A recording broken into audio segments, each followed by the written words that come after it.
Inhabitants have descended into the abyss of beast mastery, starting with the contract of a pet beast, placing everyone on equal footing. To survive, one must venture beyond the safety of the campfire, stepping into the treacherous mists of death that abound with peril.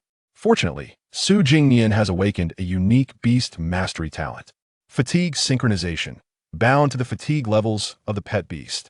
But with each second of rest, the pet can recover tenfold energy. His initial pet is a pangolin. Excellent. It can dig for minerals round the clock. His second pet, a panda.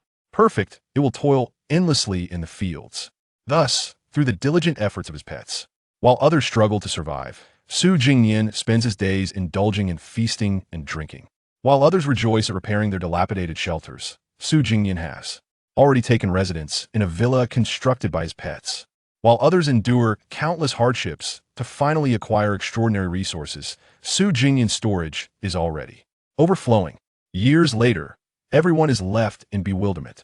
Why do Jingnian's pets labor continuously, tirelessly, without the need for rest?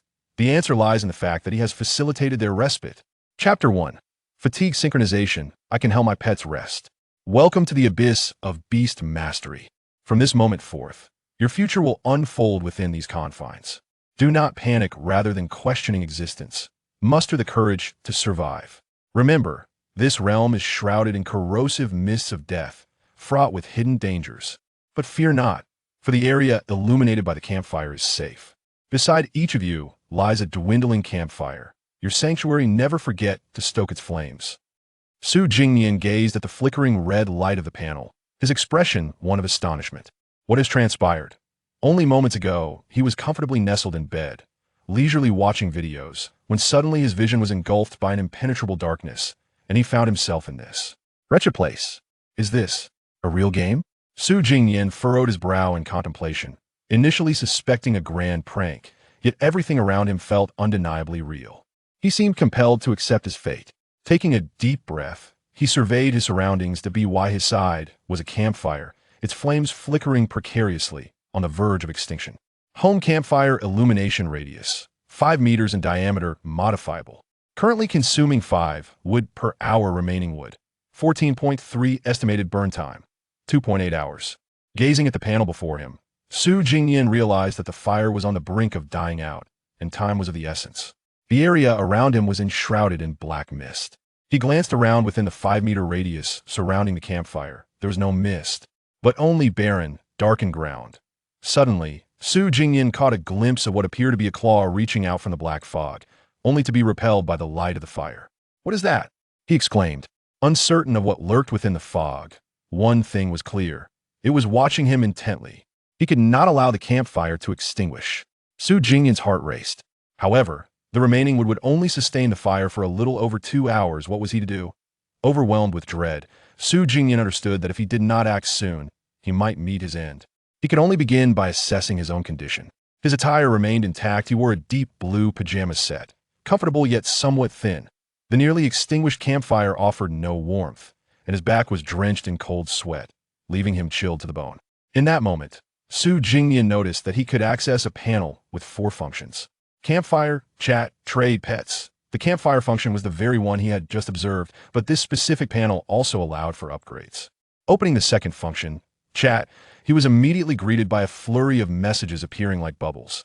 The volume of messages was overwhelming. Thankfully, they emerged randomly, or else he would have been unable to comprehend them. What is this place? Has everyone been transported? Why am I the only one here? I'm so scared. Help! My campfire is about to go out. How do I add wood? Where are these mists? So dangerous. I just touched it with the back of my hand, and now my skin is rotting. It hurts so much. Is there anyone who can save me? Countless message bubbles continued to rise before Jingnian's eyes, floating for a few seconds before shattering, that he then discovered that the chat function was divided into nearby and all, and he switched to the nearby chat. The number of message bubbles decreased significantly. Suddenly, his eyes brightened as he spotted a crucial message. Anyone who sees this, please quickly open the pet panel. You can claim an initial pet. I've already contracted mine. Upon reading this message, Jingnian immediately opened the pets panel. The campfire is about to extinguish. If you wish to survive, you must raise a torch and venture into the perilous mist to seek out wood. However, mere torchlight will not repel the beasts hidden within the fog. Perhaps you will need a worthy companion. Please select your initial pet. Su Jingnian stared at the panel, a surge of excitement coursing through him. In the lower left corner of this information, a message continuously flashed. Congratulations to Wang, who has successfully contracted a pet with king-level qualifications. Congratulations to Lin, who has successfully contracted a pet with lord-level qualifications. Congratulations to L. It appeared that many had already drawn their pets and successfully formed contracts. King-level, lord-level. These sounded like formidable beasts. Su Jingnian sought no more than a companion to aid him in locating what amidst the fog. Draw with a gesture. Su Jingnian activated the panel, drawing initial pet. In an instant, a golden beam of light descended from the mist above. Golden legend. Su Jingnian felt a thrill of anticipation, straining to keep his eyes wide open to discern what kind of pet lay within. As the golden light gradually faded, he beheld a creature standing upon the ground, draped in tough scales, striking a pose reminiscent of a Tyrannosaurus rex. Draw successful Chinese pangolin. Wait, what? Su Jingnian was momentarily taken aback, his countenance reflecting utter astonishment as he gazed at the diminutive creature, approximately half a meter tall. He had not anticipated that his initial pet would be a real creature that existed on Earth. Indeed, it was rare. Yet the issue was that it lacked the extraordinary qualities he had hoped for, let alone comparing it to the king-level and lord-level beasts. Even in the natural environment of Earth, its combat prowess was subpar, automatically contracted. True name, unnamed pet, Chinese pangolin attribute, metal level, infant stage 1 skills, none specialty, burrowing. Su Jingnian looked at the pangolin, and the pangolin gazed back at him, its eyes glistening with curiosity as it tilted its head. This little creature, can it truly contend with the unknown monsters lurking within the fog? Perhaps not. Sigh. Su Jingnian exhaled a breath of resignation. Yet, no matter the sorrow, the contract had been forged, and there was no room for regret. This was the companion destined to accompany him in the struggle for survival. Su Jingnian spread his hands in a gesture of helplessness, bending down to gaze at the beast at his feet, softly inquiring, "Little one, are you capable?" The pangolin offered no reply, instead tilting its head in a display of confusion. Su Jingnian extended his hand, intending to stroke the pangolin's diminutive head, but just as his fingers brushed against its scaled forehead, a thunderous sound erupted in his mind. Beast mastery talent has awakened. Fatigue synchronization. Your fatigue level will be bound to the contracted beast, yet for every second of rest, the beast will recover. Tenfold energy. Su Jingnian blinked in astonishment. Amidst his shock, a question nagged at him. Had he alone awakened this beast mastery talent, or was it a universal phenomenon? He activated the nearby chat feature, and a flurry of message bubbles materialized before his eyes. Has anyone else awakened the beast mastery talent? Why is mine so pathetic?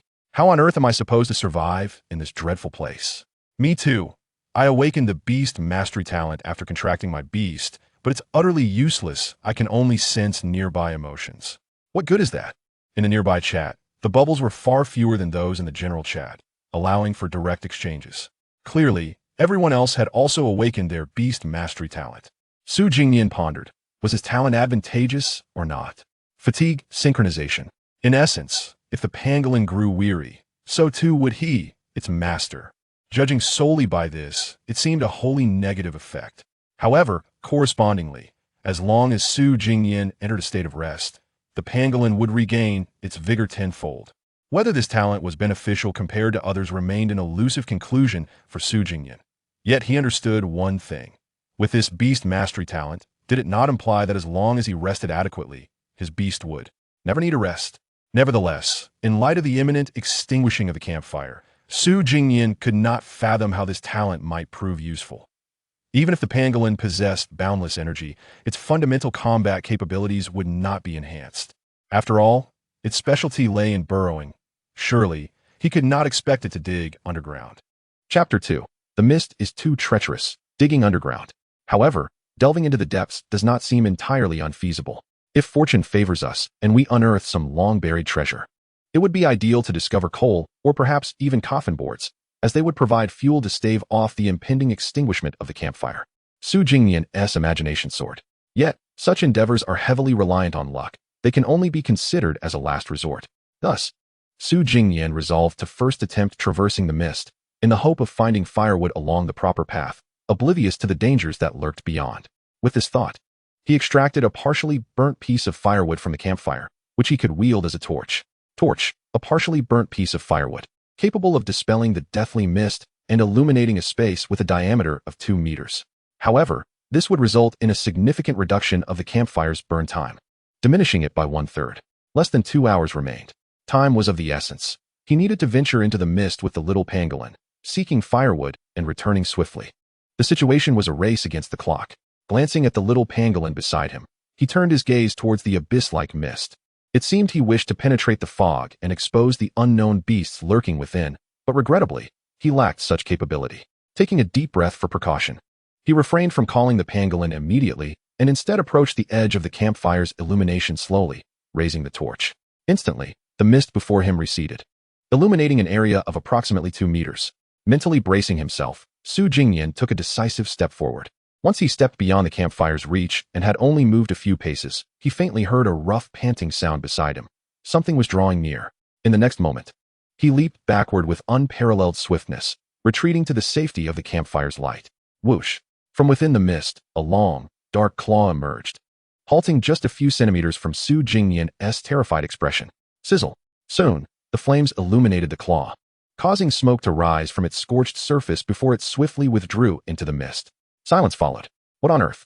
Jingnian gasped for breath, drenched in cold sweat, his body trembling uncontrollably from the adrenaline surging through him. Hastily, he opened nearby chat and sent out a bubble message for the first time. What should I do? There's an incredibly fierce beast outside my campfire. I can't get out. Have any of you encountered this situation? The bubbles in the nearby chat diminished. And after a moment, someone replied, No, I just went out with my pet and found a piece of wood less than a few dozen meters from the campfire. Are you being guarded by a beast? I haven't gone out yet, but I just tested the waters, and it seems there's nothing in the mist. Great. Then you might as well wait to die. Looking at the several replies in his chat, Jingnian understood that it appeared he was the only one beset by an unknown, highly aggressive creature beside his campfire. A tingle of unease crept down his spine. Judging by the speed of that attack, the little pangolin would undoubtedly be no match. Its specialty lay in burrowing, and its combat prowess might not even surpass his own. Furthermore, his beast taming talent, even without its drawbacks, merely assisted in alleviating fatigue for his pets, offering no aid in combat. What to do?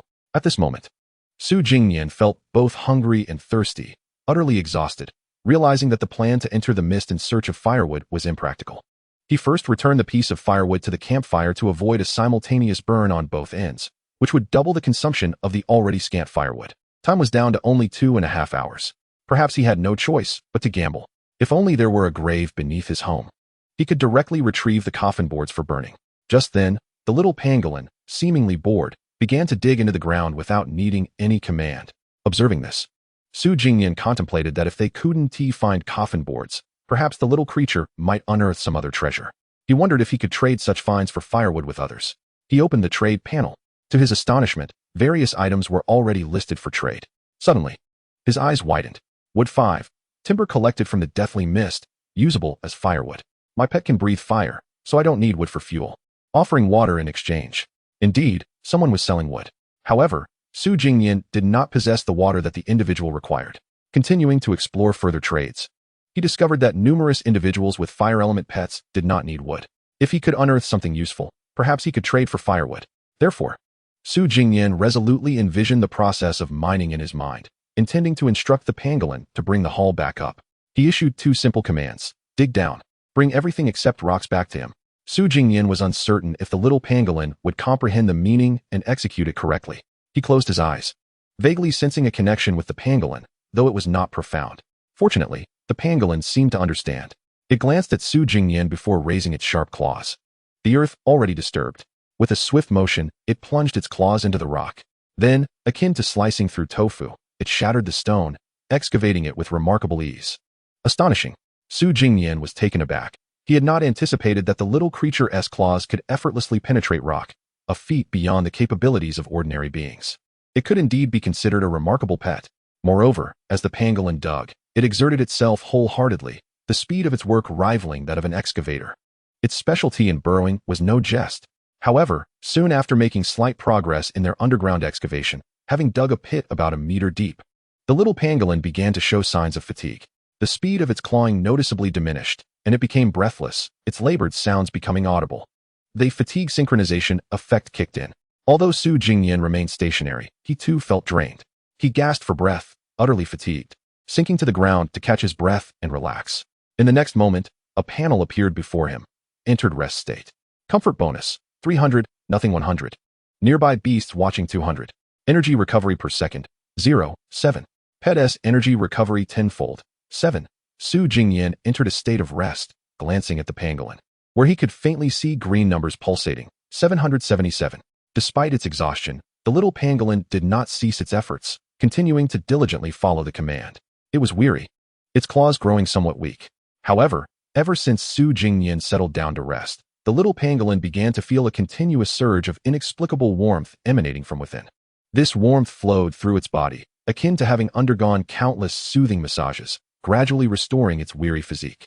The sensation of warmth enveloping its entire being was rather addictive. Keep going. I'm here to help you rest. Su Jingnian watched in awe as the little pangolin transformed from a state of exhaustion to one of stability and, ultimately, exuberance. Its energy seemed to amplify with each dig. After some time, Su Jingnian found himself seated beside a dark pit filled with rubble, stretching his tired limbs. Home campfire. Illumination range. Diameter 5 meters. Current hourly consumption, 5 firewood. Remaining firewood, 24. Estimated burn time, 29 minutes.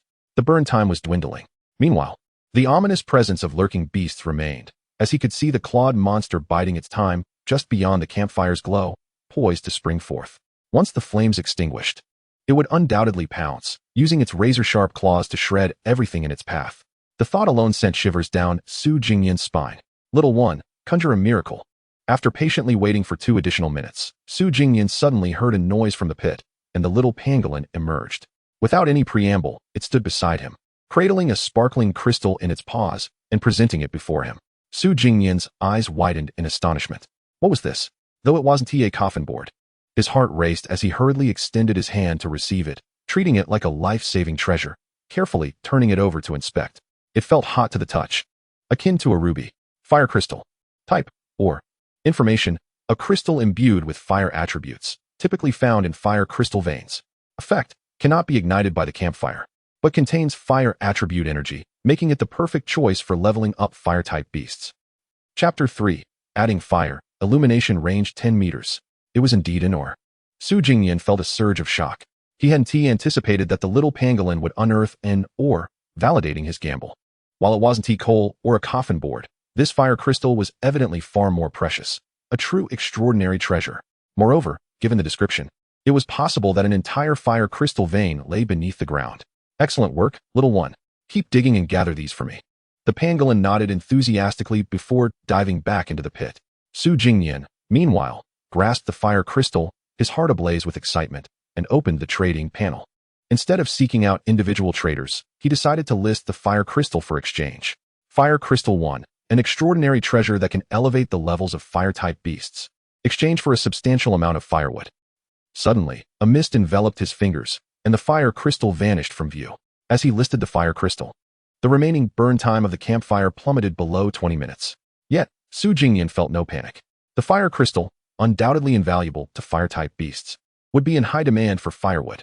After all, their advantage lay in their beasts being able to ignite flames without external aid, rendering firewood nearly worthless.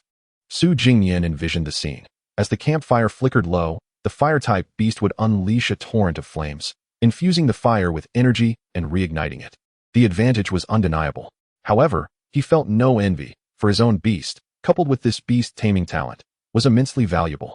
Had he not aided the pangolin in resting, the little creature would have been unable to mine this fire crystal before the flames extinguished. Before long, Su Jingnian's trading panel was inundated with numerous exchange requests and messages. Wood 10, Great One. This wood was obtained at the cost of my and my beast's lives. I urgently need this fire crystal for healing. Please trade. Fuel 5. I risked my life to steal 5 barrels of fuel from the deadly factory in the mist. Trust me, it's far superior to wood as firewood. Polonia Plank 3. A wide and thick plank that burns exceptionally well. I'm still a student. Please, I beg you. Let us trade. All the trade requests were for firewood, and any one of them could alleviate Su Jingnian's imminent crisis. Yet, the quantities were simply too meager. Su Jingnian refrained from immediate exchanges, patiently waiting while glancing at the messages below. Fire crystal? No way, buddy. My beast was gravely injured just to defeat a single beast. And I ended up with a claw. How on earth did you obtain such a treasure? It can help level up fire-type beasts? My heavens. Brother, you are the first person I've seen trading extraordinary resources, and you want to exchange it for firewood to build a house. Truly impressive. Is the Great One a local? To have the ability to acquire such treasures, yet only wish to settle down and build a home speaks volumes of unique sentiment. Clearly, the value of the fire crystal far exceeded its normal worth, leaving many astonished. After all, only a few hours had passed since everyone arrived in this dreadful place. While the summoned beasts varied in strength, with some being exceedingly powerful and others strikingly weak, the short time frame meant that even if one could defeat some beasts in the mist, acquiring extraordinary resources like fire crystals was not guaranteed. This led everyone to believe that Su Jingnian was a top-tier player, and his contracted super beast had likely obliterated the beasts in the deathly mist. However, the reality was that he was cornered by beasts at home and dared not step into the mist. While waiting, Su Jingnian again heard sounds from the pit, and this time the pangolin emerged swiftly. It climbed out, this time holding not one, but two vibrant fire crystals in its small paws. Fire Crystal 2, a crystal containing fire attribute energy. Incredible. The rarity and uniqueness of fire crystals made them exceedingly precious. In just a few hours, Su Jingnian's little pangolin had managed to procure 3 of them. What a windfall. Who would understand? Monsters blocking the door meant he couldn't leave home. Yet beneath the surface lay a vein.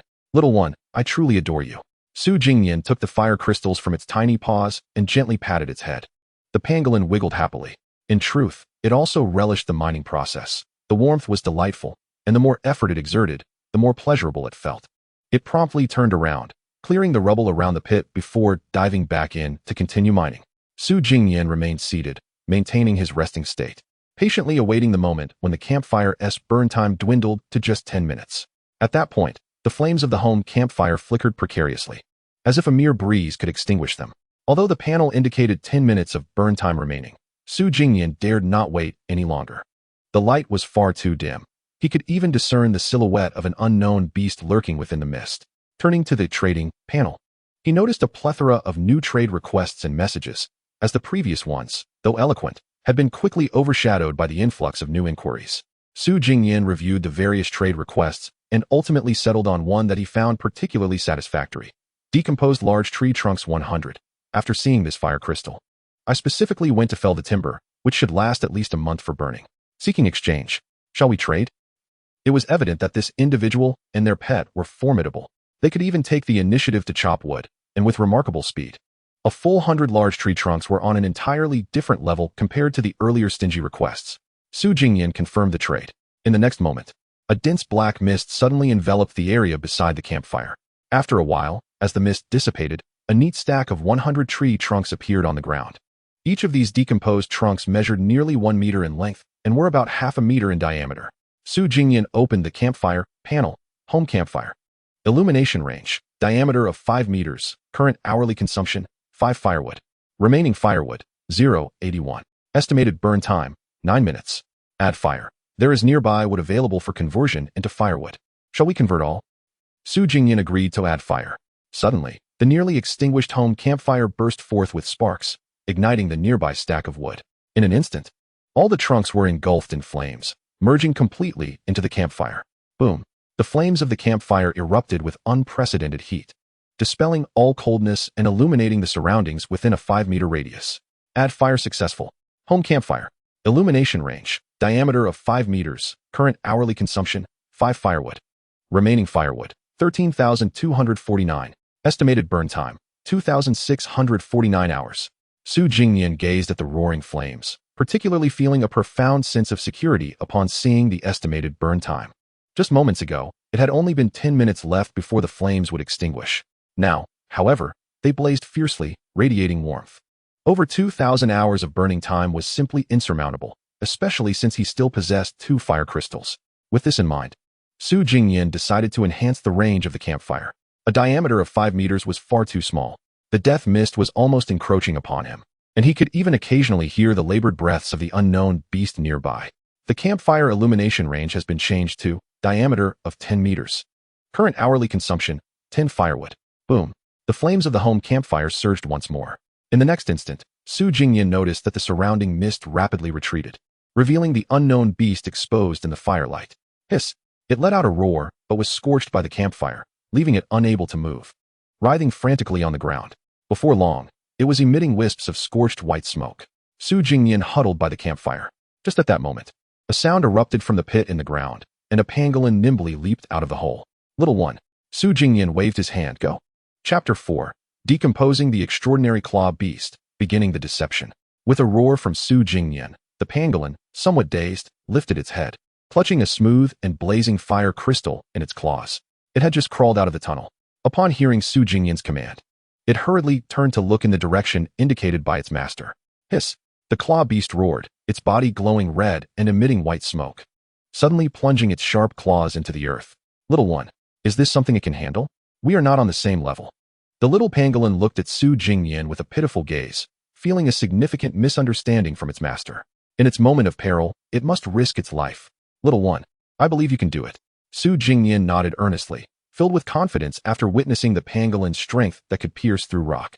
Moreover, the claw beast was preoccupied with the flames, evidently lacking the capacity to resist. The little one sighed. The master's command could not be disobeyed. Thus, it placed the fire crystal on the ground, then, with its short legs, resolutely charged forward. Good job. Su Jingnian's words of praise were just about to escape his lips, but they caught in his throat. The little pangolin indeed charged forward, but out of sheer fear. It directly ran in front of the claw beast and curled into a ball. What? Su Jingnian watched in bewilderment as the pangolin faced the enemy with its hard scales, entirely adopting a defensive posture. This is worse than not attacking at all. Hiss! The claw beast, scorched by the flames, swung its claws wildly and inadvertently struck the little pangolin, sending it flying several meters away. Little one. Upon seeing this, Su Jingnian rushed over. Thud! The defensive pangolin fell to the ground, bouncing a couple of times before coming to rest at the edge of the mist. Su Jingnian let out a sigh of relief. Had he not increased the campfire's illumination range to 10 meters just moments ago, the pangolin would have been sent into the death mist. The pangolin remained in a curled position, but fortunately, its scaled armor provided excellent defense. Even after being sent flying, it had only sustained minor injuries and was otherwise unharmed. It was simply terrified, now only daring to maintain a defensive stance, perhaps for a long while before calming down. Hiss! Meanwhile, the claw beast buried its claws in the ground, leaving long claw marks, and finally remained still in that position, no longer moving. It was directly burned to death by the campfire. At that moment, everyone trapped in the death mist heard a broadcast echo in their minds. Are you still struggling? Keep at it. For the one named Su Jingnian has become the first beastmaster to defeat an extraordinary level beast. As a frontrunner, he shall receive a second awakening opportunity for his beastmaster talent. Do not envy him. This is his well-deserved reward. As soon as the broadcast concluded, the chat panel erupted with messages, and everyone began to discuss. What the heck? Which level is an extraordinary beast? I've never encountered one. Can someone explain? The person asking speculated, I guess everyone's initial contracted pets are at the cub level. Once they fully mature, they become extraordinary. So, a cub to extraordinary means Su Jingnian has defeated a beast 2 levels higher. No way. I thought defeating a cub level beast was already impressive, but he just jumped levels. Who exactly is this Su Jingnian? Everyone, consider this. We have only arrived here for a few hours. No matter how strong, it can't reach this level. I suspect he encountered an injured beast. His luck must be incredible. A second awakening of talent? If only I had such luck. Su Jingnian did not glance at the chat panel. Even if he did, he would not disclose his situation. Therefore, no one truly knew what was happening on his side. Of course, had anyone been paying attention to the market earlier, they would have noticed that this Su Jingnian seemed to be the one selling the extraordinary resource, the fire crystal. In that case, no one would suspect he had merely stumbled upon a fortuitous find. After all, can one really stumble upon luck twice? If so, then indeed, this boy should be the protagonist. Su Jingnian also heard the broadcast, yet he sniffed, his senses captivated by the tantalizing aroma of roasted meat wafting through the air, involuntarily salivating at the mouth. His attention was thoroughly ensnared. How delightful! His stomach began to churn, awakening a hunger unlike any he had previously experienced. The source of this delectable scent was, of course, the charred corpse of the clawed beast, consumed by the flames of the campfire. It was precisely for this reason that Su Jingnian refrained from rushing forward to indulge himself. After all, this creature, being a humanoid beast, invoked a certain discomfort. Nonetheless, the enticing fragrance of the roasted meat made it increasingly difficult for him to resist his hunger. The pressing issue of extinguishing the campfire had been largely resolved. Even if the illumination radius was reduced to 10 meters, it could still burn for over 1,300 hours. For the time being, there was no need to worry about rekindling the flames. Thus, it was time to contemplate sustenance. Jingnian swallowed hard. At that moment, he suddenly noticed a prompt indicating that the charred corpse of the clawed beast was decomposable. It could be decomposed? Upon seeing this, he immediately activated the decomposition panel with his thoughts. Decomposition initiated. To his astonishment, the corpse of the clawed beast began to tremble, its sharp claws detaching from its charred limbs. Decomposed. Extraordinary claw of the mist claw beast, can be used as an extraordinary material to forge pet equipment at the forging table. But that was not all. From the blackened chest of the beast, a glowing crystal emerged. Extraordinary dark core, the life core of an extraordinary dark-type beast, containing a substantial amount of dark attribute energy, can be used to upgrade the home campfire or enhance the level of dark-type pets. Such treasures. Jingnian was pleasantly surprised. According to the panel's description, this core was even more valuable than the fire crystal. Moreover, since the beast had perished in flames, he had exerted little effort, effectively acquiring it for free. How fortuitous. As the decomposition continued, he was left with the beast's flesh, charred extraordinary claw beast meat, indistinguishable from ordinary beast meat, but having perished in flames and turned to charcoal. Disregarding its exterior, the internal organs are delightfully succulent. Jingnian felt a stirring of desire. Although the description suggested that this clawed beast meat was no different from ordinary meat, and perhaps even inferior due to its charred state, it remained the flesh of an extraordinary beast, its title quite lofty. The truly valuable claws and core had already been decomposed. Yet, this could serve as a means to entice buyers in the trading market. The extraordinary title was far more advantageous than direct consumption. As the first beastmaster to slay an extraordinary beast, he had received the reward of a second awakening of his talent, signifying that this was currently the only edible extraordinary resource in the misted world, its rarity maximized.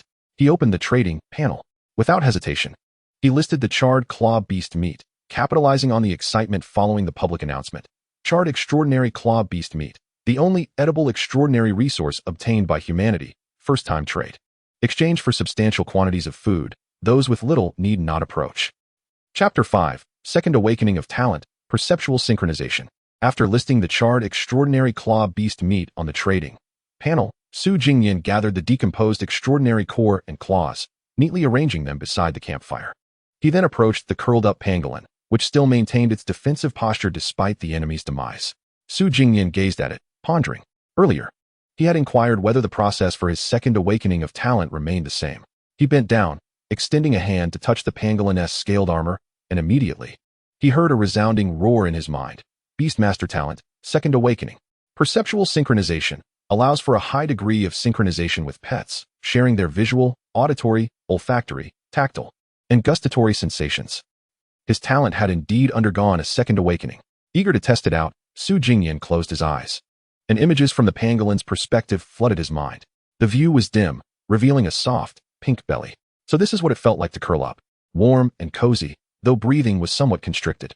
Jingnian found it fascinating, and upon opening his eyes, he poked the pangolin, feeling as though he were touching his own armor. Quite intriguing.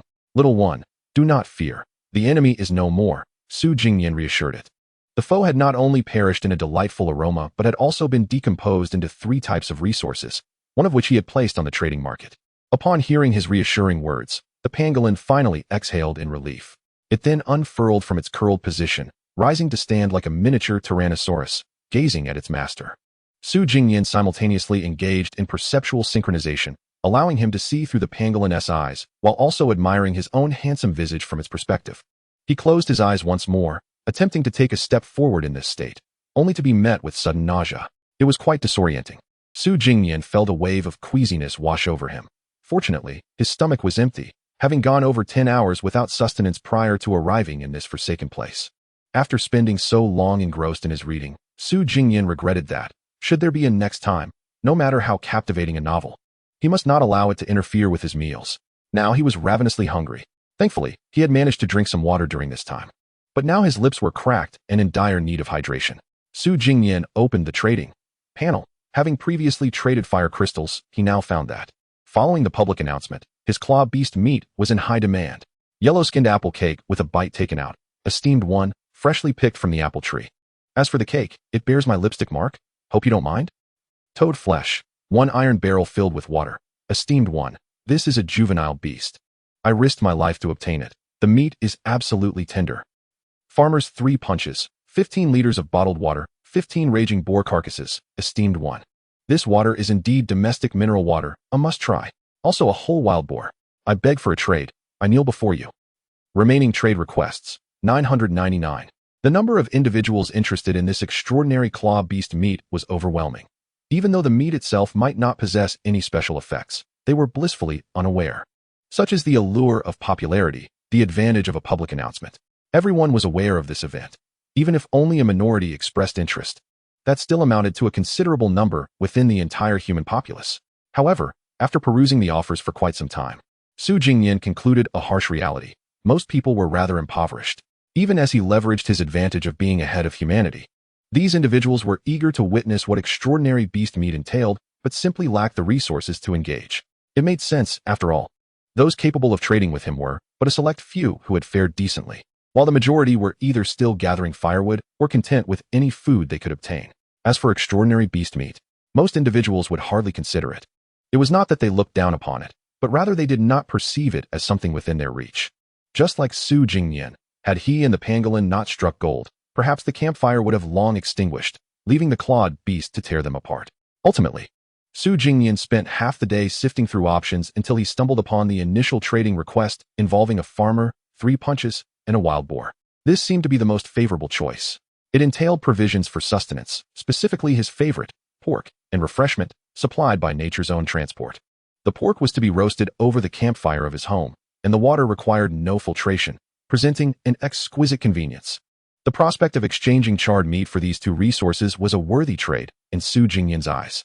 After all, the truly valuable resources, the sharp claws and crystal cores, were still intact, while this extraordinary beast's flesh was merely a nominal offering. Trade successful. Before long, akin to the previous transaction involving firewood, a mist, less dark than the deathly fog, emanated beside the campfire. As the mist dissipated, a robust wild boar lay before him, its body covered in sleek black fur and taut muscles, suggesting it was quite agile. Alongside it were 15 bottles of 15-liter mineral water, encased in transparent plastic with a familiar red label. This prompted Jingnian to ponder the nature of this ghostly realm shrouded in deathly fog. How could they procure even mineral water? However, with food secured, he resolved to ponder such matters no longer. He hastened over, seizing a bottle of mineral water, inspecting it for signs of prior use, and noting that even the production date was remarkably recent. Farmer S mineral water, Nature S transport, pure drinking water, large bottle, net content 15L. Confident of its quality, Jingnian unscrewed the cap and eagerly poured the cool liquid down his throat, gulping vigorously, downing a third of the bottle.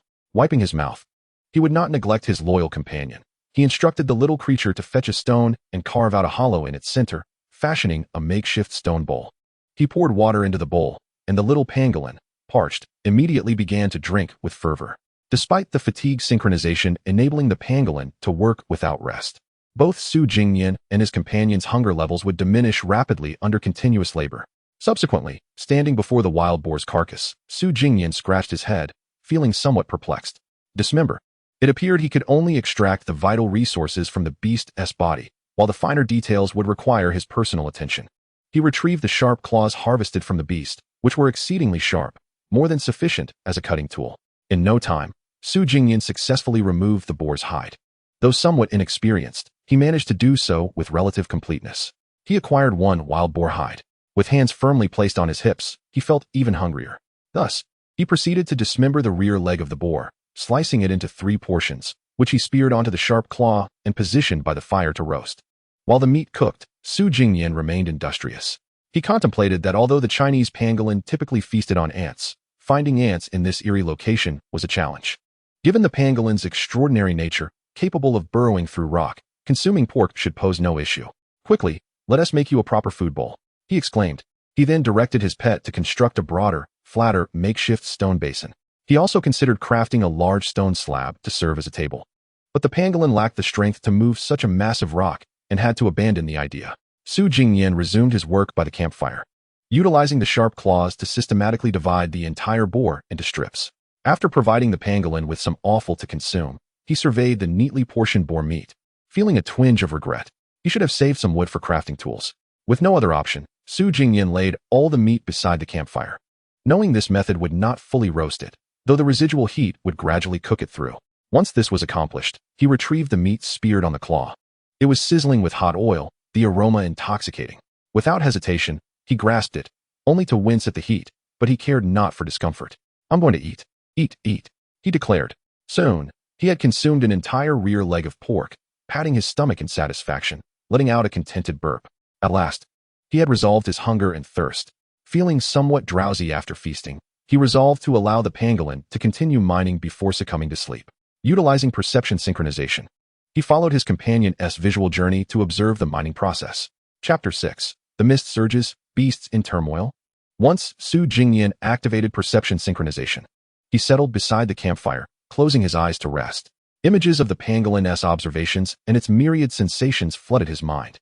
The little creature, having had its fill, which typically consisted of ants, had devoured a piece of pork liver and 2 substantial kidneys, now experiencing mild digestive distress. Therefore, at its master's behest, it burrowed into the earth, preparing to aid digestion through mining. Su Jingnian watched curiously as the pangolin delved underground. The tunnel was slanted and nearly devoid of light. The little creature explored deeper, and Su Jingnian was astounded to discover the extensive tunnel it had excavated. The process of digging proved quite laborious. The pangolin reached the tunnel's deepest point, a considerable distance from the surface, approximately several dozen meters.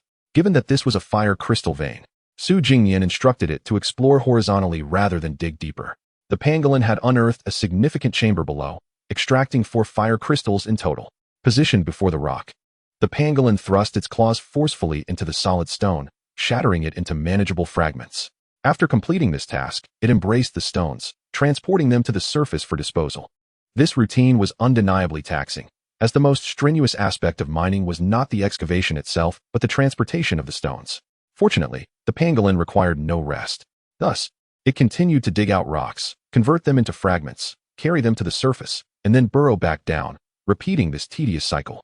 Merely watching left Su Jingnian feeling utterly fatigued. If only the little creature could consume the stones. He mused, imagining a scenario where it could eat on the spot, thereby eliminating the cumbersome transport process and conserving food. However, that would be somewhat unorthodox. Having observed mining through the pangolin's perspective for a while, Su Jingnian grew weary of the monotony. He severed the perception synchronization and opened his eyes, yawning widely, tears streaming from the effort. He was utterly exhausted. Su Jingnian reclined on the ground, feeling the chill of the earth against his back, contemplating how delightful it would be to have a bed. He opened the trading panel, curiously browsing. Homemade stone axe 1. Is anyone interested? It can be used for chopping trees. I'm so hungry I desire food. Reply. Come sell me a stone axe. Do you think this is my world? That contraption would likely chip a couple of trees without bringing them down, while the axe would fly off instead. Trade partner reply. That's because you're inept. Believe me, I could have my pet cleave you in 2 with a single swing. Don't ask for a trade. Reply. He.s. getting agitated. He.s. getting agitated. Su Jingnian felt a wave of exasperation. He had anticipated that even in the trading panel, there would be individuals capable of engaging in disputes. He continued to browse the trading panel when suddenly his eyes gleamed with excitement. And he sat up straight. Homemade wooden bed 1. A mattress salvaged from the mist, repurposed into a wooden bed, intended for a good night's sleep. Only to be thwarted by a campfire that left him parched, urgently in need of water. What Su Jingnian didn't expect was that there was no request associated with this trade. However, upon reflection, it made sense. Water is the essence of life. Most would opt to make do with a bed if it meant securing water. After all, one can endure sleeping without a bed, especially with a campfire nearby to stave off the cold. But lacking water could truly lead to death from thirst. Su Jingnian glanced at the 14.5 bottles of large mineral water nearby, feeling a stir of temptation.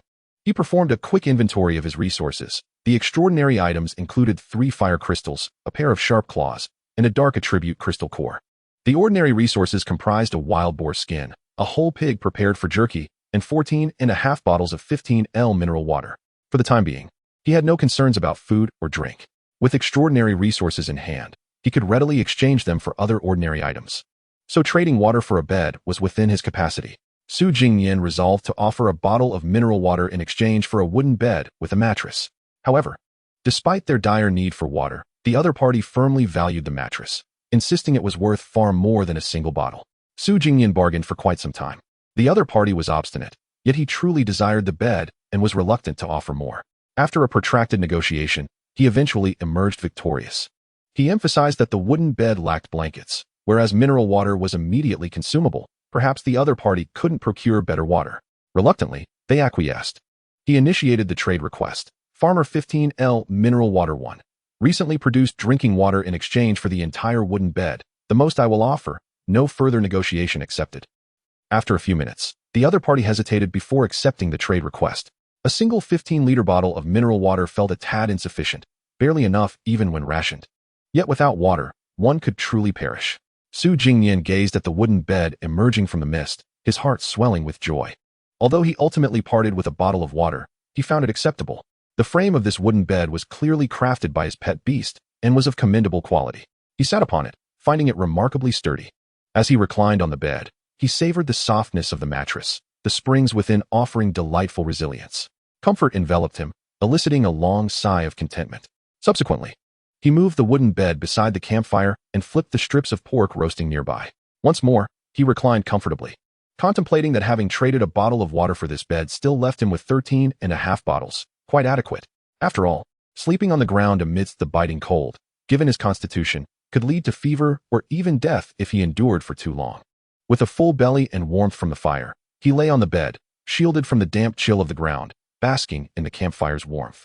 Jingnian could hardly have anticipated that mere hours ago, he had been troubled by the flickering flames of the campfire and the inadequacy of his pet beast's combat prowess. Now, however, he began to truly relish his circumstances. What could be better than this? Perhaps a blanket. Jingnian reopened the trading panel, but regrettably, after a prolonged search, he found no offers for blankets. Dressed in his pajamas, lying on the bed, yet without a blanket. Oh, Jingnian, how have you become so complacent? He quickly admonished himself. Reflecting on the many who could only lie on the ground or sit up to regain their strength, he felt fortunate to be lying on a bed. At that moment, a loud announcement resonated in the minds of everyone in the mist. The surroundings are shrouded in mist, obscuring day and night. But do be mindful of the passage of time. In 1 month, the mist will surge. At that time, the atmosphere will descend into chaos, and frenzied beasts will assault your homesteads. Special warning, the safety provided by your campfire is not absolute, so please construct defensive fortifications. This will not be repeated. As the announcements concluded, Jingnian hastily opened the chat panel, and as expected, it was inundated with messages. Did you hear the announcement? In a month, beasts will attack our campfires. What should we do? I can't even sleep, only able to sit on the ground to warm myself. I can hardly fill my belly, yet they want me to build defenses? Folks, don't worry. I have good news. Most of us won't last until next month. Damn it. What a ridiculous predicament. The chat was rife with pessimism, and some had already succumbed to despair, sending farewell messages before leaping into the campfire. Clutching their bewildered pets, Jingnian, observing the chat, felt a twinge of their despondency seeping into him. Yet, his resolve remained steadfast. Beasts? As long as he could develop rapidly within this month, it would be he who hunted the beasts, not the other way around. Chapter 7. Blueprint for the Forge. Jingnian spent this sleep in a hazy state, waking at least 4 or 5 times. He flipped the meat, which had been prepared for jerky, before lying back down. Perhaps it was the misty world-reaching night that made it so cold. Relying solely on the campfire, he could not entirely stave off the chill. Occasionally, he opened his eyes to see the pitch-black mist just a few meters away, impenetrable and terrifying. This led him to dream of fearsome beasts charging out of the mist, and he found himself utterly defenseless. Jingnian realized he truly needed to construct a shelter, at the very least to encircle himself for a sense of security.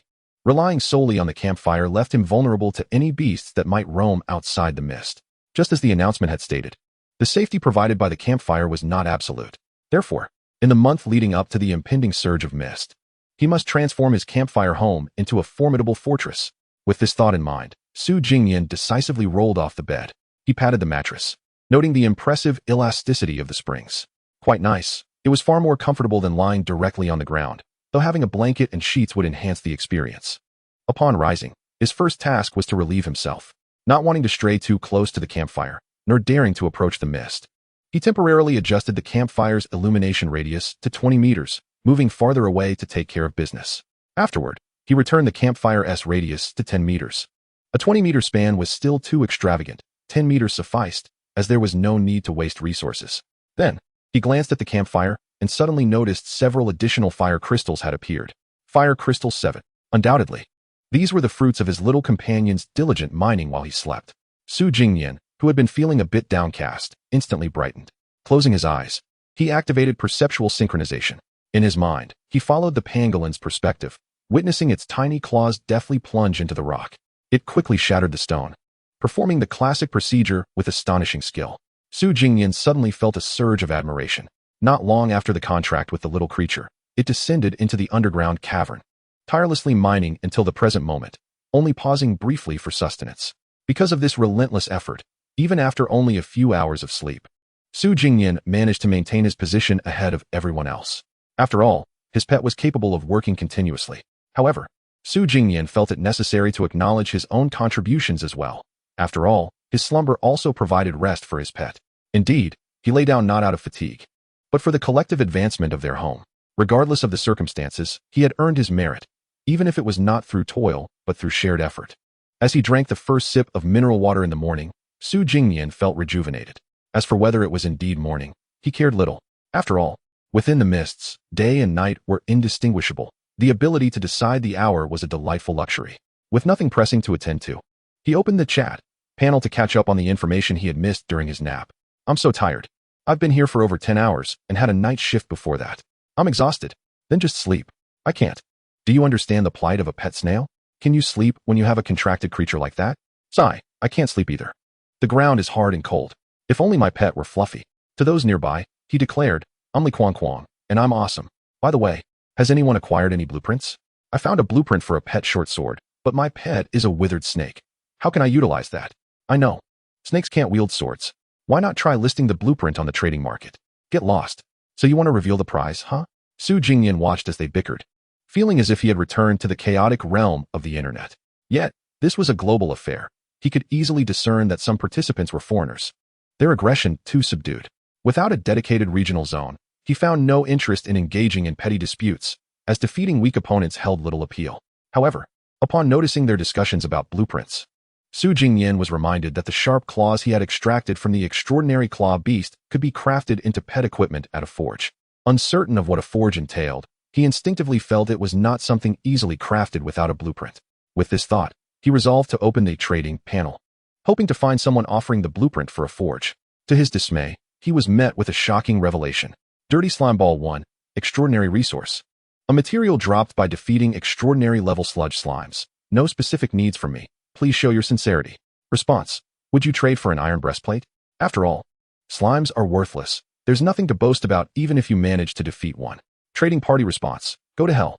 Ignoring their squabble, Jingnian had no desire to exchange for the mucus ball. He was simply astonished to discover it was classified as an extraordinary resource.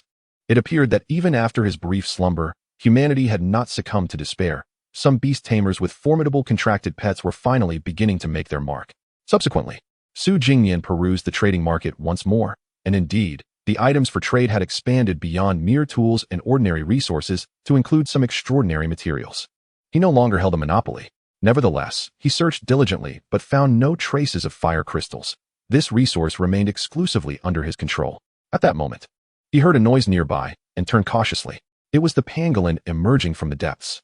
It pushed a mound of rubble out of the cavern and transported it to a more distant part of the mist for storage.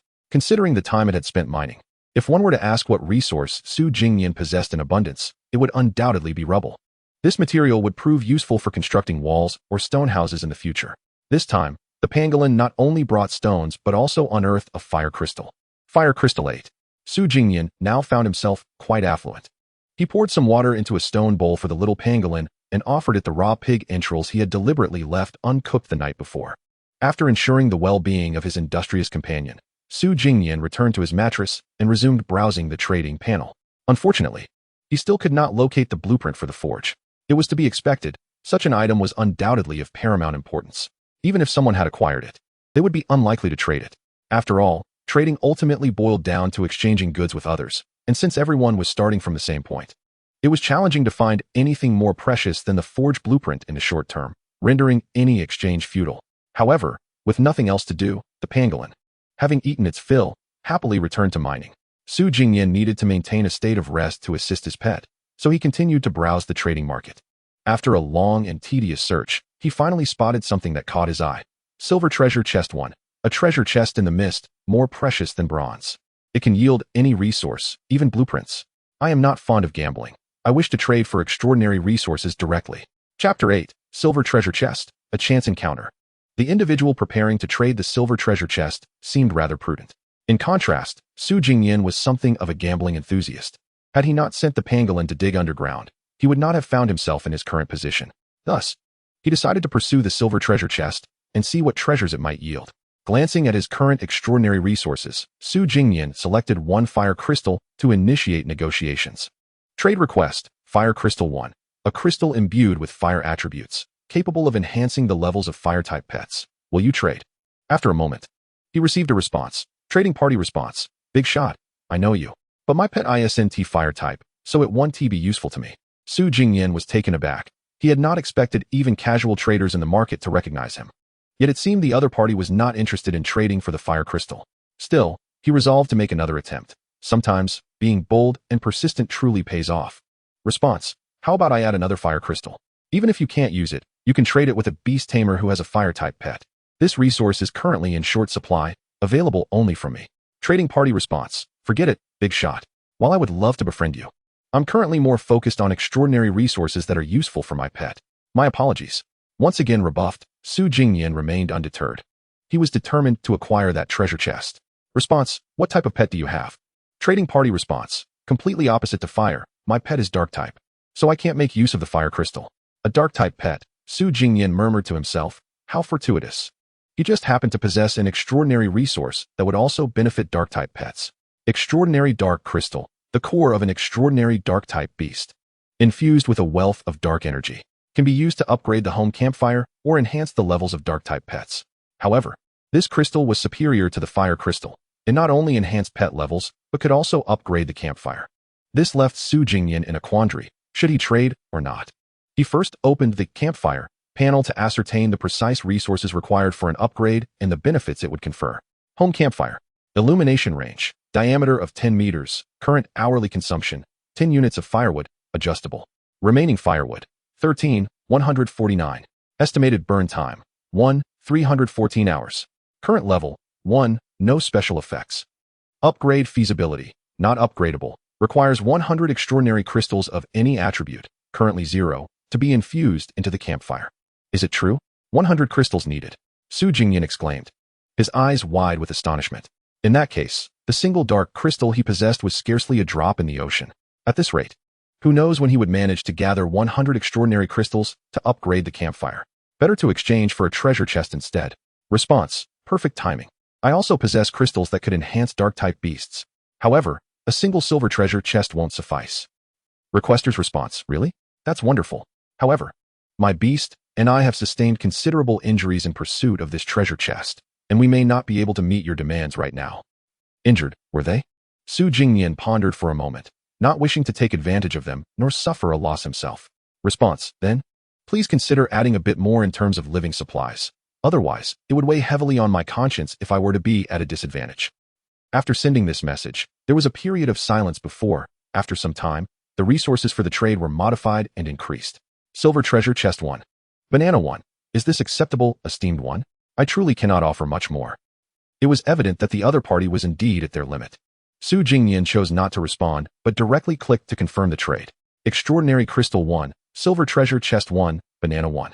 Observing as the mist consumed the relic crystal of the claw beast, revealing the silver treasure chest and a banana after it dissipated, Jingnian felt a sense of satisfaction. Overall, trading resources he currently had no use for in exchange for something valuable did not seem like a loss. Of course, this sentiment could only be fully embraced after opening the treasure chest. If it yielded something worthless, that would indeed be a grievous loss.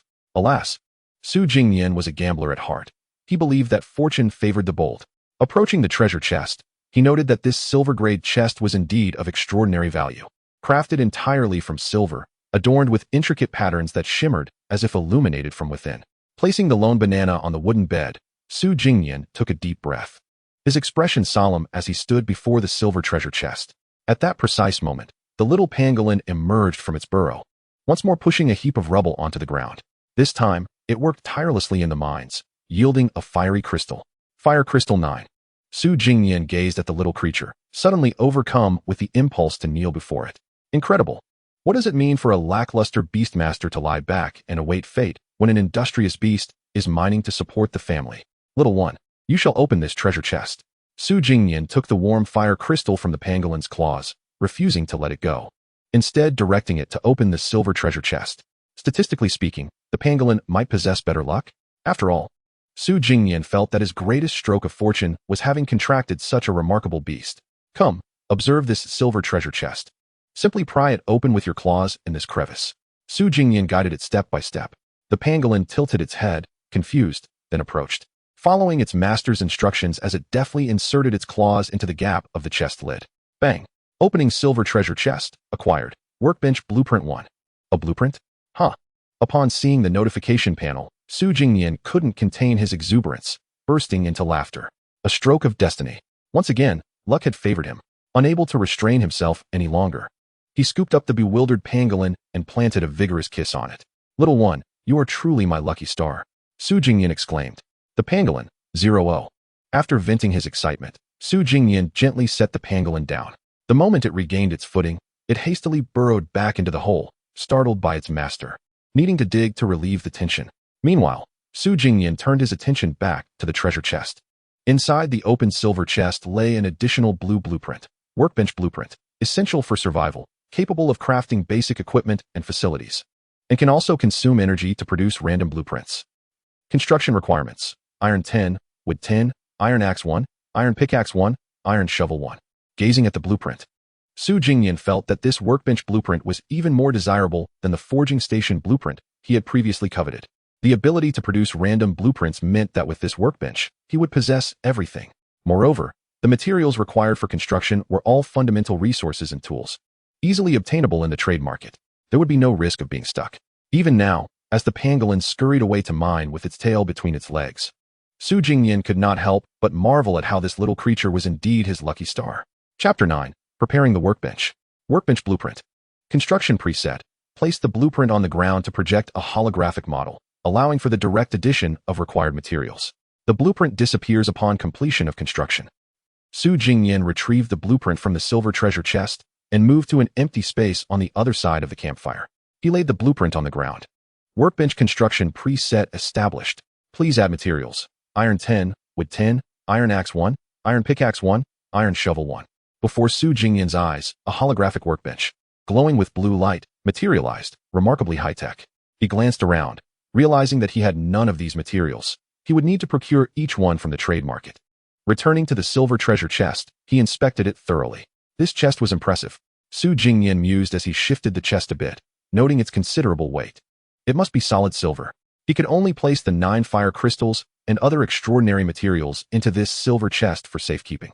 The sharp claws remained outside, primarily due to their extreme sharpness, as he feared they might scratch the crystals.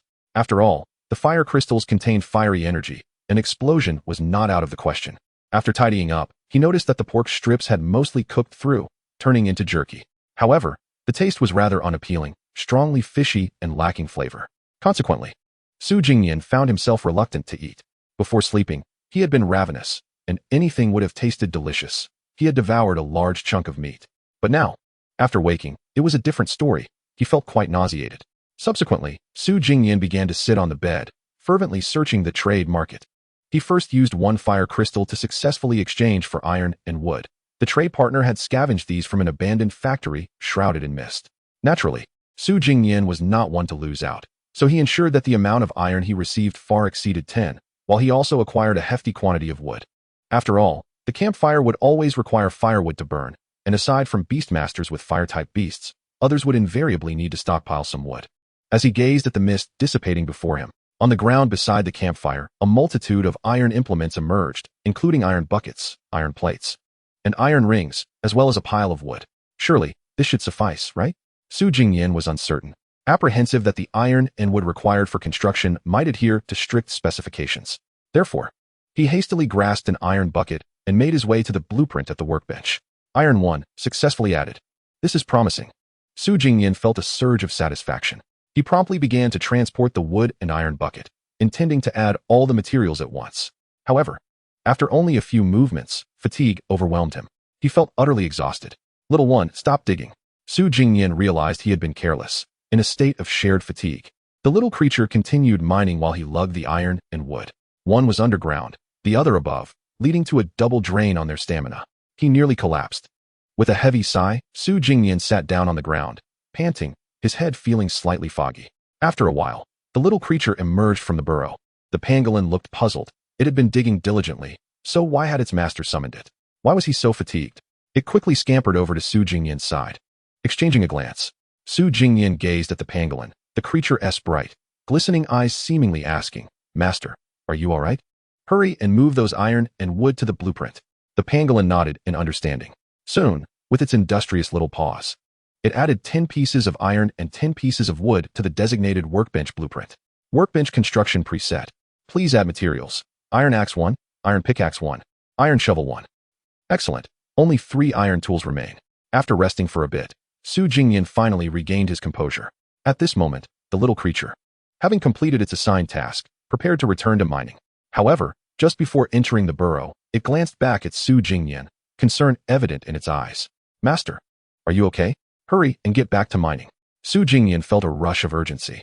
Observing this, the pangolin, with its wise yet innocent gaze, quickly dove into the tunnel to resume mining. Su Jingnian took a deep breath and reopened the trading panel to browse.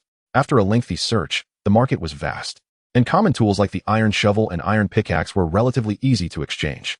Many traders were present, and after comparing offers, Su Jingnian successfully traded 8 pieces of jerky for the tools. Quite a frugal deal. However, this meant that a third of the entire wild boar's meat had already been consumed, excluding the entrails. Nonetheless, it was not a loss. Su Jingnian was adept at managing resources. With the pickaxe and shovel secured, how could he not find an iron axe? The workbench was as good as established. He once again perused the trading market. In truth, there were numerous individuals willing to exchange iron axes and fire axes, but because the campfire required firewood to burn, the axe proved to be far more valuable than the pickaxe or shovel. Merely offering a bit of pork, no one was willing to trade. After all, no one was foolish. Meat could last only a few days, while an iron axe would be useful for a long time. Su Jingnian valued fire crystals highly. Although he had just used one to trade for iron and wood, he still possessed 8 fire crystals. However, if he used one to acquire an axe, he would feel a sense of loss. After searching for a considerable time, the little pangolin unearthed another fire crystal, restoring the stock to 9. Fire crystal count, 9. Eventually, he found a suitable trading partner after numerous inquiries. His first encounter with someone willing to exchange extraordinary resources for an axe. This individual was a beast master bound to a fire-type pet, and he had no real need for an axe to chop wood. He merely withheld the axe, knowing others would require it, thus inflating its value. Nonetheless, Su Jingnian successfully traded 1 fire crystal for 1 night bat hide and 1 iron axe.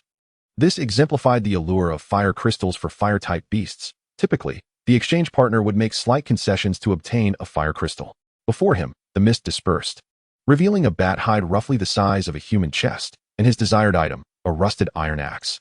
Su Jingnian carefully placed the bat hide into the silver chest and, with the iron axe in hand, approached the workbench blueprint. Iron axe 1, successfully added. All materials required for the workbench have been gathered. Construction is underway. Su Jingnian stepped back a couple of paces. Suddenly, he witnessed the materials piled on the blueprint begin to whirl, as though caught in a tempest.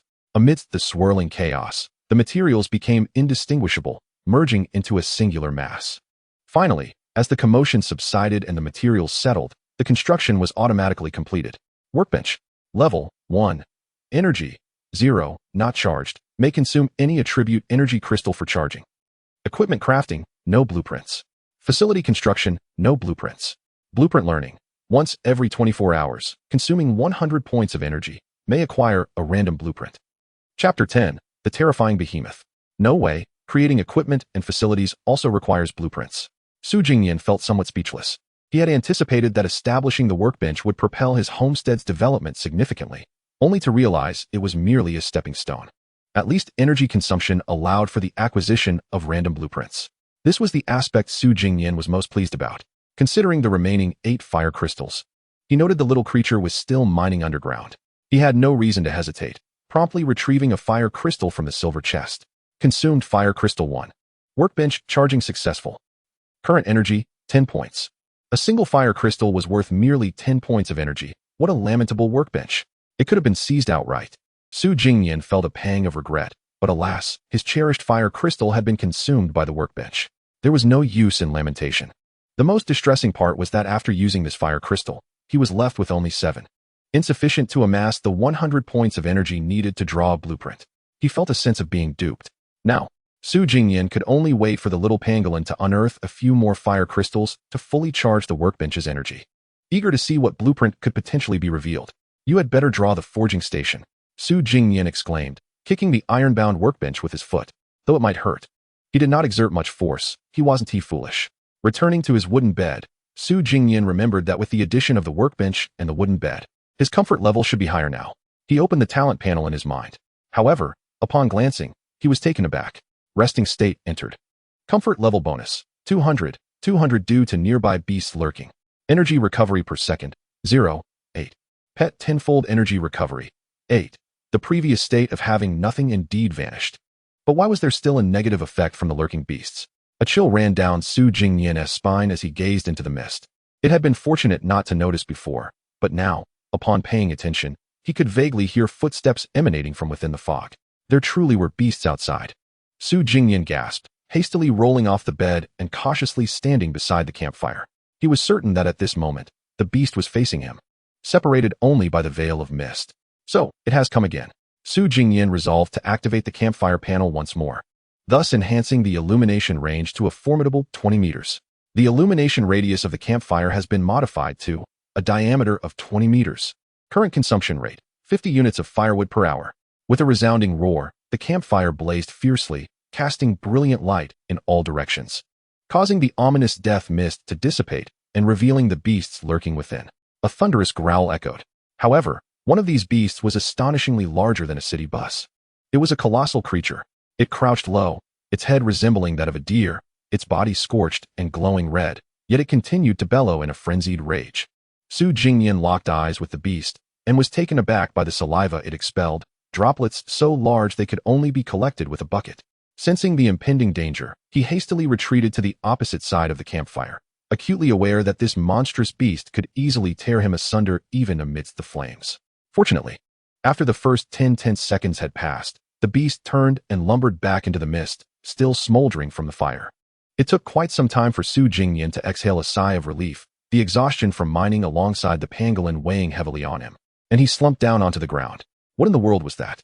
Though the crisis was temporarily averted, Su Jingnian dared not revert the campfire's illumination range back to 10 meters. If the range were too limited, he genuinely felt that the beast could stretch its head inside and snatch him away. What a splendid first day. First, the clawed beasts blocked his way in the mist. And now a terrifying giant had appeared. Su Jingnian gritted his teeth in frustration. This misty world was indeed a fascinating place. At that moment, a small creature cautiously poked its head out from a burrow. Having just heard the monstrous roar underground, it hurried back to rescue its master. One could say it was inept, but certainly not useless. While it could not confront the beast in battle, its loyalty to accompany its master to the end was commendable. Su Jingnian, still shaken from the encounter, yearned for his pet to possess formidable combat prowess as well. Pet, Chinese pangolin. Real name, unnamed. Attribute, gold. Level, infant stage 1, 25. Skills, none. Specialty, burrowing. The level progression had increased. Su Jingnian suddenly noticed his pet's advancement and called it over for a closer inspection. He soon deduced that perhaps it was the consumption of meat that had facilitated this growth. With this thought in mind, Su Jingnian resolved to let the little pangolin continue its feast, as it too was feeling hungry at that moment. It was constantly engaged in mining, swiftly digesting its food, leading to a rapid decline in its satiety. On average, it needed to eat every hour or two, always filling its belly until it was round before resuming its work in the mines. Su Jingnian then realized how little time had passed. The innards of the wild boar were nearly devoured by the little creature. How terrifying. Coincidentally, Su Jingnian himself was hungry as well and took out a piece of pork jerky to gnaw on. It tasted like cardboard, necessitating a gulp of mineral water to wash it down.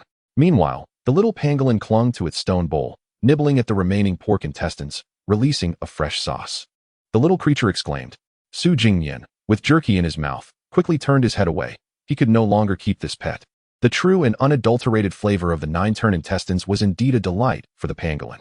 Eventually, Su Jingnian could not resist and washed the little one's face with mineral water after the meal. Afterward, he retrieved the bananas from the previous transaction and shared half with the little creature. Fruits were far tastier than the flavorless jerky.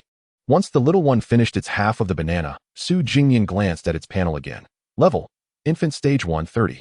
It truly had gained levels through eating. If this continued, perhaps by the time the mist surged a month later, the pangolin would have met the requirements for transcending to a higher form. This was excellent news. Su Jingnian gazed at the mist, and then at his pet, finally finding some solace. However, it seemed that the little creature's starting point was relatively low. Its level advancement would likely only enhance its physical capabilities. Su Jingnian's current priority was to hasten the construction of a forging station. At that point, he intended to craft a sharp, extraordinary piece of equipment for it using the claw of the clawed beast. Indeed, it needed at least some combat strength. Otherwise, the sense of security he lacked would be difficult to compensate for in any other way, leaving him in a constant state of fear. Once the little one returned to the mines, Su Jingnian settled back onto his bed, warming himself by the fire while perusing the trading market. He contemplated listing the newly acquired shadow bat skin, hoping to trade it for more food. Otherwise, at the rate the little creature was consuming food, the wild boar's meat would be completely devoured in just a few days. It was wise to stockpile provisions. With ample supplies, one could remain calm. Chapter 11. Acquiring Blueprints. A drone? The misty world was shrouded in darkness, with terrifying giants still roaming outside. With his pet back to mining and only the campfire as company, Su Jingnian felt little passage of time. The shadow bat skin he had listed in the trading market soon yielded results. Through this bat skin, he managed to exchange for a box of meat floss bread, a seed of an unknown plant, and a large bag of bone-strengthening dog food. Things were looking up. Su Jingnian mused. As time progressed, everyone began to develop, and resources became more plentiful. As for those who failed to develop, they had likely already consumed the Mangpa soup and reincarnated. Su Jingnian had no idea how vast the misty world truly was. Nor did he know how many people remained. All he understood was that the better others developed, the more beneficial it would be for him, provided they did not significantly surpass him. As usual, when the mist cleared, there lay a cardboard box sealed with tape and a bag of dog food about knee-high beside the campfire. Surely, the pangolin could eat dog food, right? Primarily, Su Jingnian wanted to consume something suitable for humans. As for the dog food, it was merely a bargaining chip in his negotiations with the trader. Naturally, he also intended to plant the unknown seed, not for any particular reason, but to inject a bit of hope into his life. He unwrapped a small bread roll and swallowed it in one bite, savoring the rich flavor of meat floss. Now, this was something fit for human consumption. His eyes sparkled at the thought of acquiring instant noodles. They would be perfect for this environment. After burying the seed in soil a good distance from the campfire, a panel appeared before him. Z plant seed. Growth progress, 0. Current status. Growth stopped. Unsuitable water and soil can be transplanted to nutrient-rich soil to resolve. Nutrient-rich soil? Su Jingnian pondered and then retrieved the last bit of pork intestine that the little one had left. Holding his nose, he used the unused sharp claw material to slice open the intestine, pouring all the juices over the soil where the seed lay. Z plant seed. Growth progress, 0. Current status. Growth stopped. Unsuitable water and soil can be transplanted to nutrient-rich soil to resolve. Unfortunately, there seemed to be no effect. Perhaps the nutrients had yet to permeate the soil? Su Jingnian was unhurried. He had acquired the seeds after hearing the trader assure him that they would not perish. He possessed ample time to wait. Reclining on his bed, he dozed off again, only to awaken with an unsettling sensation. As he swallowed, he felt resistance in his throat. Could it be? Skeptical of misfortune, Su Jingnian attempted to swallow once more, only to experience a slight pain and a significant sense of obstruction. This could not be good.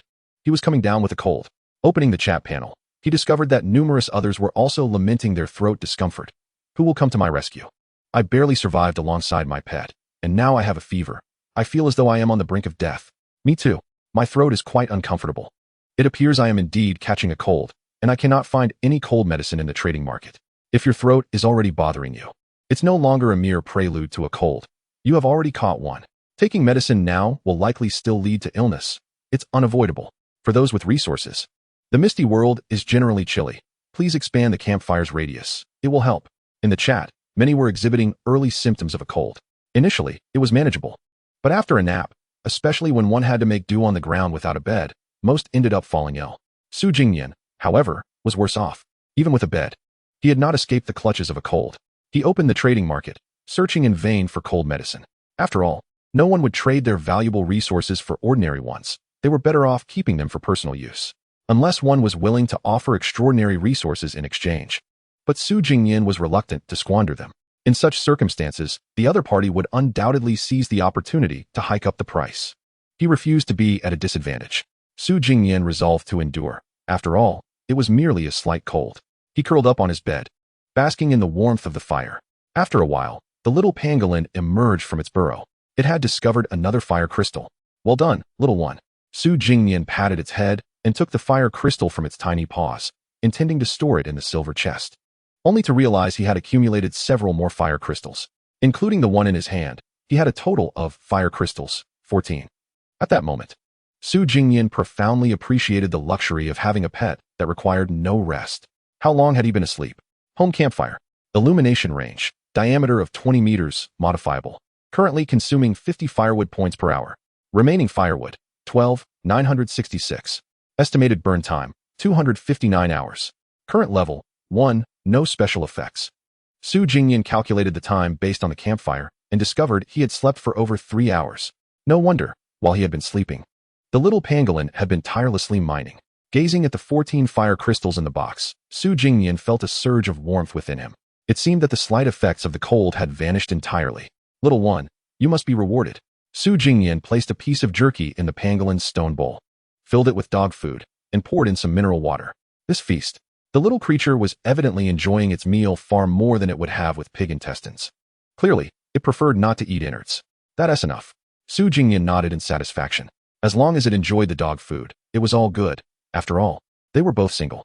The pangolin lifted its head, gazing at Su Jingnian with lively eyes, indicating that it was still a baby.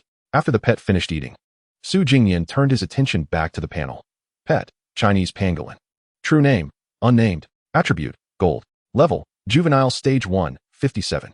Skills, none. Specialization, burrowing. Excellent. This dog food feast seemed to have accelerated its growth even more than the previous pig innards, possibly due to its rich nutrition. Following that, the pangolin resumed its mining.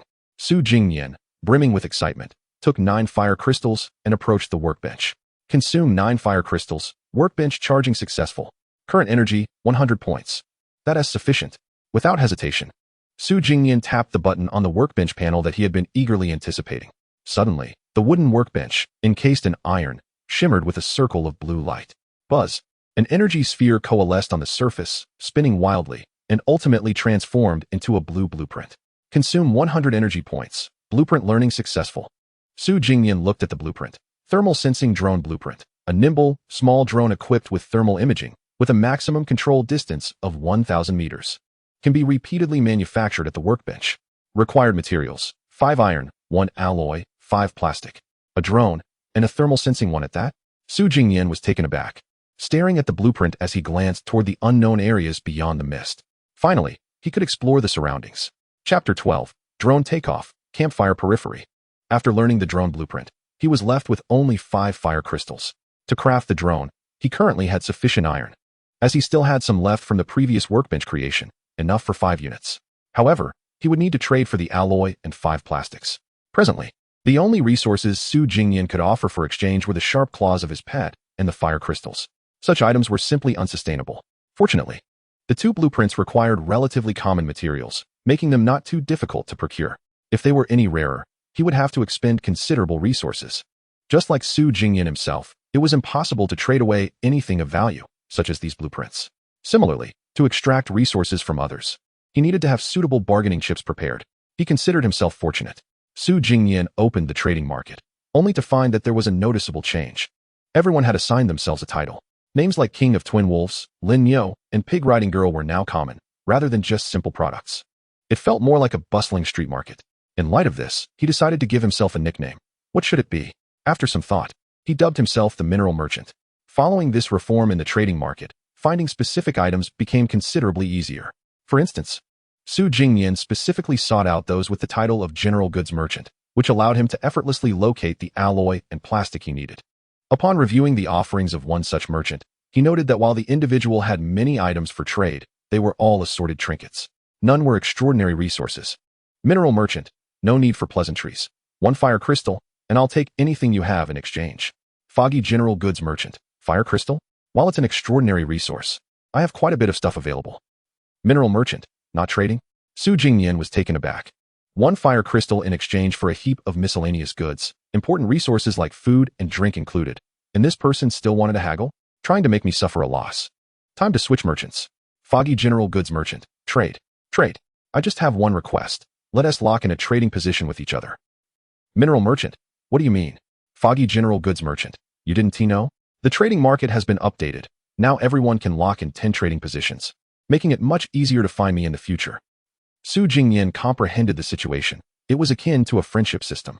It seemed that this merchant recognized the value of his wares, particularly the fire crystals, and deemed it worthwhile to establish a connection, considering future trading opportunities. Hence, he requested a locking position.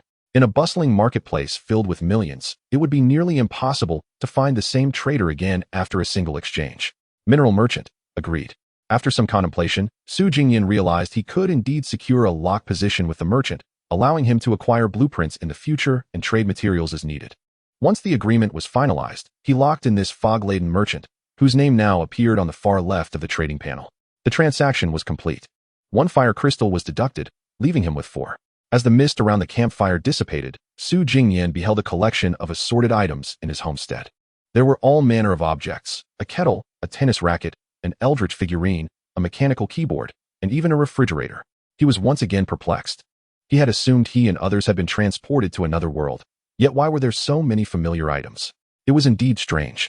Unable to decipher this anomaly, Su Jingnian decided to dismiss the thought. He picked up the kettle from the ground and placed it on the workbench above the drone blueprint. Plastic 2, Alloy 1. Addition successful. Workbench production, thermal sensing drone. Remaining required materials, iron 5, plastic 3. Next, Su Jingnian gathered the iron tools he had previously obtained and placed them on the workbench. Iron 5, addition successful. Remaining required materials, plastic 3. Only a little remained. Su Jingnian turned his gaze to the assortment of goods on the ground, contemplated briefly, and picked up 3 abstractly designed inferior eldritch figurines, placing them on the workbench. Plastic 3, addition successful. Materials for thermal sensing drone are complete. Workbench is in production. With a hum, a circle of blue light appeared above the workbench, and all the materials began to spin and merge, reminiscent of a washing machine. After a while, a small, sleek drone with a black coating was neatly positioned on the workbench. Truly a marvel of creation, Su Jingnian could not help but exclaim. He picked up the drone and examined it closely. After discovering the button to activate it, a panel materialized before him, displaying the drone's perspective. To his astonishment, the drone obediently followed his thoughts, its rotors whirring as it ascended into the air. With his intent guiding it, the drone began to hover and maneuver gracefully, akin to a bird in flight. This was splendid. Su Jingnian marveled at the ease of control, flying as he pleased with merely a thought. He immediately directed his attention beyond the mist. Buzz! The drone shot forth, plunging into the fog and disappearing from view. Su Jingnian observed the panel, following the visuals captured by the drone. However, the deadly mist obscured most heat signatures, limiting the thermal sensing drone's detection range to a mere 20 to 30 meters. He first commanded the drone to circle around the campfire. From the transmitted images, he discerned a massive heat source lurking within the fog, the fearsome beast. It remained outside. Su Jingnian turned to the mist's edge, but alas, he could see nothing, only the pitch-black shroud of deathly fog. Yet, through the drone's thermal vision, he could detect the beast, motionless just beyond the campfire. If he did not lack the innate talent, Su Jingnian might have suspected he was some sort of immortal. After all, why were wild beasts so drawn to him? As if his flesh were the most delectable? In the chat, others had not encountered such beasts, yet he had faced them blocking his path not once, but twice. Of course, he was aware that this was merely survivor bias. Those who truly met with danger had likely perished without a word. Continuing to navigate the drone deeper into the mist, Su Jingnian sought to discern the terrain surrounding his campfire. As the drone explored, he discovered that the area around the campfire seemed to be an expansive plain, remarkably flat with no undulations. However, after the drone had barely traversed a few hundred meters, he encountered yet another colossal beast. It radiated heat, and even the drone's limited thermal range could not reveal its full form. What on earth? Su Jingnian's scalp prickled. He dared not let the drone flit about near this super beast, and instead directed it to fly toward the opposite side of the mist from the campfire. Yet, the outcome was the same. The drone hardly ventured a few hundred meters before it detected yet another super beast. Gazing at the thermal images relayed back, Su Jingnian was left utterly bewildered. Where was his campfire? Why were there giants lurking in every direction? If the mist were to stir in a month, unleashing these beasts upon his humble abode, it would surely be reduced to rubble. Chapter 13, The Mineral Abode. After thoroughly scanning a 1,000-meter radius around the campfire with the thermal sensing drone, Su Jingnian discovered a total of 5 giants. The one blocking the path by the campfire was the smallest, measuring less than a third of the size of the others. Yet danger coexisted with opportunity. The drone had also detected numerous objects resembling treasure chests on the ground, but alas, thermal sensing could not reveal their grade. It was reasonable to assume the levels were not low, given the surrounding presence of several beasts. Resources could not possibly be lacking in such a perilous area, could they? Regrettably, he could only observe from afar. Su Jingnian felt a pang of regret. Until his companion beasts grew in strength, he was destined to remain confined within the campfire's embrace. Unable to venture into the mist for exploration. To step outside, he would first need to defeat the nearest beast lurking beyond. Buzzing. The drone successfully navigated through the mist and returned to the homestead. Under Su Jingnian's mental guidance, it landed steadily on the ground. Henceforth, he would dispatch the drone for exploration daily, steadily gathering intelligence about the surroundings. At last, he had gained some insight into the mysterious fog. Subsequently, with nothing else to occupy him, Su Jingnian took advantage of his current vigor and lack of fatigue. He used his sharp claws to whittle some wooden sticks, crafting a simple shelving unit to store meat and other provisions. Previously, he had no choice but to leave them on the ground, which could potentially harbor bacteria. Thus, even while taking breaks, he felt fatigued from the dual exertion of mining with the pangolin and his own energy expenditure. He lamented the fact that when his companion was working, he could do little else, or else he would tire quickly. Su Jingnian felt a sense of helplessness. Assisting his companion in resting, while appearing serene and comfortable, was indeed exhausting. Fortunately, every effort bore fruit.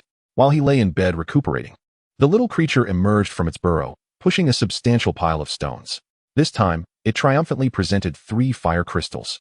The little one bounced excitedly to the bedside, raising the fire crystals high with its paws and offering them to the reclining Su Jingnian. Well done, my efforts were not in vain. Su Jingnian weakly praised his beloved pet beast, extending his hand to take the fire crystal and placing it into the silver treasure chest. Fire crystal 7. Indeed, prosperity had returned. Su Jingnian felt a sense of satisfaction. Even though fatigue weighed heavily upon him, he rose from his bed to prepare food for the little creature.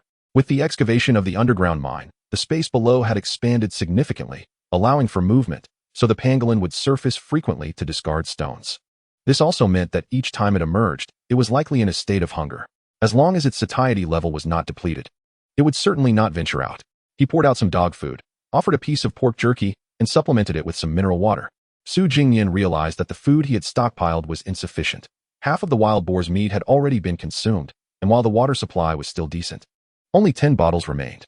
Strictly speaking, this marked only the second day since Su Jingnian had descended into this beast master abyss, and he had already devoured half a pig. Such an appetite was indeed formidable. Su Jingnian found it somewhat absurd. After the pangolin finished its meal, he opened the pet panel. Pet, Chinese pangolin. True name, unnamed. Attribute, gold. Level, juvenile stage 1, 77. Skills, none. Specialty, digging. Very well, it was nearing an upgrade. Su Jingnian felt no surprise. His pet could consume 7 to 8 meals a day, and if its growth were to lag despite such voracity, that would indeed be peculiar. This must also be considered a potential enhancement brought about by the fatigue synchronization attribute of beast mastery. After the pet had its fill and returned to the mine, Su Jingnian lay on his mattress, basking in the warmth of the campfire, and opened the chat panel to catch up on the latest news. At that moment, he noticed that alongside the general and nearby categories in the chat panel, new friend and group classifications had emerged.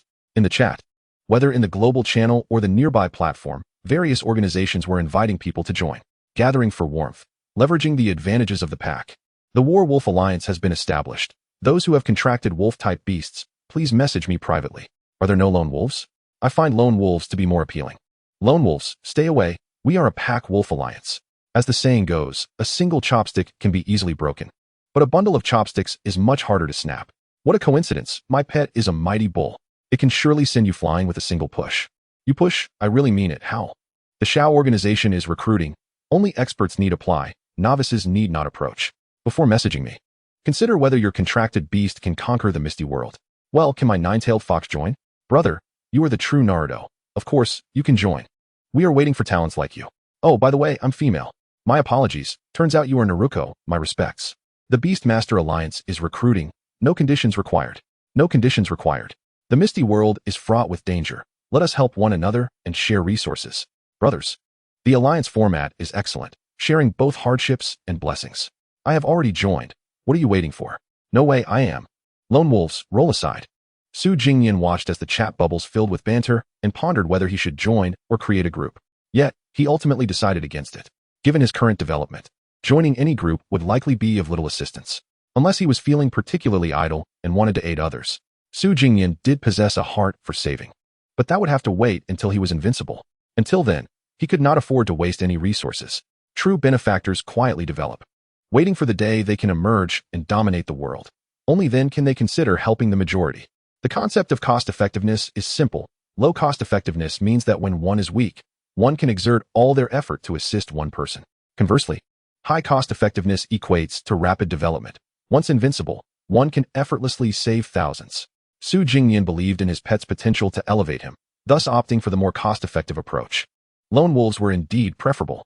However, he soon reconsidered and decided to create a group named Home of Oregon. I cannot venture into the mist, and all my resources rely on the fire crystals mined by my little companion. Establishing a notification group should prove beneficial. Su Jingnian mused. While an organization may not be necessary for him, he could create one to promote fire crystals, attracting those who required them into the group and cultivating a steady clientele. After all, every time he sought something, he had to scour the trading market for ages, and finding an equivalent value for a fire crystal was quite challenging. It was akin to entering a $5 store with a $100 bill, inevitably resulting in frustration. It was time to nurture some loyal customers. Su Jingnian's goal was simple.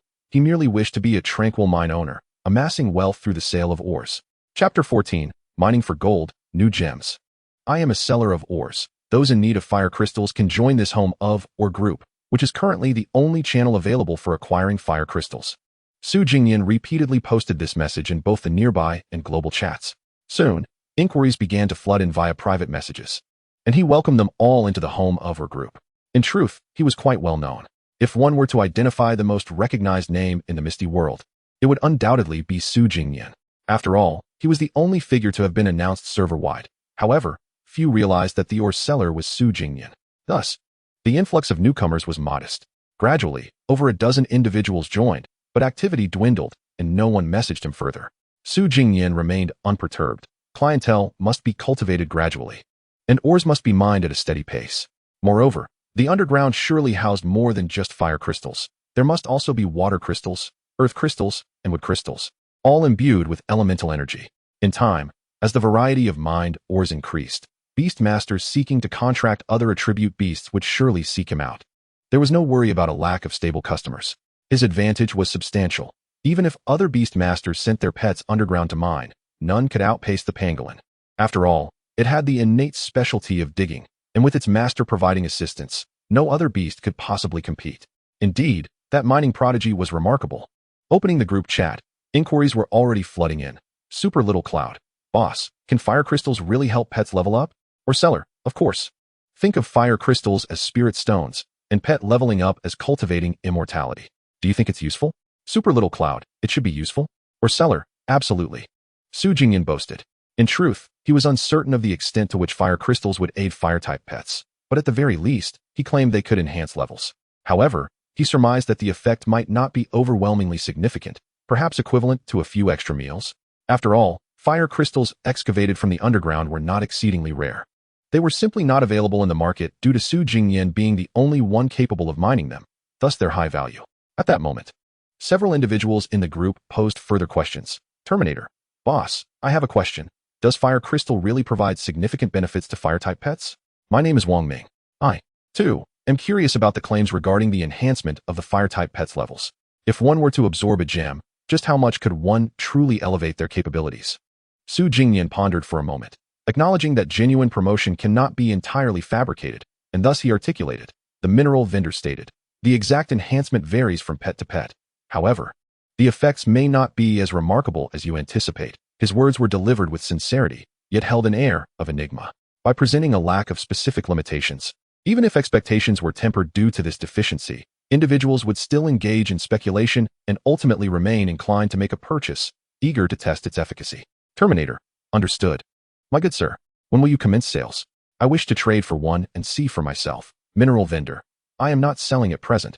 Once I require other resources, I shall first consult the group. Terminator. Very well. Super Little Cloud. All right. Wang Ming. Agreed. Only 3 individuals responded, yet Su Jingnian observed that there were a total of 12 participants in the group. It seemed many were lurking in the shadows. He felt no urge to intervene. When the time came for inquiries, he would directly pose his questions to the group, hopeful for a straightforward exchange. If they possessed what he sought, they would surely reveal themselves. Should that fail, he could always venture into the marketplace. All he needed was to maintain the initiative. Subsequently, he reclined upon his bed, activating perceptual synchronization, immersing himself in a first-person perspective of the little pangolin mining. At this juncture, the underground no longer resembled a mere tunnel, but had transformed into a cavern, spacious enough to rival a grotto. Thus, as the pangolin excavated debris, it could temporarily set it aside, waiting until a larger quantity was amassed before discarding it collectively. With a resounding thud, its claws plunged forcefully into the rock, deftly prying it apart into several fragments. Su Jingnian observed the moment with perfect timing, as the little pangolin had unearthed a mineral. In the pitch-black cavern, embedded within the rocky wall, sparkled a gem. However, this time it was not red but a resplendent golden hue, radiating brilliantly in the darkness. Suddenly, the pangolin was blinded by the intense light, closing its eyes, and after a considerable duration, it reopened them, casting a sidelong glance at the golden gem. Little one, quickly extract it so I may ascertain what it is, Su Jingnian urged, directing his commands. From the pangolin's perspective, he could not view the status panel. Thus he had to suppress his curiosity for the time being. After a while, Su Jingnian stood at the cavern's edge, and the previously dark tunnel erupted with dazzling light as the pangolin emerged, its little head adorned with protective scales. Cautiously, it crawled out of the tunnel and presented the golden gem to Su Jingnian. Shimmering energy activation gem, a gem that glimmers with golden brilliance.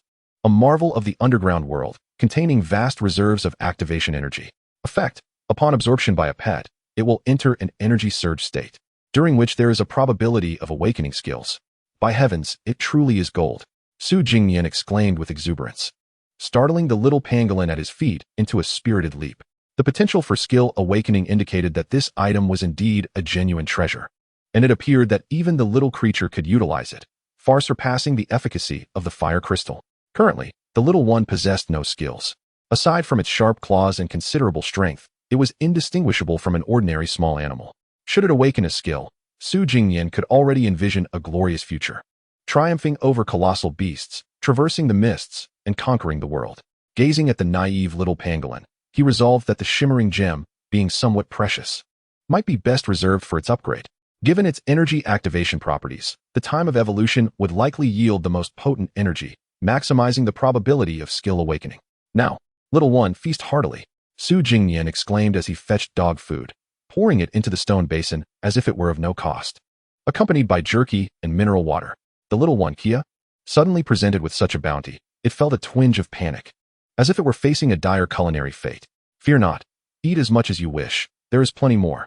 Su Jingnian beckoned from the side of the stone basin.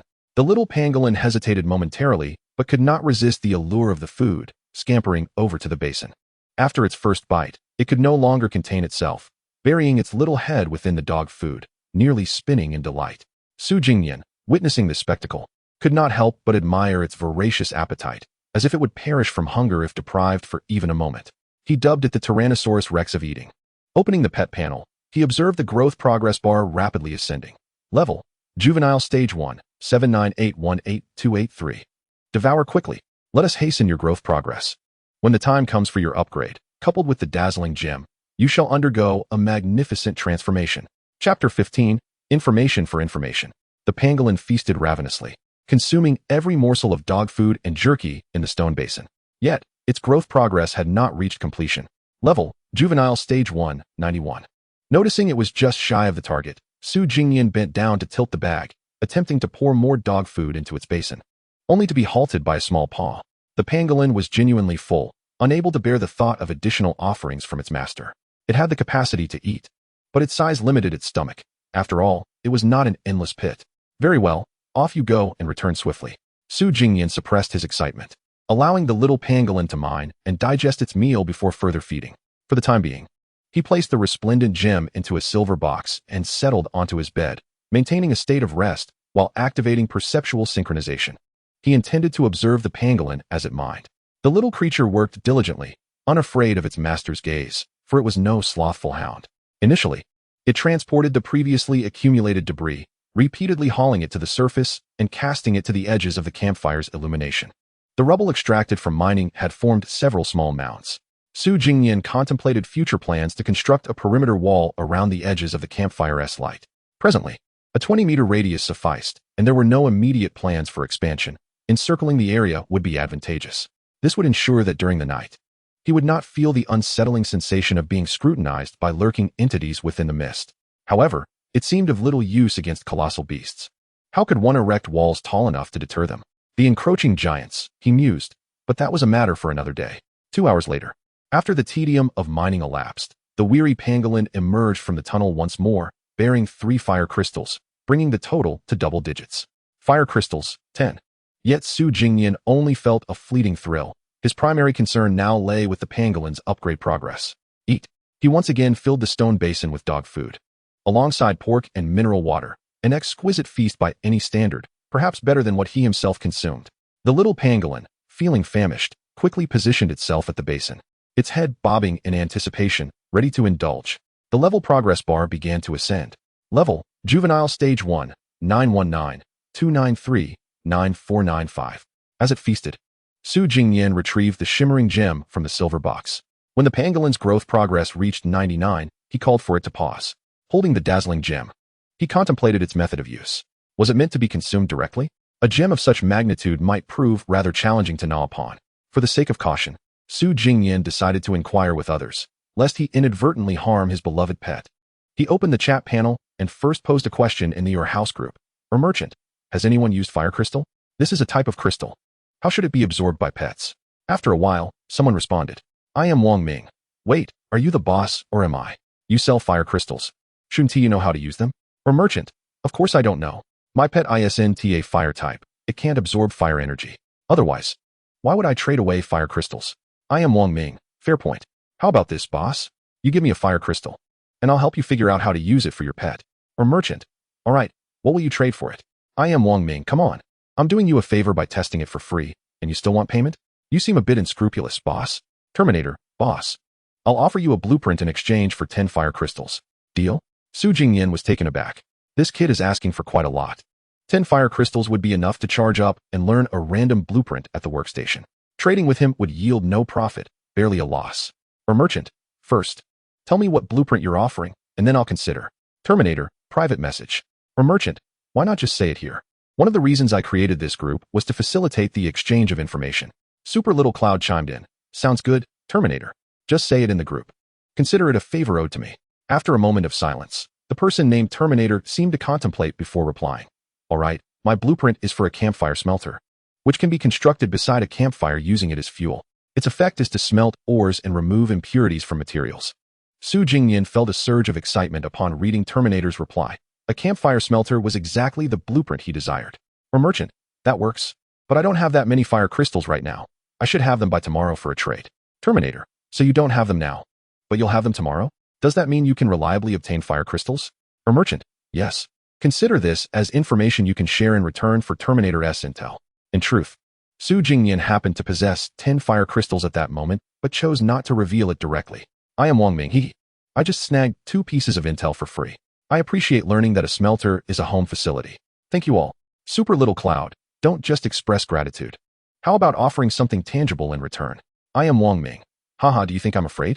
I'll divulge a heavyweight piece of intel. I am Wang Ming. Super Little Cloud, Wang Ming is foolish. Terminator, indeed.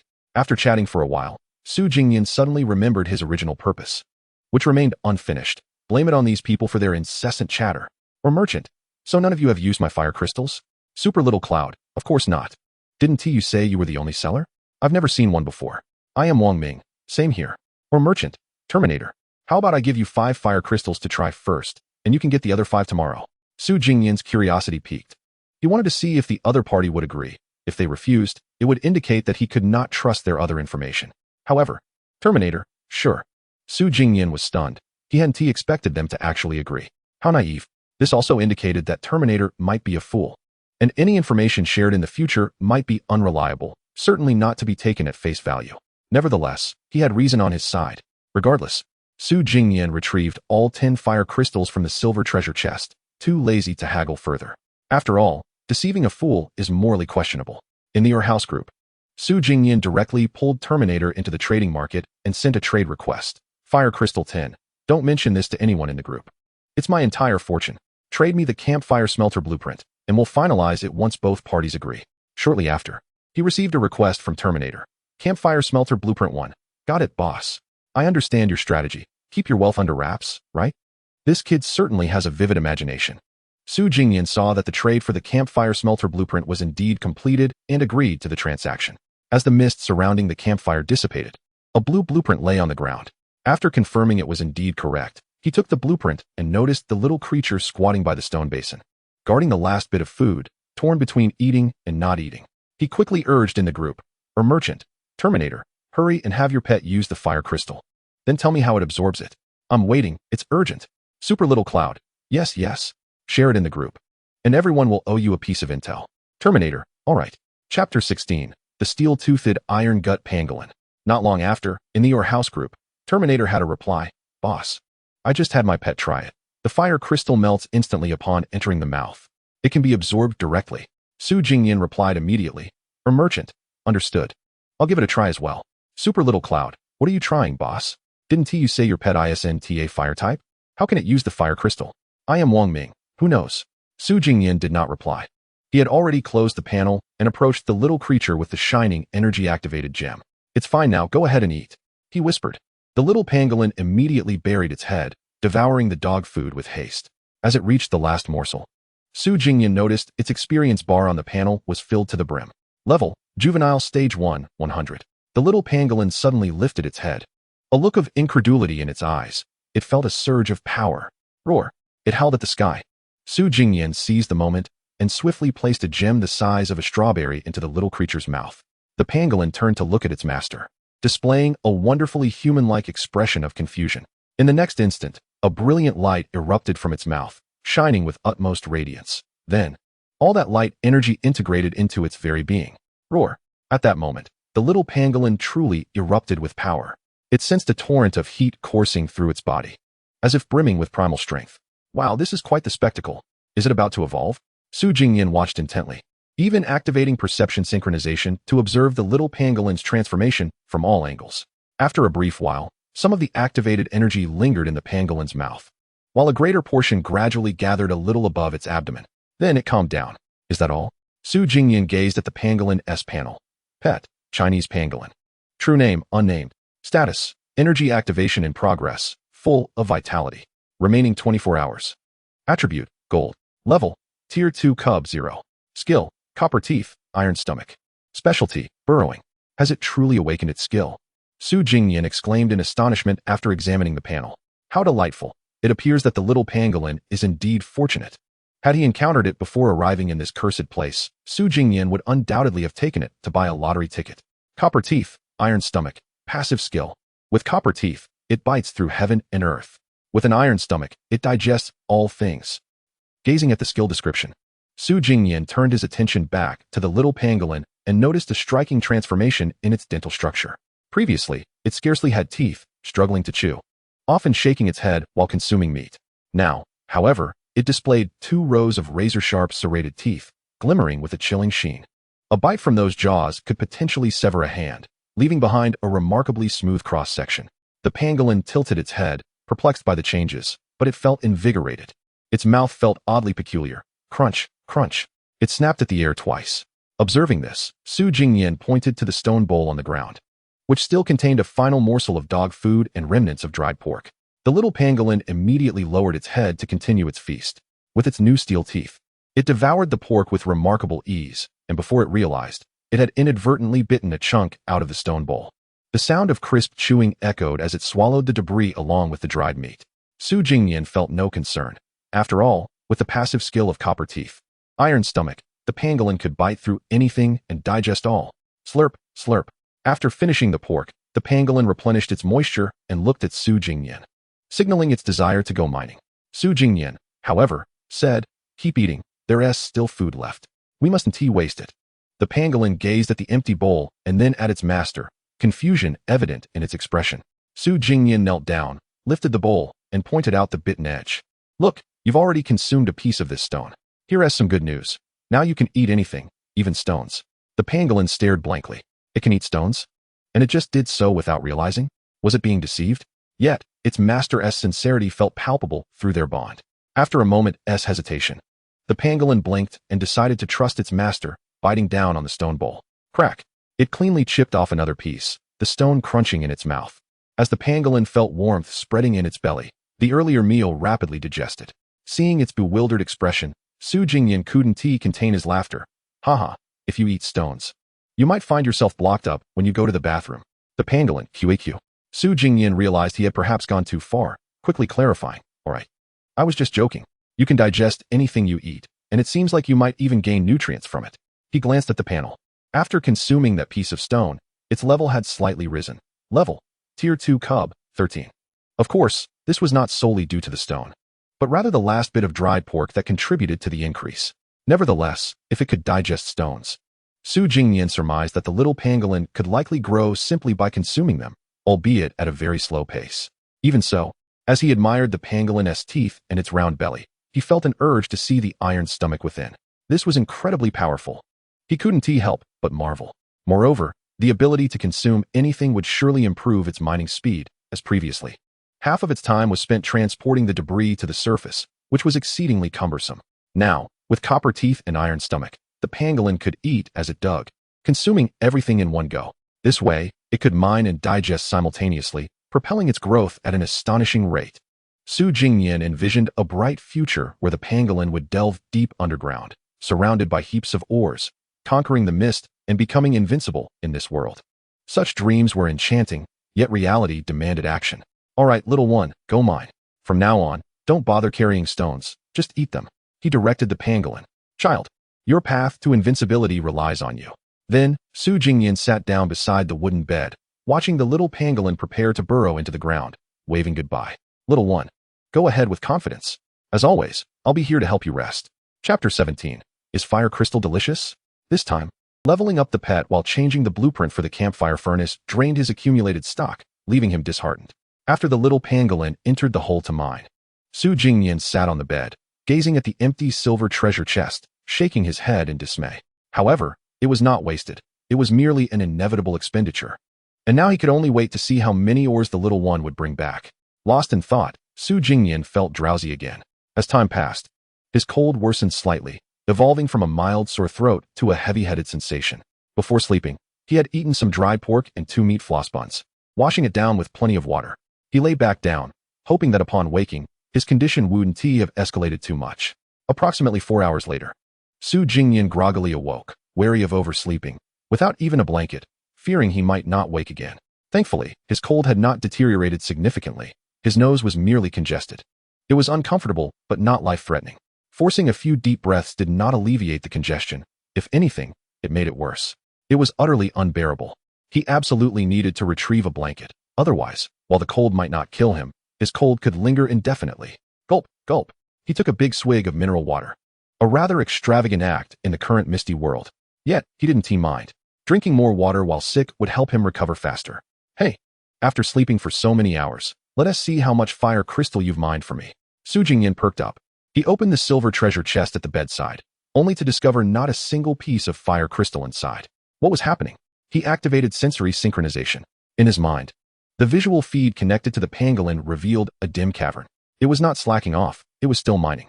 He watched as it dug its claws into the rock, extracting a chunk of stone, then bringing it to its mouth. Crunch, crunch. Accompanied by the crisp sound of chewing, it quickly consumed a stone the size of a fist. Little one Su Jingnian relayed through their mental link. Where are the ores you've mined in these few hours? The pangolin heard its master's voice in its mind. The little pangolin blinked its eyes, pausing its mining activities, and turned to glance behind. There, upon the rocky ground, lay a small heap of fire crystals, radiating a warm orange glow that illuminated the dark cavern, dispelling the shadows to a degree. No wonder it was merely dim. Su Jingnian roughly counted. This modest pile of fire crystals must number at least a double-digit figure, no less than 20. Little fellow, you are defying the heavens, Su Jingnian exclaimed, unable to contain the joy that spread across his face. He looked like a simpleton grinning foolishly at the air. It was no wonder that the silver treasure chest contained no fire crystals. It turned out that the little pangolin had remained underground since it burrowed down before he fell asleep, tirelessly mining and consuming its finds without discarding any rubble. Let's pause for now. Bring those mine stones up so I can have a look, he instructed. The pangolin nodded in agreement. After a short while, Su Jingnian watched as it emerged from the burrow, bearing the jade-like fire crystals. It couldn't carry them all at once, so the little creature made another trip before finally bringing up all the fire crystals. Fire crystals, 23. Gazing at the silver chest now half filled with fire crystals, Su Jingnian burst into hearty laughter. He had never had such an abundance of fire crystals in his inventory. Let us cheer for this little creature. Just moments ago, he had depleted his stock, and now, upon awakening, he found it had doubled from its previous maximum. Indeed, having a tireless pet beast is a blessing. Little fellow, after mining for so long, you must have consumed a fair amount of stones. Let's see if they hold any nutritional value, he mused. Opening the pangolin's pet panel. Pet beast, Chinese pangolin. True name, unnamed. Status, energy activation in progress, full of vitality. Remaining, 20 hours. Attribute, gold. Level, juvenile stage 2, 37. To think it had only grown to 37%. Su Jingnian felt a pang of disappointment. It appeared that merely allowing his pet beast to consume dirt wouldn't lead to significant growth. He had previously fantasized that if the little creature could rapidly grow by feasting on rocks, it would save him a substantial amount of food. Alas, it seemed impractical. Naturally, Su Jingnian merely entertained the thought. He would never actually do that, for that would be far too unkind. If someone were to ask, "Are you a good beast master?" Su Jingnian would confidently affirm, "I am." He felt no regret for assuming the most tedious, monotonous, and seemingly eternal task of resting and working upon himself. This was a true display of leadership. Speaking of which, since the little fellow could eat anything and digest all, surely it could consume fire crystals as well? Su Jingnian suddenly pondered. If among all his current resources, the most nutritious would undoubtedly be fire crystals. Previously, since fire crystals were only absorbable by fire-type beasts, he had treated them as mere currency for trading with others. However, it now seemed that his own pet could partake in them as well.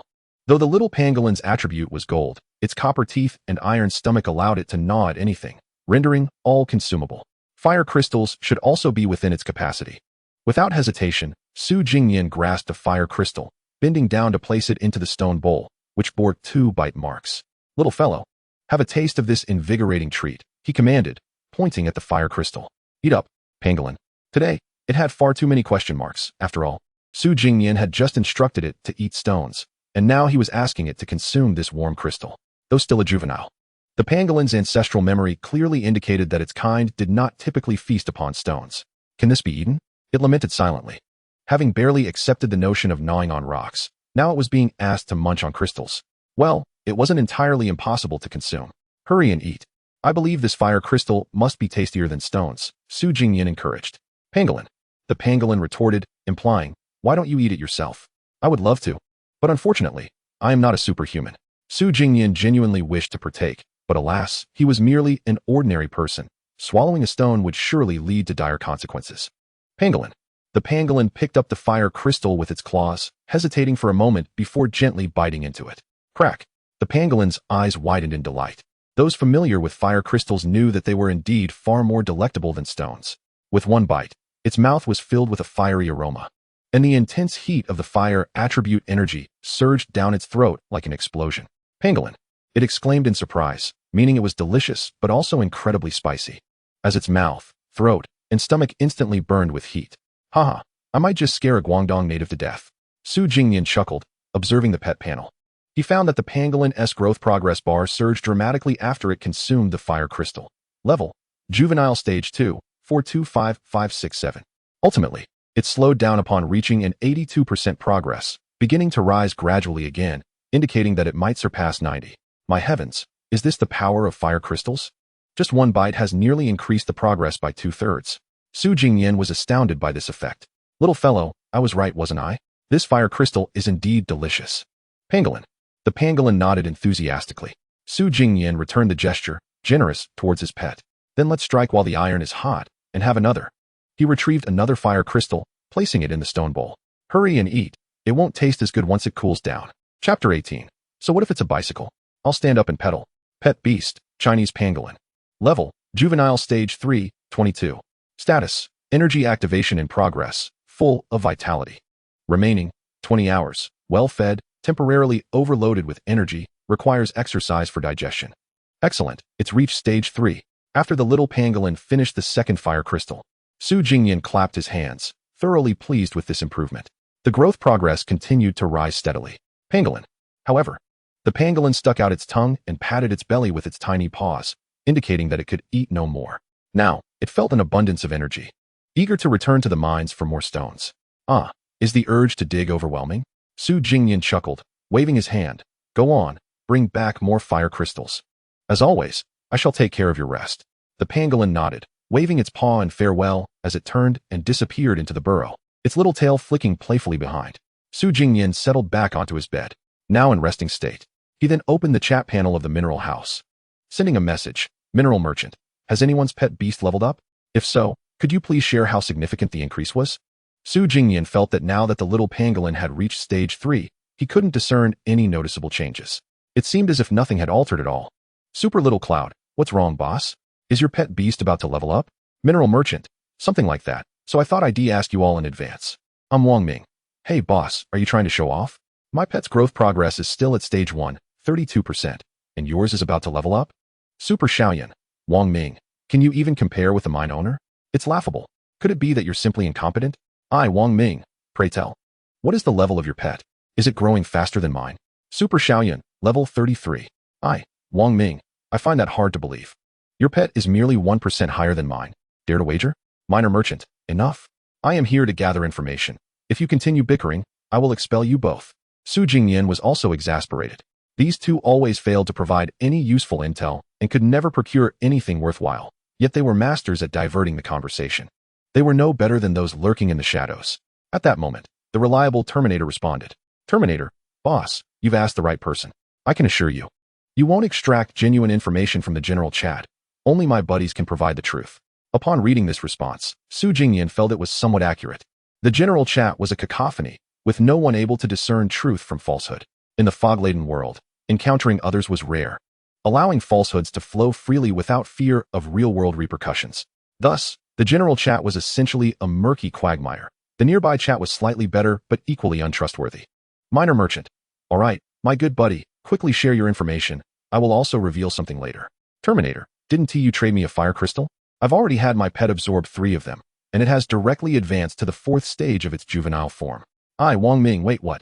4th stage of a juvenile. Is the mine owner's fire crystal truly that impressive? Terminator, absolutely. From now on, I shall be the boss's loyal customer. Super Xiaoyan, boss. I want to trade too.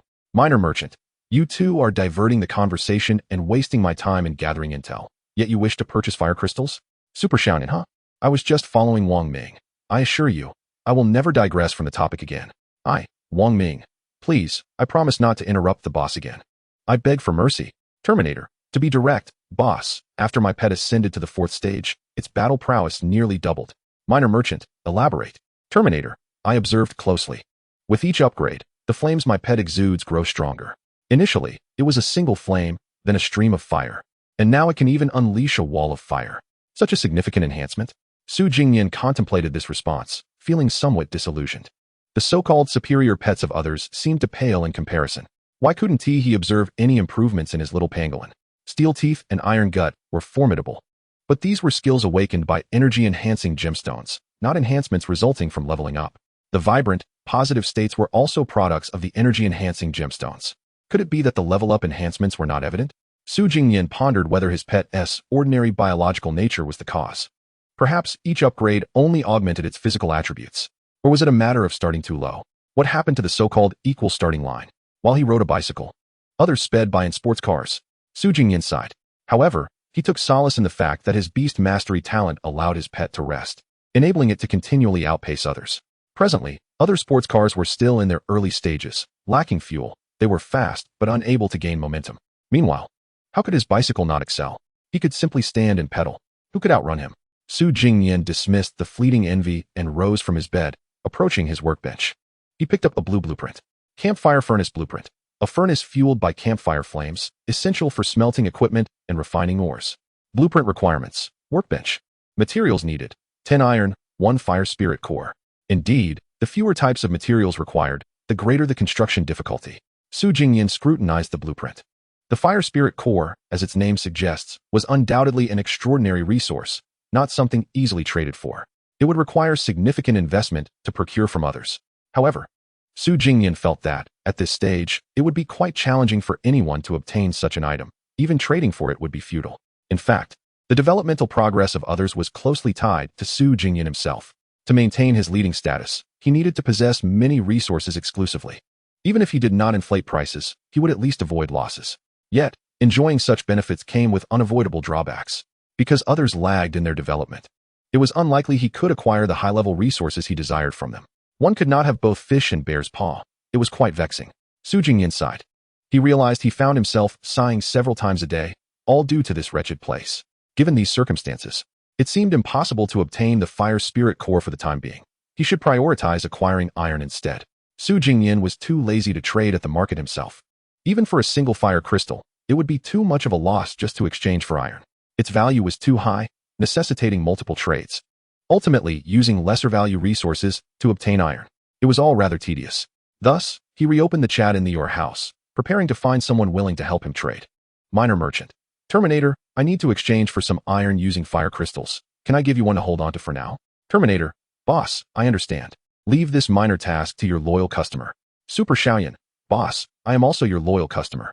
You can't favor just one person. Let me do it. Wang Ming, count me in too. Super Xiaoyan, get lost. Minor merchant, Chapter 19, Pet Level Rankings. These two began their antics again. Jingnian felt like cursing, but then reconsidered. He certainly shouldn't limit himself to trading only with the Terminator. It appeared that among the three equally active individuals, the other two also lacked intelligence. Minor merchant, since that's the case, and Terminator is likely busy leveling up his pet, let us choose someone else. Super Xiaoyan, yay? Wang Ming, pick me please. Jingnian observed the banter of these two clowns, a sly smile creeping onto his face, revealing a cunning expression. Minor merchant, but let me be clear. I will only give you one fire crystal to hold on to, and how much resource you trade back will be at my discretion. Super Xiaoyan, what the heck? Boss, are you not a bit of a schemer? Wang Ming, indeed. It is well known that unjust clauses lack legal validity. Jingnian was taken aback. He anticipated they would understand legal matters. Initially, he thought they were both as naive as the Terminator, but it seemed they were not so easily deceived. Nonetheless, here, legalities were ineffective, and the initiative always rested with him. If he couldn't deceive them, then he would simply forego the attempt. Minor merchant, no matter. Let us have Terminator assist me, and consider it a favor owed to you. Super Xiaoyan, don't. Cunning boss, can you let me hesitate for just 2 more seconds? Minor merchant, what is there to hesitate about? I'm the one providing the fire crystal. You could even abscond with it, so it is I who should be concerned. Super Xiaoyan, that does seem valid. Of course, Jingnian had initially intended to cultivate trustworthy relationships, unwilling to risk losing a fire crystal just to see someone's true intentions. After all, he wouldn't suffer a loss. Yet, these two had begun to worry. The individual known as Wang Ming felt a sense of loss and chose silence, proving to be someone not easily deceived. Bring on more simpletons like Terminator. And spare me the scheming and treachery. A few fire crystals as a gift won't hurt, he mused. Jingnian felt a profound sense of helplessness. Being a cunning merchant was indeed quite exhausting. Mineral merchant. So, will you take on this task or not? If you agree, I will give you a fire crystal from my stock, and you can exchange your own resources for 10 pieces of iron for me. Super Little Yun, absolutely. I trust that you, my esteemed boss, are a good person and not a swindler. I shall promptly go and procure those 10 pieces of iron for you. What a promising apprentice. Jingnian felt quite pleased. This Little Yun was certainly a worthy candidate for nurturing, though somewhat cautious. He could easily be persuaded with a few encouraging words. After a while, questions arose in the group. Super Little Yun, but boss, what exactly do you mean by 10 pieces of iron? Iron balls, iron blocks, or iron ingots? Mineral merchant, any of them will do, as long as they contain a substantial amount of iron. Super Little Yun, such lenient conditions? Very well, I assure you I will complete the task.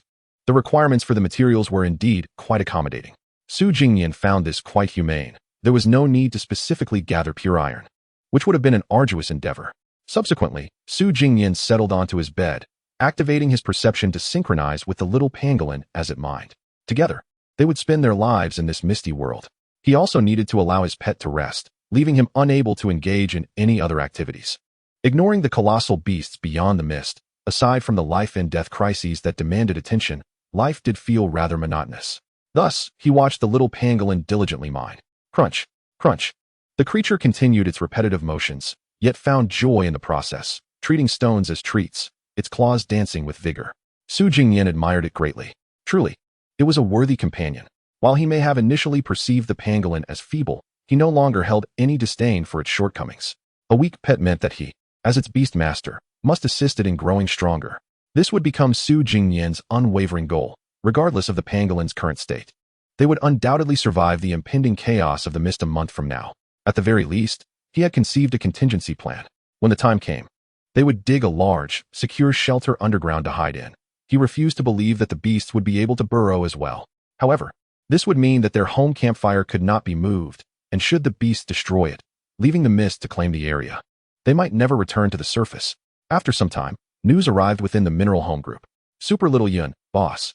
I've exchanged for the 10 pieces of iron you requested. Let's trade quickly. I want my fire crystal. Upon seeing this, Jingnian promptly initiated a transaction with them. Iron Scythe 10. How about it, boss? This is acceptable, right? I searched for quite a while in the trading market to find this target. Fire Crystal 1. Indeed. The task has been completed satisfactorily. From now on, you will be my second most valued customer, enjoying priority access to minerals. Super Little Yun. Please, boss. Don't say that. My mother always told me that only swindlers make empty promises. Jingnian found himself unable to respond. Waiting by the campfire as a faint white mist emerged and dissipated, delivering all 10 iron scythes to the workbench. Iron 10, addition successful. Workbench construction, campfire smelter. Remaining required materials, fire spirit, core 1. Only this most elusive material remained, and it was uncertain how long it would take to acquire. It could very well be a lifetime. Jingnian paid little mind to it. After all, the little pangolin had only unearthed 2 types of ore thus far, 1 fire crystal from an underground vein and 1 radiant energy gemstone. There were currently no ores that required smelting, rendering the smelter's construction pointless at this moment. He had exchanged for this blueprint simply with the thought that it would undoubtedly prove useful one day. The pangolin could not possibly mine only fire crystals.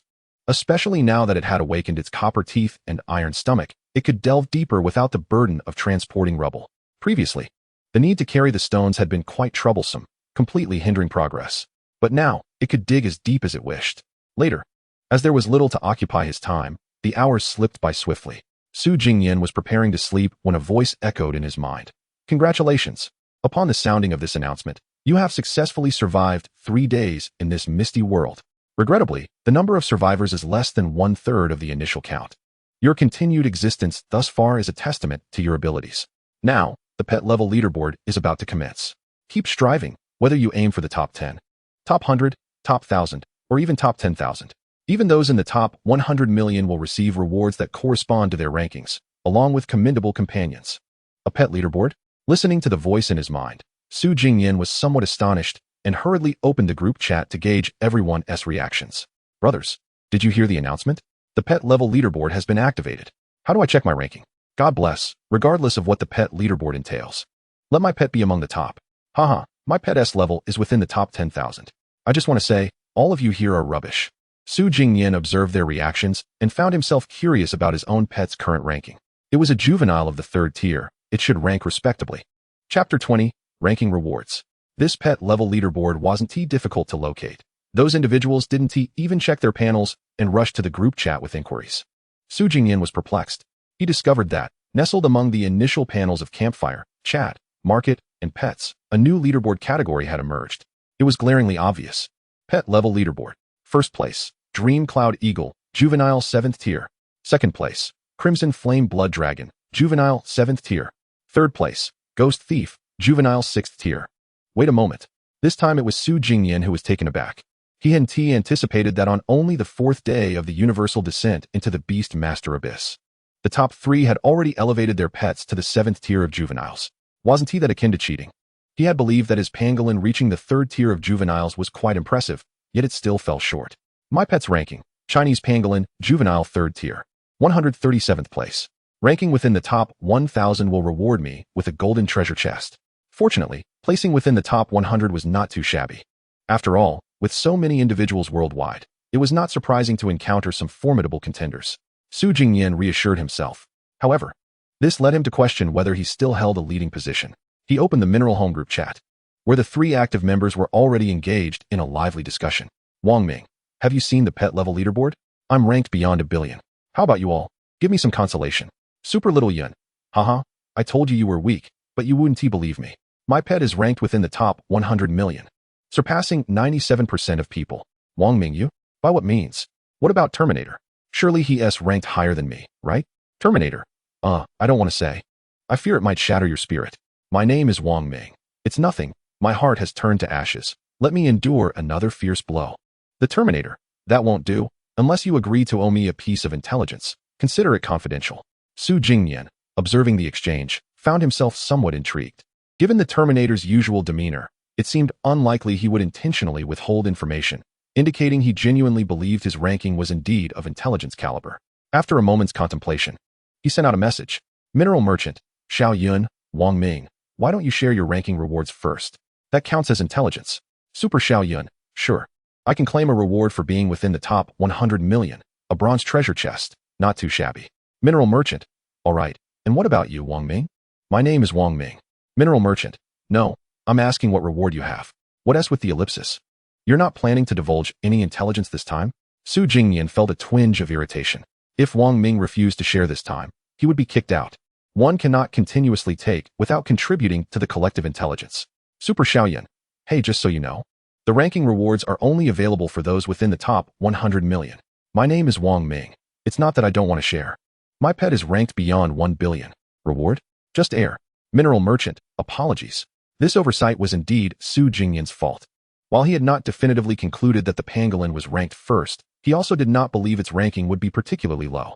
As for the notion that only those within the top 100 million receive rewards, he was not being pretentious. He simply had not paid attention. Super Xiao Yun, Terminator. Having shared my ranking rewards, I consider that a piece of intelligence. Now, do elaborate on yours. My name is Wang Ming. Right, I just remembered. You're not even on the same level as me. Your pet is a stage 4 juvenile. The Terminator. Well, my pet is a stage 4 juvenile, ranked 14th. And my reward is a platinum treasure chest. Super Xiao Yun, what? 14th. My name is Wang Ming. Wait a minute. Buddy, a platinum treasure chest? I've never even heard of that. Once the rewards are distributed, won't you just soar? Mineral Merchant, congratulations. Humanity's 14th ranking has emerged in our group. Su Jingyan realized. Indeed, the current rankings still exhibited minimal gaps. His juvenile pangolin, a stage 3, was ranked over 100. Meanwhile, the Terminator's stage 4 juvenile pet, being just one tier higher, ranked 14th. This suggested that even among the top 100 pets, at least half might be stage 3 juveniles. Although they were similar to the pangolin, perhaps they had leveled up earlier, thus securing higher rankings. There was nothing to worry about. A few minor level differences merely offered those individuals a head start. Now that the little one could consume minerals, it would soon catch up. Su Jingnian felt confident. Just 2 days prior, his pangolin had not leveled up. But on the third day, it had ascended to stage 3 in one go. Now, with its copper teeth and iron stomach, capable of digesting fire crystals, it might reach full juvenile stage within a week. Ascending to the first rank was not impossible. The Terminator, boss, once the leaderboard resets in a week, I'd prefer not to open the platinum treasure chest. Could you exchange it for fire crystals instead? Mineral Merchant, of course. Su Jingnian was taken aback. This fellow was actually willing to forego a platinum treasure chest for the allure of fire crystals? He found himself questioning the rationale. Yet, he did not hesitate in his response. Any delay would be a sign of disrespect towards the merchant. My name is Wang Ming. Seriously, buddy. Have you ever kicked a habit?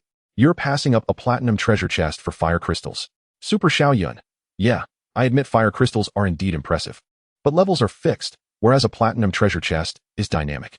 The Terminator. It's fine. I can't handle a platinum treasure chest. What if it yields less value than a straightforward box? Moreover, without fire crystals, my pet's level can't possibly rise to such heights. And I wouldn't even qualify for the treasure chest. I ought to thank the boss. Look at that.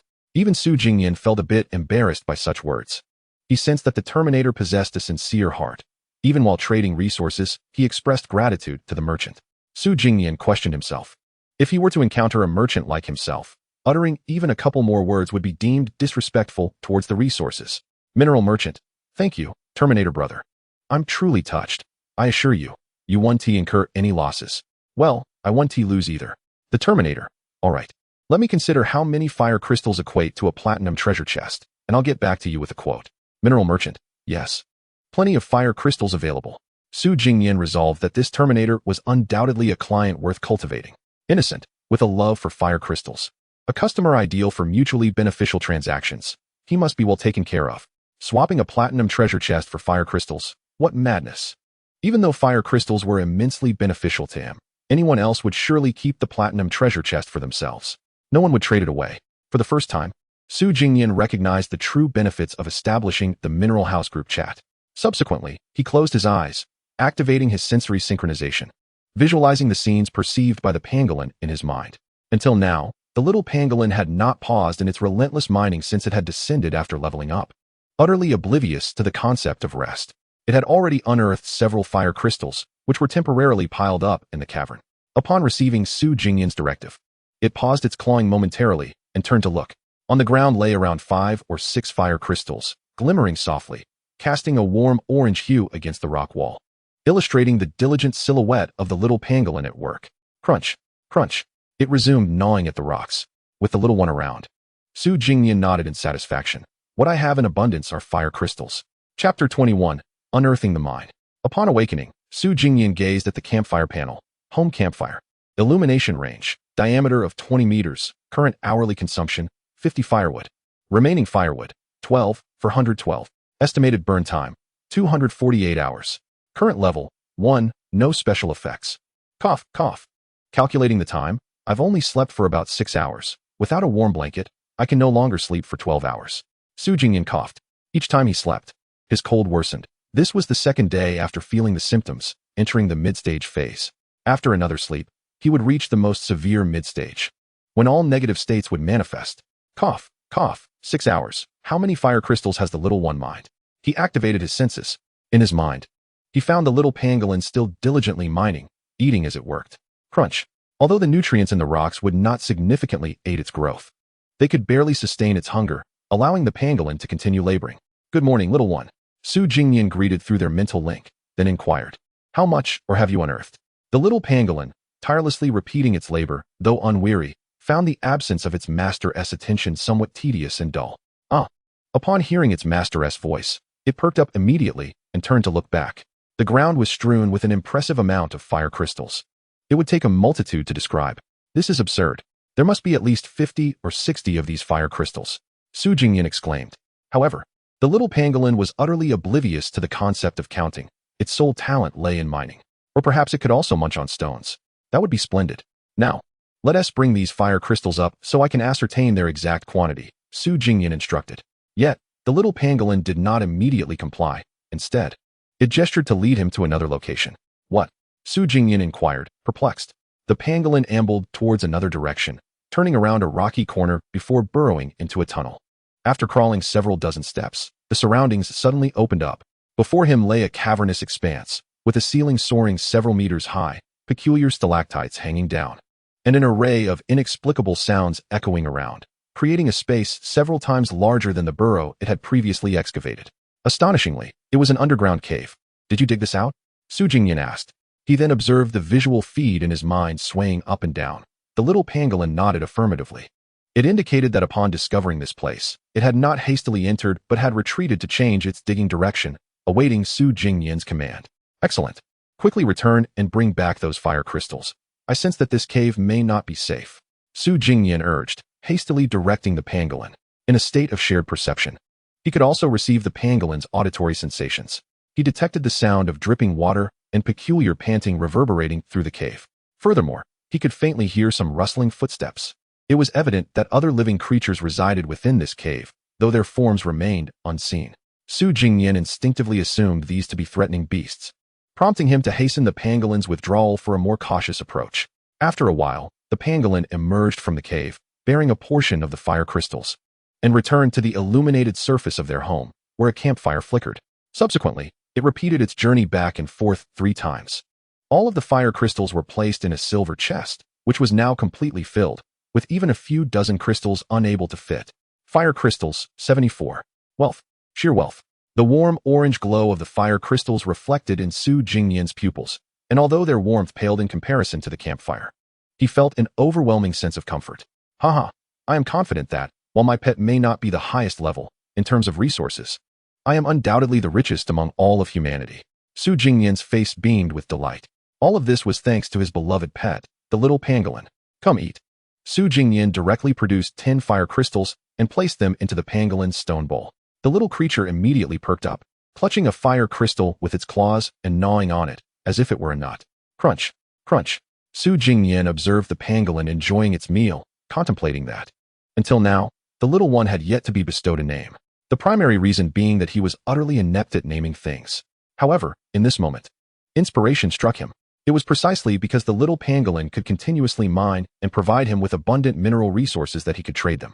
Therefore, what did a shrewd merchant cherish the most? Surely, it would be gold ingots. Su Jingnian declared, "Little one, you have a name now. From this moment forth, you shall be called Yuanbao. What do you think?" The pangolin, while munching on the fire crystal, glanced up at its master and squeaked in agreement, "Jia," indicating its approval. It then resumed its feast. During this meal, the little pangolin consumed 3 fire crystals, and it seemed that with each level gained, its appetite was also increasing. Su Jingnian opened the pet panel. Pet, Chinese pangolin. True name, Yuanbao. Attribute, gold. Level, youngling stage 4, 77. Skill, copper teeth, iron stomach. Specialty, digging. Remarkable. It has ascended from stage 3 to stage 4 in just one meal, and judging by this progress, it may very well leap directly to stage 5 during its next feeding. Su Jingnian was exceedingly pleased with this outcome. He thought to himself, this copper teeth, iron stomach skill was perfectly tailored for Yuanbao. Mining necessitated the ability to consume stones, thus eliminating the need to waste time and energy transporting rubble to the surface. Moreover, feeding and growth were impeccably aligned with this skill. As a gold-type pet, being able to enhance itself through consuming fire crystals was somewhat extravagant, yet it mattered little. After all, what it mined was in abundance, fire crystals. After feeling satisfied and energized from its meal, Yuanbao rubbed its belly, radiating warmth and vitality. With its hunger satiated, it was ready to resume its mining endeavors. "Go on, I shall let you rest." Su Jingnian nodded in agreement.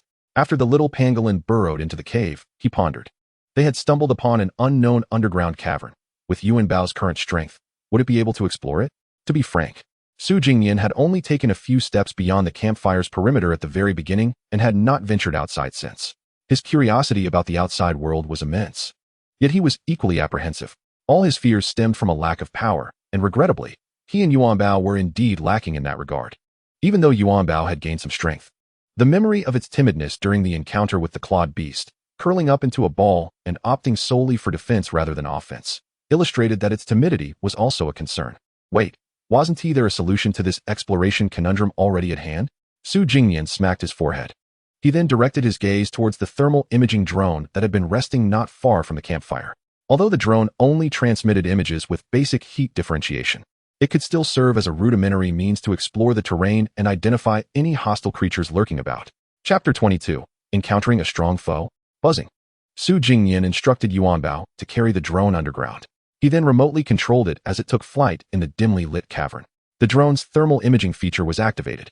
The screen displayed a hazy layer of color, rendering it nearly indistinct. The subterranean temperature was too low, severely impairing the heat detection. Reluctantly, he pressed on, navigating the drone forward. However, before long, the image jolted violently, accompanied by a faint sound.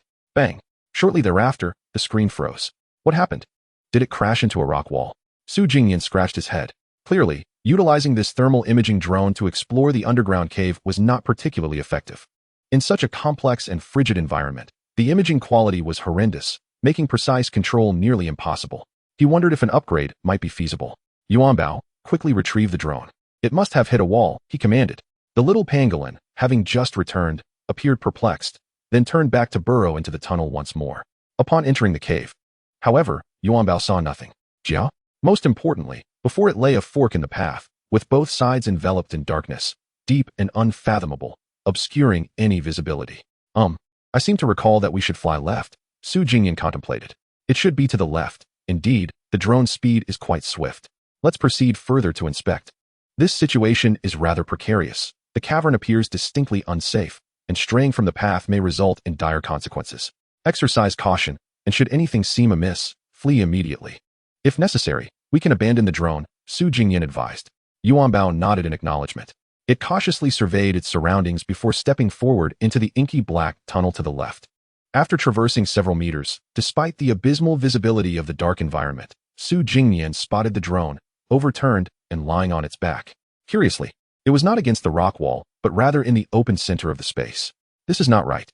Su Jingnian promptly issued a command. "Little one, retreat immediately and disregard the drone." Yuanbao, perplexed by this instruction, wondered why they would not retrieve the drone now that it was visible. Nonetheless, it unconditionally trusted its master and decisively turned to flee, its little legs moving swiftly. Whoosh! At that moment, both Su Jingnian and Yuanbao heard a sudden noise from behind, followed by a wave of excruciating pain. Something had struck them. It hurt terribly, Run. Due to their synchronized perception, Su Jingnian felt as if he had been struck by lightning, experiencing a sharp pain in his back, accompanied by a numbing sensation. Yuan Bao trembled all over, terrified. Its short legs moving rapidly. Scared, scared. From behind, an eerie laughter echoed, followed by another distant attack. Whoosh. Once more, pain surged through Yuan Bao, this time causing it to lose its balance and fall to the ground. Don't be afraid, little one. Get up quickly. We are almost there. Su Jingnian hastily reassured, fearing Yuan Bao might succumb to panic. Yuan Bao lay on the ground, gazing at the tunnel just a few meters away, attempting to move its legs but finding itself too weak to rise. Sheer terror had rendered it powerless. In its mind, Yuan Bao's helpless cries echoed, prompting Su Jingnian to devise a quick plan. Little one, if you cannot stand, then do not. Just curl up and roll into the tunnel. Yuan Bao, though frightened, understood that failing to obey its master's command would truly lead to its demise. Thus, it resolutely complied, burying its head into its warm belly, unfurling its scales, and curling up into a hardened ball. Rolling, rolling. Suddenly, another distant attack struck, and with a whoosh, it sent Yuan Bao spinning like a top. Yuan Bao's head became dizzy from the rapid rotation, and it could no longer discern direction, stars dancing before its eyes. The escape tunnel, now only a few meters away, seemed an insurmountable chasm. No way. Su Jingnian slammed his fist into the mattress in frustration. Seeing his pet on the brink of despair, he was forced to command, little one, if escape seems impossible, then we must resort to an explosive escape. Yuan Bao heard Su Jingnian's encouragement, gathering a modicum of courage. Yet it still could not confront the danger directly. Recognizing that Yuan Bao was only a hair's breadth away from a fighting spirit, Su Jingnian continued. Consider this. If you perish here, you will never taste the fiery crystal again, nor the even more delectable ores that await your discovery. A mere illusion, Su Jingnian mused. For he was quite adept at such persuasion, spinning tales effortlessly. At that moment, the faint sound of footsteps behind them ceased, replaced by a series of crackling noises. Scared, scared. Yet, the adversary seemed to hesitate, merely standing back and emitting sinister laughter. Yuan Bao hesitated. Su Jingnian urged, above all, little one, you have yet to taste the termites, the #1 delicacy of pangolins. Your long tongue is designed precisely for this. Upon hearing the word termites, Yuan Bao's innate instincts seemed to awaken. Although it did not comprehend what this was, it firmly believed that failing to consume termites would be a disgrace to its kind. Finally, Yuan Bao mustered its courage. It pushed itself up with its claws, rising like a diminutive tyrannosaurus, exuding an air of authority. Now that you have gathered your courage, turn around and behold our opponent. Let us discern who stands before us, Su Jingnian instructed. Pursued relentlessly by distant attacks, Yuan Bao felt the pain of their synchronized perception, which only fueled its irritation. Its eyes reflected trepidation, yet it ultimately turned around, finally revealing the true form of their foe. In the dark environment, upon uneven rocks, stood a small, icy creature, no taller than 50 centimeters, with limbs resembling slender lines. It was currently forming ice spikes with its tiny hands, still incomplete. Is this little thing the one that has pursued us all this way? Su Jingnian erupted in laughter, incredulous. Yuan Bao's size dwarfed the creature, appearing to be of an entirely different caliber. The icy creature opened its toothless mouth and emitted an eerie laugh. Scared, scared. The unknown often breeds the greatest fear.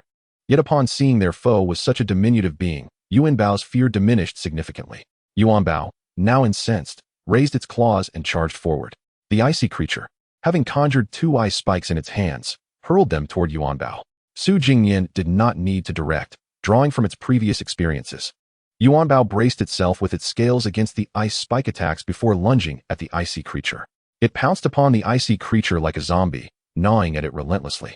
When the adversary attempted to block with its icy hands, Yuan Bao simply bit them as well. In the ensuing chaos, the icy creature, despite its bizarre laughter, found itself on the receiving end of a thorough chewing. In the dark cavern, the sound of crunching echoed, persisting for a moment before silence reclaimed the space. Little one, you began this encounter in a desperate flight, yet you triumphed over your opponent with ease. What have you learned? Su Jingnian inquired.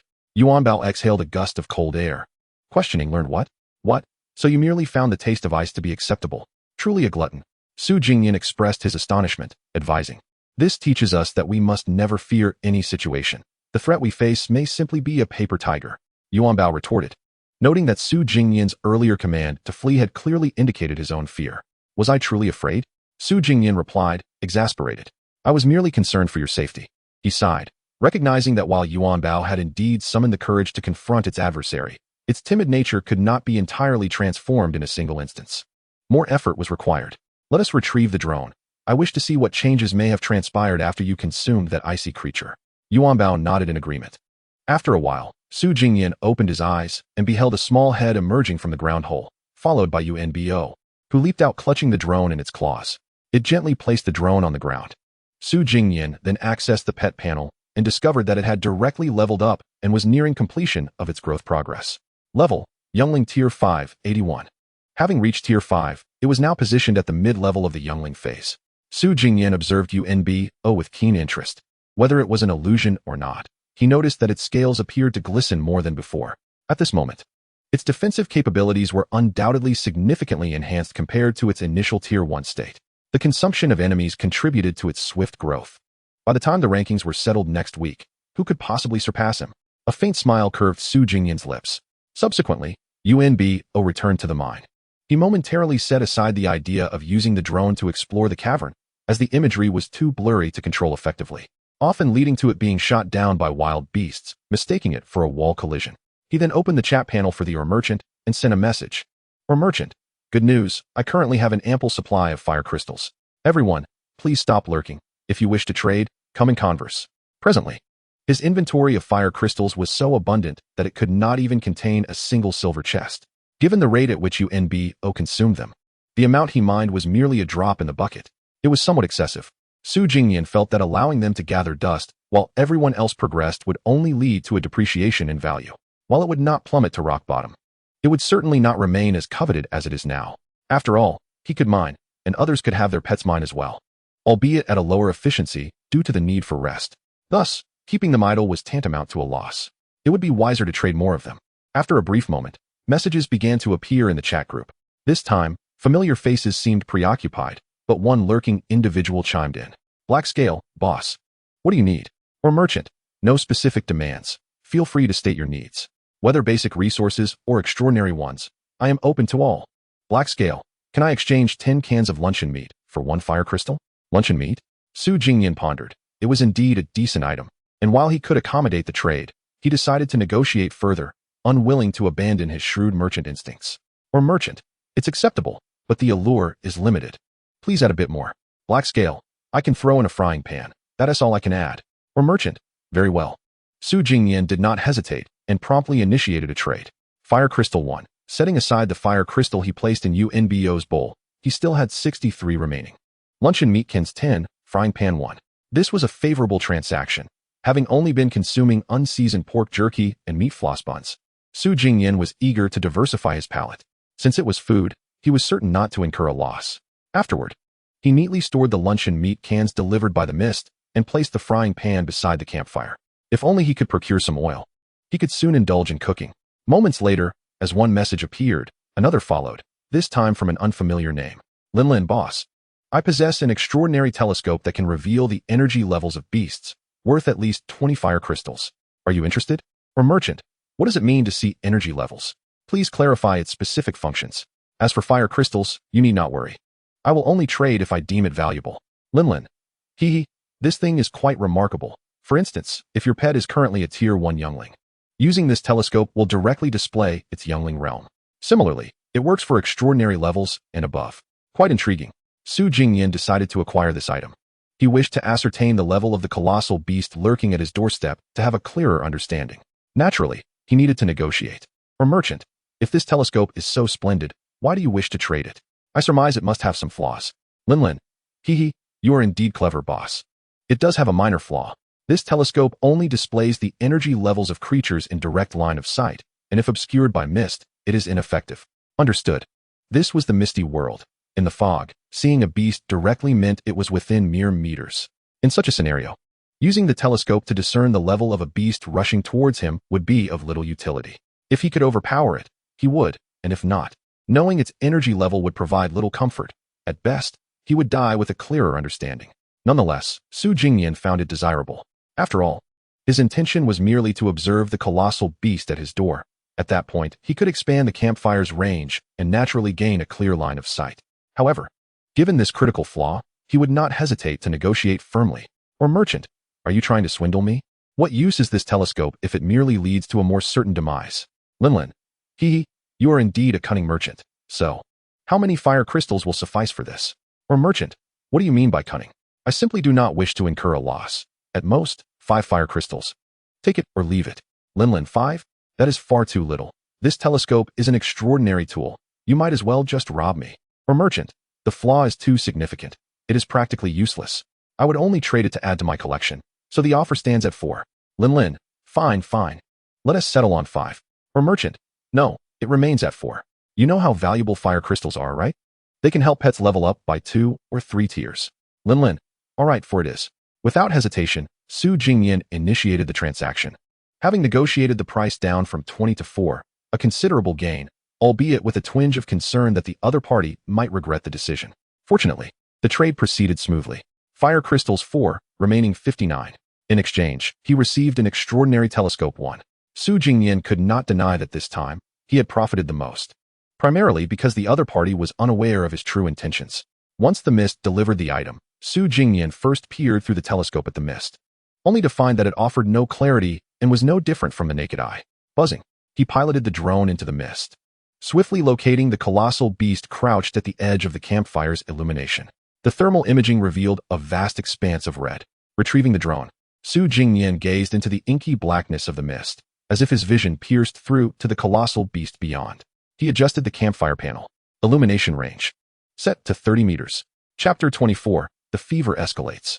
Boom. The brightness of the home campfire intensified, with each increase in distance elevating the flame's intensity and light. The surrounding mist began to dissipate, exposing the colossal beast that had previously been concealed in the shadows. Hiss! Wisps of white smoke suddenly rose from its surface.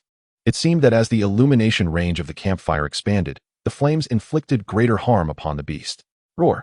At least this time, the colossal beast appeared unable to withstand the scorching heat, retreating into the obscuring mist with a roar. Don't leave. Allow me to gauge your capabilities first. Su Jingnian immediately raised the extraordinary telescope, directing it towards the retreating beast. Living creature detected. Energy level analysis complete. Extraordinary superior lord. What does this mean? Su Jingnian pondered. By then, the colossal beast had already retreated into the mist, vanishing from sight. The display revealed 3 tiers. It appears that this colossal beast is of an exceptional level, situated between the extraordinary and the lordly. This is indeed a novel piece of intelligence. The extraordinary and the preceding cubs were previously known, and now we have gained insight into the subsequent 2 levels. Cub, extraordinary, exceptional, lord, excellent. I am now aware of the first 4 tiers. Yet, my Yuanbao has only reached the mid-stage of the first level. I must exert greater effort. It is quite disheartening that the beast blocking my door is a creature of the 3rd realm, incapable of being defeated, utterly insurmountable. Su Jingnian believed he needed to intensify his efforts. Thus, he promptly returned to his bed, lying down more flatly, exerting all his strength to assist his pet in resting. 3 hours later, he instructed Yuanbao to cease its mining activities and, accompanied by 22 fire crystals, returned to the surface, stacking them beside the overflowing silver chest. Fire crystals, 81. Having recently utilized some fire crystals, this mining expedition yielded a replenishment, and even more. Although Yuanbao could sustain itself by consuming stones, avoiding hunger and the need to carry rubble, it could not remain underground indefinitely. Firstly, regardless of how stones are digested, they lack moisture. Hence it would still experience thirst and need to surface for water. Secondly, after approximately 3 hours, it would completely digest all the energy from the fire crystals consumed, leading to a halt in growth. Thus, it needed to ascend for additional fire crystals. While others pondered how to acquire extraordinary resources, economizing and maximizing utility, Su Jingnian's current preoccupation was how to swiftly expend the fire crystals. Clack, clack, he exclaimed.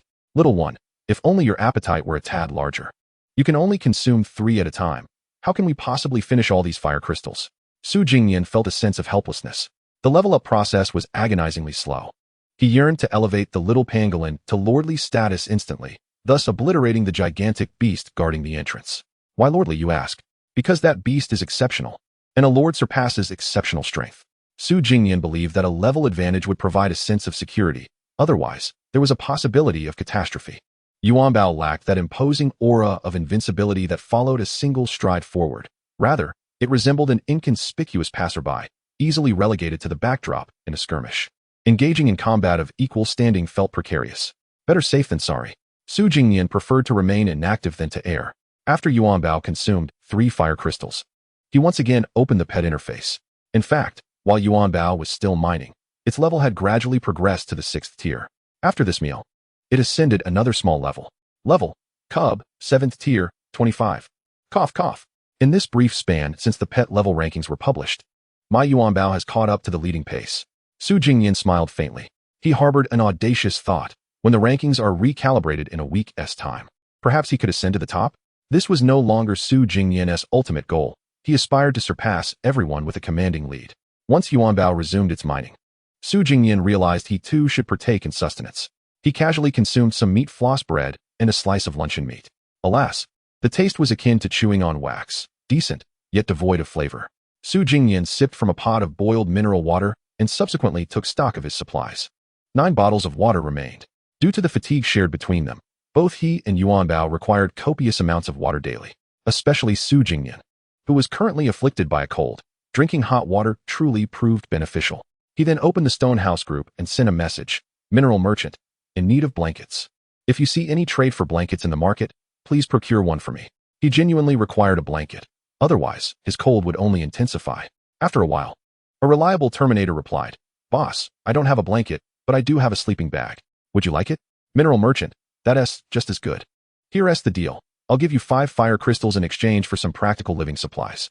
Su Jingnian thought that now, with his abundance of fire crystals and mines still yielding, he could spare some to enhance his living conditions. Terminator, all right. Soon after, the other party initiated a trade, and Su Jingnian, without hesitation, offered 5 fire crystals. With the tested Terminator, he felt no need for further concern. Otherwise, what was the point of the trial? Shortly thereafter, a long blue sleeping bag was delivered by Mist. Su Jingnian was elated. Finally, at last, he acquired something to keep warm while sleeping. He was thoroughly fed up with the cold. He quickly arranged the sleeping bag on his bed and nestled inside. The comforting embrace was sheer bliss. He reopened the chat in the stone house. Super Little Yin. Boss, I sent at my job to procure supplies for you. How could you pass it to the Terminator? Su Jingnian found this remark displeasing. He wanted whoever he preferred to assist him with transactions. There was no way he would impose rigid constraints. However, there was no harm in her words. Everyone had undergone their trials, and Su Jingnian did not wish to hurt her feelings. Moreover, this task of procuring supplies bore no remuneration. It was merely a chance for clients to obtain fire crystals. If she insisted on taking it upon herself, let her do so.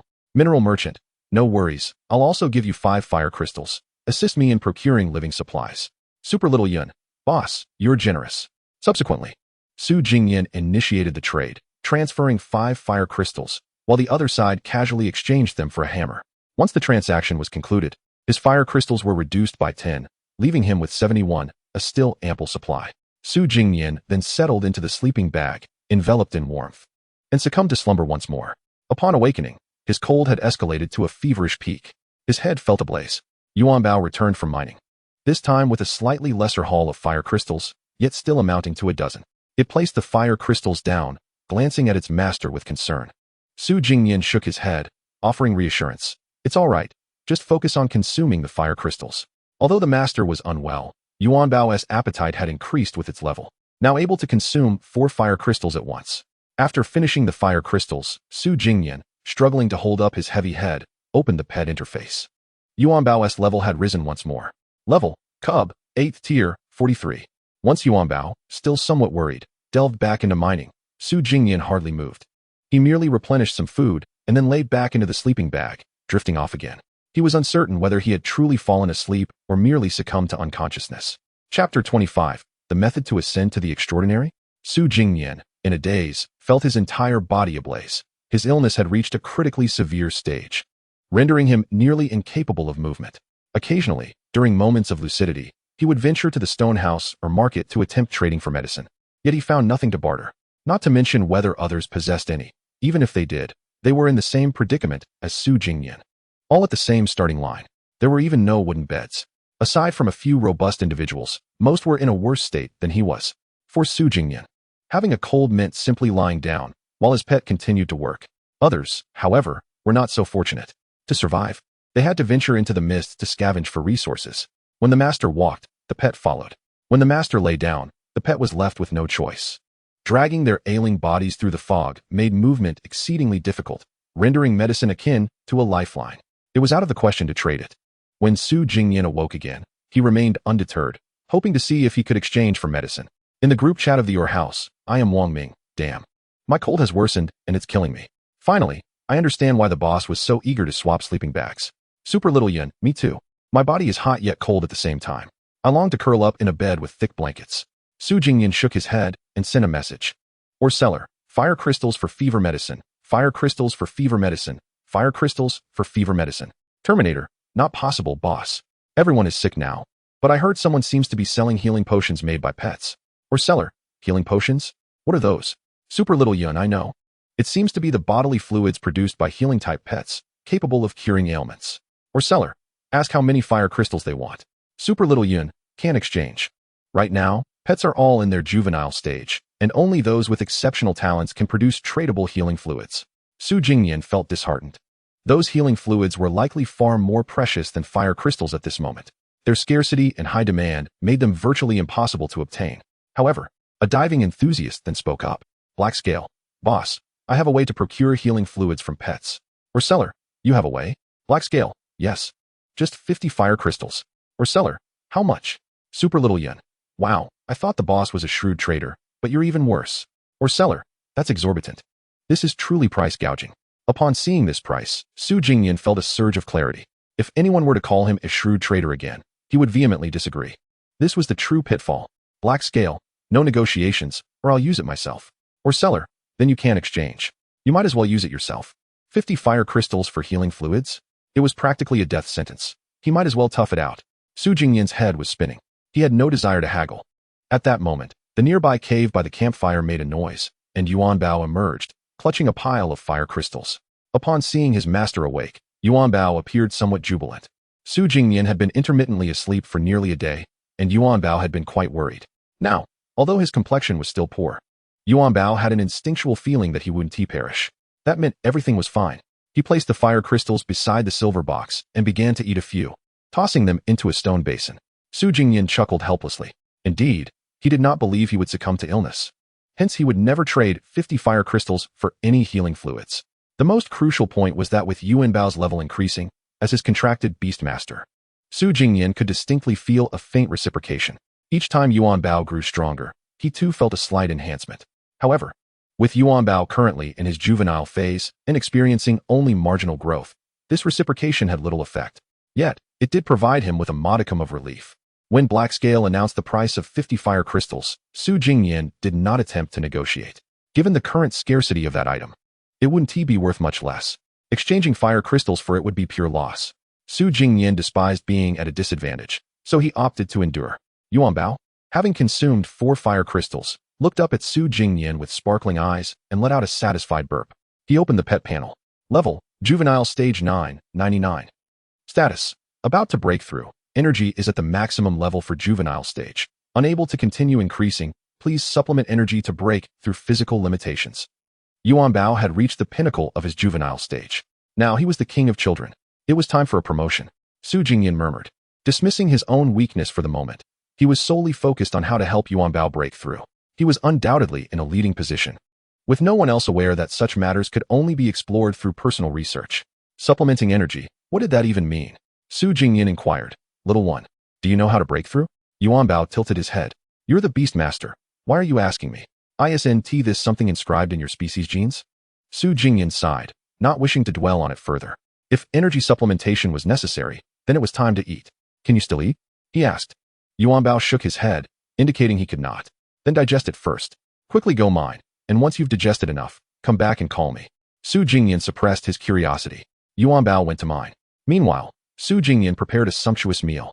He poured water into a frying pan, placed it over the fire to boil, added dried meat, luncheon meat, and finally soaked in shredded pork bread, creating a pot of meaty mush. He enjoyed a warm meal, feeling nourished. Returning to the silver treasure chest, he found that not only was it filled with fire crystals, but there were also 2 piles on the ground beside it. Fire crystals, 138. This was the first time his inventory had surpassed 3 digits. Su Jingnian was now not only wealthy but extraordinarily wealthy. Looking at the glimmering fire crystals, he felt his illness was almost cured. After taking another nap, Yuan Bao nudged him awake, having only mined 10 fire crystals since its primary focus was on digestion. Su Jingnian perked up. All digested? Eat. Yuan Bao nodded and devoured 4 more fire crystals.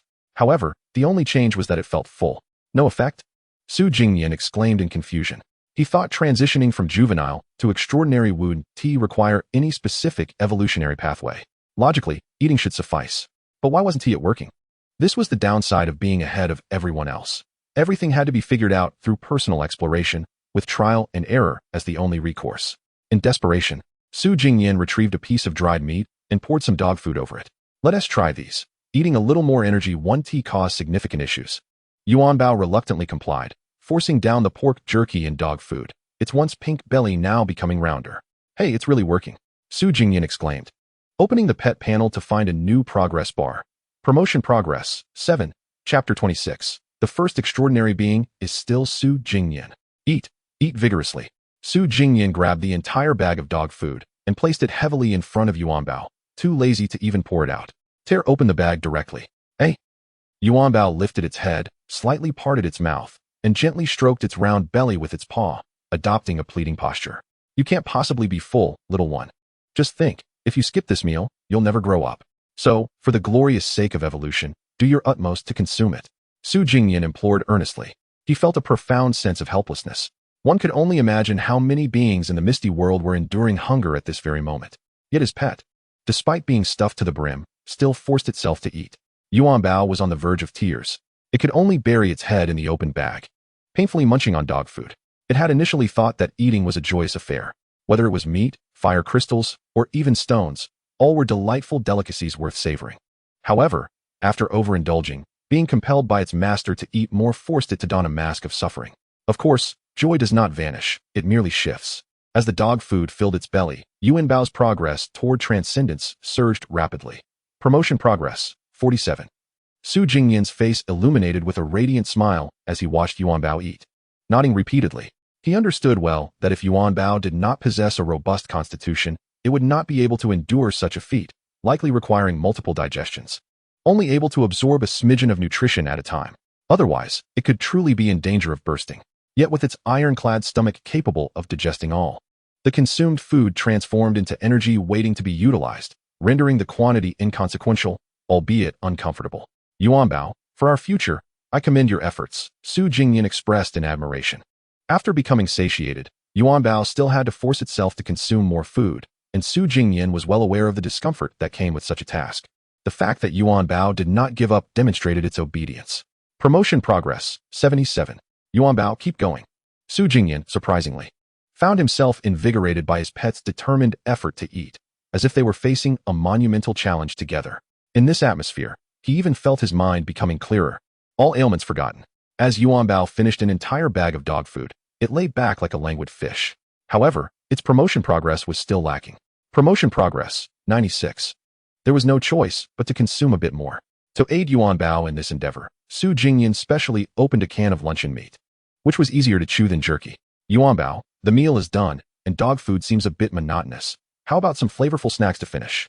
Su Jingnian suggested, squatting down to offer a piece of luncheon meat near Yuan Bao's sharp teeth. Yuan Bao lay flat on the ground, motionless, merely gazing helplessly at the dark mist enveloping it. I'm done for, utterly exhausted. In the end, Su Jingnian had to nearly force the luncheon meat into Yuan Bao's mouth, manually assisting it by holding its upper and lower jaws to help with chewing. Yuan Bao experienced a royal feeding service, yet it felt utterly disenchanted. Fortunately, once the piece of luncheon meat was consumed, promotion progress, 100. Yuan Bao's juvenile tier has reached its limit. The stored nutrition has met the standards, fulfilling all conditions, and is now undergoing promotion to transcendence. Finally, it was complete. Su Jingnian gazed affectionately at his pet, enunciating each word as he shouted, "Promote now, my companion." At his call, Yuan Bao stood, adopting a stance reminiscent of a miniature tyrannosaurus, gazing into the dark mist above. At that moment, it felt as if an endless surge of primal power was welling up within, akin to a fountain. This force would not be unleashed immediately, but would become its foundational abilities as its flesh and blood were bolstered by the immense nourishment. Yuan Bao was transforming into a true extraordinary being. Ultimately, it pushed open the door to promotion. Yuan Bao successfully promoted to transcendence. Haha, take off. Su Jingnian placed his hands on his hips, leaning back slightly, exclaiming what it meant to have a pet of extraordinary caliber crafted from abundant resources. Simultaneously, within the minds of all individuals in the misty world, an impassioned announcement resounded once more. What are you all doing? That man named Su Jingnian has again become the first to lead a pet to transcendence. Ah, envy him. As the leader, he will receive an opportunity to awaken skills for his pet. The chat channel erupted instantly. No way, it's Su Jingnian again? What luck does he have? Why is it always him? Luck? Dude, are you mistaken? His pet has transcended. Let me have some of that luck. Isn't this Su Jingnian the master of the juvenile Tier 7 Cloud Dream Eagle on the leaderboard? Most likely. Though he could also be the master of the second-ranked Crimson Flame Blood Dragon. After all, they are both juvenile Tier 7, not much difference. I'm envious. I truly envy him. This reward is to awaken skills for his pet. If it were given to me, it would be invincible. No need to envy. As the saying goes, heroes often meet an early demise. I foresee him shining brightly, but ultimately perishing in the mists. After the announcement of the pet's transcendence, many speculated whether Su Jingnian was the master of the top-ranked pet or the second. Unfortunately, they were bound to be mistaken. No matter how swiftly others promoted, they could not match the speed at which Su Jingnian's pet consumed ores to level up. Perhaps by the time the current first and second place achieved transcendence, Yuan Bao would be nearing the third realm. However, when the pet level leaderboard was updated next week, everyone would know that Su Jingnian's pet was a pure-blooded Chinese pangolin. Among the speculators, some were envious, while others felt jealousy. Yet, at that moment, Su Jingnian had no time to glance at the chat panel. Otherwise, upon seeing predictions of his demise within the mist, he would surely be amused. He was quite adept at survival, never stepping into the mist. So how could he possibly meet his end there? Unless the campfire was breached by a beast. Naturally, in the 20 days leading up to the mist's resurgence, he would undoubtedly fortify the campfire and ensure both he and Yuan Bao grew strong enough. At this moment, Su Jingnian meticulously observed Yuan Bao's transformations, examining it from every angle. He first measured Yuan Bao's height with his hand, then tapped its scaled armor, producing a crisp sound, akin to the resonance of steel. He then noticed it lifting its small paw, its rounded palm unfolding, sharp claws glimmering ominously, startling him momentarily. Impressive, he praised enthusiastically. Chapter 27. Skills must be handled with care, or they may ignite the clouds. Yuan Bao's size seemed to have increased by several centimeters. The defense of its scaled armor should have strengthened, and its claws appeared sharper. Su Jingnian pondered. These were all improvements visible to the naked eye. Overall, there seemed to be no significant changes, as this was merely a promotion, not an evolution. However, now, Yuan Bao seems far more reliable to Su Jingnian. Previously, it was simply adorable, but now it has gained an air of majesty. Quite impressive. Su Jingnian nodded in satisfaction and subsequently inquired, Yuan Bao, since your ascension to the extraordinary, have you experienced any changes? Yuan Bao nodded emphatically, decisively raising its sharp claws, its gaze piercing. It expressed that it now possesses an inexhaustible reservoir of strength, several times more potent than before. This newfound power could effortlessly shatter rocks. In the past, it would exert all its might to mine, yet now its claws are sharper, and its strength has magnified. It can now slice through stone as if it were mere clay. Excellent. Su Jingnian nodded again. He opened Yuan Bao's pet panel. Pet, Chinese pangolin, true name, Yuan Bao, attributes, gold, fire, level, extraordinary level 1-1. Skills, copper teeth, iron stomach. Fiery deluge, specialty, burrowing. Upon viewing the panel, he was astonished. Indeed, both his and Yuan Bao's perceptions had proven somewhat inaccurate. Wait, why does Yuan Bao possess an additional fire attribute? Can attributes truly be acquired postnatally? Su Jingnian was taken aback. He had always believed that a pet's attributes were predetermined like a cultivator's innate roots, immutable once established. To his surprise, after Yuan Bao's ascension, it had gained a fire attribute. Could this be a result of consuming fire crystals? Su Jingnian pondered, stroking his chin. If this were the case, then consuming other elemental ores might allow Yuan Bao to develop into a pet with all attributes. After all, where there are fire crystals, there must also be water, earth, and wood crystals. This would be utterly extraordinary. Su Jingnian couldn't help but exclaim. The crux of the matter is that this speculation aligns perfectly with Yuan Bao's current state, and there may indeed be a possibility of realization. Just one fire attribute ignited Su Jingnian's imagination of a formidable future. He continued to examine the panel. The extraordinary level speaks for itself. This signifies that Yuan Bao has truly become an extraordinary being, with substantial enhancements in physical quality and energy levels. To his astonishment, Yuan Bao had also awakened a new skill that complemented its fire attribute. Fiery deluge accumulates internal energy and releases it from venting points on its surface in the form of flames. This could be classified as an offensive skill, right? Su Jingnian felt a surge of excitement at the explanation of this skill. Has his pet finally transcended the realm of mere melee combat? Yuan Bao, you have awakened a new skill and you weren't even aware. Show me what you can do. Su Jingnian urged. Yuan Bao tilted its head. Had its master not mentioned it, it would have remained oblivious to its newly acquired skill. Fiery deluge. Gather the internal energy and release it, it thought. With Su Jingnian's guidance, Yuan Bao seemed to finally grasp the concept of its ability. It closed its eyes, sensing the abundant energy within, divided into two streams. One a cool, white gold energy, the other a vibrant, crimson fire energy. Simultaneously, Su Jingnian activated his perception synchronization. To his surprise, he could sense the condition within Yuan Bao's body as well. So he closed his eyes to explore further and softly instructed, try to mobilize the red energy. Yuan Bao nodded, eyes still shut. Soon, the fire attribute energy within began to circulate, energetically flowing through its limbs. Perfect, just like that. Su Jingnian praised Yuan Bao's understanding. Seizing the moment, he continued to guide it. Now, try to gather them together. Yuan Bao nodded once more. Before long, the active fire energy within began to swirl, gradually forming a vortex concentrated in its abdomen. Now release it, Su Jingnian commanded, opening his eyes, astonished. He had not anticipated that perception synchronization would have such a remarkable utility. It was perfectly suited for teaching his pet to utilize its skills. However, as it approached the final step of releasing the energy, Yuan Bao appeared somewhat bewildered. It did not know from where this energy should be expelled, unable to locate the exit. Ah, it must be from your mouth, Su Jingnian exclaimed. Hearing this, Yuan Bao began to navigate its internal landscape, searching for its mouth. Yet, after a considerable amount of time, it still could not find it. Yuan Bao grew increasingly anxious. As time progressed, the gathered fire energy began to stir restlessly. If it were not released soon, it might explode within. Surely, a living pangolin could not be suffocated by its own energy. Su Jingnian felt a twinge of panic as well. What had started as a simple skill test risked turning into a demonstration of Yuan Bao's explosive potential. He quickly closed his eyes again, activating perception synchronization to direct it. Oh dear, little one, do you suffer from night blindness? Right there is the opening, Su Jingnian shouted. Without incident, he swiftly guided Yuan Bao to the exit for releasing the fire energy. Yet, something felt amiss. Yuan Bao, disregarding any hesitation, focused on that internal opening and unleashed all the accumulated fire energy. Su Jingnian opened his eyes, his expression transforming to one of terror. In that moment, he could almost hear a countdown. 3, 2, 1, pangolin rocket, launching in T-minus. Boom. A pillar of crimson flames shot towards the ground, and Yuan Bao, teeth clenched, defied gravity, soaring resolutely into the sky. This is disastrous. Su Jingnian glanced at the towering death fog above, instinctively leaping to catch Yuan Bao. Alas, he was too late. Yuan Bao's tail ignited, propelling it upward with the momentum of its fiery ascent into the mist. Fortunately, having just ascended to the extraordinary level, its energy was not overly abundant.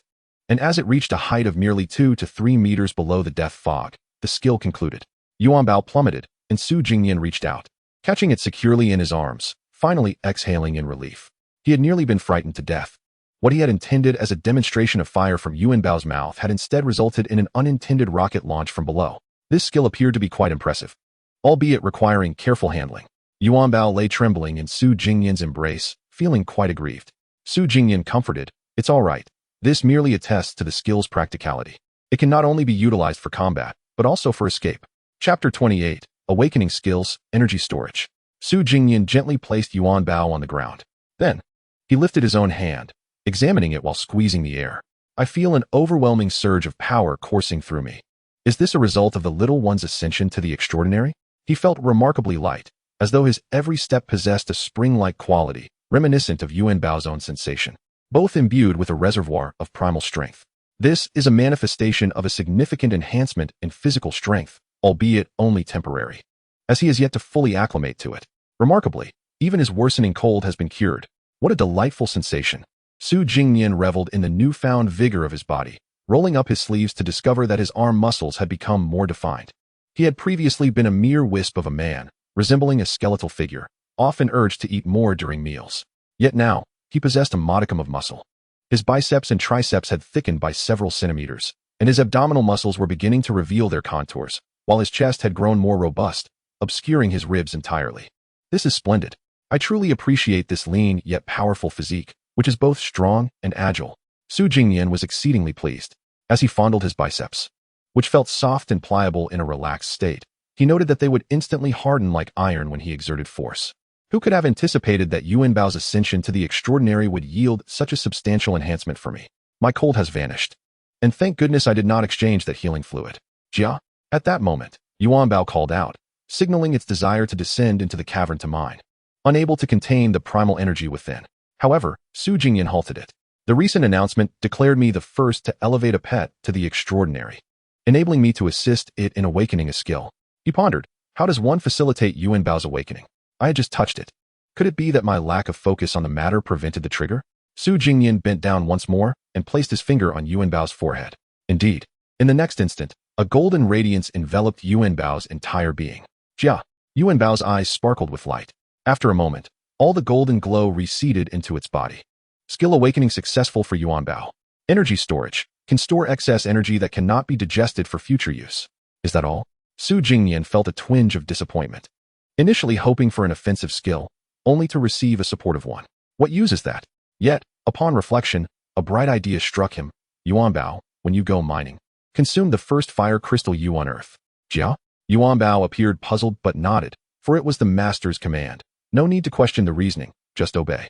Once Yuanbao burrowed into the ground, Jingnian continued to contemplate. If Yuanbao consumed the first fire crystal unearthed, it would prevent it from entering a state of hunger. From previous experiences, Jingnian had gleaned some insights. To foster a pet's growth, it was essential to provide a substantial amount of nourishment in a short time, filling it to capacity for rapid development. Conversely, relying on the slow digestion of minute energy from stones yielded negligible enhancement, a rather inefficient method. It could be said that Yuanbao's previous mining and consumption of stones resulted in a low absorption rate, wasting a great deal of the stone's inherent energy. However, with this new skill, it could store the surplus, allowing for incremental accumulation.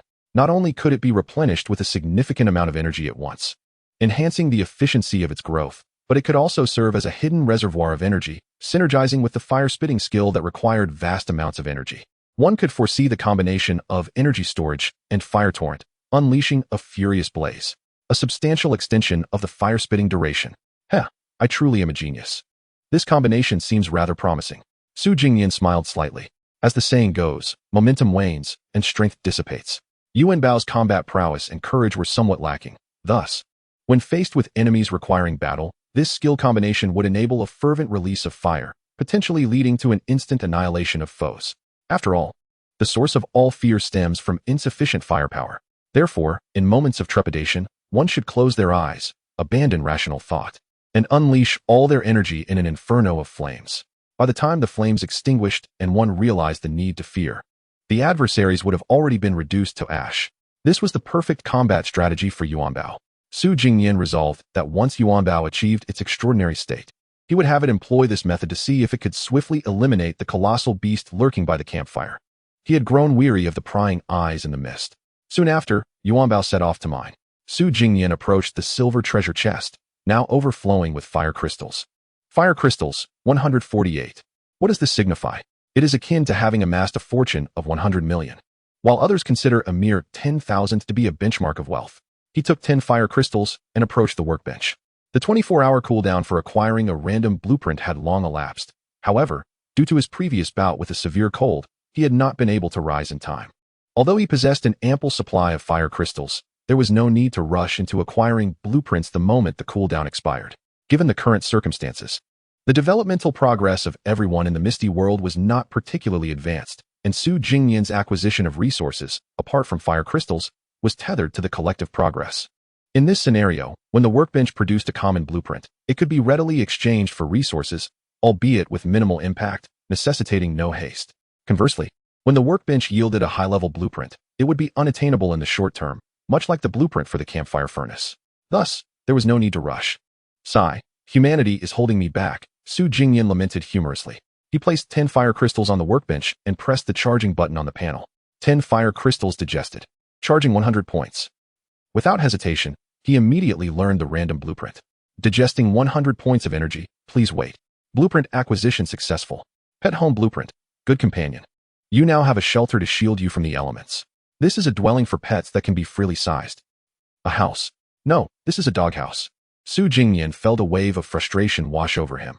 Upon seeing the blueprint's title beginning with pet, he had anticipated something grand. Yet, it turned out to be a doghouse. The master himself has no place to reside, yet Yuanbao is afforded a home.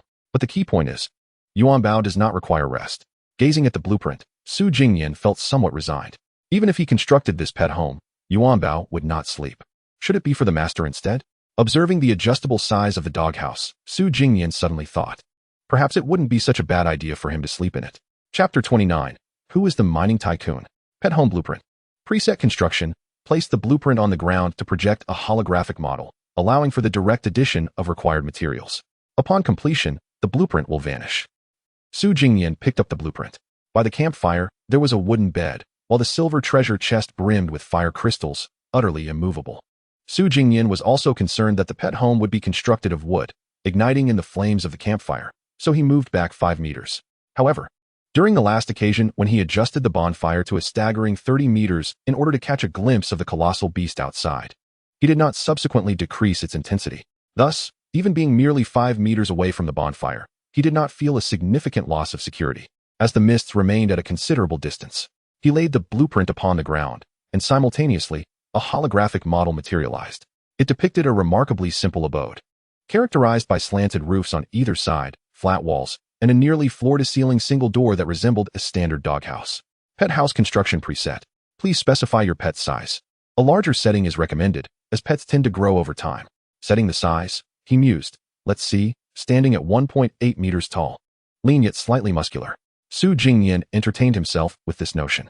Though ostensibly intended for his pet, this doghouse was indeed designed for his own use, thus necessitating a larger dimension.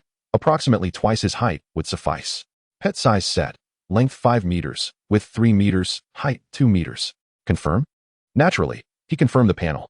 When it came to a residence for himself, he was meticulous, ensuring that no mistakes would transpire. Preset successful. Please add materials. Iron 50, wood 50, stone 100. The material requirements, though somewhat extensive, were reasonable given the nature of constructing a house, comprised of basic elements. Su Jingnian reserved judgment on this pet house for the time being. A more definitive evaluation would come once he had resided within it. Subsequently, he opened the chat group for the mining house, preparing to send Terminator and Super Xiaoyan to exchange resources. As a shrewd merchant, it was only fitting to delegate such transactions to his subordinates. Mining merchant, Terminator, Xiaoyan, help me acquire 50 units of iron and 50 units of wood. I am Wang Ming. Boss, why do you need so many basic resources? Are you embarking on a major project? Mining merchant, well, it's just casual chit-chat. I'm building a house for my beloved pet. I am Wang Ming. 666. Super Xiaoyan, boss, 50 units of iron seems a bit excessive. How many fire crystals does that equate to? To be fair, 50 units of iron was indeed a considerable amount, certainly not exchangeable for a single fire crystal. Mining merchant, iron and wood combined, that's worth 2 fire crystals. Super Xiaoyan, seriously? Boss, you're being a bit too shady. Mining merchant, where's the shoddiness? It's always been like this. Previously, I exchanged 1 fire crystal for 100 units of wood. Super Xiaoyan, but Terminator, boss. I've already procured 50 units of wood. Let me handle the iron exchange, so we 1T trouble Sister Yun. Super Xiaoyan, what the heck? That's not fair. Terminator, if you 1T do it, others will. We are all loyal customers of the boss, and you're haggling? Indeed, Terminator was a reliable ally. And Su Jingnian felt quite satisfied. He regarded him as his favorite client within the mining house. Mining merchant, well said, Xiaoyan, you can go about your business. Let Terminator handle the remaining iron. Terminator, all right, boss. Super Xiaoyan, as Terminator went to exchange for iron, the conversation within the mining house shifted to another topic. I am Wang Ming. By the way, boss, since you're so affluent, even to the extent of constructing a doghouse for your pet must be quite formidable. Super Xiaoyan, yes, boss, just spill it. Which one of the top 10 is your pet ranked in? Although the name mining merchant had not yet been widely associated with Su Jingnian, the prowess exhibited through this identity was undeniably extraordinary. After all, it was Terminator, ranked 14th, who had ascended thanks to the fire crystals exchanged from him. Otherwise, he would have remained inconspicuous.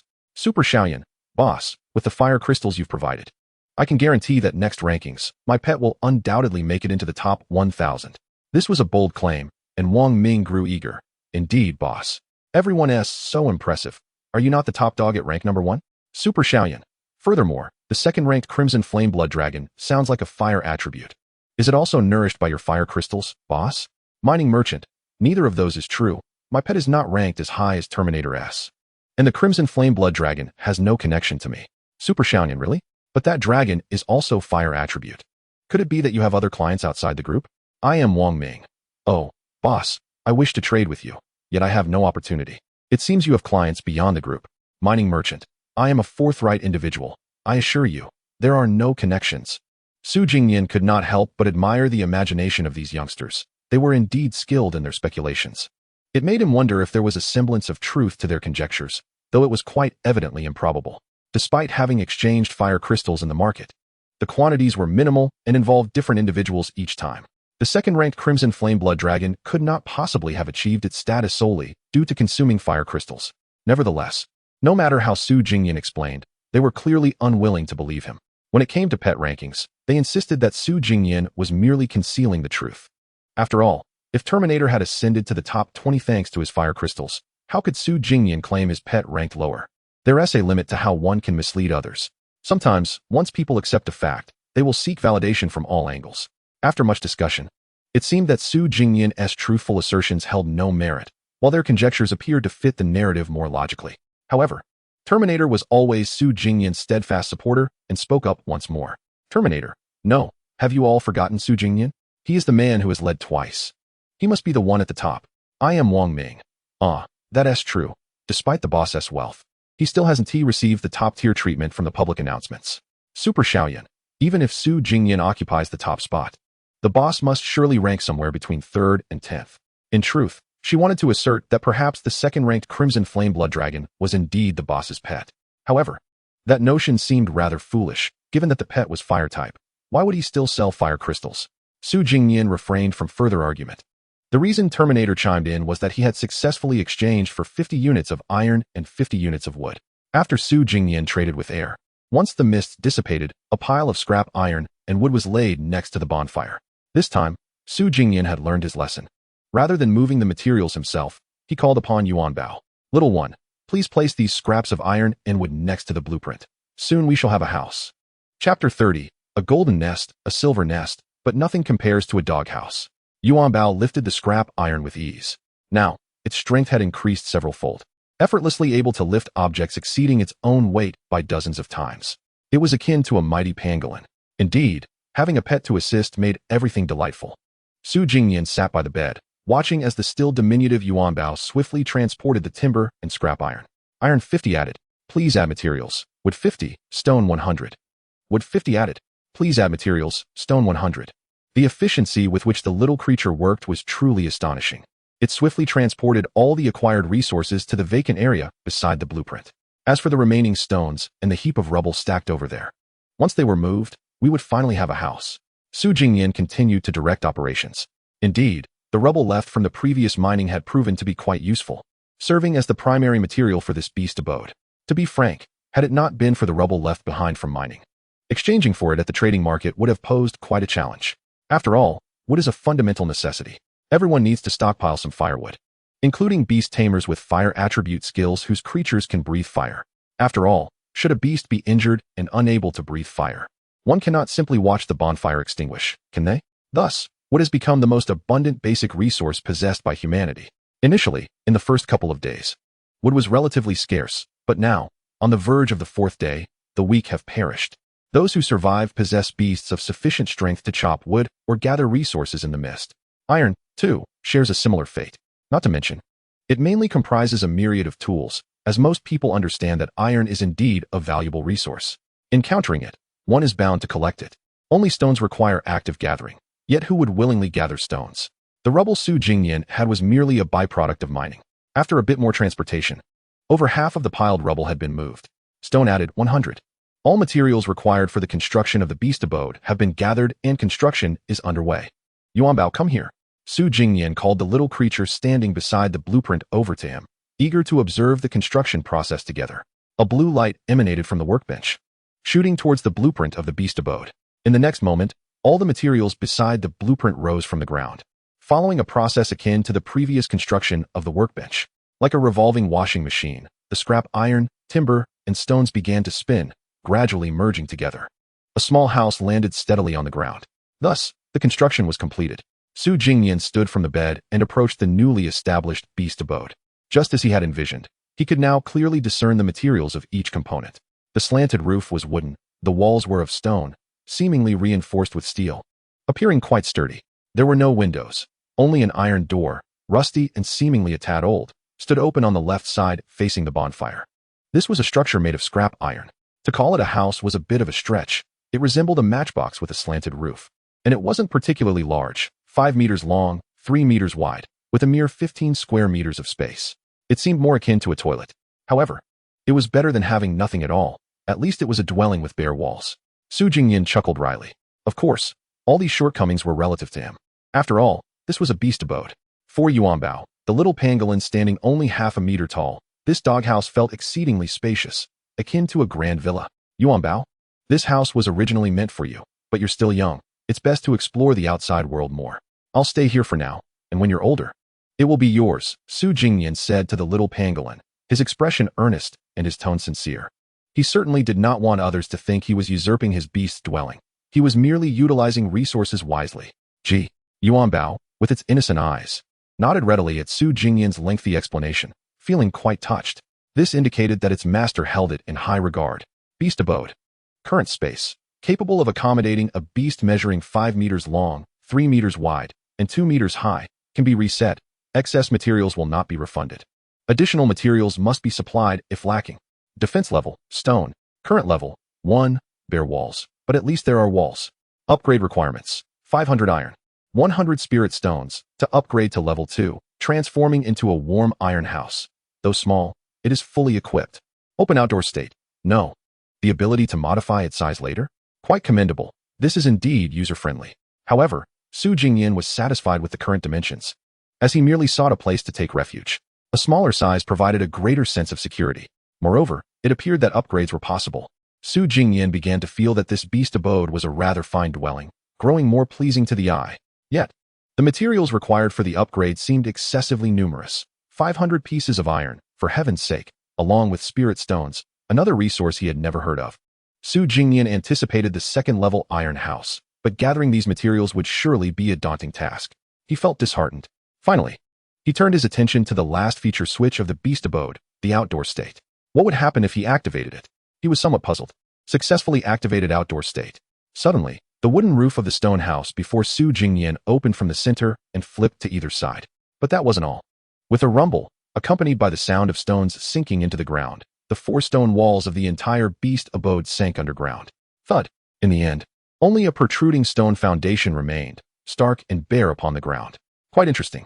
This feature was indeed convenient. One could close the outdoor state while sleeping at night, providing a full sense of security. Conversely, when awake and untroubled, if one wished to behold the bright bonfire, they could simply leave it open. Su Jingnian, having acquired a new home, grew increasingly satisfied. Yuanbao, please move my bed and silver treasure chest onto the foundation. I shall sleep in my new house tonight. Su Jingnian gestured grandly. Gee. Yuanbao, brimming with enthusiasm, hoisted the large wooden bed with its petite frame. Su Jingnian assisted in lifting, not out of concern for Yuanbao's strength, but rather to prevent the bed from breaking. Thud. The wooden bed was securely placed atop the stone foundation, and Yuanbao then moved the silver treasure chest beside the bed, which, when closed, would serve perfectly as a bedside table. Excellent. Su Jingnian then stepped onto the stone foundation and cautiously closed the outdoor state. Boom. The stone walls and iron door rose, enclosing him securely, and finally, the slanted roof closed above. Bang. His vision was engulfed in darkness, yet it was not terrifying, for as long as the door was shut, he would not see the pervasive death fog surrounding him, only the sturdy walls providing commendable defense. His sense of security soared. This exemplified the adage that a golden nest or a silver nest is no better than a doghouse. Yuanbao, I truly adore your house. Su Jingnian lay back on the bed. Gee. Yuanbao, too, felt elated. Its master acknowledged it, bringing more joy than a day spent mining. All right. Su Jingnian yawned and murmured. I'll help you rest for a bit. You go back to mining. Chapter 31. Comfort Index of Homes. That same man. After sending Yuanbao off to mine, Su Jingnian promptly shut the formidable iron gate of the beast house and secured it with a lock. Ha. At last, he could enjoy a peaceful slumber. He felt a blend of fatigue and exhilaration, leaping onto the bed with the agility of a monkey, seamlessly burrowing into his sleeping bag. The vigor of youth was indeed a blessing. He could simply collapse into sleep. However, as he drifted into a profound slumber, the 4th day of the universal descent into the abyss of beast masters finally came to a close. Almost every survivor, having persevered through the trials, would utter with heartfelt emotion, "How splendid! We have lived another day." As the clock struck midnight, The voices of excitement reverberated once more in everyone's minds through the thrilling universal broadcast. Congratulations, it is now the 5th day. However, I must convey a rather disheartening announcement. Currently, the number of survivors has dwindled to below 1 billion. The majority of the deceased perished while venturing into the mists. Thus, if resources are ample, rather than solely focusing on exploration, it would be wiser to enhance your homeland. After all, longevity is the ultimate pursuit. The comfort ranking of homes has now been established. As per tradition, those who rank among the top 100 will receive rewards, and the higher the ranking, the better the reward. This is far more meaningful than venturing into the mists. Upon hearing the broadcast, Su Jingnian jolted awake, swiftly extricating himself from the sleeping bag and sitting upright. What on earth? His mind was still foggy, only grasping the general idea of the announcement. A ranking of home comfort? The higher the ranking, the better the rewards? With this thought in mind, he immediately opened the chat panel to gauge the reactions of others. Wait, guys, why is there a ranking popping up every few days? And what's this about a home comfort ranking? Is this a joke? For heaven's sake, don't I want to improve my living space? The crux of the matter is that I'm broke. Want to enhance my home? That requires resources for construction. Too poor for resources? Then I must venture into the mists. But the mists are perilous? Thus, it's a vicious cycle. This is only the 5th day. I and my fledgling beast can manage, but I am eager to see how the big shots will transform their homes. The abodes of the elite? Su Jingnian had no doubt that he would undoubtedly be one of them. Unlike the rankings of beast levels, he had previously not dared to guarantee that his wealth would place him in the top 10. In reality, he hadn't even made it into the top 100. For there were indeed individuals more formidable than himself. Eventually, once his wealth awakened the copper-tooth iron stomach, rapidly consuming ores to enhance his standing, he became confident that after the next ranking settlement, he would undoubtedly claim first place. And now, regarding the home comfort ranking, Su Jingnian was convinced that no one could surpass him. He switched to the ranking panel and, as expected, found an additional option alongside the beast ranking, home comfort ranking. First place, Su Jingnian, home comfort score 1900. Second place, Wang Linlin, home comfort score 600. Third place, Lin Yu, home comfort score 350. My ranking, first place. Upon ranking settlement, will receive a shimmering diamond treasure chest. Undoubtedly, Su Jingnian was almost at a dominative level. The combined comfort scores of those ranked from 2nd to 5th could not match his solitary score. How astounding! To obtain a shimmering diamond treasure chest. Is this truly the reward for first place? How extravagant! Su Jingnian felt a surge of excitement mingled with regret. The excitement stemmed from the fact that previously, the highest reward he had known was merely a platinum treasure chest promised to him after the beast ranking settlement. Yet, this first reward for the home comfort ranking had escalated to a diamond chest, and a shimmering version at that, which was evidently extraordinary. The regret emerged from not having secured the top position in the beast ranking, thus missing out on the pinnacle reward of the first week. In Su Jingnian's lexicon, not earning was tantamount to losing. He opened the house group to check the rankings of his loyal customers. I am Wang Ming, Terminator. What is your rank in this home comfort ranking? Surely your fire crystal can't be of much help. You must be low, right? Terminator. I'm ranked after 100 million, sob. Without the boss, I am nothing. Super Little Yun. I did fairly well, ranking in the 2 million range. Mainly because my beast can add fire, with a generous bonfire bonus. I am Wang Ming. Then you've got some luck. My beast is of the fire attribute but can't breathe fire, so I'm ranked over 700 million. Su Jingnian observed the chat, finding that none of them seemed particularly capable this time. Not a single one was worthy of note. How disappointing. Clearly, the early advantage of fire-type beasts was immense, not requiring timber to ignite, thus saving considerable time for home improvement. Super Little Yun, is the boss there? He is so wealthy. Previously changing sleeping bags and constructing nests for his beasts, how could he not take first place? I am Wang Ming, alas. This time the first place is indeed Su Jingnian. It's utterly absurd. The boss surely cannot compare. Likely second? Terminator. The second place is Wang Linlin, a girl. Could the boss be a female? They finally began to pay attention to their surroundings. Su Jingnian silently watched, initially intending to remain incognito, but he did not anticipate that they would start to speculate about his gender. Thus, he felt compelled to clarify. Su Jingnian sent a message. Merchant, don't get carried away. How could I possibly be a girl? Please refrain from overthinking. I am Wang Ming. Hey, don't say that. You do seem a bit Sundara.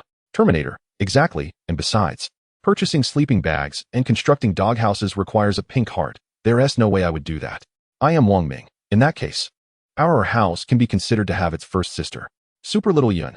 No, how can the boss be counted as the first? Do you not regard ladies as human? I am Wang Ming. You're a girl? I don't believe it. Perhaps your facial hair is thicker than mine. Su Jingnian was left speechless. Fortunately, at that moment, the reliable Terminator shifted the topic again. Terminator, enough of the joking. If we are to entertain such fantasies, I still think the boss is none other than the renowned Su Jingnian. Or merchant. Is there a possibility that the things you imagine are actually true? Super Little Yun. Speaking of Su Jingnian, he is truly remarkable, having topped the home comfort ranking not once but twice in the broadcasts. I am Wang Ming. Indeed. I think so too. Super Little Yun. I, for one, refuse to believe the boss could be such a formidable person. How could he possibly be someone I know, let alone converse with? I am Wang Ming. Indeed, I too find it hard to believe. Su Jingnian watched them guess and ultimately dismissed the truth, finding it rather amusing. It was so glaringly obvious. He had not intentionally concealed his identity. He simply had not stated it outright, yet these three individuals could not fathom it. No, they must have figured it out but chose to deny it. However, considering the situation from another angle, who would believe that the small shopkeeper in their hometown, someone they could converse with, was in fact the wealthiest person in the world? He himself found it implausible, even with numerous achievements to substantiate his status. The most one could speculate was that he might be the richest in the nation, not the world. This was precisely the current state of affairs. The name Su Jingnian was synonymous with being the most recognized individual globally, leading all of humanity.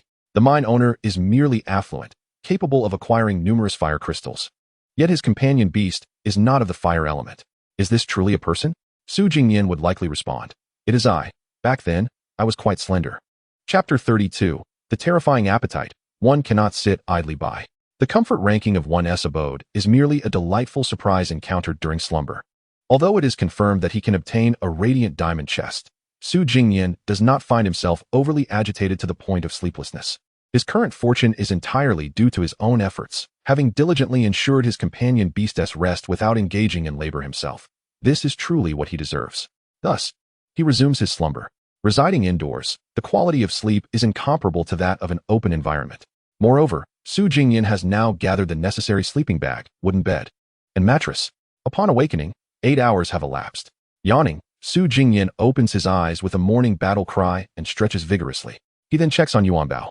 The first thing he does upon waking is activate his perception synchronization, and Yuanbao's vision appears vividly in his mind. Unsurprisingly, he finds Yuanbao engaged in mining. He requests Yuanbao to display the fruits of its labor from the night. The little creature turns its head, revealing 7 fire crystals at the center of its gaze. This is not the entirety of its haul. Rather, it represents only what has been unearthed in the last 2 hours. The greater quantity of fire crystals mined earlier was brought up when Yuanbao came up to feed. Su Jingnian glances at the silver chest beside his bed, which is surrounded by towering piles of fire crystals. Including the 7 from underground, the current total of fire crystals stands at, fire crystals, 228. This quantity is astonishing. Should all these fire crystals be utilized for Yuanbao's level enhancement, it would guarantee a minimum elevation to the exceptional tier. However, Su Jingnian speculates that he cannot ascertain whether beasts in this world ascend solely through energy accumulation. Perhaps, in the future, special pathways for ascension or even racial evolution may be required. Judging by the current state, this fire crystal vein does not appear to be small and should yield resources for some time yet. Su Jingnian muses. Furthermore, with Yuanbao now having ascended to the extraordinary tier, it possesses the combination skill of flame eruption and energy storage, thereby boasting a modicum of combat prowess. His current consideration is that, with a staggering stock of over 200 fire crystals, he has sufficient reserves for the time being. Given that the fire crystal vein lies underground and remains stationary, it can be mined at any moment, but one cannot simply consume their resources without replenishment. In light of this, it would be prudent to allocate some time for Yuanbao to explore the mysterious subterranean cavern from which it had previously emerged. Perhaps new discoveries await.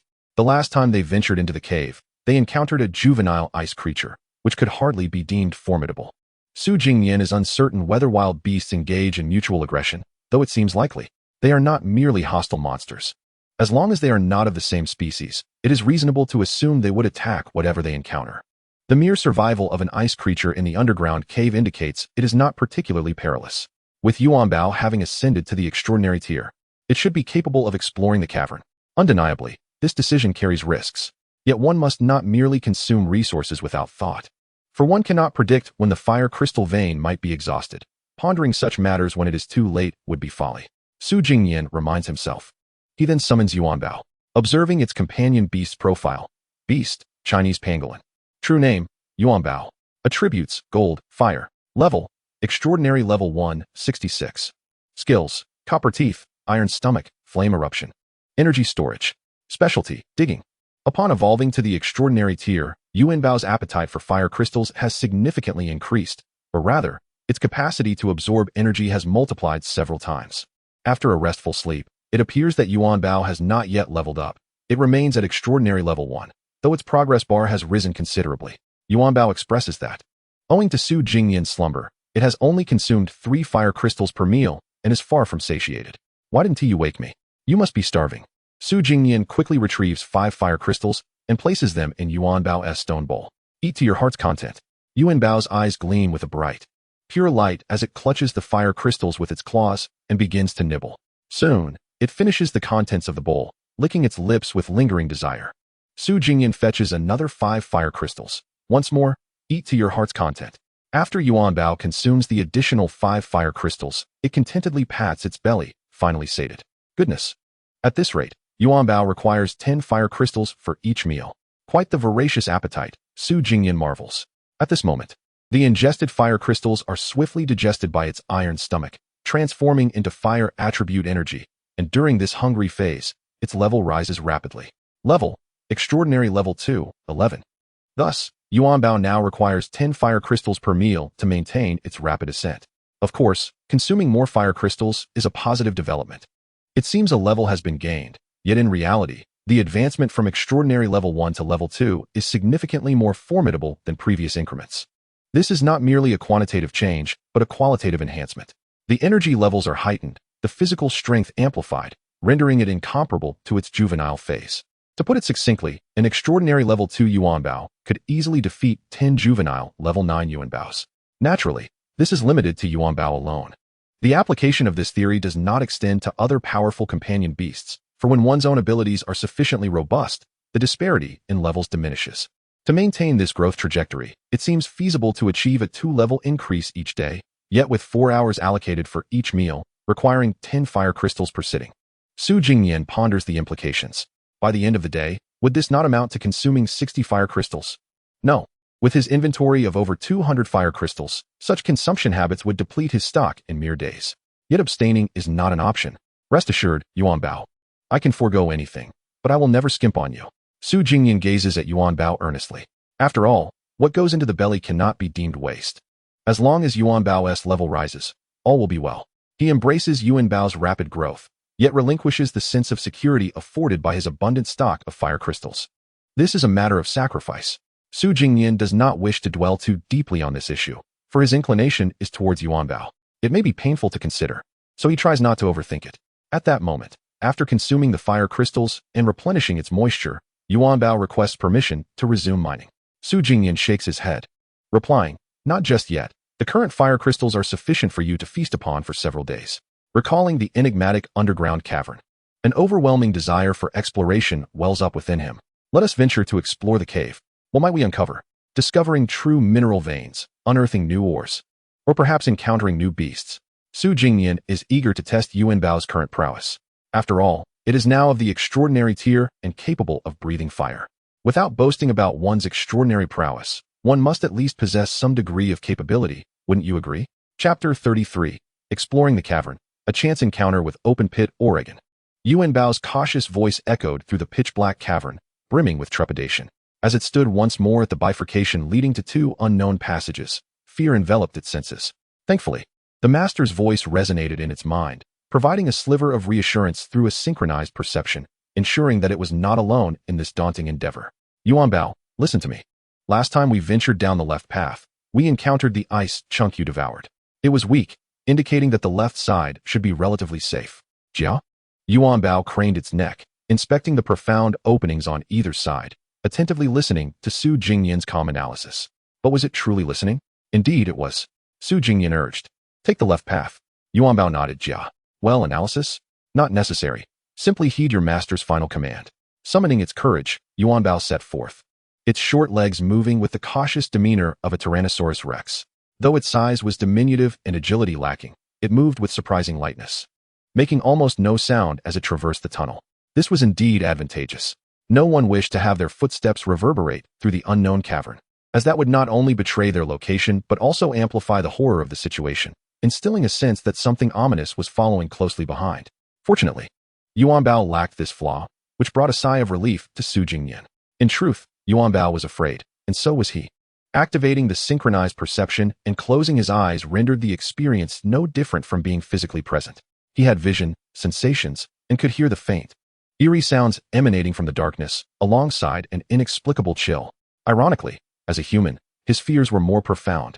After all, Yuan Bao merely feared death, while Su Jingnian's mind, saturated with modern internet horror, was plagued by the myriad of terrifying entities depicted in horror films and literature.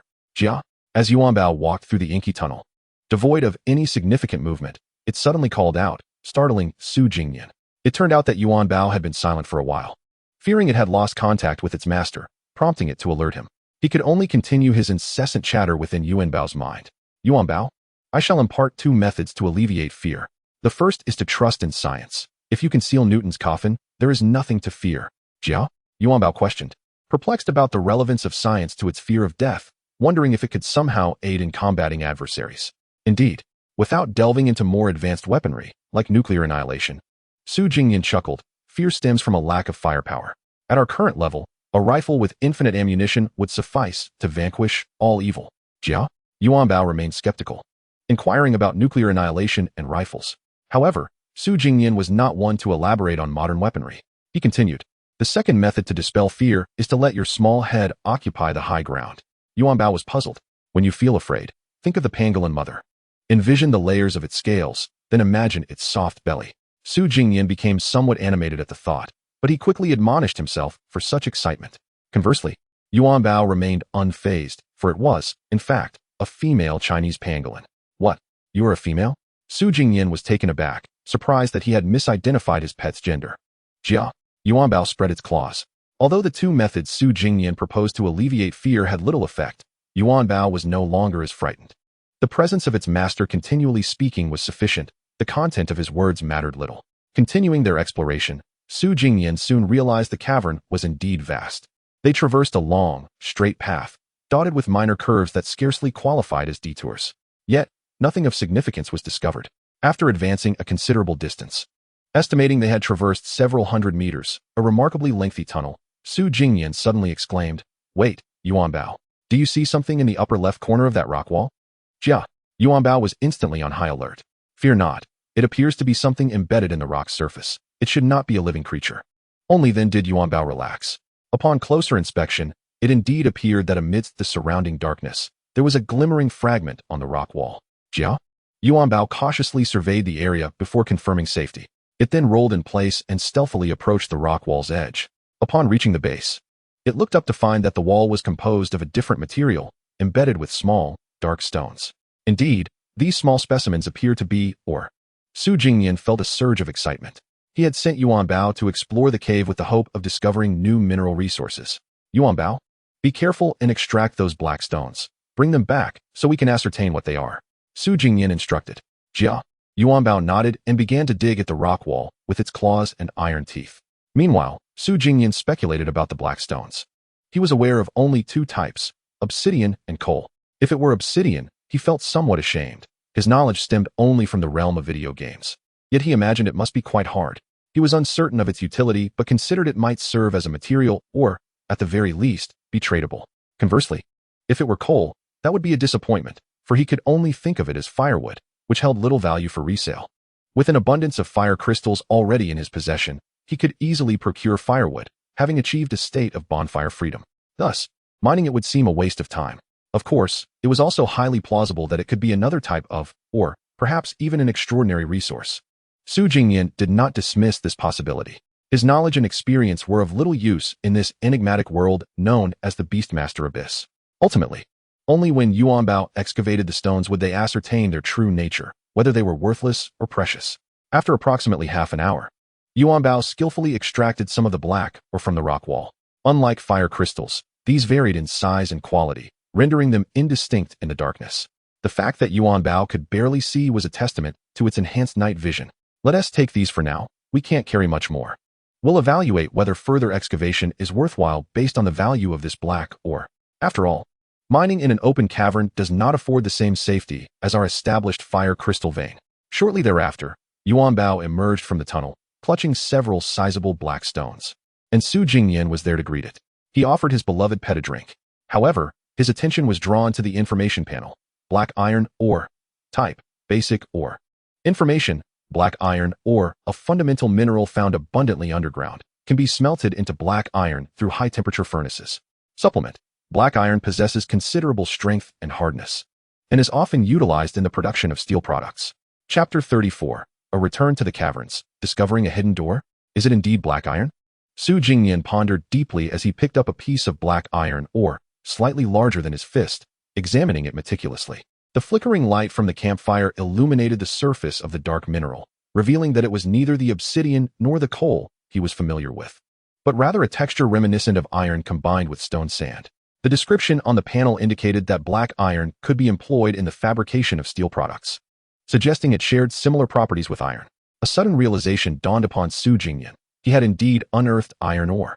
This discovery held significant value for mining, particularly as he needed 500 units of iron to upgrade his pet's dwelling into an iron doghouse.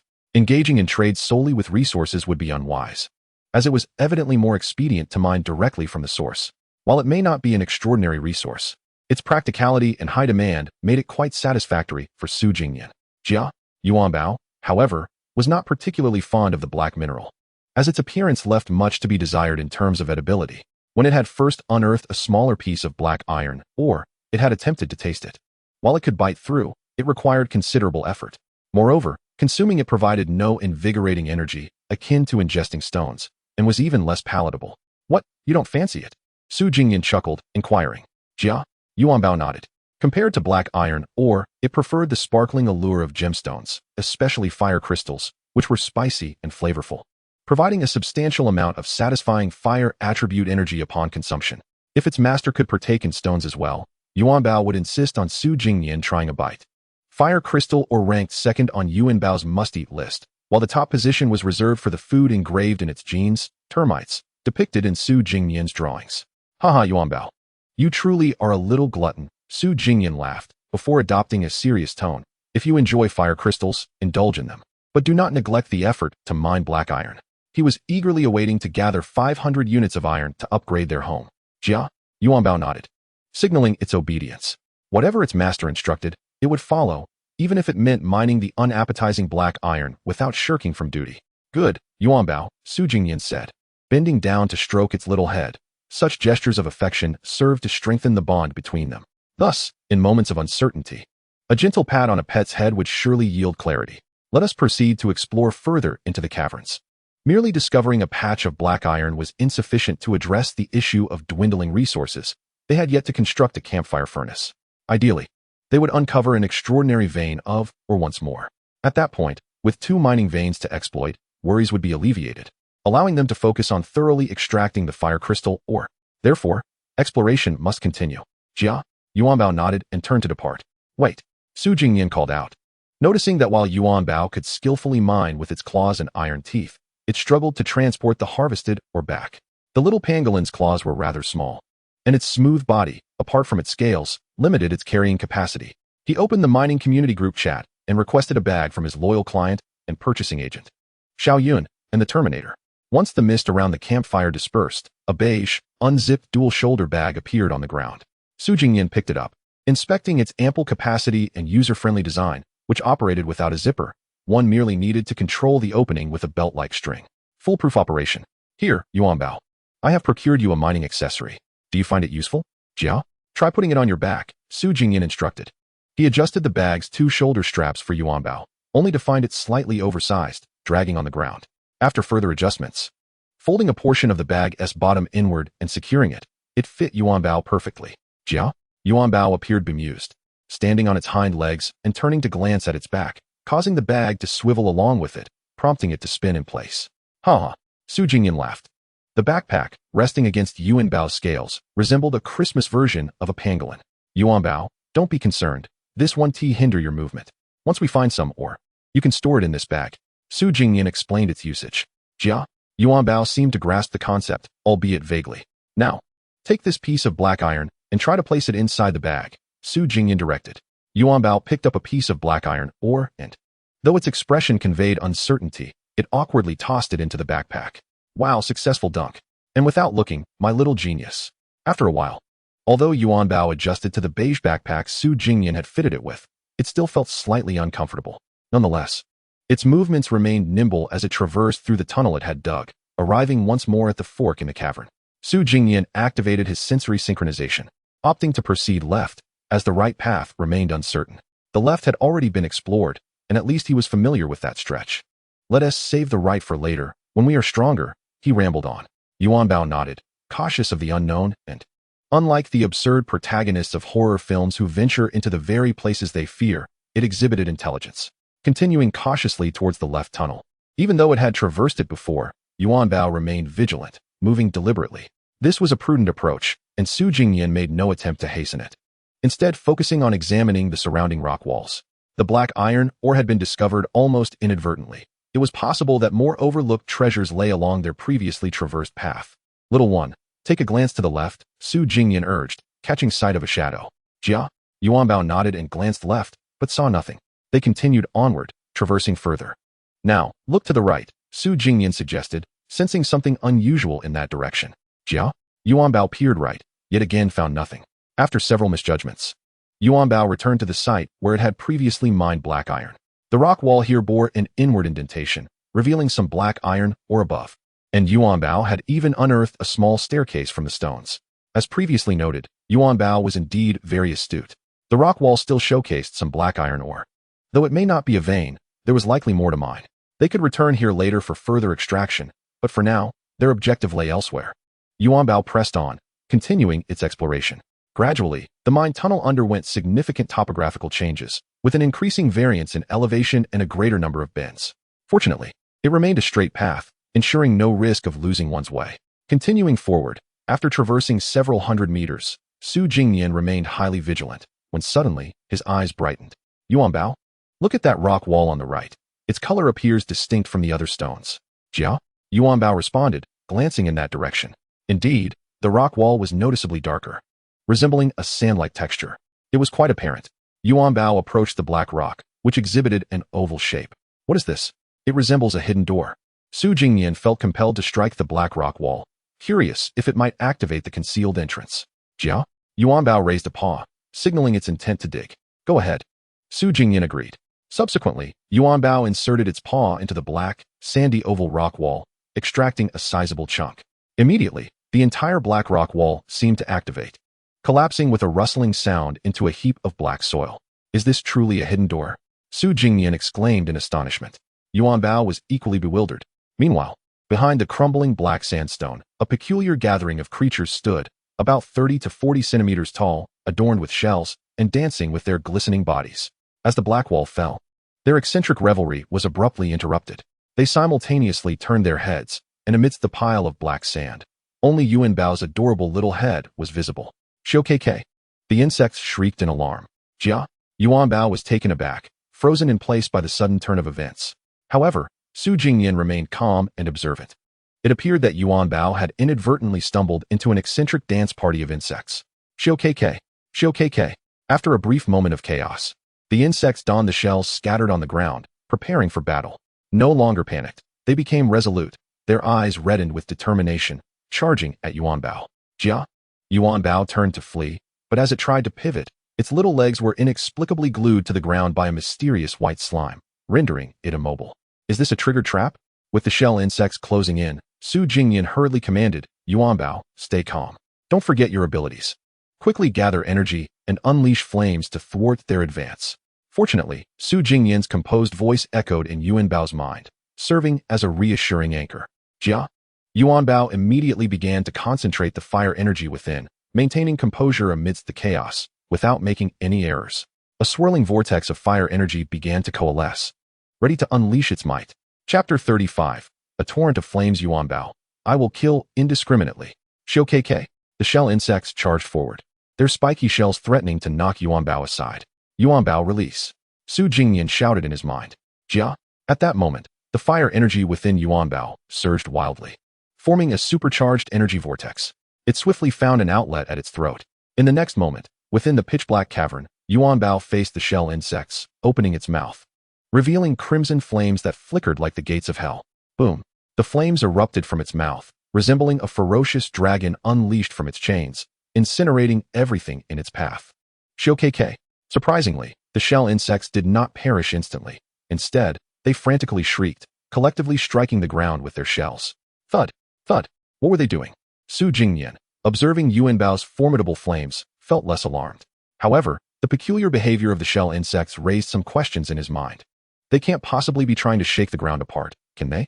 Suddenly, with a loud crash, the ground beneath Yuan Bao trembled, freeing it from the white slime's grip.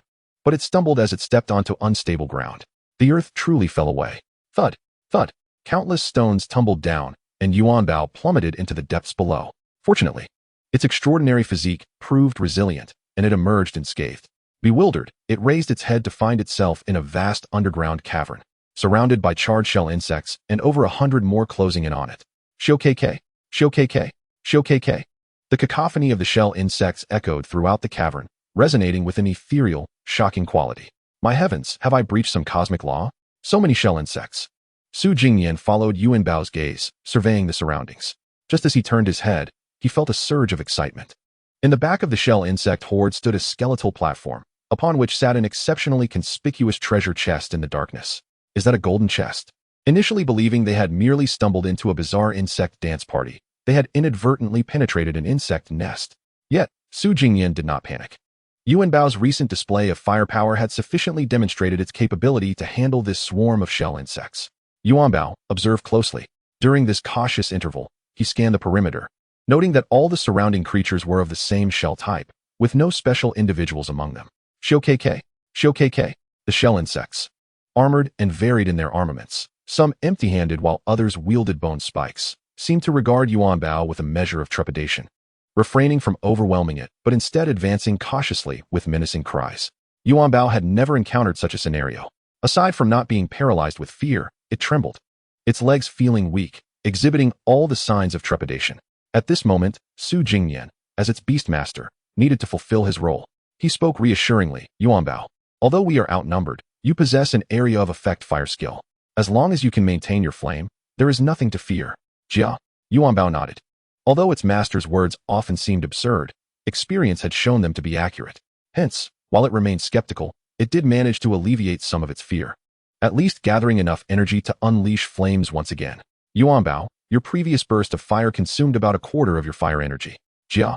Yuan Bao nodded. Before exhausting my energy reserves, I can unleash flames 3 more times, totaling approximately 7 fire bursts. Su Jingnian quickly calculated. Just then, a seemingly higher-ranking shell insect led a small squad of a dozen or so insects toward Yuan Bao. In a moment of panic, Yuan Bao prepared to unleash fire. However, Su Jingnian advised, aim for the one at the front of the group and try to cover a wide area. Boom. The fire dragon was unleashed, its crimson flames illuminating the entire cavern. Following Su Jingnian's command, Yuan Bao directed its flames to suppress the advancing squad before swiftly shifting its focus. The flames swept across a vast expanse. Shokk! After that breath of fire, a cacophony of wails erupted from the multitude of beetles, their bodies ignited by fierce flames, ultimately succumbing to the blaze. Their charred shells transformed into mere remnants of carbon. To Su Jingnian's astonishment, this single breath of fire from Yuan Bao sent the entire swarm into disarray. Originally numbering in the hundreds, the flames obliterated dozens, resulting in a direct reduction of 1/3 of the beetles, and even annihilating their insect king. A terrifying harbinger of destruction. The once unified beetles, now leaderless, dared not advance, their clamorous cries scattering in retreat. Observing this turn of events, Su Jingnian immediately praised, incredible, Yuan Bao. You are nothing short of a deity.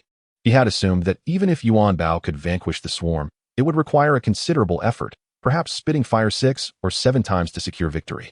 Yet, unexpectedly, a mere initial blast of flames swiftly concluded the confrontation, leaving the beetles in utter disarray. A torrent of flames unleashed, indiscriminately wreaking havoc.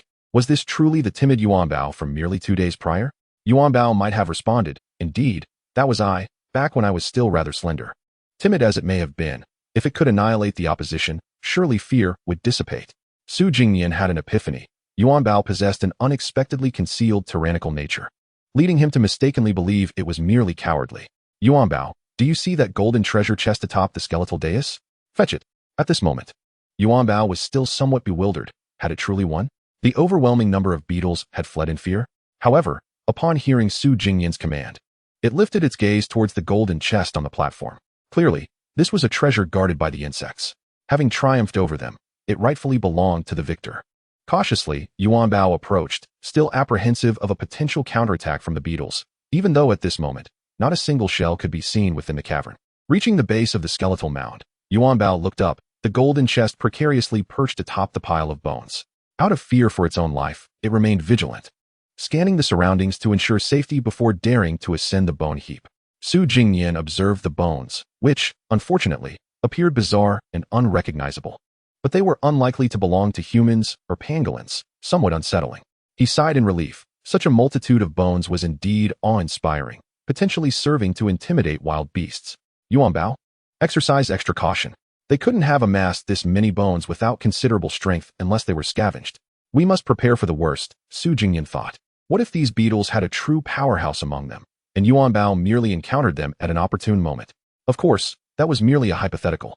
Given the weakness of these insects, even if stronger beetles existed, they likely wouldn't surpass the extraordinary realm. Otherwise, their collective prowess would be far superior. Should reinforcements truly appear, Yuan Bao was not without means to cope, having only expended a single breath of fire, with ample hidden reserves. The skeletal mound towered about 10 meters high, presenting quite a formidable hill for Yuan Bao, who stood only half a meter tall. It climbed steadily, fortunate that Su Jingnian, resting on the bed, aided its recuperation, allowing it to persist without fatigue.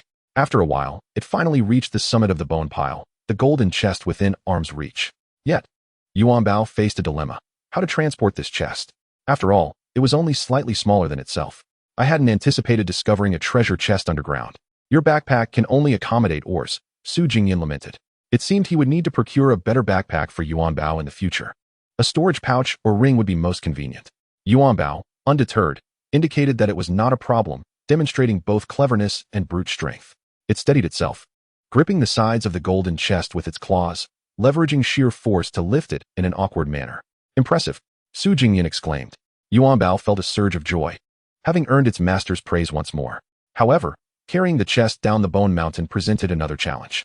Yuan Bao pondered, could I simply drop the golden chest, ensuring a gentle descent? No, what was the purpose of bringing this golden chest back? Su Jingnian smacked his forehead, realizing he did not need to rely on an unopened chest for a fair trade like the previous silver chest transaction. He intended to open it himself. Therefore, he could simply instruct Yuan Bao to open the golden chest directly, as it had done previously. Yuan Bao, place the chest down. No need to carry it, Su Jingnian instructed. Yuan Bao, puzzled, initially feared it had displeased its master regarding the chest's transport. Su Jingnian quickly clarified. No, I mean to set the chest down and then open it. Just like last time. Yuan Bao nodded, relieved it was not about its actions. It set the chest down, grateful for Su Jingnian's assistance, as otherwise any other pet would likely have been exhausted from such an endeavor. With a tilt of its head, Yuan Bao aligned its sharp claws with the chest seam and deftly punctured it. Boom. Opening the golden chest, you have obtained Monster Compendium Volume 1. The chest swung open, illuminating Yuan Bao's small head with a golden glow. It peered inside to find a black-covered book, the title emblazoned across the cover, Monster Compendium. By the heavens, a compendium! Su Jingnian exclaimed with delight. Yuan Bao, open the book. Let me see its contents. Yuan Bao nodded and extended a claw. Su Jingnian cautioned. Be careful not to damage the book with your sharp claws. Yuan Bao nodded again, confident in its control over its claws, having mined extensively, ensuring it would not ruin anything it wished to preserve. As it opened the Monster Compendium, the first page revealed the entry for the Chinese pangolin. Chinese pangolin. Species limit. Extraordinary. Information. As an extraordinary creature, the Chinese pangolin is not native to the Misty Realm. Its body covered in scaled armor and equipped with sharp claws capable of easily shattering rock. Traits. Naturally timid, it curls into a ball to protect itself when threatened. Boasting decent defense and specializing in burrowing. Evolution path. Unknown. The path will open upon documenting 10 spirit beasts. This was the compendium for Yuan Bao species. Could it be that this monster compendium records each spirit beast I encounter? Su Jingnian felt as though he had unlocked a new door. Most importantly, he also learned that Yuan Bao's maximum level indeed capped at the extraordinary realm. Truly, its innate qualifications were lacking. However, the compendium also hinted at potential evolution paths, quite intriguing. Though he had yet to witness it firsthand, Su Jingnian was already convinced that this treasure chest was immensely valuable, akin to discovering a hidden gem. Yuanbao once again turned to the second page, which depicted the claw beast. This was the very first beast he encountered after forming a contract with Yuanbao. Flipping to the third page, he found the entry for the ice sprite. It appeared to be that icy creature, and how delightful its name was. On the fourth page was the bull tank giant, presumably the formidable beast still guarding the campfire. The fifth page showcased the shell bug, which Yuanbao had just vanquished. Su Jingnian briefly perused the description of this insect. The guide noted that shell bugs typically exist in their juvenile phase, leaving their kin upon maturity, yet always under the watchful eye of an extraordinary bug king. Indeed, they had a true leader. Su Jingnian nodded as he gazed at the guide. However, at that moment, a deep, thunderous roar echoed within the cave, reverberating all around. With a swift motion, Yuanbao decisively grabbed the bestiary and stowed it in his backpack, then turned to look. At a distance from the cave entrance stood a colossal shell bug, nearly 2 meters tall, wielding a massive bone axe and letting out a furious roar. Behind it trailed a scattering of shell bugs, pointing towards Yuanbao amid the pile of bones. Su Jingnian spoke in a grave tone. Yuanbao, prepare for battle. Chapter 36, The Shell Bug King? Scorching flames. The wild roar of the extraordinary shell bug king reverberated through the cavern, echoed by the cries of the juvenile shell bugs following closely behind. Yuanbao stood in solemn silence, adorned with a coarse grain backpack, surveying the shell bugs from atop the bone platform. It was not an act of bravado, but rather a response to its fear that silenced it. Little one, do not descend. As the saying goes, the high strike the low, and this bone platform offers the perfect terrain, Su Jingnian directed. Yuanbao nodded. Su Jingnian's words instilled a great deal of courage within it. Thus, though it remained still on the surface, it was gathering fire attribute energy deep within. A vortex of energy had already begun to form. At that moment, the shell bug king swung its massive bone axe with ferocity, and the young shell bugs gazed up at it with adoration. It charged forward like a sovereign conquering territory, each step resonating with a heavy thud that stirred up dust. Standing at 2 meters tall, it was not merely an insect. It was a terrifying behemoth, immensely powerful. If one were to consider Su Jingnian a grown man, as a unit of combat prowess, the shell bug king could easily vanquish 10,000 of him. After all, in nature, no creature could surpass the might of a proportionately enlarged insect. Thud, thud. Yuanbao found it difficult to discern whether the approaching sound was the deep footsteps or the rapid beating of its own heart. Yet, there was but one conclusion: battle was imminent. With a swift motion, the shell bug king raised its bone axe and charged towards the bone pile, gathering momentum before leaping high into the air. In a single bound, it soared to over 10 meters. Yuanbao looked up. In the pitch darkness, the bone axe blade descended upon it, gleaming with a chilling light, strikingly brilliant. Fire! Su Jingnian urgently commanded in his mind. The ferocity of the shell bug king's charge and subsequent leap was terrifying. What thunderous crescent strike could withstand such might? Yuanbao also bared its copper teeth, and from its throat, a crimson fire dragon surged forth. Boom! The juvenile shell bugs, who had been too afraid to draw closer, were suddenly alarmed, their vision captivated by the illuminating flame that lit up the darkened air. Yet, they believed that while this flame might extinguish them, it could never defeat the shell bug king. Quick, dodge to the left, Yuanbao. Su Jingnian urged his companion to evade. Though both were extraordinary, Yuanbao's level might be somewhat lower, and its flames could not instantly annihilate the opponent. However, the foe was airborne and unable to evade. While Yuanbao could both dodge and unleash fire, the advantage lay with us. As the massive axe descended, Yuanbao rolled decisively to the left. Its combat instincts were not particularly sharp, yet its execution of its master's commands was impeccable. With a tremendous crash, the shell bug king's flaming body swung down, the bone axe trailing a dazzling tail of flames. Miraculously, Yuanbao managed to evade this lethal strike. Well done, Su Jingnian praised. As the flames billowed, Yuanbao meticulously directed its fiery breath towards the shell bug king. Thud! The shell bug king crashed down, its bone axe striking the bone platform with unrelenting force, shattering it into fragments, which then exploded in a shower of crimson fire. The resounding blast echoed through the cave, scattering broken bones ablaze like the most splendid fireworks. Cascading like meteors, their glow illuminating the surrounding rock walls in a breathtaking display. Yet, the shattered bones were somewhat macabre. Roaring in fury, the shell bug king, engulfed in flames that refused to be extinguished, could see nothing now, merely thrashing wildly with its bone axe, yet unable to strike anything. Yuanbao, after rolling from the explosion, was flung into the air, landing clumsily on the ground, tumbling several times before coming to a stop. Though injured from the fall, it was but a minor inconvenience. Its powerful flame had completely exhausted its internal energy. However, the energy stored within began to replenish swiftly, filling the void rapidly. Yuanbao, you are incredible. Su Jingnian could do nothing but praise.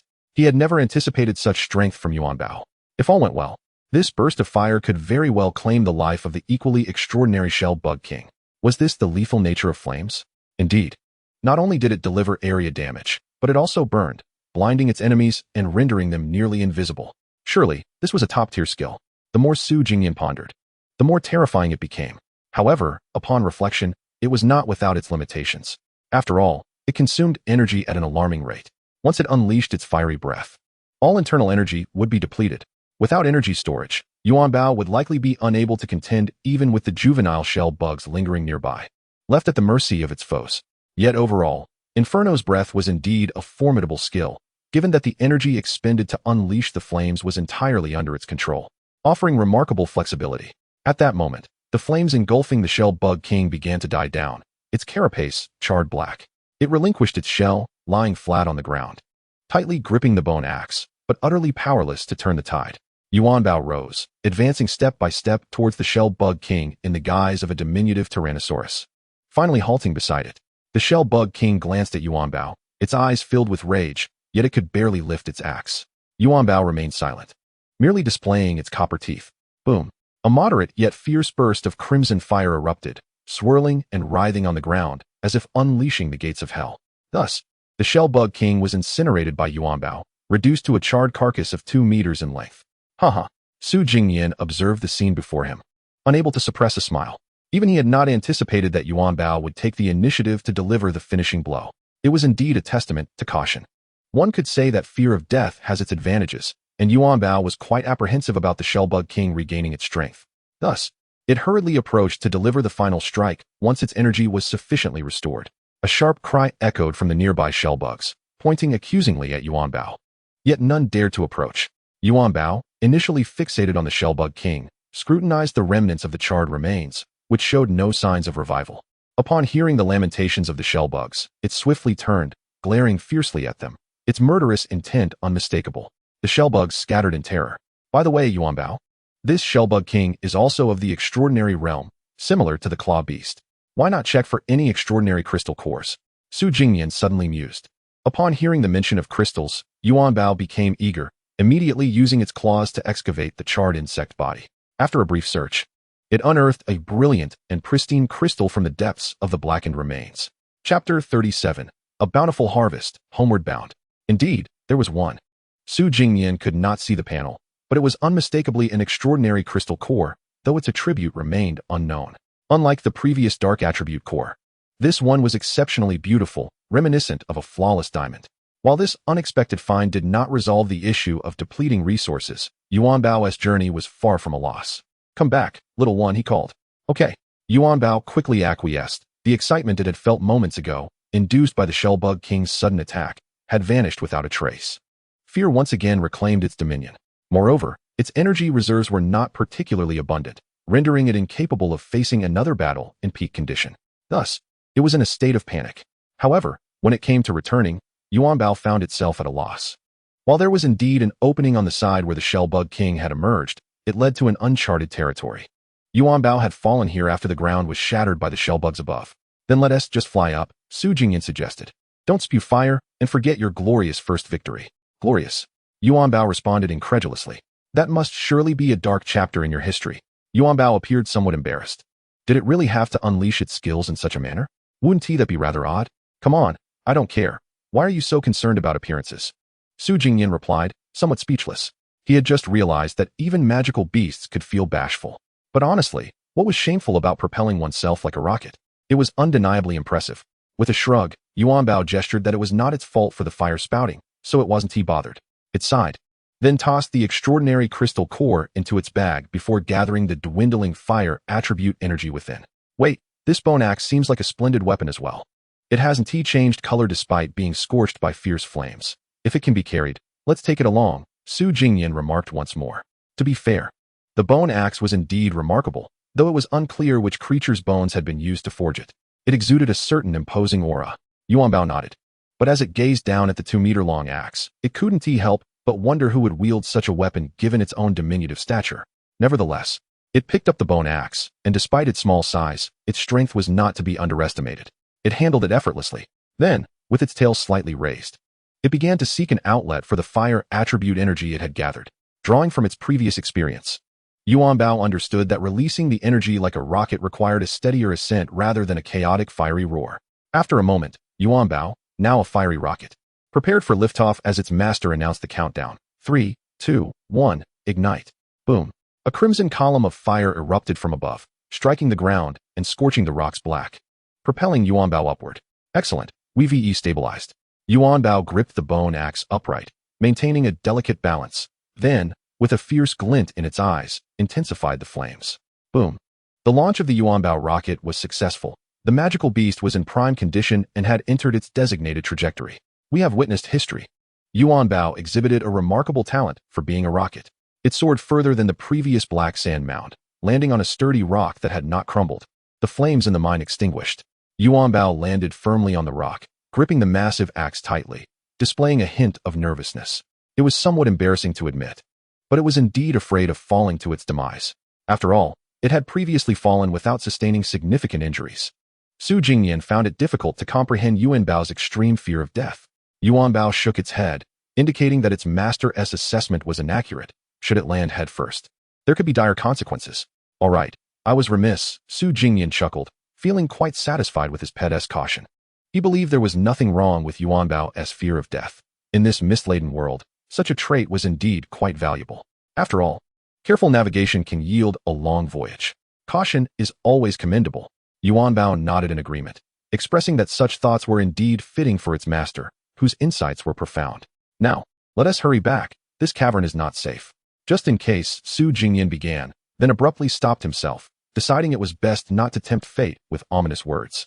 Yuan Bao nodded, cautiously surveying its surroundings before clutching the bone axe and dashing homeward.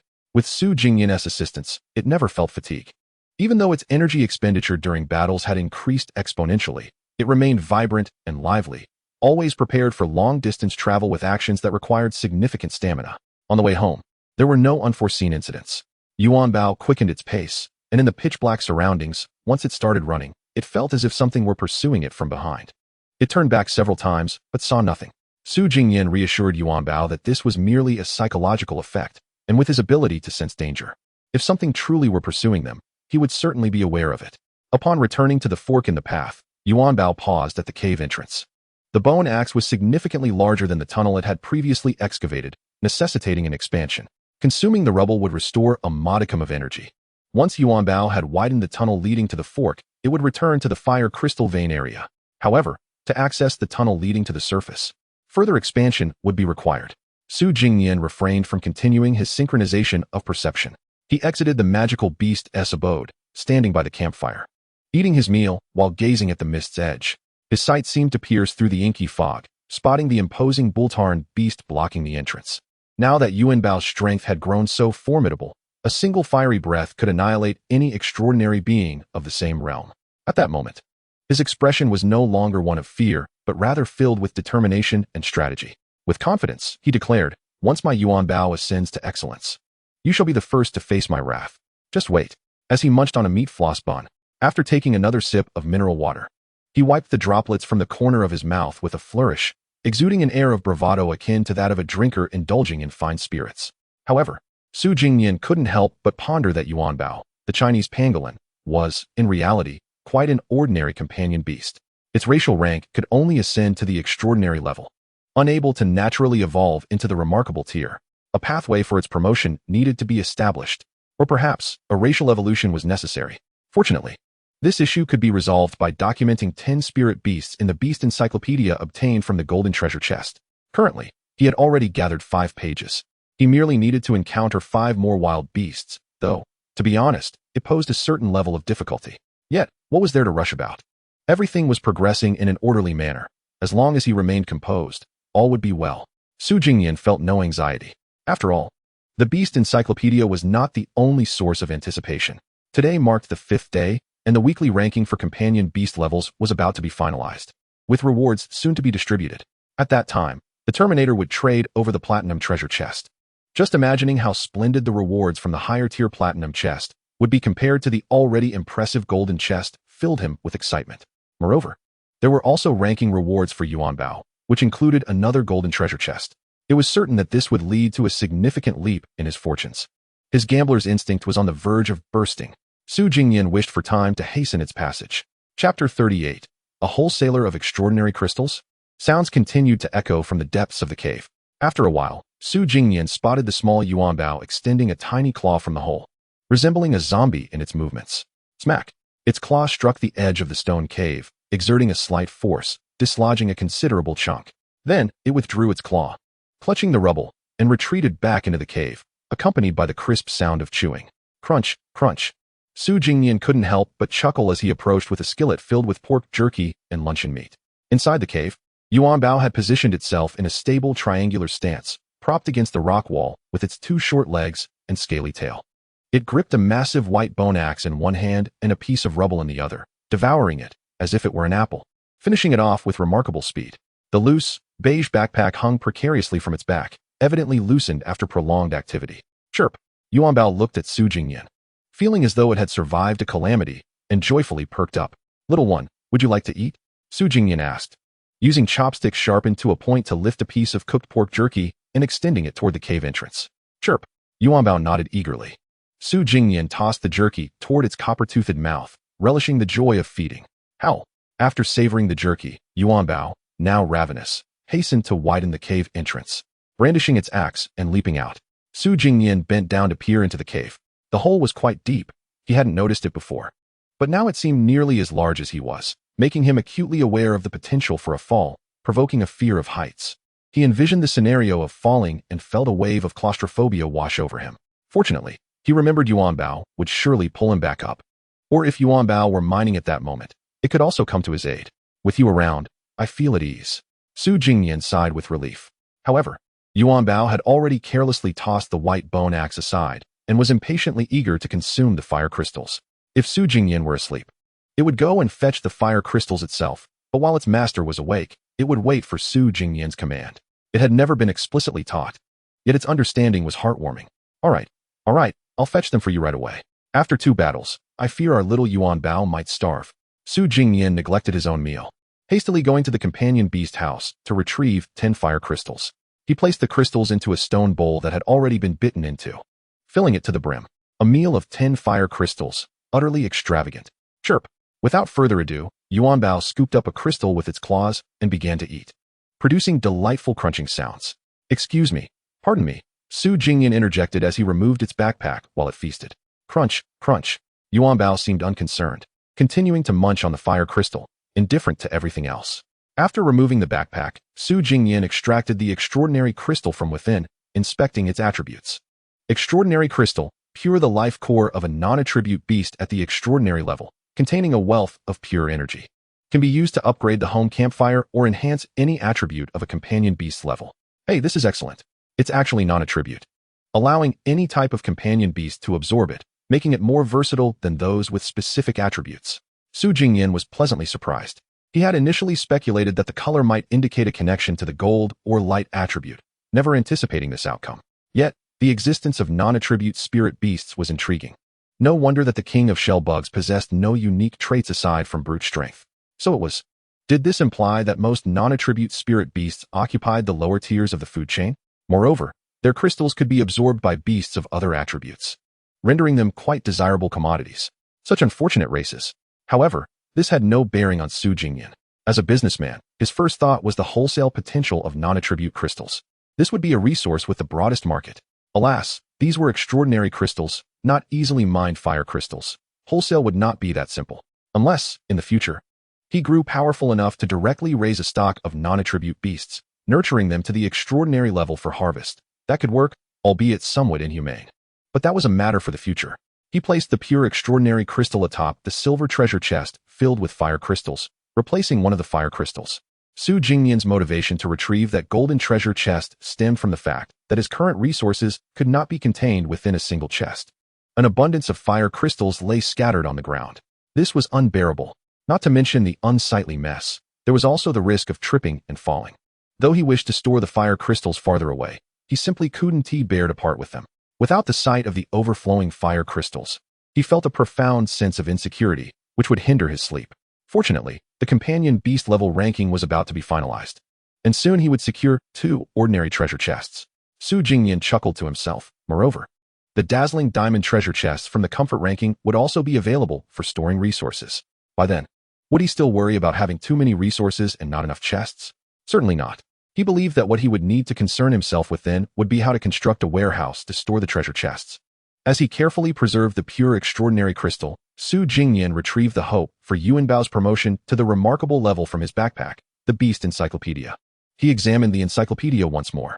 Regarding beasts such as clawed beasts and ice spirits, he had little interest, having already defeated them. What he truly wished to understand was the information regarding the bull titan beast that blocked the entrance. He had already resolved to find a way to elevate Yuanbao to the remarkable level before the mists surged in 25 days, thereby eliminating the threat of being obstructed at the door. Bull Titan Beast. Racial limit. Remarkable. Information. A bovine creature with a trace of Titan bloodline. Its maximum growth size is not excessively large. Characteristics. Resembles a bull, moves slowly. It is sluggish by nature and enjoys pretending to be a rock to ambush prey. Racial skill. Bull Titan Earthquake. Evolution path. Unknown. Every 10 documented spirit beasts in the encyclopedia will unlock a pathway. Goodness. It is indeed a remarkable beast of the extraordinary realm. Even the encyclopedia's details surpass those of Yuanbao. Alas, why does it possess a racial skill? Su Jingnian felt a sense of injustice for Yuanbao. For him, he and others had contracted spirit beasts, all awakening their beast taming talents, thus starting on an equal footing. After all, what spirit beast or beast taming talent one draws is purely a matter of luck, and luck, too, is a form of strength. However, for Yuanbao, its innate qualifications were rather low, lacking a racial skill, with attributes that were unremarkable, and its specialty merely consisted of digging. Born at the lower end of the food chain, its combat ability was so feeble that its primary sustenance could only be weaker ants. In contrast, the bull titan, with a trace of Titan bloodline, could easily crush Yuanbao with a mere step. Such an equality. Fortunately, Yuanbao was sufficiently diligent, and the talent of fatigue synchronization that Su Jingnian had drawn was exceptionally compatible, paving the way for a promising future. Su Jingnian felt immense pride. It could be said that their current achievements were solely a result of their own endeavors. Yuanbao worked tirelessly in mining. Su Jingnian devoted himself to rest. Chapter 39. The True Frontrunner. After perusing the Encyclopedia of All Beasts, Su Jingnian gained a general understanding of the remarkable beast stationed at his doorstep. The bull monster, with a hint of Titan blood, equated to the bull Titan beast. Having learned its skills, he could infer a bit about the effects of the skill from the name, Bull Titan Earthquake. The attack method might involve stomping the ground, potentially causing tremors in the terrain. He would have to ensure Yuanbao was cautious during their confrontation. If the effect were such that the bull titan caused the terrain to shake, leading to Yuanbao losing its footing and falling, it could very well be trampled. This was exceedingly perilous. The most terrifying aspect of such a colossal beast was its unimaginable physical strength. Yuanbao would undoubtedly be unable to withstand it. Therefore, utmost vigilance was required. However, the encyclopedia also mentioned the bull titan beast's shortcomings, namely its sluggish temperament and slow movements. Indeed, this aligned with the stereotype he held regarding large physiques, slow. Thus, the optimal combat strategy would be to engage in guerrilla tactics. The insights gained from the encyclopedia were invaluable. At that time, in the Shellbug Cavern, from Yuanbao's perspective, he had not examined so meticulously, as safety was a concern. Thankfully, he was now enlightened. Su Jingnian placed the encyclopedia on the bed and returned to Yuanbao's side, gazing at his spirit beast. He felt a surge of confidence. At that moment, Yuanbao had just finished devouring 10 fire crystals from the stone basin and was slurping from a nearby bowl of mineral water. Su Jingnian then glanced at its panel. Spirit Beast, Chinese Pangolin. True name, Yuanbao. Attributes, Gold, Fire. Level, Extraordinary Level 2, 57. Skills, Copper Teeth, Iron Stomach, Flame Torrent. Energy Storage. Specialty, Digging. Now that Yuanbao had advanced to the extraordinary level, it could accommodate more energy per level and could no longer ascend merely by having a hearty meal. Yet it worked tirelessly every day, engaging in the physically demanding task of mining, growing ravenous very quickly, requiring sustenance every 4 hours, and needing to eat 6 meals a day. It could typically level up by about 2 levels daily. Progress remained swift. Su Jingnian could envision that once other Beast Tamers spirit beasts reached the extraordinary level, their speed would inevitably slow. Yet he ensured Yuanbao maintained its rapid growth of 2 levels each day. The gap between him and others would only widen. Yuanbao, despite our humble beginnings, we shall rise above. We will undoubtedly dominate the spirit beast level leaderboard and the comfort level leaderboard for an extended period. Su Jingnian indulged in his aspirations. He could not help but laugh heartily at the sky.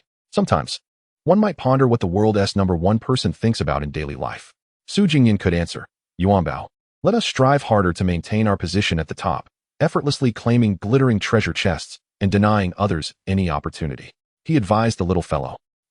Yuanbao looked up, somewhat puzzled. How else could it strive? Indeed, for Yuanbao, it had already exerted itself to its limits. Perhaps it was Su Jingnian who needed to contemplate how to rest more diligently.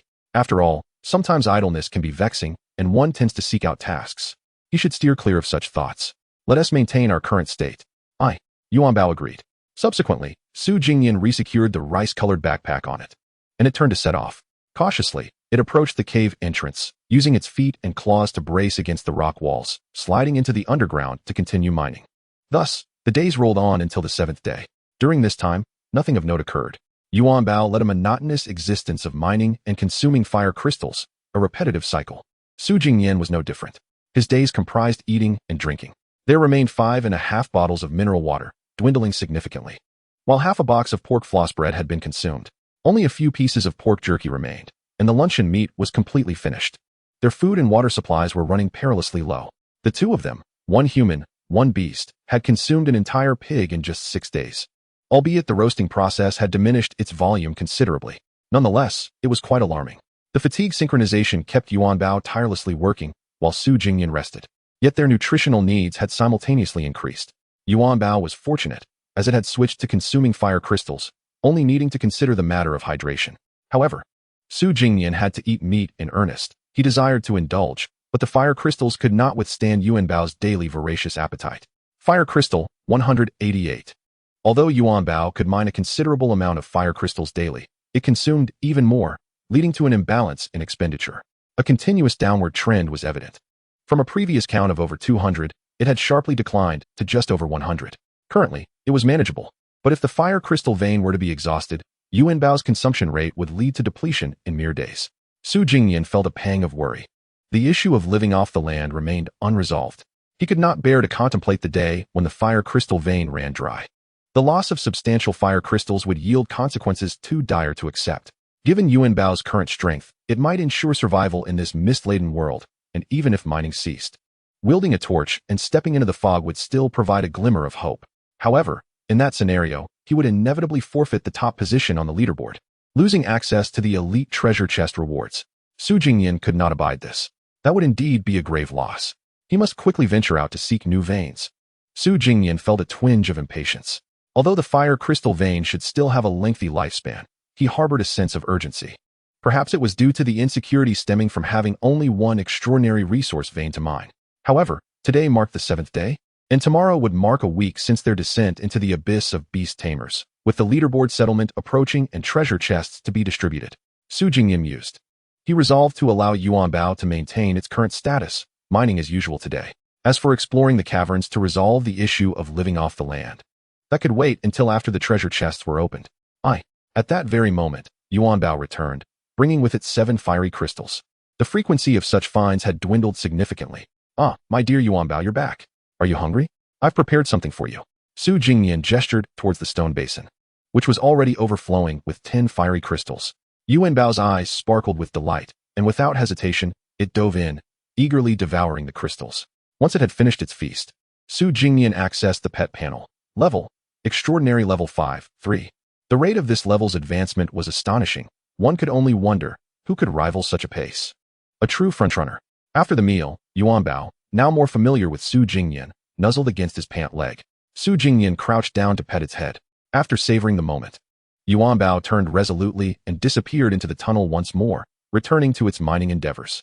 Su Jingnian, meanwhile, lay languidly on his bed, eyes closed, ready to drift into slumber.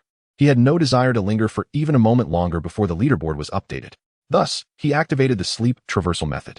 Even in his dreams, he was preoccupied with thoughts of the leaderboard results, eagerly anticipating the opening of a golden treasure chest, followed by a platinum chest, and ultimately, a dazzling diamond chest. Chapter 40. Leaderboard Results. 3 Treasure Chests. Su Jingnian awoke from a restful slumber. The seventh day had yet to elapse. He activated his perception synchronization and noted that Yuan Bao was still mining. He had been asleep for approximately 9 hours, waking intermittently, yet choosing to remain in the realm of dreams. Oh dear, I can't bear to stay asleep any longer.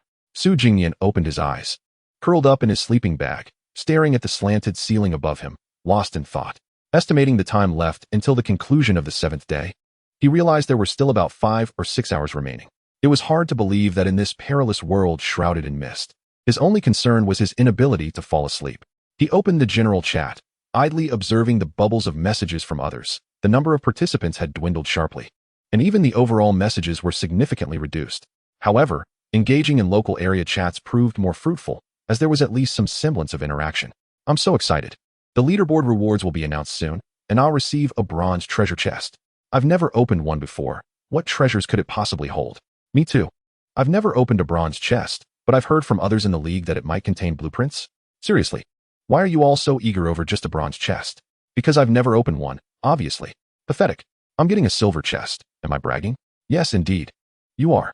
Dude, the one calling me arrogant. Have you ever encountered the Hungry Wolf Gang? Keep talking back, and I might just send you flying. Bring it on. Our Beastmaster Alliance fears no Hungry Wolf Gang. Su Jingnian found their banter amusing, observing a group attempting to boast, yet hesitating. He decided to join in, replying, wait. Can silver chests also be flaunted? My friend, I'll be getting a dazzling diamond chest shortly, and I'm not even a bit anxious. Claiming to be indifferent was a fade. He certainly wanted to boast. The moment he sent his message, it ignited a firestorm of responses. Initially, those representing the Hungry Wolf Gang and the Beastmaster Alliance were hurling insults at each other. However, Su Jingnian's bold proclamation acted like a spark, drawing all attention towards him. Wait, buddy, what is this dazzling diamond chest? Is it on the same spectrum as my bronze chest? Exactly. What is your ranking to even earn such a chest? Are you in the top 1,000?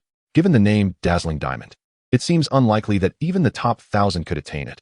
It must be for the top 10. Haha, this is hilarious. Do you really think anyone believes you? A dazzling diamond chest? You're clearly just blowing smoke. It's fine to fool your buddies, but don't fool yourself. Su Jingnian's remark landed like a grenade tossed into a pond, creating a splash of chaos. Regardless of their reactions, shock, envy, or disbelief, Su Jingnian found himself chuckling in delight. He was indeed savoring the thrill of online boasting. At that moment, even someone claiming to be a top 100 authority in the league appeared, questioning the authenticity of Su Jingnian's claim. Is it true, this dazzling diamond chest? False. My pet ranks in the top 100, and the reward is merely a golden chest. There's no way a dazzling diamond chest could exist. Haha, I knew it. The esteemed one is right. It's laughable. If we're talking about boasting, I could claim to have a super luminous, invincible supreme treasure chest, and it would just roll off my tongue. Who knows, he might actually be ranked first. Indeed. The laughter that followed came from Su Jingnian, who spoke the truth, but no one believed him. Conversely, this so-called league authority, who spun a web of lies, gained instant credibility. Ranking 14th granted a platinum chest, whereas this individual merely spoke of a golden chest, unable to even dare to inflate their claim. However, when one truly possesses wealth, their truthful statements may be dismissed as mere boasting. In contrast, the falsehoods that present a lesser image are more readily accepted. It was not merely a matter of truth versus deception, but rather the need for validation. Indeed, random encounters in the area chat were not worth delving into. Su Jingnian, however, was unconcerned, as he truly possessed a dazzling diamond chest. As for debunking his claims, they could attempt to revoke his rewards if they wished. Nevertheless, he exited the area chat. Now, he increasingly appreciated that the loyal customers he nurtured in the Your House were delightful, albeit a bit foolish, yet endearingly so. With that thought, he switched to the Your House group, spending time with the 3 lively characters as they eagerly awaited the leaderboard results. Time passed swiftly. As the 7th day drew to a close, the familiar announcement reverberated in the minds of all. Congratulations. Upon hearing this announcement, you have survived in this Beastmaster Abyss for a full 7 days. 1 week has elapsed. The pet level leaderboard and the home comfort leaderboard have been finalized. Ranking rewards are soon to be distributed. Those with good rewards should quietly rejoice. For those with lower ranks, don't be disheartened. Fate is not yet sealed. We are all dark horses. As the announcement concluded, Su Jingnian opened the Your House to the outdoors, retracting the roof, allowing the rock walls and iron door to sink below ground. With a clang, the doghouse was fully deployed. Su Jingnian lay back on his bed, turning to gaze at the campfire, cocooned snugly in his sleeping bag, resembling a chrysalis. Before him, wisps of pale mist began to rise from the ground near the campfire. And this time, radiant beams of light pierced through the fog. The treasure chests were here. Su Jingnian cheered, swiftly extricating himself from his sleeping bag and flipping off the bed, rushing towards the edge of the smoke. Before encountering the treasure chest, one must first admire the special effects. This faint white mist cannot obscure the resplendent, kaleidoscopic glow emanating from the dazzling diamond treasure chest. Once the fog dissipates, there lies a diamond treasure chest, its surface shimmering with radiant light, exuding an air of the extraordinary. At first glance, Su Jingnian felt that it was entirely plausible for celestial artifacts to emerge from within this chest. However, one must not overlook the other treasures nearby. Beside it stood a golden chest adorned with luxurious engravings, identical to the one Yuanbao had previously unearthed in the shellbug's lair.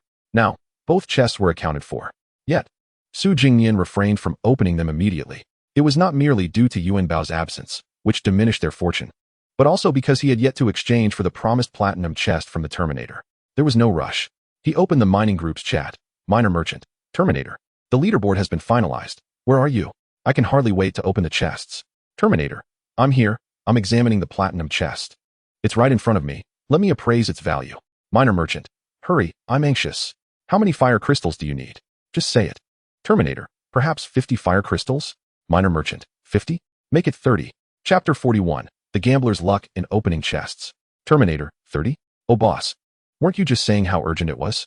The Terminator appeared bewildered. Seeing the miner's impatience, he had intended to raise the price, only to find himself outmaneuvered. Miner Merchant. It's all right. No worries. Just a professional habit. Now, how about 29 fire crystals? Will that suffice? Terminator, huh? Why only 29? Let us stick with 30. Miner Merchant. Fine, 30 it is. Su Jingnian felt that if they continued to negotiate, the Terminator might end up exchanging the platinum chest for a mere 20 fire crystals. But that would be excessively unfair. He considered that 30 fire crystals were likely only worth one golden chest. And acquiring a platinum chest in exchange was already a remarkable bargain. He did not wish to see the Terminator suffer a substantial loss. After all, it was rare to have such a loyal customer, and it was prudent to allow some leeway, lest the Terminator's misfortune lead to a decline in his development. The long-term relationship with a trading partner was far more important than a fleeting profit. Fire crystals 40. Come on, 30 for the platinum chest. The extra 10 will stay with you. Please help me trade for food and water, something delectable and refreshing. Platinum chest 1. Boss, you are generous. Thank you for trusting me. I, the Terminator, assure you that I will procure the finest food at the lowest price. Indeed, provisions were running low. Su Jingnian hoped the Terminator could procure some delightful food. He was no longer merely focused on survival, but sought to indulge in the pleasures of life. If Yuanbao could discover new sources of extraordinary resources beyond the fire crystal veins, they would have truly transitioned from mere existence to a life well lived. Su Jingnian mused. In this misty, bewildering world, he too must earnestly pursue the joys of life. Otherwise, what was the point of merely existing day by day? Soon, a faint white mist enveloped the campfire once again. As it cleared, a sleek platinum chest, resembling a high-tech safe, came into view. At that moment, the warm glow of the fire illuminated Su Jingnian's face, reflecting the vibrant hues of the chest. Arranged neatly by the fire were 3 treasure chests. On the left, golden chest, a luxurious chest crafted from true gold, with a bountiful prize pool, devoid of low-tier rewards. High probability of obtaining blueprints. Low probability of acquiring tangible items. On the right, platinum chest, a confidential grade safe, with a high probability of yielding tangible items and a low probability of high-tier blueprints. And in the center, shimmering diamond chest, an enhanced version of the diamond chest, offering the same foundational rewards as the diamond chest, with a high probability of practical items and a low probability of exquisite blueprints. Note, all shimmering versions of the chests have a chance of yielding pet eggs. Which one to open first? Let us call Yuanbao back. I'll open a golden one, and let it open the other 2. Su Jingnian could hardly contain his excitement as he reached out through their mental link to summon Yuanbao, who was diligently mining. After a moment, Yuanbao emerged from the tunnel, looking somewhat puzzled as it approached Su Jingnian, nudging his pant leg with its head. It expressed its confusion, wondering why it was called back when it was not yet hungry. Yuanbao, it's time to open the treasure chests. I calculated that you are the embodiment of good fortune, and you certainly cannot be absent. Su Jingnian squatted down to stroke Yuanbao's head, its scales smooth and cool to the touch. Yuanbao shook its head free and strode confidently to the 3 chests, turning to Su Jingnian with a look of inquiry. Which one to start with? Let us begin with the one on the left, the platinum chest. Go for it. I believe in your luck. Su Jingnian pointed at the platinum chest. Yuan Bao nodded in agreement. Opening treasure chests was now second nature to it. Without waiting for Su Jingnian's instructions, it extended its claw and inserted it into the crevice of the platinum chest. However, it did not open it immediately. Wait, this is a safe. You need to twist the knob in the center first, Su Jingnian exclaimed. He approached, only to discover that the knob on the platinum chest also featured a numeric keypad. Surely, it couldn't require a password? Yet, before he could finish his thought, he noticed Yuan Bao's keen gaze. After failing to open it with its claws, it gritted its teeth and exerted tremendous force. With a fierce pull, Yuan Bao managed to tear open a gash in the platinum chest, triggering the opening mechanism. The chest's door sprang open with a bang. Platinum chest opened successfully. Obtained. Ash Conversion Fertilizer Box 1. What is this? Su Jingnian crouched down and reached into the platinum chest, retrieving a moderately sized box. It was a teal wooden box, airtight, with a 5 cm diameter hole on the top and a pull handle on the side. Pulling the handle revealed an empty compartment, devoid of any contents. Ash Conversion Fertilizer Box. Deposit ashes from a black hole, let it sit for 24 hours, and receive a miraculous fertilizer to enrich the soil and cultivate spirit plants. Oh, so this box can create fertilizer from ashes? Judging by the description, it seems to be a treasure related to planting. Su Jingnian realized with sudden clarity. How fortuitous. He had previously planted a seed in his home soil, but due to insufficient nutrients, it had been unable to grow. He walked to the spot where he had buried the seed. After trading for it, he had surrounded it with some small stones to avoid forgetting its location. Z plant seed. Growth progress, 0. Current status, growth halted, incompatible with water and soil. Transplanting to nutrient-rich soil will resolve this. With this ash conversion fertilizer box, could he not fertilize the seed? The description promised to improve soil and cultivate plants. It seemed quite feasible. Excellent work, Yuan Bao. Su Jingnian embraced the wooden box, first extolling his beloved pet, Yuan Bao, for producing such splendid treasures. This way, he found himself with idle time to cultivate the land without expending much physical effort. Should he successfully develop the cultivation of extraordinary spirit plants, it might indeed pave a path to salvation, addressing the dire issue of dwindling resources. Su Jingnian felt a surge of excitement, for this notion was undeniably feasible. He resolved to encourage the loyal patrons at the mineral shop to pay closer attention to the seeds of these extraordinary spirit plants, purchasing them all. As for the ash, he pondered whether he could procure the remains of those shell insects that had met their end. Once the treasure chest was opened, he would send Yuan Bao to seek them out again. It was an excellent beginning, and now, he too wished to open a treasure chest. Su Jingnian nodded in satisfaction. Yuan Bao leaped enthusiastically, waving its paws in encouragement for its master. Placing the box of ash fertilizer onto the floor of the beast residence, Su Jingnian approached the golden treasure chest. This was his first time opening a treasure chest by hand, and he felt a flutter of excitement. He wondered whether it was his luck or Yuan Bao's, but he decided to give it a try. With a forceful kick, he struck the golden chest. Though the action was striking, the reciprocal nature of force caused him to yelp in pain as a sharp ache shot through his toe. Fortunately, the chest opened as a result. Opening the golden treasure chest, you have obtained Blueprint for Beast Tamer's Assistant Gloves 1.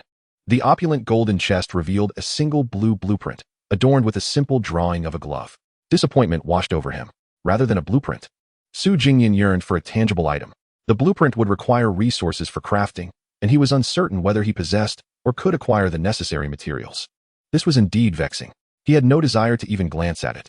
As expected, my luck seems rather dismal, Yuan Bao. You should be the one to open this most exquisite treasure chest. Yuan Bao rubbed its claws together, signaling that its master was inept and suggesting that it should take the lead. Su Jingnian concurred. He was indeed unlucky. His greatest stroke of fortune had been acquiring Yuan Bao. Little one, your luck is remarkable, Su Jingnian exclaimed with anticipation. Now, let me see what magnificent treasure this dazzling diamond chest can yield for me, my little one. Chapter 42. Opening the dazzling diamond chest, obtaining a pet egg. Yuan Bao, with its paws hanging low, gazed intently, its sparkling eyes reflecting the gravity of the moment. It clearly understood the significance of the flamboyant diamond chest for Su Jingnian. Its singular thought was to not betray its master's trust. Su Jingnian stood by, his expression one of fervor. Observing the final dazzling diamond chest, his gambling spirit surged. He longed to open it himself, yet rationality prevailed. Little one, whether we can indulge in delicacies this new week hinges on your divine claw, Su Jingnian called out. Yuan Bao nodded solemnly, its expression turning serious. With practiced precision, it deftly inserted its claw into the chest seam without hesitation. Boom! The dazzling diamond chest burst open. As the lid flipped back, a beam of vibrant emerald light shot into the sky, piercing through the deathly black mist that enveloped them. What was it? Su Jingyan hurried closer. But the intense verdant glow obscured his vision. The effects were overwhelming. However, after the initial deception of Yuan Bao's golden legend, he no longer placed faith in such spectacles. He would not pop the champagne prematurely. The greater the hope, the greater the disappointment. He needed to see and confirm what treasure lay within before he could allow joy to surface. Until then, he had to remain composed. Yuan Bao, too, was curious. Noticing Su Jingyan's restrained emotions, it grew anxious, fearing the outcome might disappoint. Surely, its master wouldn't blame it, but it did not wish to let him down. What could it be? Su Jingyan waited patiently, and to his surprise, the dazzling effect lingered, showing no signs of dissipating. Unable to contain his curiosity any longer, he bent down, extending his hand into the emerald radiance. What was this? It felt cool to the touch, resembling wood yet smooth and rounded. After a thorough exploration, he still found no answers. Simultaneously, voices echoed in the minds of everyone shrouded in the mist. Su Jingyan. How could it be Su Jingyan again? He has once again become the first beast tamer to obtain a pet egg. What are the others doing? Have they fallen asleep, allowing him to steal all the limelight? All envious, I suppose. As per usual, he shall receive an opportunity, and this time, it is for the spirit slot of his second contracted beast, a pet egg. Upon hearing the announcement, Su Jingyan immediately grasped the situation, and just then, the emerald glow finally receded. Inside the open, dazzling diamond chest lay a rounded wooden sphere. Its surface resembled the fresh bark of a tree, adorned with sprouting green leaves. Resembling an artistic creation by some talented artist. Could this truly be a pet egg? Su Jingyan was astounded. It was his first encounter with a pet egg encased in wood. Could it really hatch? Wood-type extraordinary pet egg. Information. The pet that hatches will undoubtedly be of the wood attribute, with a maximum racial level of extraordinary. Hatching progress, 0. This could be considered a stroke of fate, indeed. In the Misty world, possessing a pet partner was paramount. Besides the initial unlimited draw that everyone could partake in, acquiring a pet thereafter was exceedingly challenging. The first draw of a pet was, for most, their singular opportunity to engage with the highest tier of rewards. Some fortunate souls obtained exceptional pets, but that opportunity was fleeting. Su Jingyan carefully cradled the wooden egg, suddenly realizing that this bark-encased egg might bounce if dropped, posing no real threat of breaking. However, if it were to fall, the creature within might suffer. Yuan Bao? Su Jingyan quickly glanced at the trembling little creature beside him. Yuan Bao quivered, unable to discern Su Jingyan's thoughts. Its master did not appear particularly elated, and it had not yet recognized the excitement regarding the ash fertilizer box. Was it possible that a worthless item had been unearthed? Would it face reprimand? Haha, Yuan Bao, you've got this. I always knew your luck was extraordinary. You truly are a harbinger of fortune. Su Jingyan laughed heartily, holding the egg. In truth, he had never anticipated that a pet egg could be obtained. Yet now, with Yuan Bao having opened it, he had secured the very first pet egg in the realm, granting him a second opportunity to contract a spirit beast. It was nothing short of perfection. Even with the dazzling diamond chest, Su Jingyan could conceive of no treasure surpassing this. Yuan Bao sighed in relief, observing the finally exhilarated Su Jingyan, and felt a surge of happiness. It had indeed succeeded. This was luck. Hey, can you hear me?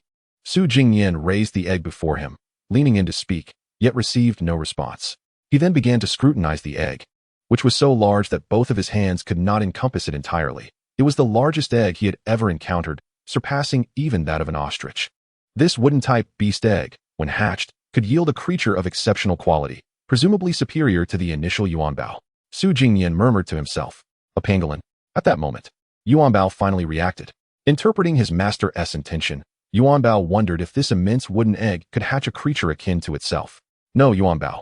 A pangolin cannot emerge from this egg. Besides, your species gives live birth, so it cannot simply spring forth from an egg. A pangolin. Yuan Bao nodded. However, a sudden thought struck it. If a new beast were to arrive, would that not mean a division of food? No matter how much it mined.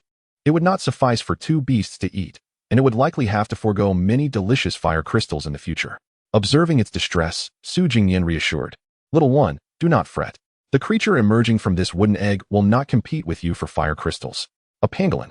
Yet Yuan Bao remained despondent. Such words could not deceive it. Fire crystals were too delectable for any beast to resist.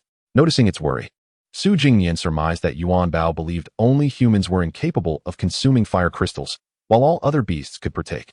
Its world was too small, leading to a rather simplistic understanding. Thus, he played along with its thoughts and comforted, rest assured, even if other beasts that can eat fire crystals join us, You will always remain my chief companion. He spoke earnestly. Even if I go hungry, you must never experience hunger. This will never change. A pangolin. Finally, Yuan Bao brightened. It held great significance to its master's promise, and with those words, it ceased to worry. Subsequently, Su Jingnian cradled the wooden beast egg, pondering how to initiate the hatching process. If it were wood, could it be buried in the earth like a seed? Su Jingnian contemplated, though this notion defied logic. Wooden-type beasts were inherently unscientific. The idea of them sprouting from the ground felt instinctively right. Then let us plant it. Su Jingnian proceeded to the Z plant cultivation area, having Yuan Bao dig a larger pit to bury the beast egg. Indeed, a panel materialized before him. Wooden exceptional beast egg. Hatching progress, 0. Current status, hatching stopped. Soil nutrients insufficient for growth requirements. Health, 999, malnourished. It could indeed be done, yet the lack of nutrients indicated that this soil was truly barren. Su Jingnian stroked his chin in contemplation. In this case, he needed to quickly acquire bone ash and use the fertilizer box for conversion. There were plenty of bones in the shell bug den. He could simply gather some. Chapter 43. The second week, the leaderboard refreshes. Yuan Bao, let us set out. With a grand gesture, Su Jingnian directed Yuan Bao to burrow into the cave, while he returned to bed and initiated sensory synchronization to observe from the beast's perspective. After a while, Yuan Bao arrived at the fork in the cave. Let us take the left path to the previous shell bug den and collect some bones to convert into bone ash, Su Jingnian commanded. A pangolin. Yuan Bao nodded, and, despite its eagerness to run faster, its short legs limited its speed. Although it hopped with agility, its pace remained quite slow. The dark tunnel loomed ahead.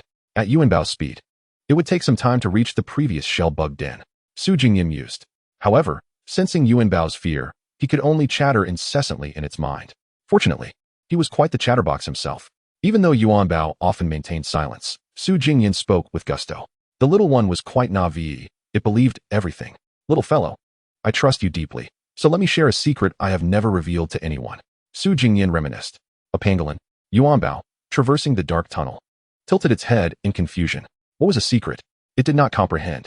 Hee. Every wise being, even beasts, carries untold experiences throughout their growth. After explaining, he summarized. And these are what we call secrets. A pangolin. Yuan Bao remained puzzled. You ask what my secret is. Su Jingnian paused momentarily. For the secret he was about to disclose was somewhat difficult to articulate, even to a beast. Once, there was a children's program called Garden Babies, featuring a character named Wasidasai, whom I recall resembled a sunflower. A pangolin. Yuan Bao remained perplexed. It understood that Wasidasai existed in Garden Babies, but what of it? Alas, I made a mistake regarding her. Upon finishing, Su Jingnian felt a wave of embarrassment, hastily burying his hands in his hair. A pangolin. Regrettably, Yuan Bao did not grasp this, but resolved to respect him. After a period of idle chatter, Yuan Bao's steps never faltered. Albeit slowly, it finally reached its destination. A pangolin. Yuan Bao now stood at the edge of a rocky cliff underground, with the shell bug den below, the site of their last battle. Opposite Yuan Bao lay a tunnel whose depths were shrouded in mystery. Had it not stumbled into the shell bug gala, it would have proceeded onward. Thus, in this unknown den, 3 unexplored paths awaited discovery. Su Jingnian took stock. The first option was directly below Yuan Bao, the entrance of the shell bug den where the shell bug king had once appeared. The second choice was the deep tunnel opposite, which was essentially a continuation of the leftward path in the cave. However, it had collapsed, necessitating flight to traverse. The third route was to return along the rightward tunnel of the cave fork, which had always been present but never explored. Let us descend. Our primary aim is to gather some bones. Without fertilizer, the malnourished wooden egg is continuously losing health, Su Jingnian asserted. Currently, the only bones in their abode were those of the white-boned giant axe, and he certainly did not wish to convert the newly acquired axe into fertilizer. No, wait. Su Jingnian slapped his forehead. If the white-boned giant axe counted as bone, then pig bones were also bone. With a bit of ingenuity, they could produce bone powder from anything. He opened his eyes, rising from bed, and indeed found the discarded bones behind the bonfire, in the refuse heap serving as an open-air latrine. These were the remains of that wild boar. He had previously skinned the meat with sharp claws, but had neglected the bones. He had almost forgotten. Thankfully, the thought resurfaced. How fortunate, he almost missed out. However, since Yuan Bao had already arrived at the shell bug den, returning would be a waste of effort. Su Jingnian pondered for a moment, gathered some small pig bones, and tossed them onto the edge of the bonfire to dry out with the fierce flames before returning to bed. He activated sensory synchronization. At this moment, Yuan Bao had successfully landed in the shell bug den, evidently having learned from their previous rocket launch experience. It has become increasingly adept at spewing fire from its rear. Hasn't it, Jia? It emitted a sound of inquiry. Su Jingnian remarked, now that we are here, let us gather some bones to bring back. Nothing too large, nor too fragmented. Yuanbao nodded in agreement and diligently began to collect the scattered fragments of bone from the ground, carefully placing them into the backpack strapped to its back. After amassing a few, Su Jingnian called for a halt. The process of manually crafting bone powder is no simple task. He pondered that it likely required fierce flames to incinerate the bones, followed by boiling, and ultimately, they would need to be roasted over residual heat.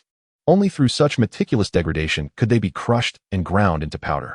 Without proper tools, this method is exceedingly complex. Thus, there is no need to gather an excessive amount of bones in a short span. Yuanbao, since we are here, why not venture to the entrance of the Shellbug King's lair and explore? Su Jingnian suggested. With little choice, Yuanbao summoned its courage and cautiously approached the dark expanse of the cave, making its way towards the entrance. Meanwhile, a broadcast echoed in everyone's minds, announcing the refreshed rankings for home comfort and pet beast levels. This ranking system, except for the initial phase, resets every 7 days, which could also be referred to as the fixed ranking. At the moment of this reset, one's position will remain unchanged for a week, culminating in a unified calculation at the week's end.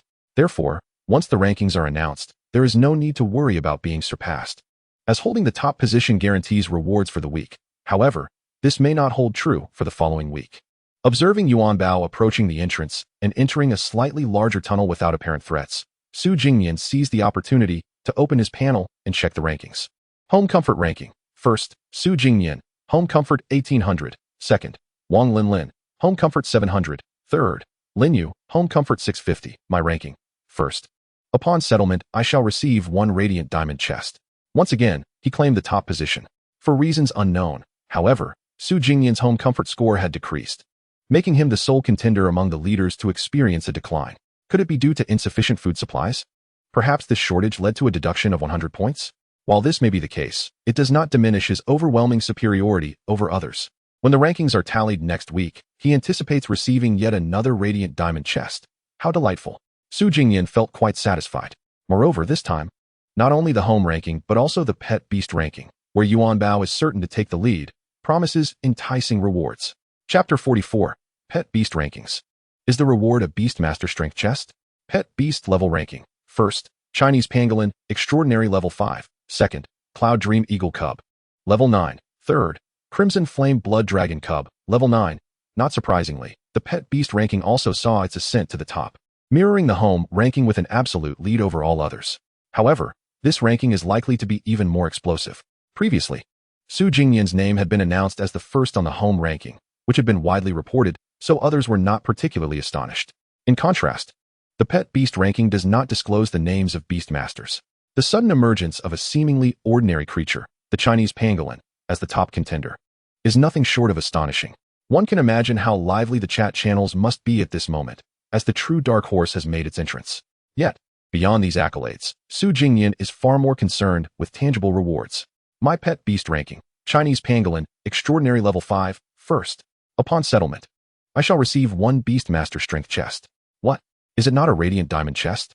Does the first place in the Pet Beast ranking offer a different reward?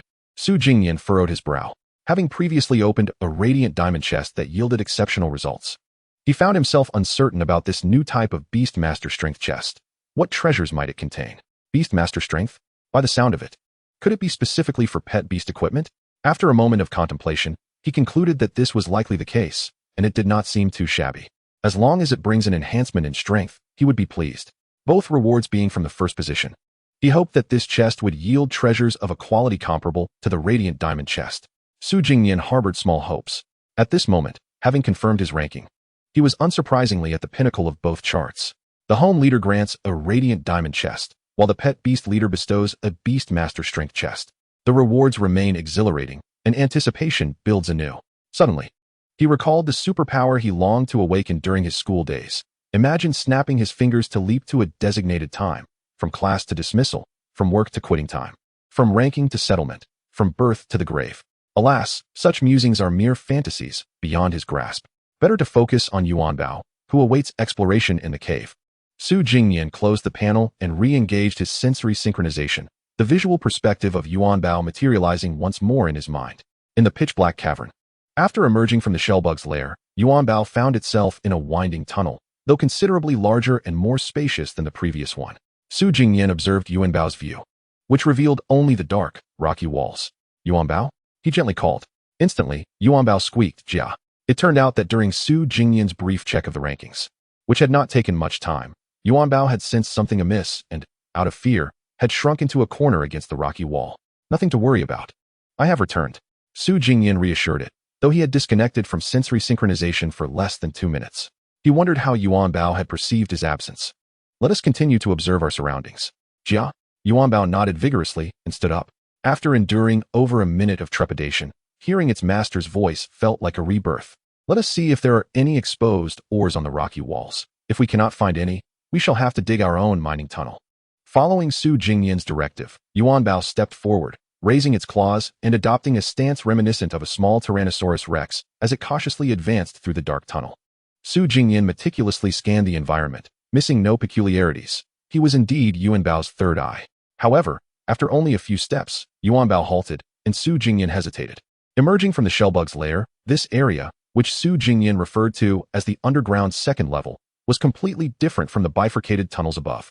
Rather than a singular linear passage, it was a labyrinthine network, featuring both wide paths and small openings. Which direction should they take? This posed a dilemma. With such a convoluted route, it would be all too easy to become lost. Should they fail to find their way back, it would mean a permanent farewell for both Su Jingnian and Yuanbao. Before them lay 3 possible paths to pursue. This was a somewhat larger cave, indicating that after emerging from the shellbug nest, Yuanbao traversed a tunnel and entered another cavern. To begin with, both the left and right paths were navigable. Before it lay a fissure, approximately 1 meter high, through which the pangolin could easily pass. How vexing. I detest multiple-choice questions. Su Jingnian felt quite distressed. Contemplating for a while before making a decision, Yuanbao, let us proceed to the left. This way, we are less likely to lose our way. Yuanbao nodded and stepped forward, heading towards the left side of the cave. Having chosen a direction, they continued their exploration. Fortunately, this area appeared to belong to the shell bugs, and they encountered no other strange creatures or beasts, ensuring a safe journey. Su Jingnian kept conversing with Yuanbao.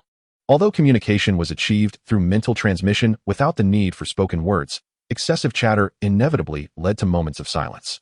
After all, Yuanbao was rather innocent, his thoughts akin to those of a toddler. Su Jingnian's one-sided dialogue often consisted of attempts to amuse, embellish stories, boast, or perhaps share a few scary tales. However, he couldn't bear to frighten Yuanbao, so he resorted to intermittent strange sounds every few seconds to signify his presence. Yuanbao remained thoroughly entertained. To him, it mattered not what his master said, only that he could hear his voice.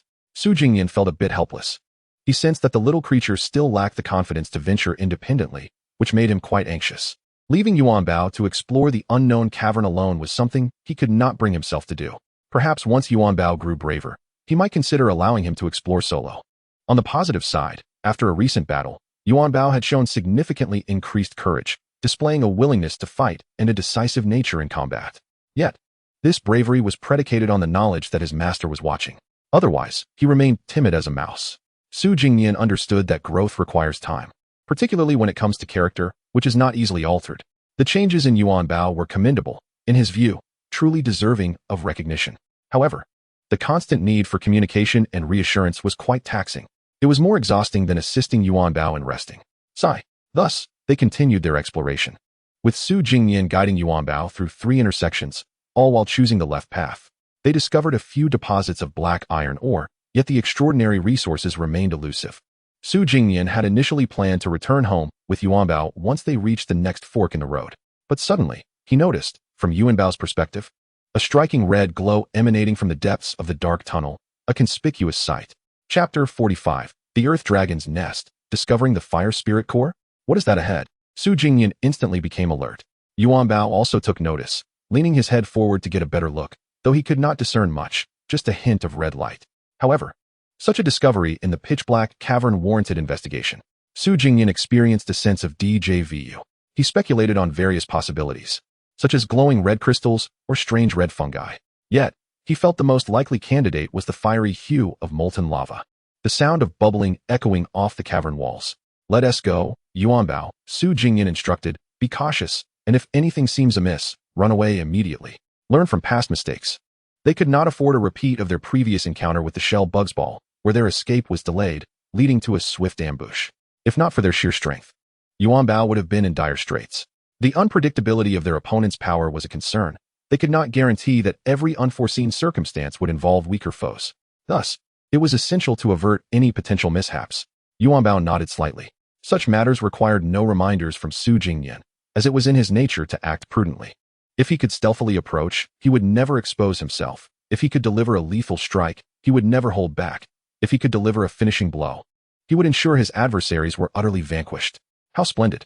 If the little one grows into his potential, I will undoubtedly have no cause for concern, Su Jingnian thought, feeling quite satisfied. There are indeed advantages to being cautious. Yuan Bao's fear of danger made him more vigilant than his master.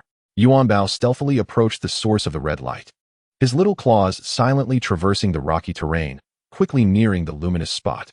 Bubbling sounds emerged from that direction, distinctly audible. It seemed to be a pool of scalding lava. Upon reaching a corner, Yuan Bao pressed himself against the wall but accidentally bumped his backpack against the rocky surface, causing the bones inside to rattle, producing a faint sound. Startled, Yuan Bao recoiled in fright. It's nothing, Su Jingnian reassured him. The noise was minimal, and the bubbling sound masks it. Yuan Bao nodded, perking up his ears to listen carefully. Aside from the bubbling, there were no other sounds. He took a deep breath to calm himself, peeking out cautiously with his small head. His eyes narrowed as he stealthily gazed towards the red light. Indeed, it was lava. Beyond the corner of the tunnel lay a rugged expanse of molten ground, dotted with several small lava pools that glowed with a fiery crimson light, bubbling with intense heat.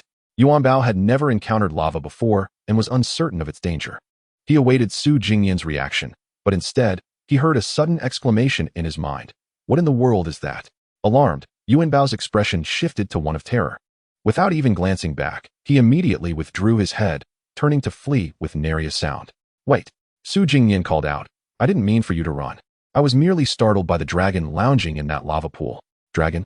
Yuan Bao paused, puzzled, and inquired about the nature of a dragon. I am not entirely sure. It resembles a Western dragon. Sneak back and take a closer look. It should be asleep. Yuan Bao cautiously returned to the corner, this time being particularly mindful not to collide with his backpack. He peered around the edge. There, in the largest lava pool, he spied a creature resembling an enormous lizard, reclining in the molten rock.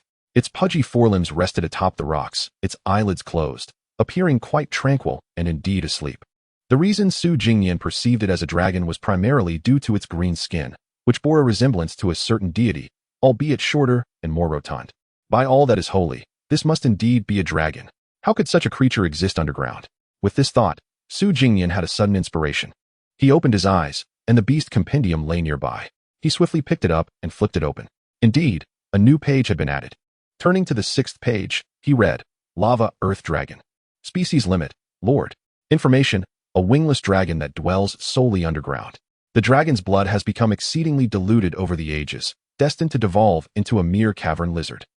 Traits, tough skin and flesh. Adapted to high temperatures and harsh environments. Capable of moving freely within lava. Species skill, Dragon Roar. Domain, Lava Conflagration, a primary skill exclusive to lords. Evolution path, unknown. For every 10 types of spirit beasts recorded in the encyclopedia, one path will be unlocked. No way, it's actually an earth dragon, a supreme lord level? How terrifying. Su Jingnian was utterly astonished. According to the encyclopedia, this earth dragon's status seemed rather low, possessing only a trace of dragon blood. Yet, it was not something Yuan Bao could provoke.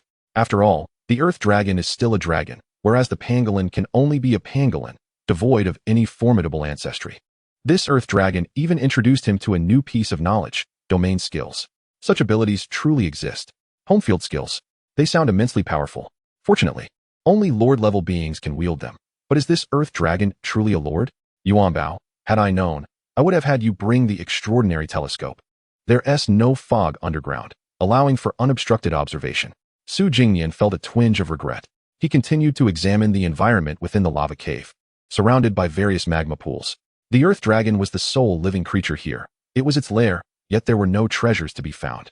It appeared that the earth dragon had no habit of hoarding gold and silver. However, Su Jingnian suddenly noticed a stone pillar descending from the rocky ceiling behind the earth dragon. The surface of the pillar was astonishingly embedded with a crimson gem, which burned with flames that seemed to never extinguish. The fire spirit core. Su Jingnian gasped in surprise. For some unknown reason, He felt that this crimson gem resembled the extraordinary material required for the bonfire furnace. All aspects matched perfectly. It was highly probable that it was indeed that. He felt a surge of desire. Nonetheless, provoking this earth dragon was certainly unwise, especially since he remained unaware of its level. If only he could use the extraordinary telescope to ascertain its energy tier, he could then devise a long-term strategy. Just then, the earth dragon suddenly stirred, twisting its neck, revealing intricate patterns in its deep green skin. It exhaled hot air through its nostrils. In the next moment, its eyes opened.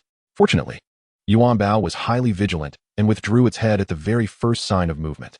Under Su Jingnian's command, it swiftly retreated. Run, run. Su Jingnian carefully observed his surroundings. The earth dragon did not emerge upon waking, which was a relief. As for that crimson gem, regardless of whether it was the fire spirit core, Su Jingnian needed to examine it before confirming its nature. It was certainly something he intended to acquire. He pondered that the stone pillar was quite thick, and once he used the extraordinary telescope to assess the earth dragon's energy level, if it wasn't a lord, perhaps he could have Yuan Bao quietly burrow into the pillar from below or above, breaking through from the inside, shielded by rock. Would make acquiring the gem as easy as reaching into a pocket. However, to be safe, it would be wise to wait until Yuan Bao crossed the path gate and discovered a means to ascend to excellence before proceeding with any plans. Chapter 46. Sharp Claws Scraping Bones. Once Yuan Bao returned from underground, it had merely ventured to the second level of the shell bug nest, collecting some fragmented bones and exploring additional regions. Ultimately, it discovered the earth dragon's lair. Although no battle ensued, it was nearly famished, prompting Su Jingnian to prepare fire crystals. After consuming them, it would need to continue mining for more fire crystals. Crunch, crunch. After devouring 10 fire crystals, Yuan Bao's level rose once again. Pet Beast, Chinese Pangolin. True name, Yuan Bao. Attributes, Gold, Fire. Level, Extraordinary Level 6, 12. Skills, Copper Teeth, Iron Stomach, Energy Storage. Specialty, Burrowing. At this pace, today was merely the first day of the second week, so by the time the rankings were finalized next week, Yuan Bao needed to grow to at least Extraordinary Level 9. Su Jingnian contemplated. However, the current stock of fire crystals was not so abundant. Fire crystals, 128. If Yuan Bao didn't hurry to mine and gather more fire crystals, after a few more meals, the number would surely dip below 3 digits. At this moment, Su Jingnian realized that when one possesses nothing, 100 fire crystals feel like an abundance, impossible to exhaust. Yet, once one truly has 200 fire crystals, 100 seems akin to being destitute. An ancient saying rings true.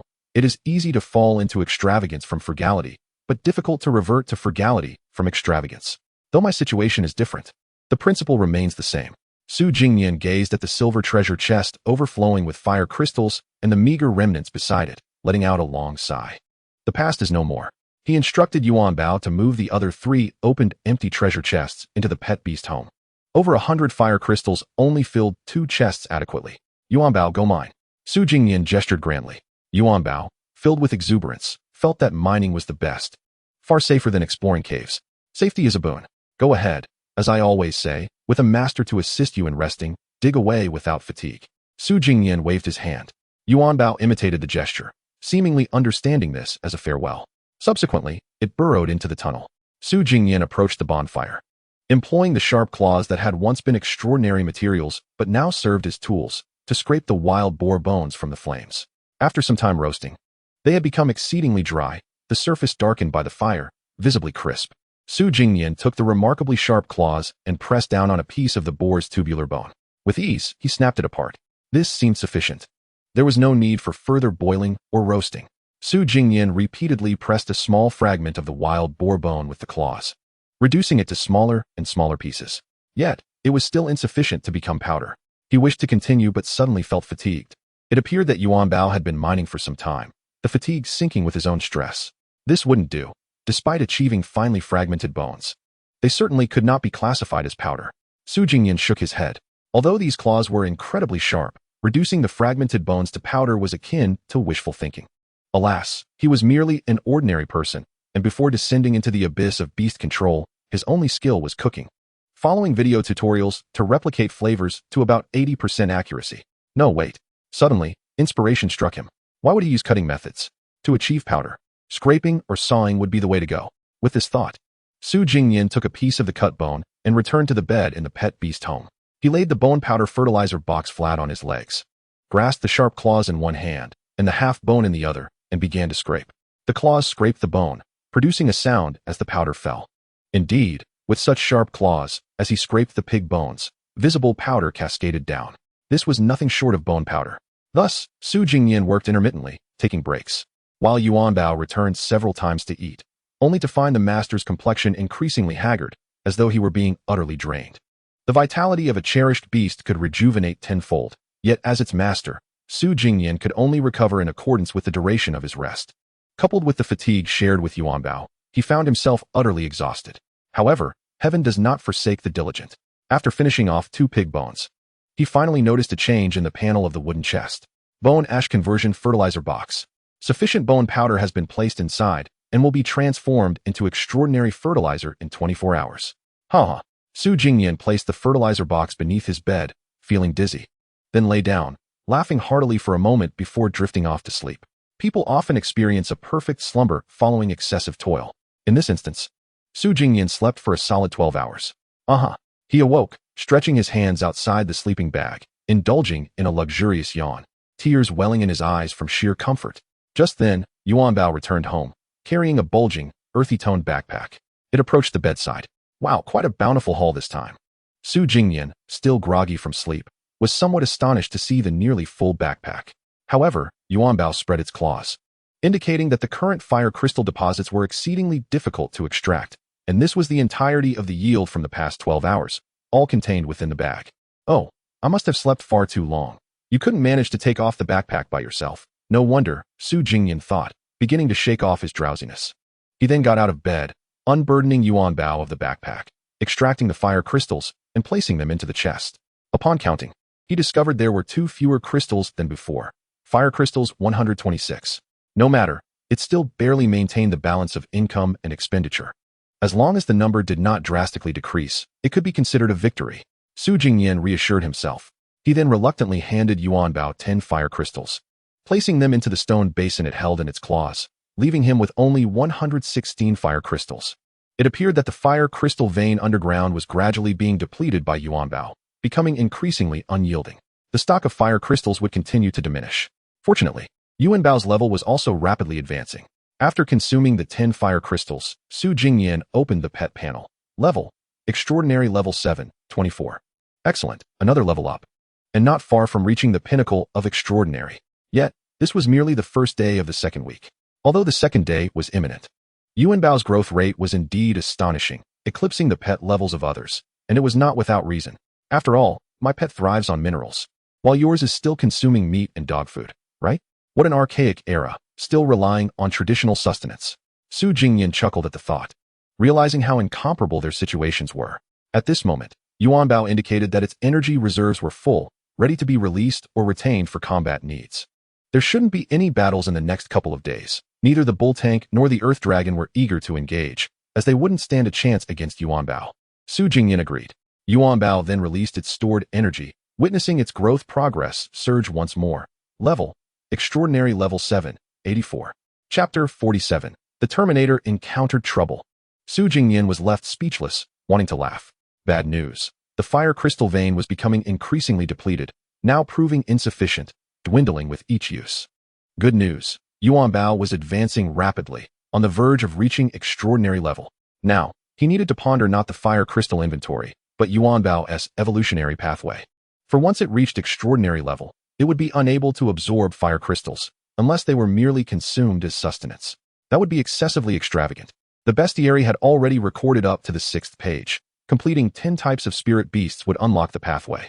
Su Jingnian mused. Just 4 more pages to go. The underground caverns, with their intricate tunnels, were undoubtedly teeming with insects and beasts, making the achievement of this goal seem quite feasible. Alas, the thermal images returned by the drones would not be recorded in the bestiary. Surrounding the campfire, there were numerous massive beasts, each varying in size. Certainly not of a single species. What a pity. It seemed one needed to witness the true forms of the beasts to record them in the bestiary. Otherwise, he would have collected them by now. Su Jingnian was eager to discover what this pathway would entail. He was now quite curious to see whether Yuan Bao's ascension would follow the pathway or the evolutionary route. Both options held their merits. The former might allow him to witness a super pangolin, while the latter could lead directly to Yuan Bao evolving into an armored Tyrannosaurus. Such a possibility was not out of the realm of reason. Regardless, Su Jingnian wished to gather the 10 entries in the bestiary as swiftly as possible to unlock the pathway. If fortune favored him, perhaps this week would see him ascend to excellence. Hee. Su Jingnian gazed at Yuanbao, grinning foolishly for a moment, until Yuanbao called him, breaking his daydream. Yuanbao, continue mining. Eat more stones, and fill your energy reserves, he instructed. Yuanbao nodded, shouldering its small backpack, and approached the edge of the pit, turning to wave its claw, as if bidding farewell to an elderly father figure left at home. Su Jingnian felt it was somewhat peculiar. However, life ought to possess a bit of whimsy, so he dismissed the oddity, finding it amusing to watch the little pangolin wave goodbye. Subsequently, Su Jingnian turned his attention to the bone ash fertilizer box. After a good sleep, it would take merely 11 more hours to transform the scraped bone powder into extraordinary fertilizer. The wait was somewhat arduous, not for him, but for the wood-type pet egg, which was now malnourished and continually losing health. Wood-type extraordinary pet egg. Information: the hatched pet will undoubtedly be of the wood attribute, with a racial level cap of extraordinary. Hatching progress, 0. Current status: hatching halted, soil nutrients insufficient to meet growth demands. Health: 872, malnourished. How tragic. He wondered if such a significant health drop would adversely affect the pet's constitution. Su Jingnian was deeply concerned. He feared that the second pet, which he had labored so hard to hatch, might emerge with a severely compromised constitution due to excessive health loss in the egg, leading to its premature demise. That would be a colossal loss. Moreover, if the egg were to spoil, that would be one thing, but once it hatched, he would inevitably form an attachment. Just imagine. An old beast master left at home while his great pet mined outside, passing by his own door without entering. After all this time, he simply wanted his second pet to cultivate the land and keep him company, only to find that its offspring had perished. In the end, it would be he who was heartbroken. Sob. Su Jingnian gently patted the mound of earth covering the wood-type pet egg and said, "Little one, you mustn't come to harm. Stay safe." After offering his words of comfort to the unborn second pet, Su Jingnian returned to his bed. Food is now scarce, and the water supply is running low, yet the Terminator, tasked with procuring provisions, has not provided any updates. He needs to prompt him. Opening the chat group of the house, he finds it unusually quiet. Everyone appears engrossed in their own affairs. He sends a direct message. Merchant, Terminator, where's my food?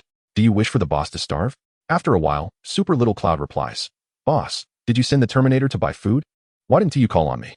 Merchant, when I traded the platinum chest with him, I asked him to exchange some food and water as well. Super Little Cloud, oh, but the Terminator hasn't communicated since that last time. He seems to be incommunicado. Merchant, what could have happened? Super Little Cloud, is it possible he has absconded with the funds? Merchant, no, I have faith in him. Su Jingnian felt a pang of shock. Within the house, despite the occasional presence of Black Scale and Lin Lin, only these 4 individuals were truly familiar with one another. Typically, they would not go more than 10 hours without messaging each other. Yet this time, since the last trade of the platinum chest, nearly an entire day has elapsed. Given his character, it is unlikely he would flee with the funds. Moreover, if he were to escape, Su Jingnian's fire crystals, along with those not yet fully repaid from the previous transaction, amount to merely a few dozen. There is no pressing need for him to run away now. The only plausible explanation is, Merchant, it's disheartening. I surmise that the Terminator has encountered danger while exploring the mists. Super Little Cloud, huh? But ISNT is pet ranked 14th? Wang Ming hasn't faced any trouble. How could he? Su Jingnian sighed. There was no way around it. He had not responded for an entire day. The most likely scenario now is that the Terminator has run into misfortune. He might be dead, or perhaps merely in a perilous situation, unable to communicate. Regardless, his circumstances are far from optimistic. After all, the mist-laden world is fraught with peril. It is not uncommon for someone to be conversing 1 hour and to vanish the next. This is survival, not child's play. Alas, what a fine young man he was. Why has he suddenly gone silent? I hope he hasn't encountered any calamity. Su Jingnian felt a wave of sorrow. At the very least, he could return my fire crystals before meeting his demise. Though it is merely a handful of fire crystals, enough for a single meal, it still constitutes a loss. Moreover, the loss extends beyond just the fire crystals. It includes the loyal clientele Su Jingnian had painstakingly cultivated. The Terminator, though somewhat naive, was the most satisfactory individual among the members of the house. May nothing untoward have befallen him. Su Jingnian hoped that perhaps he had simply succumbed to slumber for more than 20 hours, too engrossed in dreams to chat. Super Little Cloud, boss, do you still need food and water? Since the Terminator is currently uncertain, I can go and exchange for some. Merchant, it seems that's the only option left. Chapter 48, The Beastmaster assistant gloves, a common flaw of blueprints. Unaware of the circumstances, all he could do was hope that he does not meet his end. The task of procuring food must fall to Super Little Cloud, as he had not provided her with fire crystals, considering the reserves from earlier could still be leveraged for some time. Subsequently, Yuan Bao continued mining as usual, while the Ore House remained silent. Even the talkative Wang Ming had not uttered a word. In light of the potential misfortune that had befallen the Terminator, a sense of melancholy hung over everyone. Although they could converse within the Misty Realm, the actual distance between them remained indeterminate, effectively rendering them mere online acquaintances. Even that identity felt tainted, as they required fire crystals, while Su Jingnian sought resources, each party extracting their needs from the other. Ultimately, Su Jingnian desired to cultivate relationships for the sake of trust and influence. Upon reflection, it was a rather bleak predicament. In a world so reminiscent of a fantastical game, each individual navigated their reality with stark pragmatism. Su Jingnian couldn't help but lament. With little else to do, the fatigue from scraping bones with sharp claws had dissipated after a 12-hour slumber. He finally recalled the blueprint he had acquired from the golden chest. Previously, the tangible rewards from various chests had spoiled his taste. He always felt that blueprints required materials, were cumbersome, and consumed resources. Unless particularly useful, he had little desire to engage with them. Primarily, the issue with blueprints lay in the current scarcity of resources. It was impossible to pursue them until everyone had accumulated wealth and various extraordinary resources circulated freely in the market. However, as it stood, he could not contemplate trading the blueprint now. Su Jingnian discovered he possessed a hoarding inclination. Regardless of the item, whether useful or not, he preferred to hold on to it. He thought, surely it would prove useful someday. Currently, the demand for fire crystals was immense, while the veins were rapidly depleting. He hadn't even seized the opportunity to acquire the daily blueprint from the workbench, all in an effort to conserve 10 fire crystals. Yet this glove blueprint, being from a golden chest, warranted at least a glance to ascertain its effects. Su Jingnian mused as he approached the workbench to retrieve the blueprint. Beastmaster Assistant Gloves Blueprint, an essential glove for Beastmasters. It is inscribed with spiritual patterns, capable of housing energy crystals and releasing designated auxiliary arrays. Crafting requirements: forging station. Materials: 2 spiritual pattern stones, 1 extraordinary beast hide. Type: repeatable crafting. Su Jingnian was suddenly taken aback.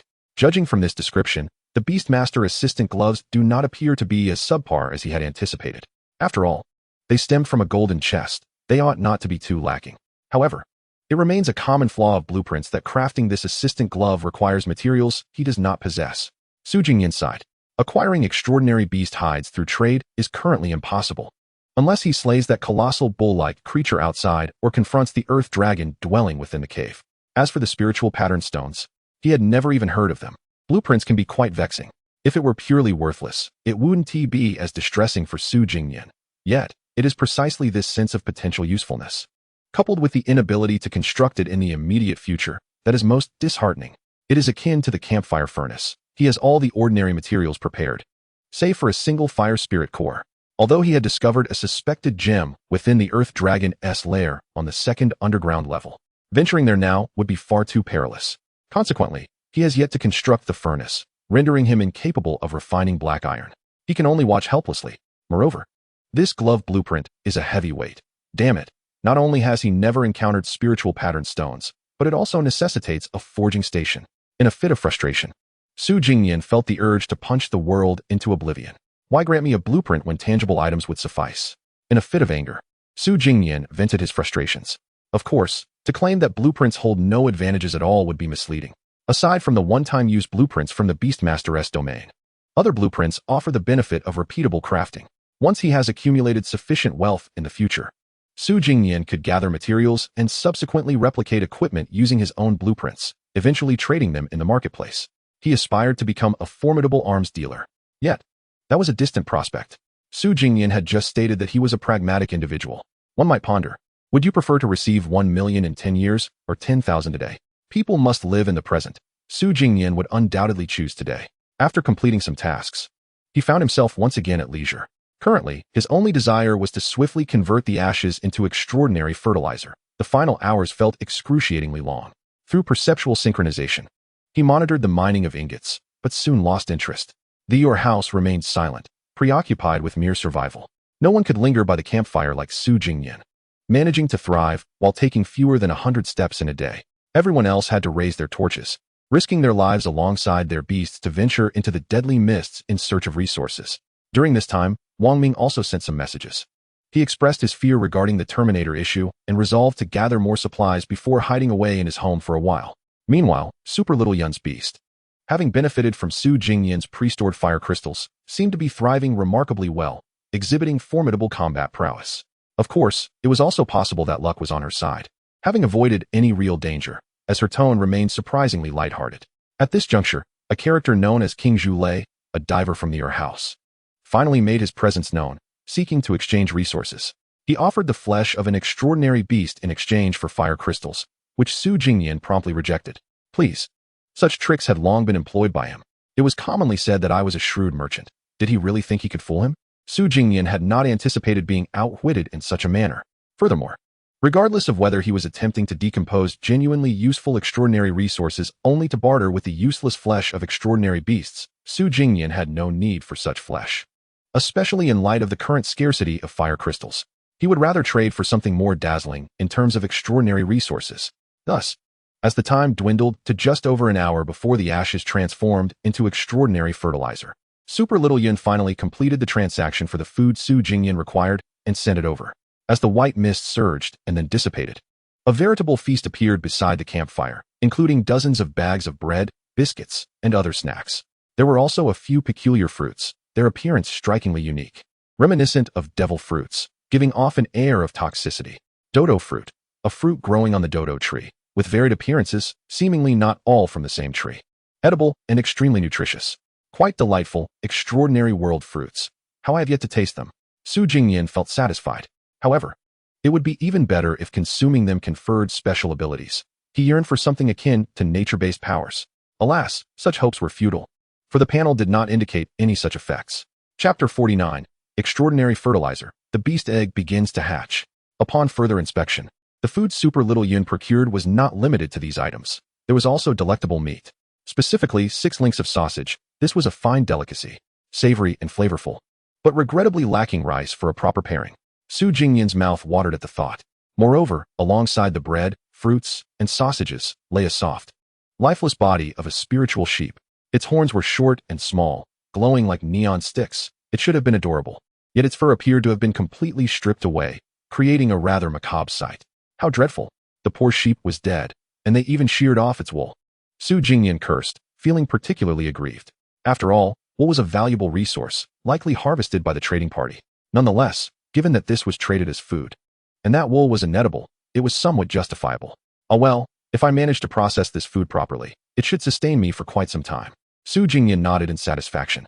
He then utilized his sharp claws to slice the sheep's meat into long, manageable strips for preservation.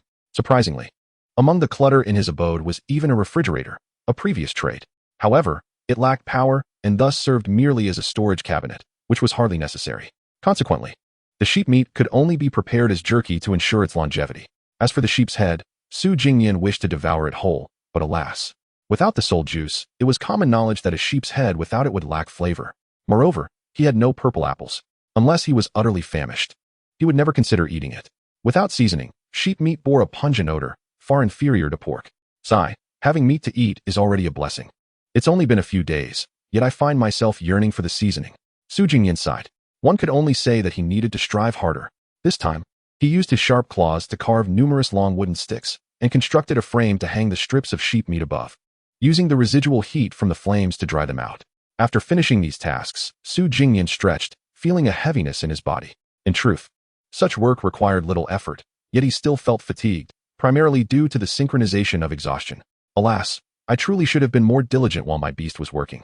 Instead of lazily resting in bed beside Yuanbao, Su Jingnian mused that he needed to tire himself out. Indeed, he could not remain idle. However, these delicate tasks were beyond Yuanbao's capabilities. It would not even know how to follow instructions. Fortunately, once he completed these tasks, he returned to the bedside and picked up the greenish wooden box. Ash's transformation fertilizer box. Sufficient bone powder has been placed. Allow it to sit for 24 hours to successfully transform into extraordinary fertilizer. Please pull open the box to collect your reward. At last, the transformation was complete. If it had been delayed any longer, my little one would surely have suffered from malnutrition. Su Jingnian hurriedly tugged on the side lever of the wooden box, sliding it open like a drawer, revealing a lump of extraordinary fertilizer within. Externally, it resembled damp, grayish mud, seemingly infused with dew. Extraordinary fertilizer, a special fertilizer rich in nutrients, due to its characteristics, will quickly integrate into the soil, improving its quality. Without delay, Jingnian, supporting his weary frame, carried the wooden box to the designated planting area, bordered by stones. There, he observed a raised mound of soil, housing a wood-type beast egg. The soil dark brown and exceedingly dry, as if scorched by fire. This was utterly unsuitable for planting. Wood-type excellent beast egg. Hatching progress, 0. Current status, hatching stopped, insufficient soil nutrients to support growth requirements. Life value, 647, malnourished. It's nearly at half health. Jingnian felt a surge of urgency. Swiftly retrieving the lump of extraordinary fertilizer from the open box, and evenly spreading it over the mound. The effects of this extraordinary fertilizer were remarkably pronounced. As soon as it touched the soil, within mere seconds, it absorbed into the ground like water. The hue of the soil has visibly transformed, becoming more nourished. It is evident that its vitality has significantly increased. The effects are remarkably swift. The 24-hour wait was indeed worthwhile. Jingnian was somewhat taken aback. This soil, one could surmise, might even allow Yuanbao to consume a bit, propelling its growth progress. However, it pales in comparison to the fire crystal. So it is prudent to refrain from letting Yuanbao and the yet-to-be-born second pet compete for nourishment. After applying the extraordinary fertilizer, Jingnian glanced at the panel, which had already displayed changes. Wood-type exceptional pet egg. Hatching progress, 0-1. Current status, hatching, soil nutrient enrichment, capable of thriving. Life value, 648, nutritionally deficient. Indeed, the hatching has commenced. Although the status remains nutritionally deficient, the life value of the wood pet egg has not only ceased to decline, but has increased slightly. This is splendid news. Jingnian breathed a sigh of relief. He no longer had to worry about the pet's premature demise. And it seems the extraordinary fertilizer is genuinely effective. One cannot deny Yuanbao's fortunate streak, opening 2 treasure chests, each yielding invaluable items. What does it mean to be a harbinger of fortune? In the future, during lotteries, let no one utter the term European Emperor or call for luck. For Yuanbao shall be my beacon of fortune. Merely uttering the respectful title of esteemed pangolin lord will invoke its blessing for golden outcomes. The crisis concerning the wood egg has finally been resolved. Now, all that remains is to patiently await the arrival of the second offspring. Jingnian now felt weary. Yet, in pursuit of the fertilizer for the second pet tomorrow, he fetched 2 pig bones, cradling the fertilizer box, leaning against the bed, and began to grind the powder. Before long, Yuanbao returned. Jingnian had barely ground half of the bone ash and was utterly exhausted. Taking advantage of Yuanbao's rest, he too prepared to take a break. Yuanbao, the fire crystal is in the treasure chest. Take as much as you wish. I shall take a nap.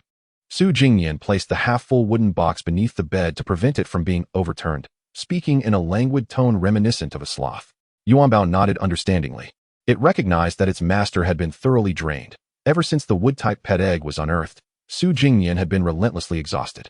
These second pets are truly formidable. Instead of retrieving the fire crystals from the chest, Yuanbao lay down sideways, trembling nervously, shaking out the fire crystals it had just dug from its backpack. It then ventured outside to fetch a stone basin with 2 bites missing, filled it with 10 fire crystals, and went off to dine. After finishing its meal, it burrowed back into the ground, returning to mining. Thus was the life of the little pangolin, eating and then resuming its digging routine, day in and day out. In fact, it suddenly found the monotonous cycle of mining somewhat tedious, a flicker of reluctance to dig surfacing within. However, it was even less inclined to venture into the caverns, as that was far too perilous, a task it would never undertake voluntarily. Fearful for its life, it resolved to continue mining. Chapter 50, Little 1. Mining is the key to becoming stronger. When Jingnian awoke, it was not for long. He had merely intended to take a short rest, but due to sheer fatigue, he ended up sleeping for 5 or 6 hours. I'm a bit hungry, and my mouth feels parched. Jingnian crawled out of his sleeping bag, seated himself on the edge of the bed, and took a few sips from a bottle of mineral water, the last 3 bottles remaining, dwindling in supply. The food sent by Super Little Yun did not include water. She had negotiated a deal with a contract water-type pet trainer. In a day or 2, the other party would ensure their pet produced some pure water, allowing for a subsequent trade, as she too needed to reserve some for herself. Well, it seems everyone is gradually improving. Water resources can now be produced through pets. Jingnian could afford to wait. After all, he still had 2.5 bottles of mineral water left, and although both he and Yuanbao were consuming it rapidly due to their synchronized fatigue, it was still a 15L large bottle. Drinking for a day or two was not an issue. Sigh, back to grinding bones. Su Jingnian pinched his forehead, feeling more alert. He then rose and made his way to the planting area. Upon reaching the mound where the wood-type pet was buried, he noticed it seemed to be stirring slightly, revealing a hint of green. Oh, so soon? Wood-type exceptional pet egg. Hatching progress, 53. Current status, hatching, soil nutrient enrichment, capable of thriving. Life value, 713. Excellent. The progress is quite swift, far superior to actual plant cultivation, and the nutritional deficiency has vanished. The faint green hue suggests that tender shoots may soon emerge, akin to resilient life flourishing amidst desolate soil.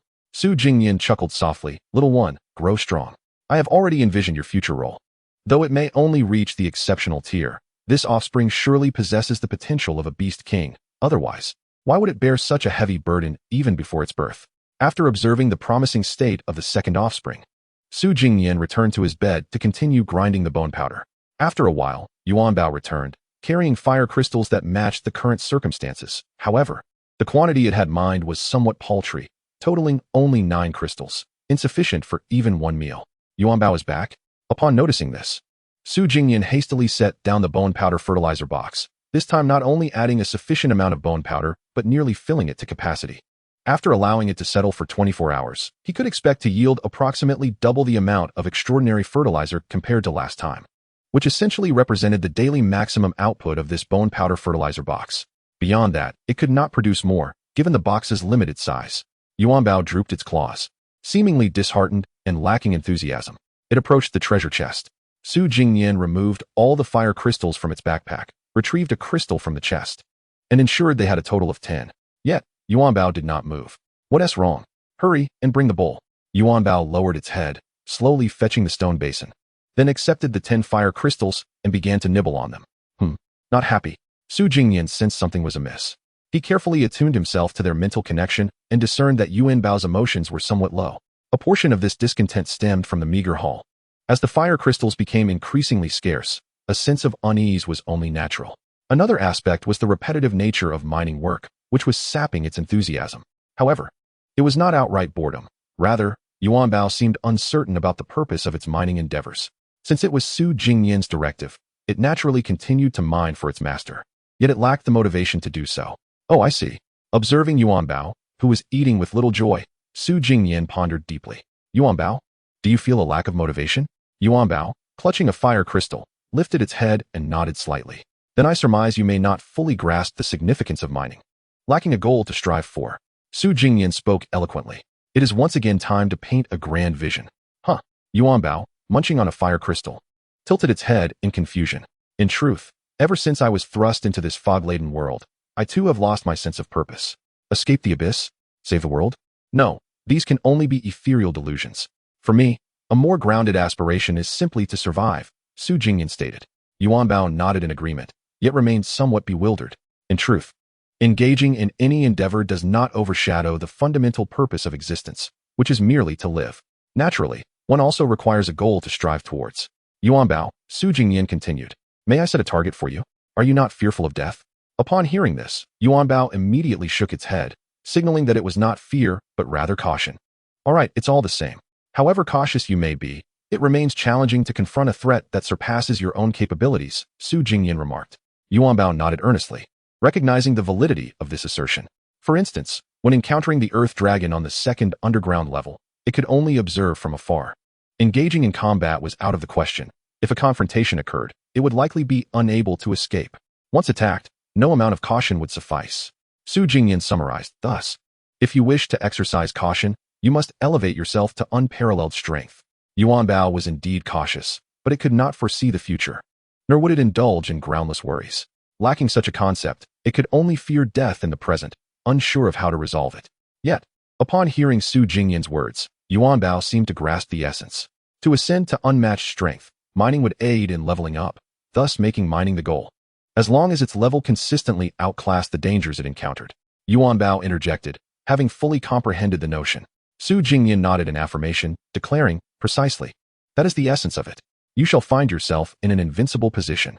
In a moment of enlightenment, Yuanbao promptly devoured the fire crystal. As it felt the energy from the fire crystal swiftly being assimilated within, a look of satisfaction graced its face. Indeed, It was the master who guided it. Previously, when faced with the Earth Dragon, its mind was solely occupied with evasion, devoid of any fighting spirit. It had never considered the possibility of rapidly leveling up through mining to subsequently overpower the Earth Dragon. It was a clever, roundabout strategy. They had always been engaged in this practice. It was merely that Yuan Bao had not understood it before. Having swiftly consumed the fire crystal, Yuan Bao's gaze turned resolute, and it promptly turned to embark on its mining endeavor. Mining was not for the master, but for itself. It sought to become stronger. Wait, Su Jingnian called out to Yuan Bao. Although he had expended considerable effort in his persuasion, yielding impressive results as the pet was invigorated. The current moment was not suitable for continuing to mine fire crystals. He opened the pet panel. Pet, Chinese pangolin. True name, Yuan Bao. Attributes, metal, fire. Level, extraordinary level 9, 100, has reached the racial level cap, unable to grow further. Chapter 51, The Might of the Fully Leveled Yuan Bao. Yuan Bao had already reached the pinnacle of extraordinary levels. There was no further growth possible through consuming fire crystals. There was no such thing as a peak extraordinary level, nor a supreme peak of extraordinary levels. Su Jingnian observed the pet panel and halted Yuan Bao. Yuan Bao appeared puzzled, signifying that if it did not mine, how could it grow stronger? Without growth, how could it maintain an invincible stance? Su Jingnian did not wish to undermine Yuan Bao's confidence. Its racial level cap was simply a limitation. Without embarking on the glorious path of evolution, there was no way to become stronger. Yuan Bao, there are various methods to enhance your strength beyond mining. What? Yuan Bao inquired. We must now unlock the pathway gate, Su Jingnian declared, retrieving the beast compendium. It had already recorded 6 pages. Once it reached 10 pages, the pathway gate would open, allowing Yuan Bao to undergo evolution. The text indicated that this meant you should explore the caves and search for new beasts. Su Jingnian plotted his course. What? Yuan Bao exclaimed in shock. It was reluctant to explore. It was not yet capable of overpowering the Earth Dragon, meaning there were still formidable foes above its level. Venturing into the caves now would yield no sense of safety. Fear not, the Earth Dragon's level is not necessarily higher than yours. Additionally, we shall avoid that path. Su Jingnian reassured. It is merely capped at the Lord level. That does not imply it is indeed a Lord. It may even be in its juvenile stage. What? Yuan Bao felt its master was exaggerating. Su Jingnian acknowledged that he had perhaps overstated the case. While it was conceivable that the Earth Dragon was in its juvenile stage, the likelihood was slim. At the very least, it might be at the extraordinary level, and they were not heading that way. Su Jingnian comforted Yuan Bao. With so many paths underground, there was no need to drill directly into the Earth Dragon's lair. He was not reckless. This time, let's take the right tunnel of the bifurcation. Being on the first underground level should be safer. Yuan Bao reluctantly nodded. If it avoided the second underground level, it should not encounter the Earth Dragon.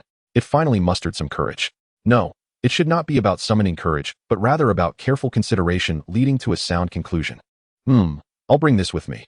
Later, I'll teach you how to use it, Su Jingnian said, retrieving the extraordinary telescope. From now on, this would be for Yuan Bao, enabling it to gauge the general levels of foes. He secured the telescope to his backpack like a pendant. If Yuan Bao wished to use it, it merely needed to grasp it with its claws. It was exceedingly convenient. Let us proceed.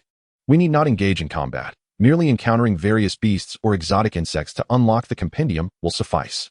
Su Jingnian waved goodbye. Yuan Bao nodded, shouldering a small backpack, and ventured into the tunnel.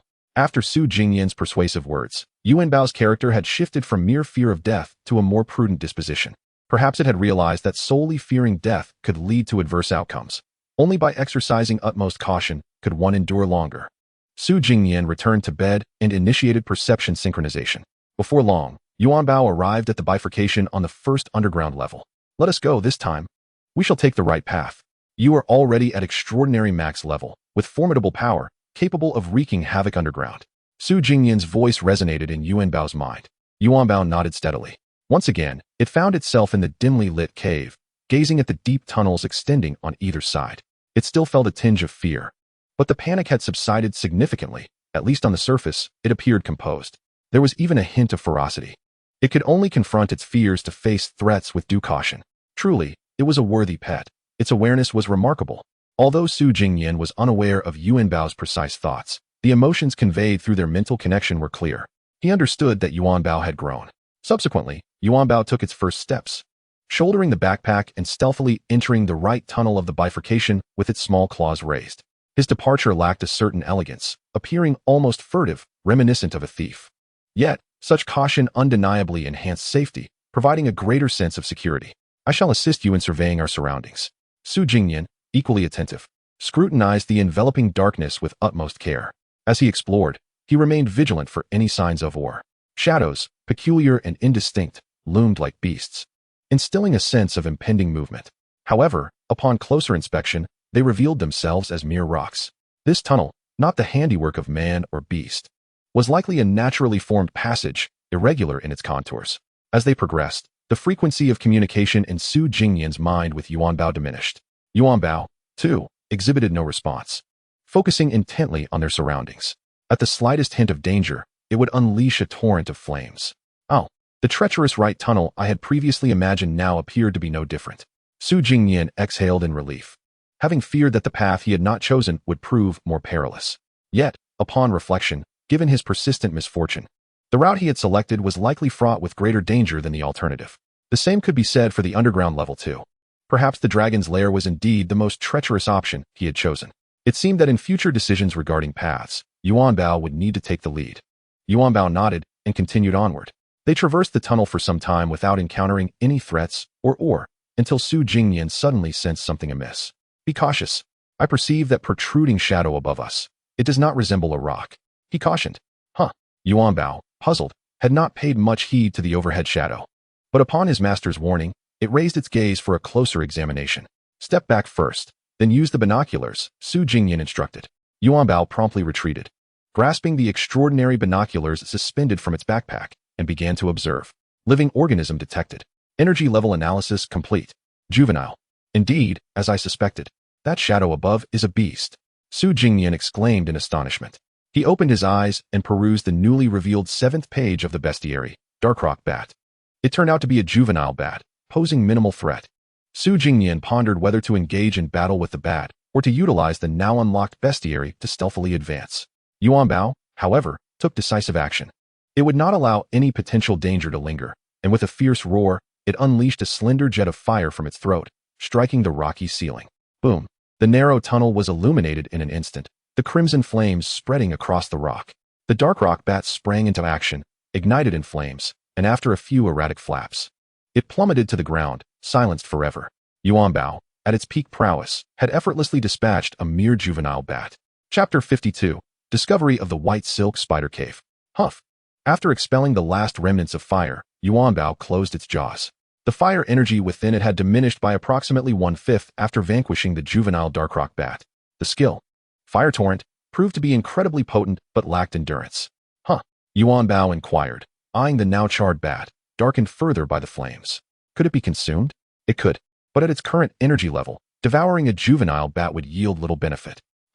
Yuanbao nodded, indicating that even a small morsel would suffice. Regardless of the energy it replenished, every bit contributed to ensuring safety. Crack, crack. In the pitch-black tunnel, the sound of Yuanbao chewing resonated like a feast in the depths of night. Unease washed over Su Jingnian. If he were to encounter a pangolin ravenously devouring its meal in such a dark tunnel, he might very well be terrified. Yet, this was his own companion, so there was no cause for alarm. In no time at all, for Yuanbao found eating stones an effortless task, consuming a half-charred bat was trivial. The bat was devoured completely, leaving only a charred outline on the rocky ground. Yuanbao scratched its copper teeth with a paw, then, in a regal pose reminiscent of a tyrannosaurus, it rested a paw on its belly. It could sense the iron gut within rapidly digesting the charred flesh, converting it into the dark energy characteristic of the Darkrock Bat. Although this dark energy did not harmonize with Yuanbao's gold and fire attributes, it had already been digested and posed no resistance, easily igniting and assimilating into the fire energy. Yuanbao indicated that it could also transmute this dark energy using its gold attribute. Su Jingnian was well aware of this. His perceptive connection with Yuanbao allowed him to understand its condition even better than Yuanbao itself. But you currently have no means to utilize gold attribute energy for transformation. What purpose would that serve? Su Jingnian countered. Logically, Yuanbao's primary attribute was gold, granting it a significant advantage, indeed even stronger than the fire attribute awakened from fire crystals. Alas, Yuanbao had yet to awaken any active skills related to its gold attribute, possessing only the passive abilities of its copper teeth and iron gut. Su Jingnian felt a tinge of frustration. This predicament rendered Yuanbao a dual attribute creature, yet in combat, it operated solely as a fire-type beast. Yuanbao raised its paw. suggesting that if it were to engage using its claws and copper teeth, it might resemble a gold-type beast. But I understand. Engaging in close combat entails considerable risk. Does it not? Huh. Yuan Bao nodded appreciatively, recognizing its master's insight. Subsequently, Yuan Bao turned its attention back to the unknown tunnel ahead. After exchanging a few words with its master, it had nearly finished digesting the dark rock bat's flesh. Not much to gain, it mused, considering that as a juvenile, its meat bore little distinction from ordinary beast flesh. Su Jingnian contemplated, I suspect that upon a beast's demise, the energy within its flesh dissipates into the air. That seems likely. Only when one reaches the extraordinary realm does the entirety of the beast's energy transfer into the extraordinary core upon its death. However, the physical body remains largely akin to regular beast meat. Su Jingnian was uncertain how the remains of higher-level beasts, such as those of the exceptional or lordly tier, would compare. Yet, at least within the extraordinary realm, the flesh of beasts held little value. I initially profited slightly from this information gap, but in a few days, more individuals will undoubtedly become aware of it. Yuan Bao paid no mind to its master's musings. It pressed onward. Although the objective was merely to document the beasts, Yuan Bao felt that since they had already spotted one, barring a scenario like the previous dragon's slumber, a confrontation was inevitable. Thus, it had long been contemplating the annihilation of all adversaries it could confront. With this intention, Yuan Bao traversed the underground tunnel. So a hint of murderous intent was only to be expected as it continued onward. Su Jingnian soon chanced upon a dark iron ore deposit embedded in the rock face, committing its location to memory for future excavation. However, prior to the construction of the furnace, it was unlikely he would find the time to mine it. For even if he did extract it, he would be unable to smelt it into iron. It would merely serve as sustenance for Yuan Bao. Regrettably, this or lacked any energy. Perhaps it would only supplement Yuan Bao with a bit of iron element? Black iron was hardly suitable for consumption. After a brief period of travel, Su Jingnian detected another anomaly. There was a cave recessed into the rock wall below, its edges adorned with white silk. It appeared to be a spider's lair. The cave, being white, stood out starkly against the dark tunnel, catching Yuan Bao's attention. It grew somewhat vigilant, immediately gathering fire attribute energy within its body, preparing to unleash a fiery assault into the cave entrance. Wait, Su Jingnian hastily intervened. Yuan Bao, do not forget our objective. We must first spot the beast to consider it a success. Upon hearing this, Yuan Bao ceased its preparations. Little one, I can understand your eagerness to avoid mishaps by preparing for an attack upon encountering an enemy, Su Jingnian acknowledged, nodding. Yet, he shook his head, continuing, however, to unleash your full power without even having seen anything is not caution. It borders on recklessness. Upon hearing this, Yuan Bao instantly grasped the implication, feeling a pang of guilt. Indeed, its bloodlust had surged so strongly that it had begun to gather power without first laying eyes on its foe. Had it unleashed that fire and found itself confronted by a formidable creature like a ground dragon, it would likely have met its demise. Reflecting on this, Yuan Bao felt a wave of trepidation, grateful for its master's timely reminder, and thus revered Su Jingnian even more. Now, pick up a stone and throw it into the cave to create noise. Let us see if we can lure out the creature dwelling within, Su Jingnian instructed. Yuan Bao nodded, casually scraping a stone from the nearby rock face with its claws. It then retreated to a safe distance, stealthily tossing the debris into the cave entrance. With a sharp crack, the sound echoed through the dark tunnel before silence enveloped the area, as if nothing had transpired. Patiently, Yuan Bao waited. After a while, it perked up its ears, and indeed, it could hear some stirring from the small white silk-clad cave. Quickly, raise the binoculars. Whether the opponent is strong or weak, we must ascertain their nature. The distinction lies in whether we flee or strike. Yuan Bao nodded and raised the extraordinary binoculars, hidden behind a protruding rock, observing like a voyeur. Before long, a creature suddenly burst forth from the cave, a massive spider, entirely snow-white yet adorned with crimson patterns. Its size was comparable to Yuan Bao's, and it exuded a palpable venomous aura. Detected living entity. Energy level analysis complete. Extraordinary. What? This is actually an extraordinary spider.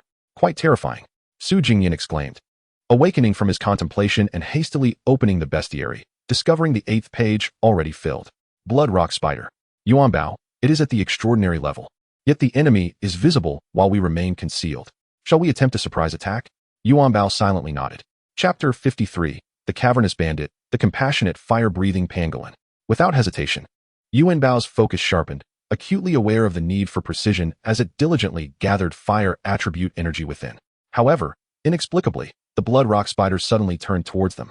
raising two limbs like spears and emitting a fearsome screech. Yuanbao felt a surge of panic. It had not even launched its ambush yet it had been detected. Nevertheless, it was too late. Yuanbao's proficiency in gathering fire attribute energy had reached a commendable level. It opened its copper fangs, unleashing a torrent of crimson flames. Boom. Due to the panic stemming from being discovered, Yuanbao did not hold back at all. It expended energy recklessly, releasing a wave of flames capable of engulfing the entire tunnel, continuing to channel its fire attribute energy unabated. The narrow tunnel was divided by Yuanbao's small form, before it lay a hell of raging fire, while behind it remained tranquil. The extraordinary blood rock spider emitted a shriek, yet it was drowned out by the roar of the flames. My heavens! Is this a deluge of fire? It's more akin to a conflagration. Su Jingnian marveled, astonished at the ferocity of Yuanbao's unleashed flames now that it had reached the pinnacle of extraordinary levels. It was indeed formidable. Yuanbao, breathing fire, felt a surge of anxiety. It could not see anything through the searing inferno. In Su Jingnian's mind, the visual feed belonging to Yuanbao was entirely consumed by the flames, rendering it impossible to locate the blood rock spider. All right, that should suffice. Yuanbao, cease your assault and assess the situation. Su Jingnian observed that Yuanbao seemed lost in its fiery frenzy, rapidly depleting its internal energy. It needed to release the stored energy, yet it wished to continue. This could only be paused momentarily. Such ferocious flames could easily suffice for roasting the giant beast outside. To kill a single spider, was it truly necessary to unleash such power? Finally, Yuanbao complied with the command, closing its copper fangs and extinguishing the flames, plunging the tunnel back into darkness. In truth, it had only spewed fire for a few seconds. The surrounding rock walls and the ground were left charred, a scene of devastation. At the entrance of the blood rock spider's lair, the white silk had been reduced to ash, leaving behind a stark, bare entrance. The extraordinary blood rock spider lay sprawled at the cave's mouth, its once snow-white body now completely charred black. How fierce! This blood rock spider must have possessed some strength, undoubtedly stronger than the last Shell King. Yet the outcome remained the same. It was dispatched to reincarnation by the compassionate Yuanbao, who had incinerated it in an instant. Yuanbao was somewhat astonished. Had it truly become this powerful? Yet the cost was immense, exhausting all of its inherent energy. Fortunately, the stored energy was continuously replenishing. The stones it consumed daily accumulated energy without contributing to its growth, proving invaluable in this moment. Yuanbao did not hesitate. It eagerly approached to inspect the charred remains of the extraordinary blood rock spider, prodding it with a claw. It confirmed its demise before raising its paw to pierce through the large, hardened shell at the back. However, the blood rock spider began to quiver. Oh no! Is it going to explode? Yuanbao run. Yuanbao remained on high alert, having anticipated this, and swiftly rolled back to retreat. Boom! The charred body of the extraordinary blood rock spider detonated, splattering copious amounts of crimson goo that adhered to the rock walls. Despite its short legs, Yuanbao sprinted quickly, evading the blast. Yet just as it relaxed, atop the rocky summit, a globule of viscous substance, propelled by the blood rock spider's explosive attack, dripped down. With a splatter, the crimson liquid landed upon Yuanbao's backpack, instantly corroding and melting the fabric. Oh no! Yuanbao exclaimed, realizing the peril too late. The venomous fluid swiftly perforated the backpack, ultimately making contact with a segment of Yuanbao's scales. A sudden chill enveloped him, swiftly followed by excruciating pain, prompting Yuanbao to hastily lie down and rub against the ground. Fortunately, he managed to wipe off the blood-red substance, but at a grave cost. His scales were irreparably damaged, shedding from the tender flesh beneath. Goodness, that is exceedingly toxic. I'm fortunate to have evaded a dire fate. Yuanbao sighed in relief. Yuanbao cautiously poked at the shed scales on the ground, feeling a pang of remorse, more so for the loss of flesh. Determined, he transformed his grief into appetite, devouring the remnants of the extraordinary bloodrock spider, leaving only its untainted head behind. Anything edible was fair game. What about the extraordinary core? Su Jingnian pondered. Yuanbao diligently searched and ultimately discovered a scarlet gem nestled in a corner of the tunnel. Ah, this must be the extraordinary core of the bloodrock spider. Quite a decent find. Su Jingnian expressed satisfaction. Continuing his search, Yuanbao unearthed two intact, albeit small, crimson fangs from the spider's remains. Curious, he picked one up and decided to test its properties by pressing it against the previously shed scales. With a sizzling sound, the scales were immediately corroded. This substance might prove to be an extraordinary material, but how shall I transport it? Su Jingnian mused. With the backpack already compromised, and Yuanbao's scales unable to withstand further damage, it presented a challenge. Yet, Yuanbao asserted he had a solution. He excavated a sizable stone from the wall and skillfully carved it into a bowl-like shape. He then scooped up the two scattered fangs and placed them within the stone bowl, sealing it with a small stone slab and securing it tightly with his claws. Impressive. Little one, you truly are a genius. Su Jingnian marveled at Yuanbao's ingenuity. Yuanbao nodded, tossing the bowl containing the fangs into the backpack, which had only suffered a small hole the size of a finger, thus remaining functional. Now, let us explore the spider's lair. Perhaps it holds treasures, Su Jingnian suggested. Yuanbao agreed. Its size perfectly suited to navigate the spider's burrow. Before venturing in, however, it cautiously tossed a stone into the tunnel to ascertain safety, then proceeded inside. Navigating through the narrow passage, Yuanbao entered a slightly larger spider nest, where webs were abundant, and countless unhatched spider eggs lay scattered. Swarms of tiny blood-red spiders crawled over the walls and clung to the webs. Good heavens! Su Jingnian felt a shiver run down his spine. Fortunately, no larger spiders were present. As Yuanbao surveyed the area, Su Jingnian's eyes widened in astonishment upon spotting a larger web ensnaring several unfortunate prey. He promptly opened the Beast Compendium, realizing that the captured creatures could also be recorded. At this moment, the compendium revealed its 13th page, unlocking the pathway to further exploration. Let us take flight, Su Jingnian exclaimed, excitement coursing through him. In the spider's lair, the tiny blood-red spiders soon recognized the intruder and surged toward Yuanbao like a tidal wave. Yuanbao, embodying a fierce warrior, began to gather fiery energy the instant it invaded the spider's domain. With a resounding blast, the compassionate fire-breathing pangolin dispatched all the diminutive bloodrock spiders, sending them to reunite with their progenitors. Chapter 54, Unveiling the Pathway. Another grand feast ensued as Yuanbao ravaged the spider lair, regrettably finding little of value aside from the prey caught in the web. Its fiery onslaught reduced all the small bloodrock spiders to mere ashes, rendering them inedible. There were no other treasures to be found, which was somewhat disappointing. If only every monster possessed the legendary trait of hoarding treasures like dragons.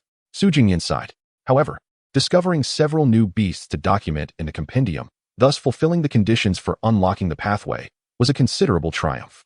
Come back, Yuanbao, Su Jingnian called, feeling content. Yuanbao sighed in relief, patting its belly as its energy dwindled, sensing a decline in safety. Finally free to leave the cave, it shouldered its small backpack and set off on the journey home, albeit missing a patch of scales near the base of its tail. Not long after, Su Jingnian awoke and, upon rising from his bed, noticed Yuanbao emerging from the burrow. Once back on the surface, Yuanbao dashed to Su Jingnian's feet, urging him to quickly retrieve the spoils from the backpack, as it was eager to feast. Now at its species growth limit, it could no longer grow. A single meal required only a few fire crystals to restore its energy. All right, I too wish to see these treasures promptly, Su Jingnian said, waving his hand and bending down to help retrieve the contents of the backpack. Inside lay an extraordinary core and a sealed stone bowl containing the two fangs of the bloodrock spider. Such meager findings. If only I had the right tools to safely transport that highly corrosive liquid back, it could serve as a potent weapon, Su Jingnian contemplated. He wondered if a glass vial would suffice. He picked up the extraordinary core, revealing its properties. Extraordinary core poison, the life nucleus of a poison-type extraordinary insect, containing a vast amount of toxic energy. It can be used to upgrade the home campfire or enhance the level of poison-type pets. Indeed, it was toxic. Not green, but a dark crimson hue, potentially even more venomous. I wonder if this would cause Yuanbao to suffer from an upset stomach if ingested? Su Jingnian pondered. Nevertheless, the core's energy was merely one of its advantages. It held greater utility. To feed it directly to Yuanbao would be a waste. It would be better preserved for upgrading the campfire, a crucial facility, as the enhancements post-upgrade might be significant. Su Jingnian carefully placed the dark red poison core alongside the pure crystal core from the Shell Bug King in a diamond chest. With only 2 cores thus far, he needed to collect 100 to upgrade the campfire. Good grief, is this number a joke? How absurd, Su Jingnian muttered under his breath. He then returned to the stone bowl containing the fangs, attempting to pry open the sealed stone, but found it immovable. Yuanbao had secured it tightly. He could only request Yuanbao's assistance. With one claw, Yuanbao grasped the fire crystal, gnawing at it while effortlessly prying open the stone bowl with the other. Your strength is indeed impressive, Su Jingnian remarked. His physique had been considerably enhanced due to the feedback from his companion beast, placing him among the stronger humans. While he might not be able to deliver a single punch capable of taking down Tyson, executing a one-handed push-up was well within his capabilities. Yet, he was still no match for the casual might displayed by Yuanbao's tiny claws. After all, he was a beastmaster. If he were stronger than his companion, it would be rather absurd. In a perilous situation, it would be entirely reasonable for his beast to furrow its brow and shield its master with its body. Venomous fangs of the blood spider. The venomous fangs of the extraordinary blood rock spider, imbued with corrosive blood poison, can be utilized as extraordinary materials to craft beast equipment at a forging station. Another 2 materials had been collected. Remarkably, his fortune seemed rather splendid. Both instances of extraordinary material collection yielded pairs. But truth be told, it was Yuan Bao's fortune, not his own, as Su Jingnian chuckled. Accustomed to being the underdog, he felt no envy towards those fortunate enough to be deemed lucky, especially when the bearer of this good fortune was his own companion. He carefully set the stone bowl aside, placing it on the opposite side of the campfire.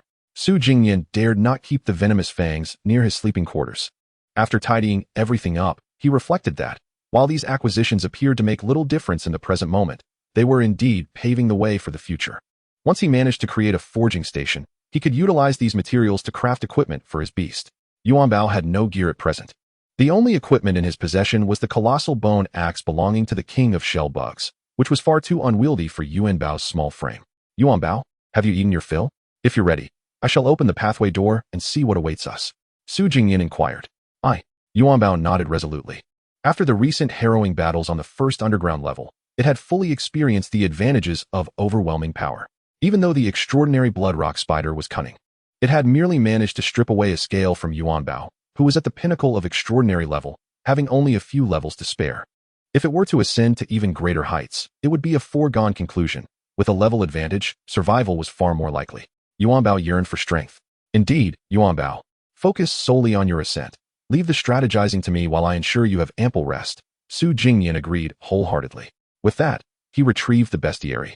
Opening to the first page dedicated to Yuan Bao, the recorded information remained unchanged. Yet the bottom had transformed. Evolution path. Unknown. The pathway door shall unlock upon recording 10 types of spirit beasts. 13 types of spirit beasts have been recorded. And the bestiary is gradually awakening. Remaining door openings. 1. Tear this page, and the pathway door shall be opened for you. Now it was possible to unlock the door, but what did this pathway door signify? Su Jingnian had yet to comprehend its meaning. Since it pertained to evolutionary pathways, it likely meant that upon opening, it could assist his companion in discovering its evolution route. Yet, he wondered about the manifestation of this process. Would it be akin to a carp leaping over the dragon gate? He considered the possibility that it might merely yield a plan for evolution, which would be quite disheartening. Having a plan yet needing to execute, it was something Su Jingnian fervently wished to avoid. The best outcome would be an immediate, seamless promotion for Yuan Bao. Yuan Bao, are you prepared? Su Jingnian asked. Aye. Yuan Bao decisively nodded. With a swift motion, Su Jingnian tore out the page from the bestiary that belonged to the Chinese pangolin. In the next moment, the torn page in his hand began to levitate uncontrollably, floating 2 meters in front of him and Yuan Bao. Buzz. Instantly, the page shattered in midair. Simultaneously, as the paper fragmented, it appeared as though space itself was torn asunder, revealing a door standing upon the ground. Chapter 55. Welcome to the Abyss of Transcendence. Pathway door, a gateway to the Abyss of Transcendence. Enter together with your companion beast to facilitate its evolution, provided you can emerge alive. Warning, before entering, assess your own strength. A ferocious beast guards the premises. Tip, if you lack sufficient power, consider entering alongside others. You may encounter fortuitous circumstances. Gazing at the panel, Su Jingnian felt a twinge of apprehension. Did this imply that entering the door entailed danger? What did it mean to invite others along? Was it akin to forming a party? He could not guarantee that others among humanity possessed the bestiary, as it was a rare treasure obtained from a chest. Yuan Bao was fortunate. It was reasonable for others to be lucky as well. However, to gather companions for the entrance was something Su Jingnian could not achieve, given that his acquaintances were primarily those within the stone house, most of whom likely lacked the bestiary. Even if they did possess it, their companion beasts would not have reached their racial level cap, necessitating the breakthrough to enter the pathway door. As he pondered the potential threat of ferocious beasts, Su Jingnian ultimately resolved to enter the pathway door. He could not allow Yuan Bao to remain at the pinnacle of extraordinary level indefinitely.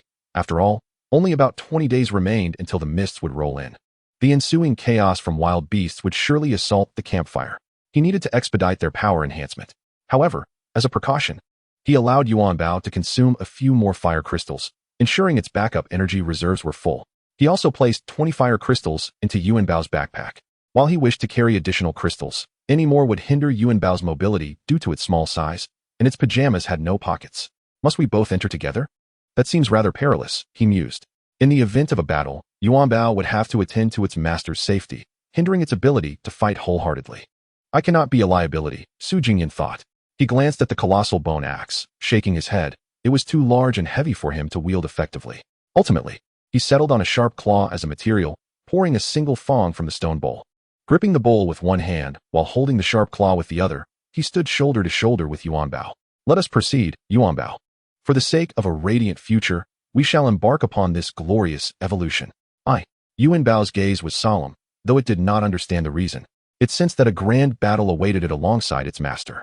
It did not question whether it could abstain from participating. It understood that without entering this door, it could not grow stronger, nor could it impose a level advantage over its foes, thereby jeopardizing its own survival. Onward. Su Jingnian readied himself, pressing his hand against the door before him and exerting force, yet it would not budge. Yuan Bao, you try? Upon receiving the command, Yuan Bao promptly nodded, flexed its claws, and approached to push against the door, yet it too could not open it. Su Jingnian felt perplexed. After considering, he realized that while his strength might be lacking, Yuan Bao's strength could not be insufficient. Otherwise, how could it evolve? Thus, he tugged at the door instead. Creak. The pathway door swung open effortlessly.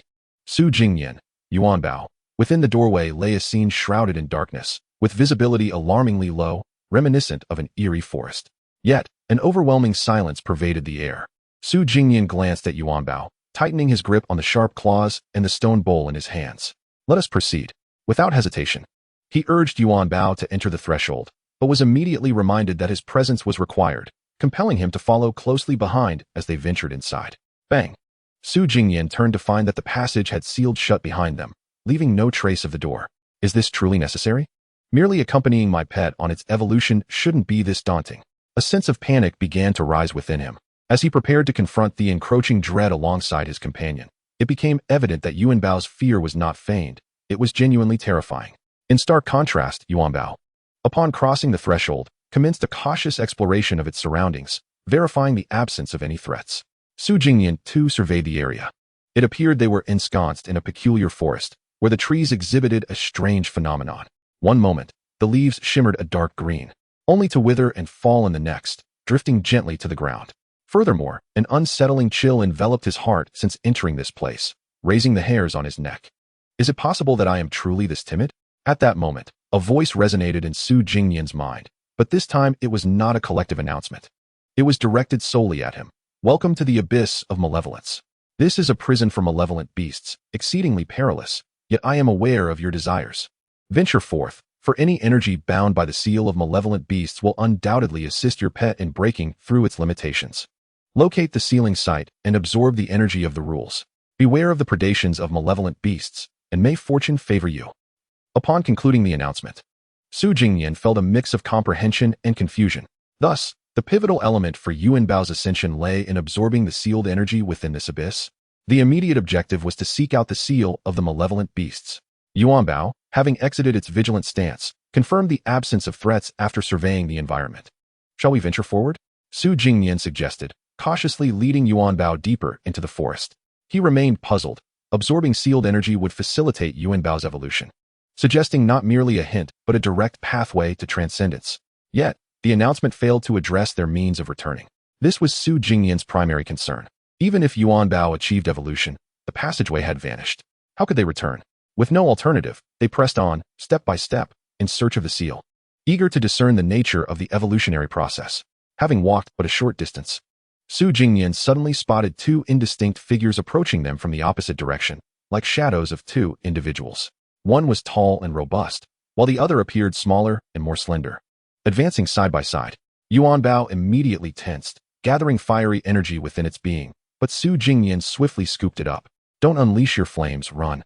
He dared not engage in battle. If those figures turned out to be malevolent beasts, and Yuan Bao's flames failed to vanquish them, disaster would surely ensue. Instead, they could leverage the advantage of speed, akin to a swift, upright primate. They would first attempt to flee and evaluate their options later. Yuan Bao nodded in agreement, fully endorsing its master's strategy. If no confrontation occurred, they would remain unharmed, thus achieving a form of victory.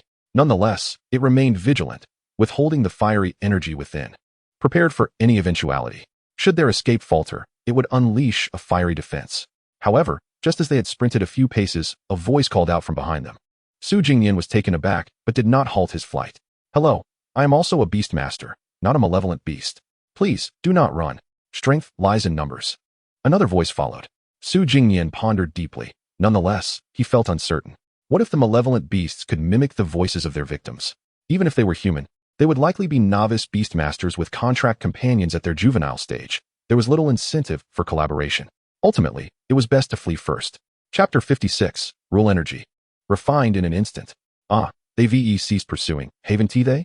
Su Jingnian remarked, cradling Yuan Bao as they continued their escape, ever vigilant of their surroundings. The two shadowy figures had not relentlessly pursued them. It seemed they were simply fellow humans who had entered through the passageway, fortuitously crossing paths. Yet, what manner of companions did they possess? The announcement had previously indicated that one could enter the passageway alongside friends, suggesting that encountering others was quite likely. Su Jingnian had already mentally prepared for this. Regardless of whether they were purely adversarial malevolent beasts or fellow humans, he wished to avoid encounters. Those present here were likely fortunate individuals who had acquired the beast compendium and encountered several wild beasts. Su Jingnian contemplated. This was not exceptionally challenging. It was natural for some to meet the conditions for entering the passageway. However, the crux of the matter was that he was the first beastmaster to enable his pet's ascension to the extraordinary tier, and even after that, he had ensured Yuan Bao's rapid advancement. It was improbable that anyone could match his progress. Thus, any beastmasters encountered within this domain would surely have companions limited to their juvenile phase, unable to ascend further once they reached their maximum level. This was why they sought the passageway, yearning for a means to transcend. How pitiful, Su Jingnian mused. Yuan Bao was at least extraordinary, while these others were even less capable. In this light, he and his fully evolved Yuan Bao appeared as the true elites among them. Collaborating with these novices was wholly unnecessary.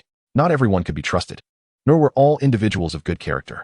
Su Jingnian considered himself virtuous, yet in the face of danger, he would only shield others with his own body, never allowing Yuan Bao to bear the brunt of the threat. Therefore, collaborating with others would only bring harm, and it was far wiser for him to operate alone with Yuan Bao. False kindness entails joining forces, using one's strength to assist others. True benevolence lies in solitary action, thus sparing others from the peril he represented. Yuan Bao nestled against Su Jingnian's arm, its small head swiveling as it scrutinized the surroundings. Su Jingnian, too, felt a sense of bewilderment. Having traversed a modest distance through the eerie forest, they had yet to uncover anything, no sudden beastly ambushes, nor any seals in sight. At that moment, Yuan Bao recalled its previous missteps in the cavern, having overlooked dangers twice, first neglecting to observe the bats, and second being dripped upon by toxic liquid from above. Consequently, it lifted its gaze to scan the treetops. Enveloped by the dense foliage, countless leaves cascaded down, yet through the gaps in the leaves, it discerned an intriguing sight. Look, Yuan Bao exclaimed, pointing with its paw towards an opening in the leaves above. What is that? Su Jingnian heard a sound and followed its direction with his gaze. In the distant left front, amid the gaps above, there appeared to be a pillar of dark blue light. Could that be the manifestation of the seal? Su Jingnian scrutinized it closely and then, accompanied by Yuan Bao, ventured forth to explore. I'll keep an eye on the front, Yuan Bao. You watch the back, he instructed, lifting Yuan Bao onto his shoulder so it could observe behind them. Yuan Bao, firmly perched on his shoulder, maintained a sharp gaze, indicating that it would not overlook any anomalies. Su Jingnian cautiously advanced through the dimly lit forest of fallen leaves, where a thin veil of black mist hung in the air, further obscured by withered foliage. Visibility was exceedingly low, yet fortunately, the surroundings were devoid of any plants except for the towering trees, eliminating the presence of underbrush. After traversing several dozen meters, Su Jingnian and Yuan Bao arrived at a relatively open area where the trees thinned, gradually revealing a clearing. As they passed through the woods, they beheld a pillar of intertwining dark and blue light emanating from the ground, reaching toward the heavens. Beast Seal Part 1. A seal node formed by countless strands of rule energy, which can be absorbed by beast tamers and transmitted to their pets. Indeed, it was a seal, its clarity remarkable, merely obscured by the trees, rendering it difficult to detect. Su Jingnian felt a surge of delight. The objective at hand was to locate the energy of the sealing rules, which had previously seemed elusive but was now finally within reach.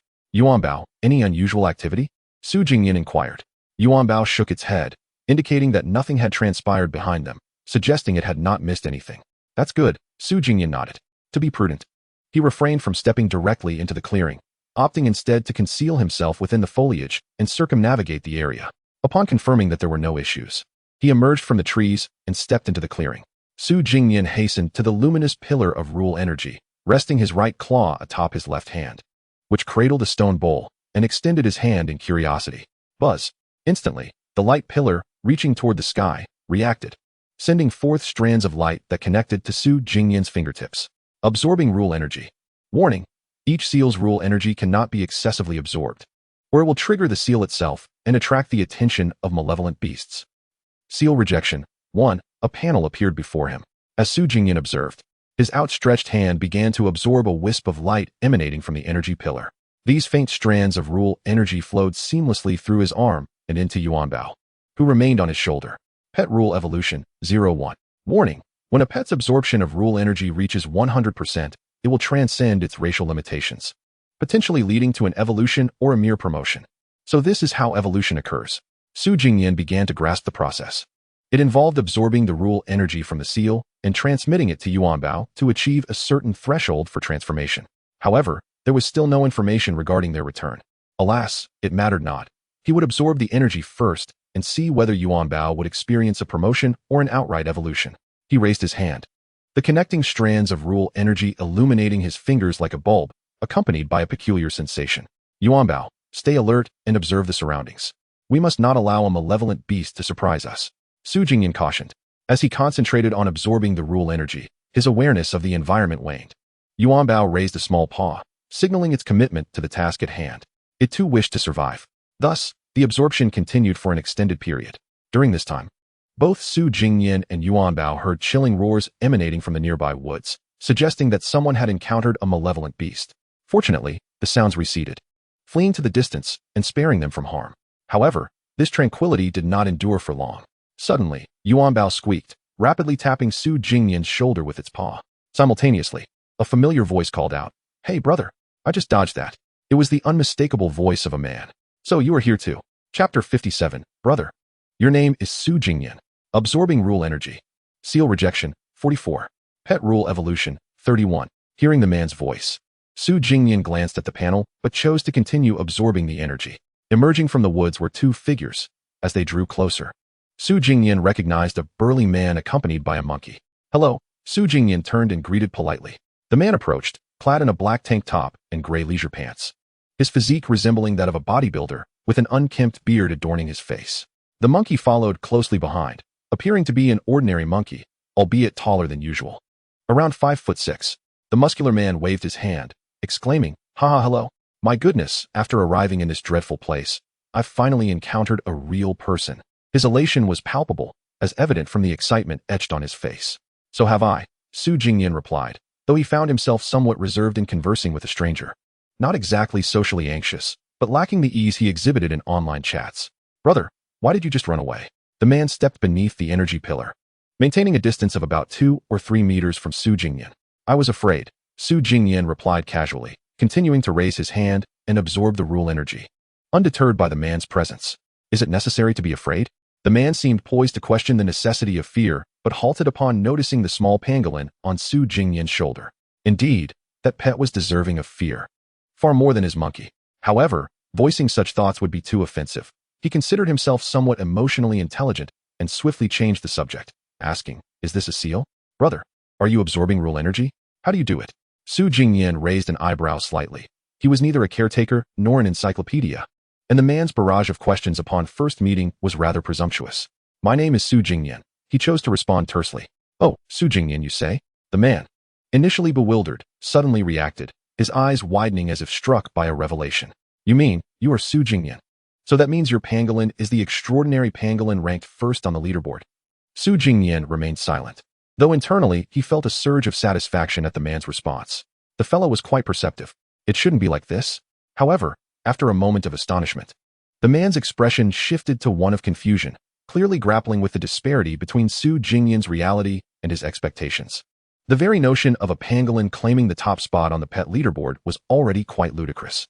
In that case, shouldn't this extraordinary pangolin exhibit a magnificent aura, with its scales shimmering in vibrant hues? Yet, the pangolin perched upon Su Jingnian's shoulder appeared utterly ordinary from every angle. It even seemed as if it could be dispatched with a mere kick. Furthermore, if Su Jingnian's pet was indeed a pangolin, how could it possibly have failed to appear on the leaderboard during the first week? How could he, relying on a creature that couldn't even rank in the top echelon. Have achieved a victory over the first extraordinary beast? The odds seemed exceedingly slim. Huh, brother, are you joking? He laughed, maintaining his skepticism regarding Su Jingnian's identity. To be honest, my pet is a reincarnation of the great sage, heaven's equal. He jested. Is it really that formidable? Su Jingnian replied with a flourish. Haha, it still pales in comparison to the top-ranking powerhouse, the man chuckled. The two engaged in a light-hearted exchange of flattery, neither taking the other's words to heart. At this moment, the man attempted to imitate Su Jingnian, endeavoring to absorb the energy of the rules emanating from the luminous column before them. However, during their earlier banter, Su Jingnian had concentrated most of his attention on absorbing the rule energy. He had already gathered a considerable amount, currently absorbing rule energy. Seal repulsion, 51. Pet rule, transformation, 35. After a brief exploration, the man discovered the correct method to absorb the rule energy, and a comfortable silence settled between them. The speed of seal repulsion increased at an exponential rate. Clearly, when this seal was entirely repelled, the transformation progress of Yuanbao might only reach around 50%. Su Jingnian, still possessing a kind heart, found it difficult to drive the other person away. He simply could not bring himself to act so ruthlessly. After all, this seal would not reach full capacity on its own, and even if he absorbed all the energy alone, he would ultimately need to seek a second seal. The man's presence did not disrupt the overall plan. The two maintained a tacit understanding, both diligently absorbing rule energy, fortunate that no unforeseen events occurred during this process. Within the eerie confines of the forest prison, only a single malevolent beast was contained, and it seemed that when its previous roar echoed, it had chased off another individual. With no disturbances on this side, the beast did not turn back to launch a surprise attack. Currently absorbing rule energy. Seal repulsion, 96. Pet rule, transformation, 51. After a period of absorption, Su Jingnian noted that Yuanbao's progress had surpassed the halfway mark, prompting him to cease his absorption. If the seal repulsion reached its maximum, triggering the seal would undoubtedly attract the malevolent beast's attention, which would be perilous. It would be wiser to seek out another seal. Brother, are you leaving? The man, still engaged in absorption, called out. No, with the repulsion reaction of the seal this high, if you leave, how am I supposed to continue absorbing? Su Jingnian responded. It's up to you. I advise against fully absorbing it, as it may draw the beast's attention, and you might not be able to escape. Why run? Can't I just fight? The man replied nonchalantly. What level is your pet? Not afraid of the malevolent beast? So brave? Su Jingnian was somewhat taken aback. The man furrowed his brow, seemingly puzzled by the question. What do you think? Those entering through the gateway must certainly be at max level as cubs. Or perhaps even at the peak of the extraordinary tier. Su Jingnian had not reached that level so swiftly. After a moment of silence, Su Jingnian gave him a thumbs up. Impressive. The man retorted, Brother, have you forgotten? Your name is Su Jingnian. How can you be more timid than I? Clearly. He continued to mock Su Jingnian's name. How could a powerhouse be timid as a mouse? I'm just more afraid of death, Su Jingnian replied curtly. Then you keep absorbing. I wish you luck. He lifted the sharp claw from the stone bowl, cradling Yuanbao, and before departing, glanced up at the sky. Regrettably, it was shrouded in darkness, revealing no other seal columns. Once more, he ventured into the forest. The last roar of the malevolent beast had emanated from the left, so he certainly could not proceed in that direction. Meanwhile, the muscular man, bound to the contract of the monkey, was stubbornly intent on fully absorbing the seal, which would likely attract the attention of the malevolent beast. I must distance myself from this area, lest I be caught in the ensuing chaos, Su Jingnian resolved. And he set off in the direction that had remained silent. Yuanbao kept watch behind, while Su Jingnian focused on the path ahead. However, the sharp claws and venomous fangs he possessed would likely prove ineffective. His priority was solely to absorb the rule energy, allowing the others, who were undeterred by danger, to draw fire. Chapter 58, Reopening the Golden Treasure Chest, a presence of minimal significance. After traversing deep into the forest for quite some time, Su Jingnian, cradling Yuanbao, passed by a large tree, as withered leaves fluttered past his gaze. Suddenly, what was that? Su Jingnian abruptly discovered a massive shadow lurking in the mist before him. Indistinct and unclear. Is it a shell? Yuanbao, failing to sense any threats behind, turned its head, its small eyes widening in surprise. The shadow remained still. Upon closer inspection, it was square-shaped, resembling an inanimate object, and as Su Jingnian approached, he was astonished to find it was a house. A wooden cabin, askew and half buried in the earth, was astonishingly large. Moreover, as he drew nearer, Su Jingnian noticed the intertwining black and blue seal columns descending directly onto the cabin. To his astonishment, there was a house here. No, how could there be an air conditioning unit outside the window? Su Jingnian gazed at the white, square metal box beside the window, perplexed. Is it a shell? Yuan Bao grew excited. However, the object capturing its attention was not the same as Su Jingnian's. Despite the cabin's tilted position, the front door stood ajar, allowing a clear view of a resplendent golden treasure chest within. Oh, there's a chest here too, Su Jingnian exclaimed in surprise. Simultaneously, both he and Yuan Bao, exhibiting remarkable synchronicity, turned their heads to cautiously survey their surroundings. A perfect alignment of awareness. They detected no imminent danger. Su Jingnian scanned the area, observing the still, eerie atmosphere of the surrounding forest, which had not changed. Shell. Yuan Bao concurred. Let us go. He took a step forward, approaching the tilted, half-buried cabin, gently placing Yuan Bao on the ground, stating, This house is askew. It's difficult for me to navigate. Yuan Bao, be cautious and open the treasure chest before exiting. He directed. Shell. Yuan Bao nodded firmly, and to be safe, it first brewed a mouthful of fierce fire within before entering the wooden cabin. It used its claws to dig into the slanted floor, advancing towards the treasure chest in a somewhat slow yet steady manner. Su Jingnian remained outside the cabin, vigilant of the surrounding environment and attentive to the situation inside. Bang! Soon, the sound of the treasure chest opening echoed from within. As expected, moments later, Yuan Bao emerged, clutching what appeared to be a black cloth resembling a bag in its claws, returning to Su Jingnian's feet. What is this? Before him, a panel materialized. Beastmaster-esque concealment hood. The utmost priority in being a Beastmaster is personal safety. Wearing this hood can significantly diminish one's physical presence. Is this an equipment? Su Jingnian pondered. At first glance, it resembled a mere pocket, and he was filled with delight, contemplating the possibility of it being a storage pouch. However, he was taken aback to discover it was an article of clothing. He lifted the dark hood. Feeling its comforting texture, it must be made of pure cotton. Without hesitation, he donned it, adjusting it for a moment, when he suddenly heard the anxious calls of his pet. Jia? Jia? Yuan Bao, while observing its surroundings as Su Jingnian put on the hood, soon found itself bewildered. When it turned around, its master had seemingly vanished into thin air, causing it to panic and call out frantically. Yet, Su Jingnian stood merely 20 centimeters away from Yuan Bao, watching as it scanned the vicinity, but it naturally overlooked him, leaving him astounded by the hood's effect. Yuan Bao, Su Jingnian exclaimed. Jia? Upon hearing his voice, Yuan Bao swiftly turned to him, its eyes glistening with unshed tears, nearly frightened to the point of crying. Fortunately, it had found Su Jingnian again and promptly clung to his leg. Sensing its master's presence, it seized the opportunity to survey the surroundings once more, only to exclaim, Where's master? Yuan Bao was immediately engulfed in panic once more. Su Jingnian removed the hood. Jia? In an instant, Yuan Bao spotted him, charging over to embrace his leg once again. What on earth? Is this hood's concealment effect too potent to overlook something so near? Su Jingnian gaped at the hood, utterly astounded. Even when he was acknowledged, it seemed he would be forgotten in the blink of an eye. It wasn't invisibility, yet it bore a striking resemblance. Su Jingnian bent down and lifted Yuan Bao with one hand, praising, Little one, you truly are remarkable. Even the treasures from a golden chest pale in comparison to what you've brought forth. He chuckled wryly. If he had been the one to open that golden chest, even if it had yielded the same concealing hood, it would likely have been a mere blueprint version. While that would have been decent, it would have been of no immediate use.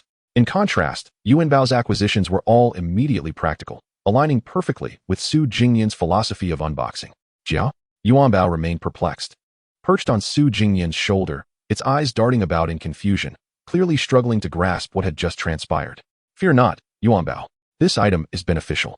While you may overlook my physical presence, I can still communicate with you in your mind, just as I did in the cavern, Su Jingnian explained. Yuan Bao nodded. Although it still didn't fully comprehend why its master disappeared upon wearing the hood, the prospect of maintaining their previous communication was reassuring. Subsequently, Su Jingnian donned the hood once more. Yuan Bao, nestled on his shoulder, felt a lingering sense of dissonance. Despite occasionally forgetting, it would quickly remember again. Even if it genuinely overlooked him, Su Jingnian's voice would immediately assuage its fears. Although Yuan Bao was terrified, its capacity to accept various things that Su Jingnian described was exceptional. Almost as if every explanation he provided was an undeniable truth. Conveniently, the wooden cabin housed a treasure chest along with a pillar of sealed rule energy, 2 discoveries in one. He refrained from entering the cabin, instead standing against the wall outside, closest to the energy pillar, extending his hand to absorb the rule energy. Absorbing rule energy. Seal rejection, 1. Pet rule transformation, 52. Excellent. Once he absorbed this sealed rule energy, Yuan Bao's transformation progress should reach 100%. Su Jingnian became entirely focused. Meanwhile, Yuan Bao clambered atop his head, raising its forepaw to stand tall, vigilantly observing its surroundings. Despite this being the first time they utilized their physical forms together, their coordination was remarkably adept. A low hum resonated as the dark and light blue rule energy formed a line connecting to Su Jingnian's fingertips. Through his body, it was transmitted into Yuan Bao. Gradually, if Su Jingnian were to observe Yuan Bao at that moment, he would notice its entire body emanating a faint white glow, its scales growing increasingly luminous. Thud thud. Just as Yuan Bao's transformation progress was nearing completion, both Su Jingnian and Yuan Bao's hearts began to race in unison, quickening with each beat. It seemed a malevolent beast was approaching.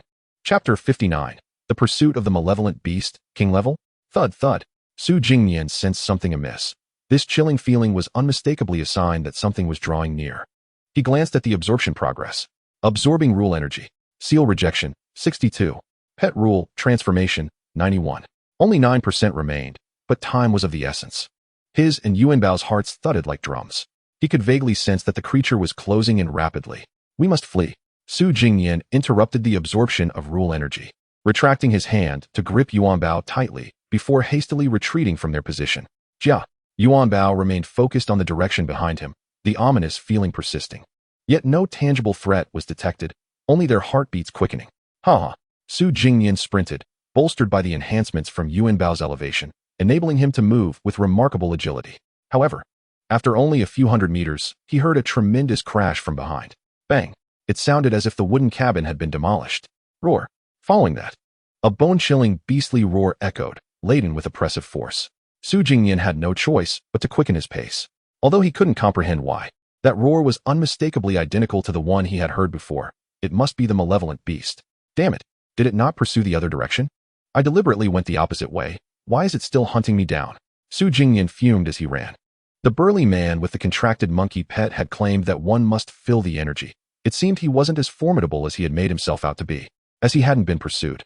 Yet here he was, having merely opened a golden chest. Surely it couldn't be the heirloom guarded by that malevolent beast? That would be far too trivial. Su Jingnian found himself powerless, forced to flee with Yuan Bao in hopes of evading a confrontation.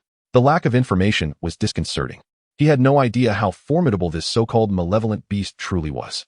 All he knew was that it could hunt down fully leveled cubs, indicating at least extraordinary combat prowess. Fortunately, Yuan Bao was also at the extraordinary level. Even in its cub stage, it would undoubtedly struggle to escape from it. After all, who could evade a beast that unleashed its might upon encountering them? Thud thud. After sprinting for a while, their heart rates began to stabilize slightly. However, if Su Jingnian slowed his pace even a little, it wouldn't be long before their heartbeats would quicken once again. He couldn't fathom what enabled the malevolent beast to pursue them. Despite wearing the concealing hood, which rendered his physical presence nearly non-existent, the beast relentlessly pursued them. Perhaps it remained unaffected by such concealment. It is also possible that it is pursuing Yuan Bao. After dashing through the woods for a while, Su Jingnian's stamina began to wane. Although he could still run a considerable distance, this was not merely a race against a beast, it was a contest of survival. Gradually, he found himself unable to keep pace. Thump, thump. Su Jingnian continued to run, but his heartbeat quickened even more than during his earlier sprint. This was untenable. Being targeted by such a malevolent creature, reliance on mere speed would not suffice. He must prepare for combat. Su Jingnian circled around and unexpectedly returned to the clearing where the first seal was located. He stepped inside, and the radiant column of rule energy remained unchanged. Though the burly man from the contract monkey had boasted audaciously, he had not fully absorbed the repulsive energy of the seal. Thump, thump. The beast was still in pursuit. With Yuan Bao in tow, Su Jingnian reached the center of the clearing, standing beneath the column of rule energy. He took a moment to steady his emotions. Sighing in resignation, he placed Yuan Bao on the ground, gripping the sharp claw materials with trembling fingers, steadying the stone bowl that contained the venomous fangs. Initially, he had brought these materials to bolster his combat capability, ensuring he was not utterly powerless. However, with the concealment hood, if the beast was unable to resist its effects, perhaps these highly offensive materials could facilitate a surprise attack. Of course, it would be best to remain composed and not act recklessly. Directing Yuan Bao to fight would be sufficient. Should he engage directly, it might backfire. Clang. Yuan Bao raised its tiny claws, standing resolutely beside its master, its beady eyes wide with apprehension, fixated on the woods ahead. Thump, thump. Though the beast had yet to reveal itself, The oppressive aura it exuded surpassed that of any creature Su Jingnian had encountered before, even exceeding that of the earth dragon and the colossal beast near the campfire. Yuan Bao was filled with trepidation. Yet, having endured numerous battles and heeding its master's guidance, it had undergone a psychological transformation, allowing it to remain combat-ready. In fact, the greater the fear, the more composed it became. Thus, the man and the pangolin stood, hearts racing and bodies trembling, yet maintaining their composure. Within a mere 20 seconds, a shadow emerged from the thin black mist in the woods ahead. The next moment, a monstrous creature burst forth from the thicket. Its body was covered in black fur, lacking distinct limbs, grotesquely slithering along the ground. However, it merely reached the edge of the woods and halted, remaining stationary. What in the world is that? Su Jingnian's heart raced as he tightened his grip on the sharp claw, locking eyes with the creature for a fleeting second before instinctively taking a half-step back. This beast lacked eyes, yet it was unmistakably fixated on Yuan Bao. Among its tangled black fur, numerous chaotic tendrils sprouted, resembling elongated fingers. All these appendages converged toward one direction, Yuan Bao. Thump, thump. Su Jingnian and Yuan Bao maintained a distance of approximately 20 meters from the beast. The creature did not launch an attack, seemingly devoid of any predatory intent. Merely fixating on Yuan Bao, its motives unclear. Yuan Bao, being too far away, realized it would need to advance to unleash its flames, but it was too frightened to approach. A delicate equilibrium seemed to have formed. Yuan Bao, since it does not attack, let's use the extraordinary telescope to ascertain the beast's level. Su Jingnian commanded. Upon hearing the instruction, Yuan Bao nodded and swiftly grasped the telescope hanging from its backpack, raising it to its eyes. Living being detected. Energy level analysis complete. Lord Monarch. What? Su Jingnian, synchronizing his perception, shared Yuan Bao's vision, only to be stunned by the telescope's information. Monarch. What kind of absurd rank is that, surpassing even the Lord level? How could they possibly contend against such a foe? It appeared that his evasion strategy had merit, yet now that he was being pursued. Although uncertain why the beast did not attack, could it be toying with its prey? However, given enough time, it would surely tire of the game, leading to inevitable doom. Was the passageway a deceptive trap? The guardian beast inside was actually at the monarch level. Su Jingnian felt utterly despondent. Just then, from the opposite end of the clearing, two figures emerged from the woods. Among them, the leading figure was familiar to Su Jingnian. It was the burly man from the contract monkey. The other was an unfamiliar young man, his expression somewhat calm. Upon emerging, the burly man shouted, "Brother, we have come to assist you." Chapter 60, the so-called beast, merely a paper tiger? With the roar of the burly man, the attention of Su Jingnian, Yuan Bao, and the beast shifted entirely to him and the young man. Behind them, a monkey scampered forth, along with a flying fireball. The monkey was as it had always appeared, tall and slender, resembling the great sage. Upon closer inspection, the fireball turned out to be a small, fire-emitting hummingbird. Both were juvenile pets, having reached their maximum levels within just 10 days, demonstrating a modicum of strength. The young man, aware of the information regarding the beast's roar and the racing heartbeats, had brought the burly man to offer assistance. However, upon entering the clearing, the burly man was taken aback after only a few steps. Why is there only one pangolin? I thought I saw him just a moment ago. Where is my brother? He scratched his head, scanning the surroundings, then turned to face the beast, which was watching them intently. Could it be that the impostor posing as Su Jingnian had already been devoured by the beast? A sense of foreboding washed over him. Yet, despite his anxious expression, he appeared to regard the beast with a measure of nonchalance. The unfamiliar young man remarked, "How could this be? Although this beast appears terrifying, its combat prowess is not particularly high." Observing their conversation, Su Jingnian felt even more perplexed. They seemed to overlook his presence entirely, which was understandable given the concealment hood. Yet, a monarch-level beast loomed not far away, and they displayed no sense of urgency. Two juvenile pets, displaying such audacity. Was it ignorance, or did the beast possess some flaw? Su Jingnian turned his gaze back to the beast. At this moment, the tendrils within its black fur unfurled, now directing their focus not only at Yuan Bao, but also at every target except Su Jingnian. Yuan Bao, of course, was oblivious to Su Jingnian's location, yet remained unperturbed, confident that its master had not vanished.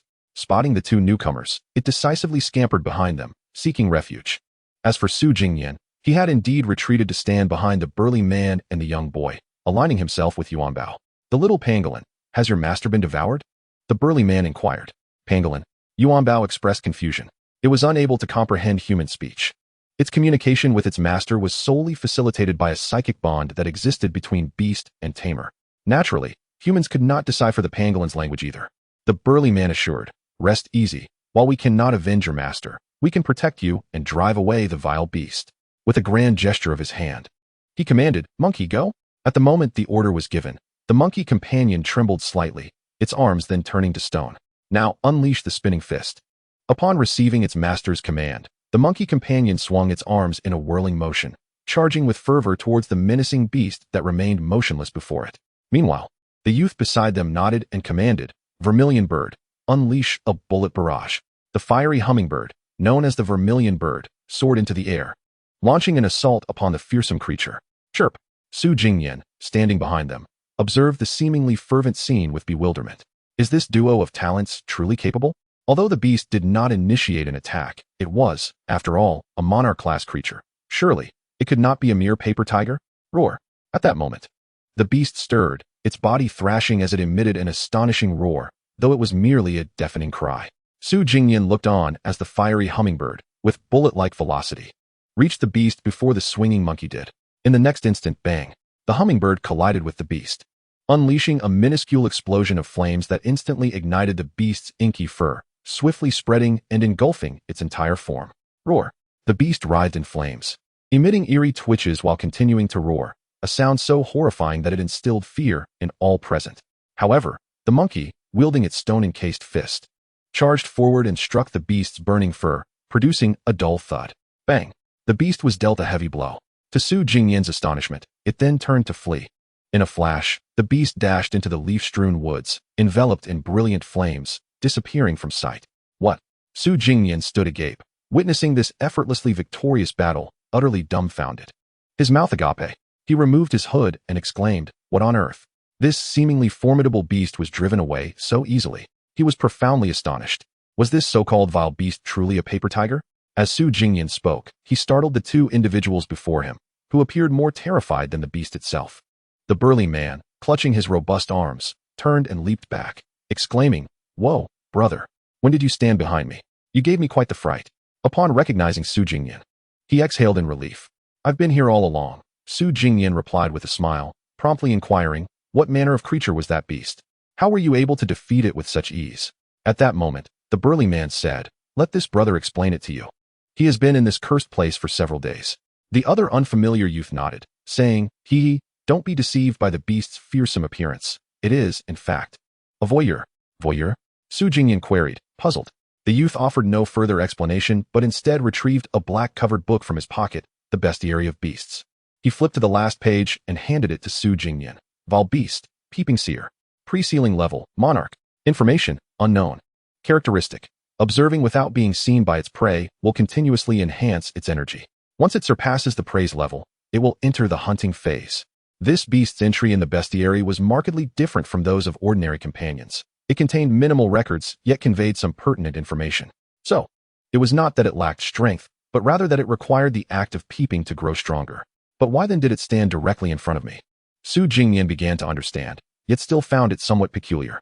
Who knows? So, when it was flaunting its might in the open, I knew it was secure. The youth chuckled. Su Jingnian found it odd as well. However, if it was indeed voyeuristic, when the beast approached, one's heart would race uncontrollably, making it nearly impossible not to notice it. Unless one was utterly terrified and ran away without a thought, the beast would pursue. If one did not dare to look it in the eye, it could follow closely, continuing to observe until it activated its hunting mode. Oh. So when I ran for a bit, and then turned back to confront it, I broke its observation, Su Jingnian grasped. To face this vile beast, one must not flee. Chapter 61. Yuanbao evolves into the blazing, ironclad beast. The burly man suddenly expressed confusion, asking, "Brother, has your pangolin changed? Has it fully absorbed the energy for evolution?" "What?" Su Jingnian turned to look at Yuanbao, having been too preoccupied with fleeing to notice. Indeed, now Yuanbao stood upon the ground, although its size and appearance remained unchanged. Its scales had transformed to a silvery hue, as if coated in paint. What is happening? A sign of evolution. The metamorphosis is not yet complete, but it is merely a final 9% away, Su Jingnian explained. No wonder it was being pursued by the vile beast. It was indeed absorbing rule energy. The burly man realized. Such a pity, just a fraction short. At that moment, the youth beside them gazed thoughtfully at the little pangolin and inquired, "Hey, is your pangolin perhaps the one ranked first on the leaderboard?" Before Su Jingnian could respond, the burly man interjected, "Of course. Do you know who he is? Who? The youth pondered. Su Jingnian. The burly man burst into laughter. Isn't he the top beastmaster on the leaderboard, with his companion also holding first place? Haha, is there a problem? Su Jingnian frowned. It seemed entirely reasonable that if he ranked first on the leaderboard, his companion would also be first. There is a problem. The youth countered suddenly. With a light chuckle, he bent down to peer into Yuan Bao's backpack, spotting the crimson crystal and remarked, if I am not mistaken. Those are fire crystals. Jia? Yuan Bao suddenly became alert. Although it could not understand human language, it recognized certain phrases its master often uttered. The most concerning being the term fire crystal. The unfamiliar youth's mention of fire crystals sent Yuan Bao retreating defensively, already brewing fire energy within, ready to unleash a torrent of flames upon any would-be thieves of its precious crystals. Wait. Su Jingnian quickly called off his companion and asked, have you purchased fire crystals? The youth nodded, laughing. Haha, I knew it. You cannot possibly be Su Jingnian. You are the mine owner. Su Jingnian blinked in confusion, asking, and you are? Me? The youth grinned innocently. Greetings, boss. I am a loyal customer of fire crystals, the Terminator. Su Jingnian suddenly experienced a moment of clarity.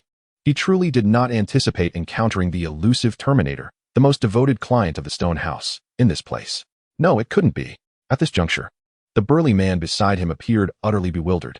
I know, he certainly isn't Su Jingnian, but what does the mine owner mean? What are you all discussing? Apologies, but I cannot divulge any information.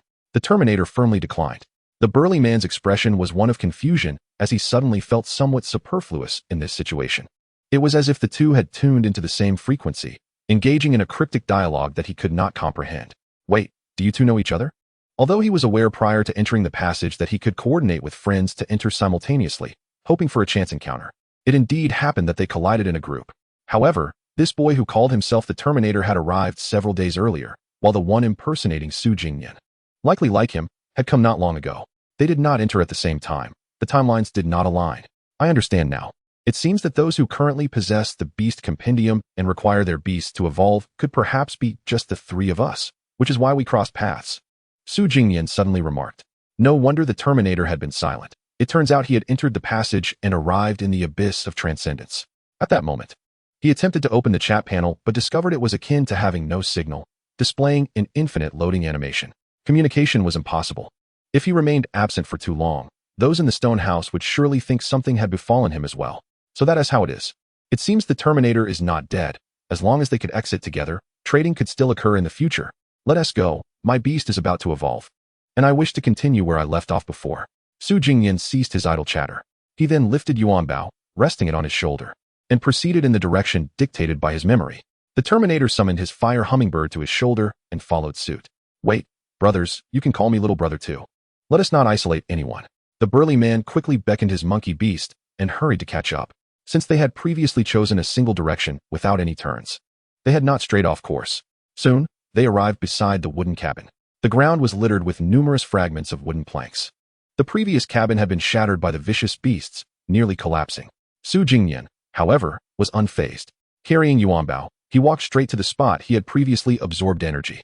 He extended his hand, revealing sharp claws, and began to absorb. At that moment, the burly man approached, intending to absorb the rule energy as well, but was halted by the Terminator.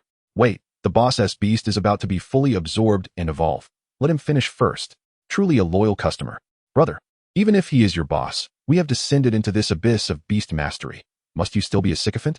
The burly man grumbled. The Terminator nodded. Of course. My future depends on the boss. Brother, you're beyond saving. The burly man sighed, feeling helpless. He did not wish to engage in conflict. It would be the height of folly for humans to fight among themselves while the beasts were absent. Though his muscles were well developed, he felt his mind was equally sharp. The two could only observe their surroundings, allowing Su Jingnian to absorb the rule energy alone. A faint light connected to his fingertips, and Yuan Bao was enveloped in a silvery glow. It seemed on the verge of evolution. At that crucial moment, their heartbeats began to quicken once more. Thump, thump. The vicious beasts had returned. No way. How could they arrive so soon this time? The Terminator questioned, glancing around but finding nothing. The burly man was also immediately on alert. Minutes passed, and while everyone's and their beasts' heartbeats remained rapid, the vicious beasts were nowhere to be seen. Su Jingnian had even fully absorbed the energy. Absorbing rule energy. Seal rejection, 75. Beast rule transformation, 100. Energy overflow. Rules have formed a system. Breaking free from racial limitations. He looked at Yuanbao. Su Jingnian activated perception synchronization, and after a moment, commanded, "Hurry, little one." Yuanbao closed its eyes, sensing the profound changes within its body.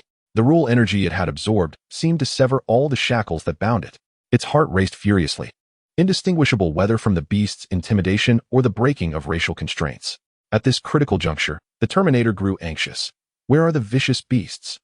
It was not the assault of the beasts they feared, but the knowledge that they were near yet hidden from view, meaning they would continue to grow stronger.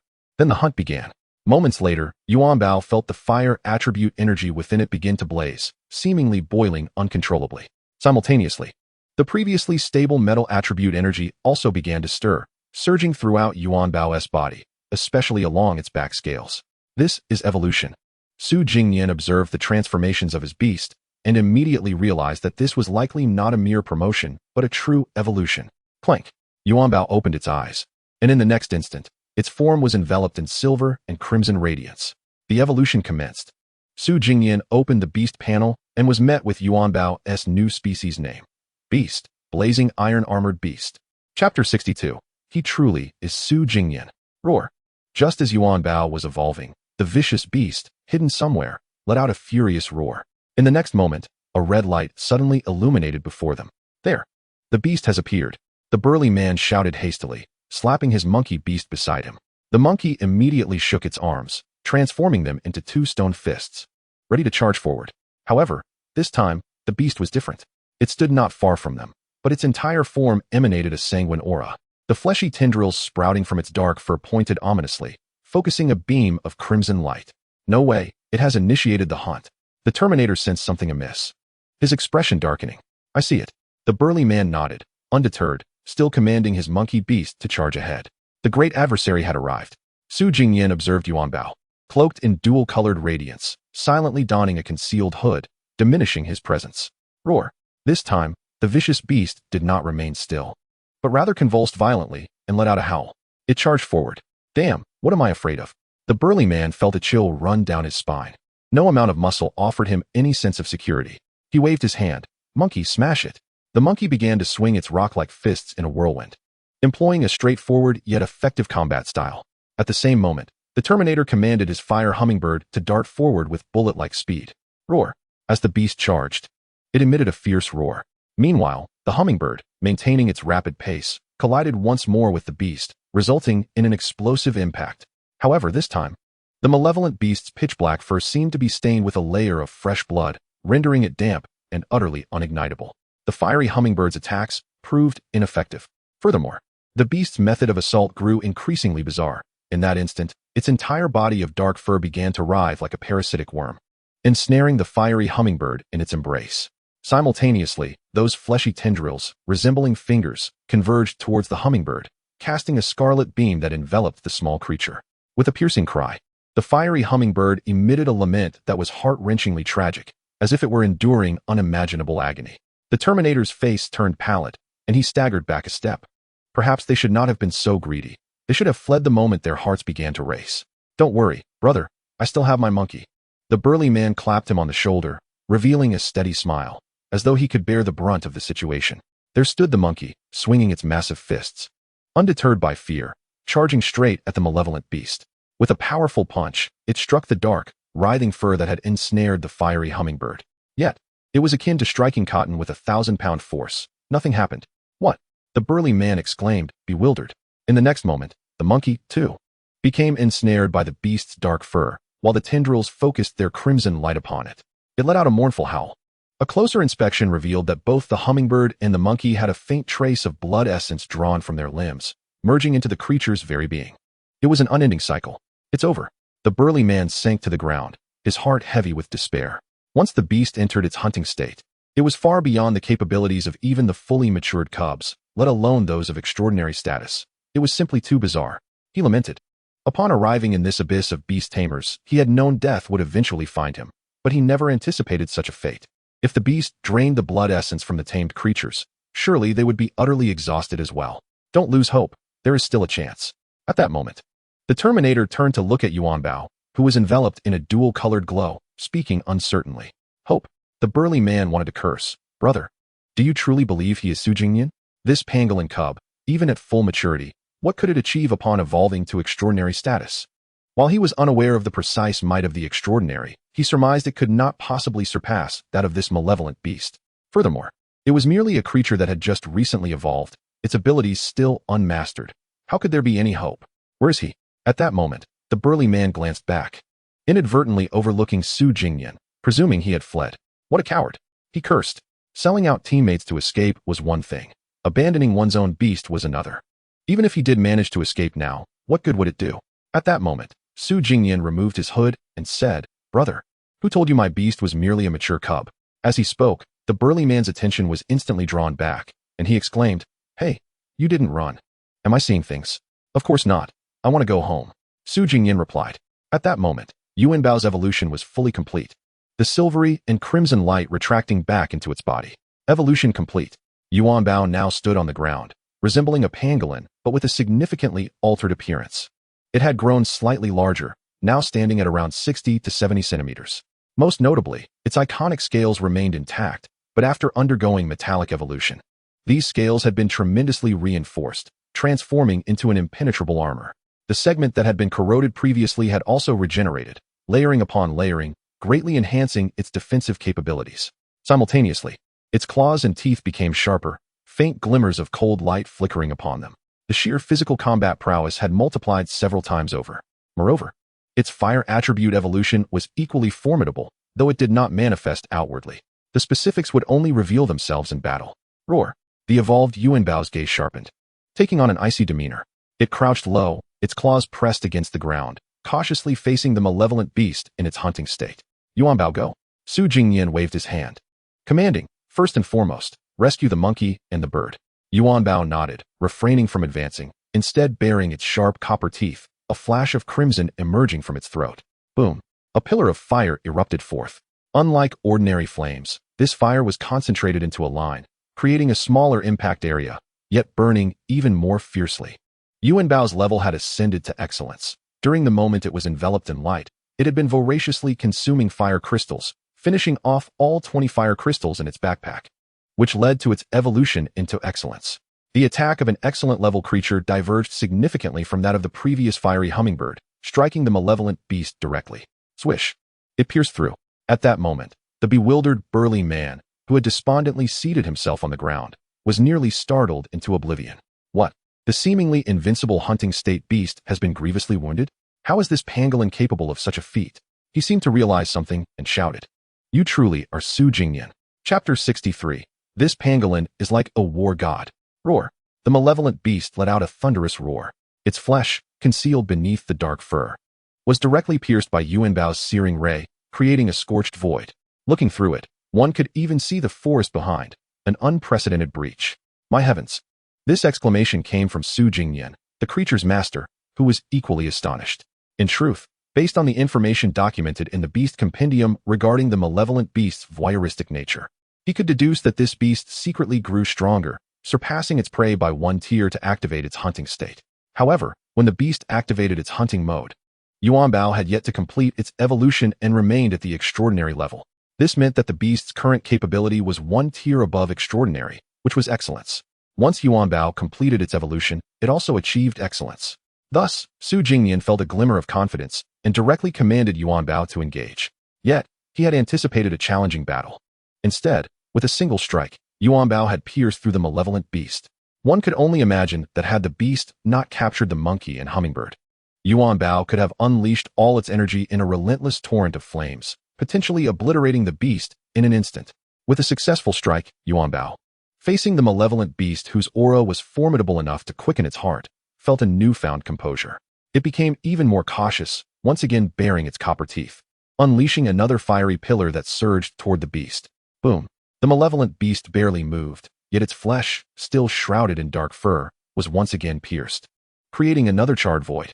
It was not that it lacked the desire to evade. Instead, it relies solely on its tactile sensory appendages to locate its prey, completely devoid of eyes and thus incapable of sight. Remarkable! It has struck again. At this moment, the formidable figure beside the Terminator sprang to his feet in an instant. He truly felt the glimmer of hope that the Terminator had spoken of. How extraordinary! It turns out that this pangolin is indeed the top creature in the beast rankings. Considering the countless billions of humans, this creature represents the pinnacle of competition, akin to encountering a deity. He must rise to witness it. Yuanbao, your technique is truly impressive. The damage output is substantial, and it consumes remarkably little energy, only about 1/5 for 2 breaths. Su Jingnian activated sensory synchronization, constantly monitoring the creature's condition to prevent it from exhausting its energy in a frenzy of fire breathing. At this moment, Yuanbao rediscovered the exhilarating sensation of dominance, a security that accompanies being in a position of absolute strength.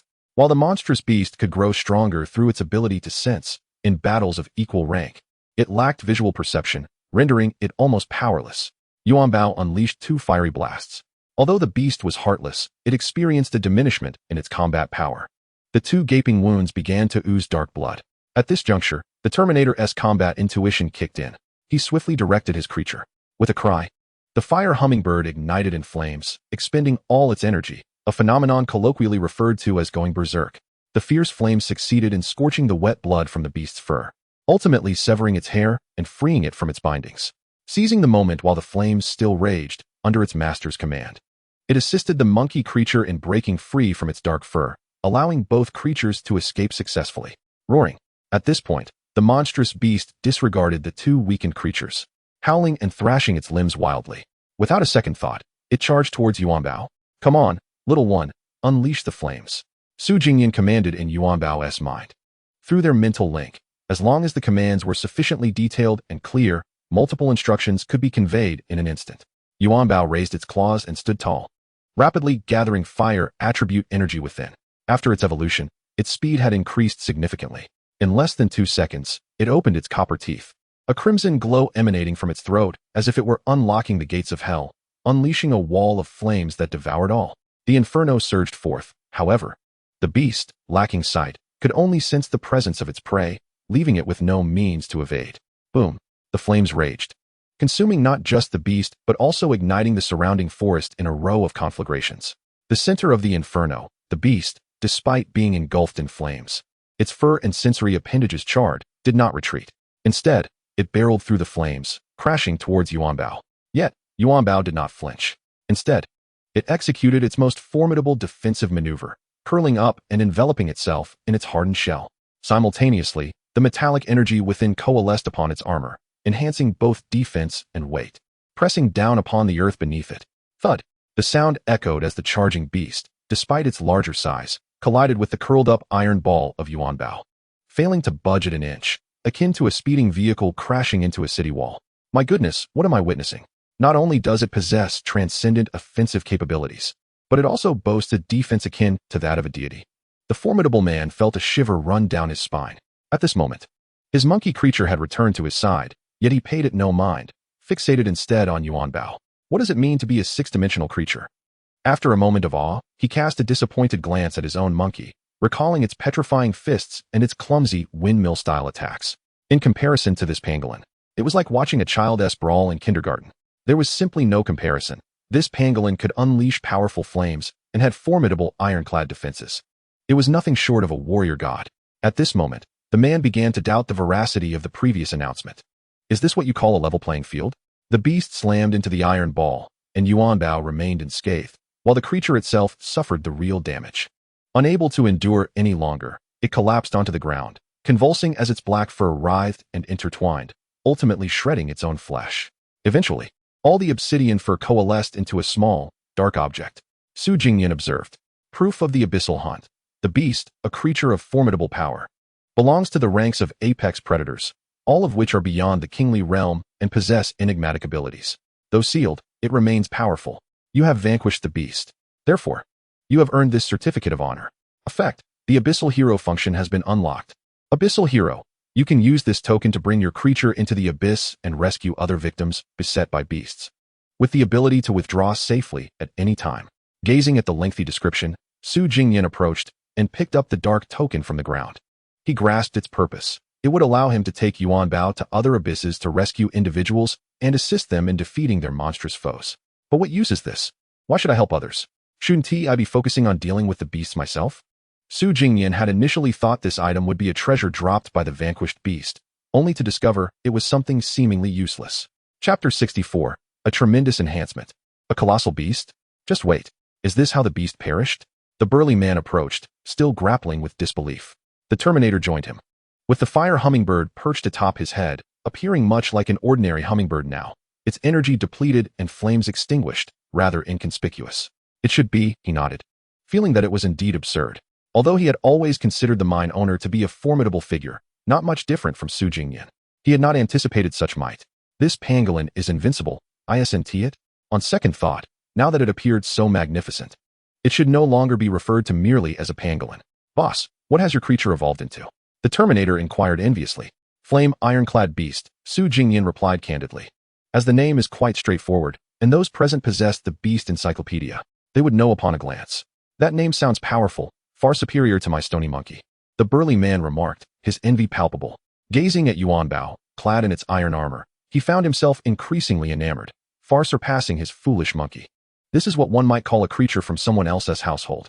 However, the monkey sensed his emotions and, feeling discontent, delivered a punch to the burly man, causing him to grunt in surprise. The implied message was, "Old dang, my lack of strength is solely due to your insufficient effort." Effort? Can this be achieved through mere effort? The burly man rubbed his back and turned to scold. Indeed, Su Jingnian replied earnestly. If I hadn't diligently rested in bed and indulged in slumber, I wouldn't have developed to this extent. As these words left his lips, both the Terminator and the burly man fell silent, rendered speechless. Listen, what kind of nonsense is this?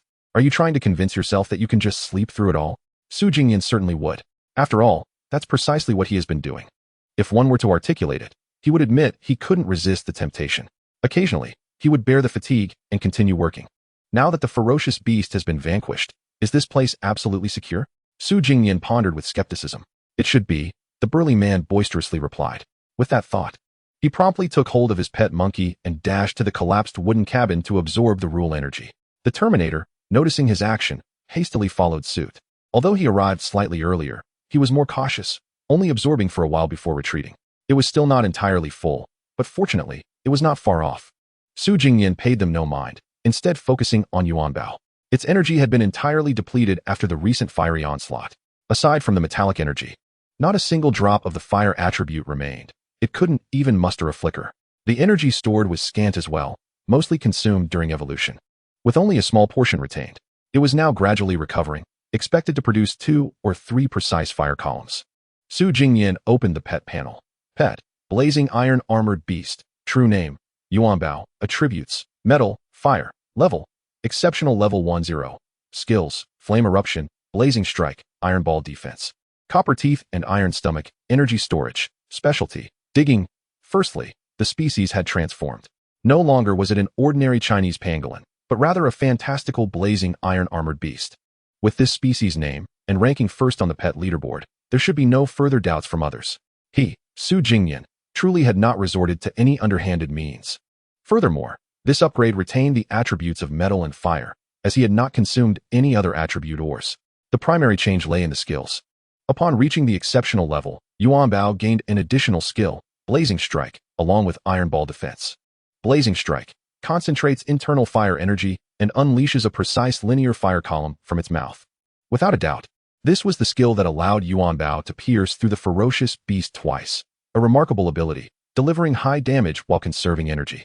Flame Eruption served as an indiscriminate area attack, whereas Blazing Strike was suitable for single-target elimination.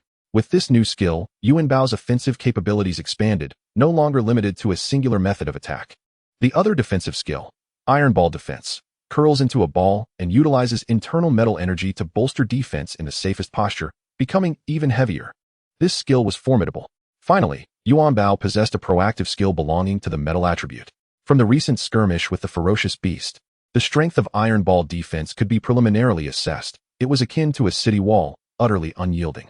A significant enhancement, indeed. Su Jingnian was thoroughly satisfied. Despite the considerable risks associated with entering this pathway, the rewards were undeniably worthwhile. Moreover, upon examining the panel, the changes were not overwhelmingly substantial. After all, a leap in realm, while signifying entry into a new tier, did not manifest as visibly as one might expect post-evolution. Of course, the leap in energy levels was itself the most substantial enhancement. The transition from juvenile to extraordinary, and now from extraordinary to exceptional. Even the same flame eruption skill unleashed at the exceptional level could be perceived as two distinct abilities. The power was incomparable. During its extraordinary phase, Yuanbao's flames, though grand in display, did not exude an excessively high temperature. The beasts it had previously scorched still retained some capacity for resistance, able to fight back for a moment even while engulfed in flames. However, now, the flames emitted by Yuanbao were genuinely searing. Even the strongest of beasts could only muster a final charge before collapsing in defeat. Particularly terrifying was Blazing Strike, which performed comparably to a laser. Having reviewed Yuanbao's panel, Su Jingnian felt immense satisfaction. With this enhancement, would he still fear the bumbling bull-tank beast outside the campfire? He began to fantasize. Would the first to slay an exceptional creature receive a global announcement reward? Surely it would. With that thought, he felt a surge of anticipation. If it liked to block the entrance, he would maximize the illumination radius of the campfire and let Yuanbao deliver a double roasting. Let us see how it withstands the flames. Subsequently, Su Jingnian awaited the two to finish absorbing energy, and the Terminator quickly reached full capacity. The fire hummingbird began its metamorphosis. However, unlike Yuanbao, this fire hummingbird did not evolve into a new form. It merely broke its shackles to advance to the extraordinary level. The Terminator, undeterred, extended a hand towards Su Jingnian with a goofy grin. "Boss, my pet's resources for extraordinary growth depend on you." "Of course. Just trade with me more often," Su Jingnian replied. "If I secure a treasure chest from the leaderboard, I'll trade it all with you."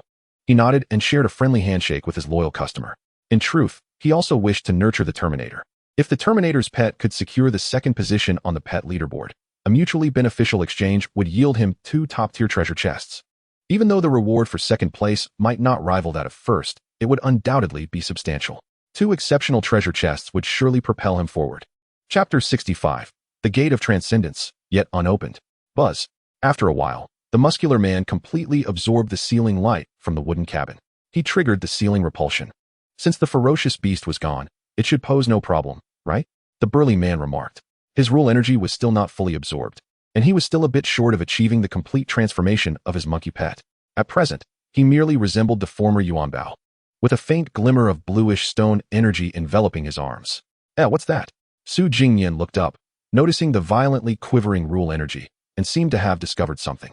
He observed a light pillar reaching towards the heavens, swirling with hues of black and blue. In the next instant, a thinner beam of light diverged from the main pillar, shooting towards another direction. "What is happening?" The Terminator appeared puzzled, gently stroking the fire hummingbird's head, allowing it to soar into the air. Su Jingnian watched his actions, realizing that the flames of this bird were quite convenient. Its owner could touch it without being scorched. He wondered if Yuanbao's flames would have the same effect on him. Nevertheless, he decided against testing it. Chirp. After a while, the little firebird descended, flitting around its owner and chirping excitedly. The Terminator then stated, "The diverging light beam seems to connect to a small mountain." He turned, pointing towards the other side of the woods, and added, "Moreover, my pet claims to see a gigantic gate atop that mountain." "A gate?" the burly man inquired, puzzled. Could it be a way back? Su Jingnian immediately realized the situation. He had been pondering how to return home, but after defeating the malevolent beast, he could use the fallen loot token to safely retreat at any moment. However, this was certainly not a conventional way to return home. Setting aside the need to vanquish an exceedingly powerful beast, there was the question of whether others could do so. In a realm devoid of rules, where only one beast existed, defeating it would yield but a single token. Su Jingnian could not possibly use the token to bring others back to his homeland, unless he were mad. This portal, however, seemed to be the proper means of returning home. Let us proceed and discover the truth. Su Jingnian, accompanied by Yuanbao, made his way toward the location. Before long, they arrived at the so-called small hill. It was evident that a horizontal beam of light connected to the sky, even without a flying beast. One could occasionally glance through the gaps in the leaves to ascertain their direction. Upon ascending the small hill, Su Jingnian and Yuanbao stepped onto a black stone slab.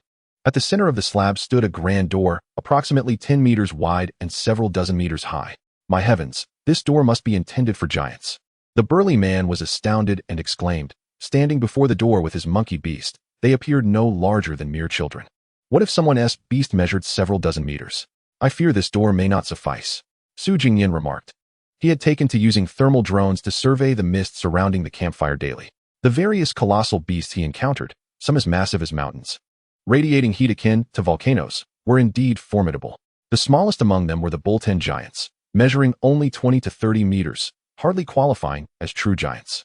Though no one had yet managed to contract these formidable beasts, The future remained uncertain. He certainly aspired to contract one himself. That would be extraordinary, though presently impossible. The Terminator shook his head in disapproval. Why not? The burly man retorted. Currently, the maximum illumination radius of a level 1 campfire is merely 100 meters. You cannot expect to have a beast occupying a substantial portion of your homeland, can you? The Terminator had a flame hummingbird, small yet adept at stoking the fire, maintaining the maximum 100-meter illumination range, which could not be further enhanced unless the campfire was upgraded. So the maximum illumination range is indeed 100 meters. Su Jingnian felt enlightened. Although his firewood was abundant, and Yuan Bao had awakened fire attribute skills to easily stoke the fire, he had consistently maintained a 30-meter radius. He had long suspected that the campfire's illumination range could not be limitless. There must be a cap. He contemplated adjusting the range to its maximum when confronting the Boltan giants, catching them off guard. 100 meters would certainly suffice. Upon reaching the door, a panel materialized before him. Portal of Transcendence. Crossing the Portal of Transcendence will allow you to return to your own homeland, solidifying the transformation of your beasts. Not activated. At least 4 seals must be triggered for the door to open. Each realm of transcendence has 5 seals. Warning. Before stepping into the Portal of Transcendence, ensure that no excess rule energy remains within you, or you may become lost in the mist. So, we need to absorb 4 seals to open the door, and we have only activated 1. I fear that may not suffice, Su Jingnian mused. The burly man added. From what we absorbed earlier, I retained 1%, just shy of the final bit. Su Jingnian nodded. That accounts for 2. We still need 2 more. However, both the Terminator and I have absorbed to capacity, and we cannot have any excess rule energy. He spoke slowly. Surely not. The Terminator exclaimed in disbelief. Are we truly unable to return due to insufficient seal absorption? Let us first focus on filling my absorption, the burly man said, scratching his head. They then returned to the previous clearing, where the burly man completed the final 1% absorption, triggering the seal. Indeed, another beam of light connected to the Portal of Transcendence atop the hill. Just 1 seal remained. The seals I previously absorbed weren't from the same location, the Terminator explained. Let us find one with the highest concentration. Su Jingnian suggested. They set off to locate the remaining 3 seals, only to discover that the Terminator had absorbed only a minuscule amount from each. You really are spreading the wealth evenly. Wouldn't it be better to focus? The burly man lamented. Not a problem. You go ahead and absorb, Su Jingnian replied, merely gesturing towards the seal, with no other choice. The burly man began to absorb the rule energy from the 4th seal, quickly filling his beast's transformation progress. The stubborn stone monkey began to evolve, yet did not trigger the seal's repulsion. We're done for, the burly man lamented, cradling his head. We can't return. Having relied on Su Jingnian's formidable beast to vanquish the malevolent beasts, they now found themselves stymied by the simplest task of triggering the seals. There remained but one option. What is it? The Terminator asked helplessly.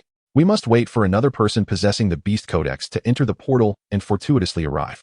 The burly man replied, sitting down. But he continued. Those who possess the Codex are already rare, and even fewer are advancing.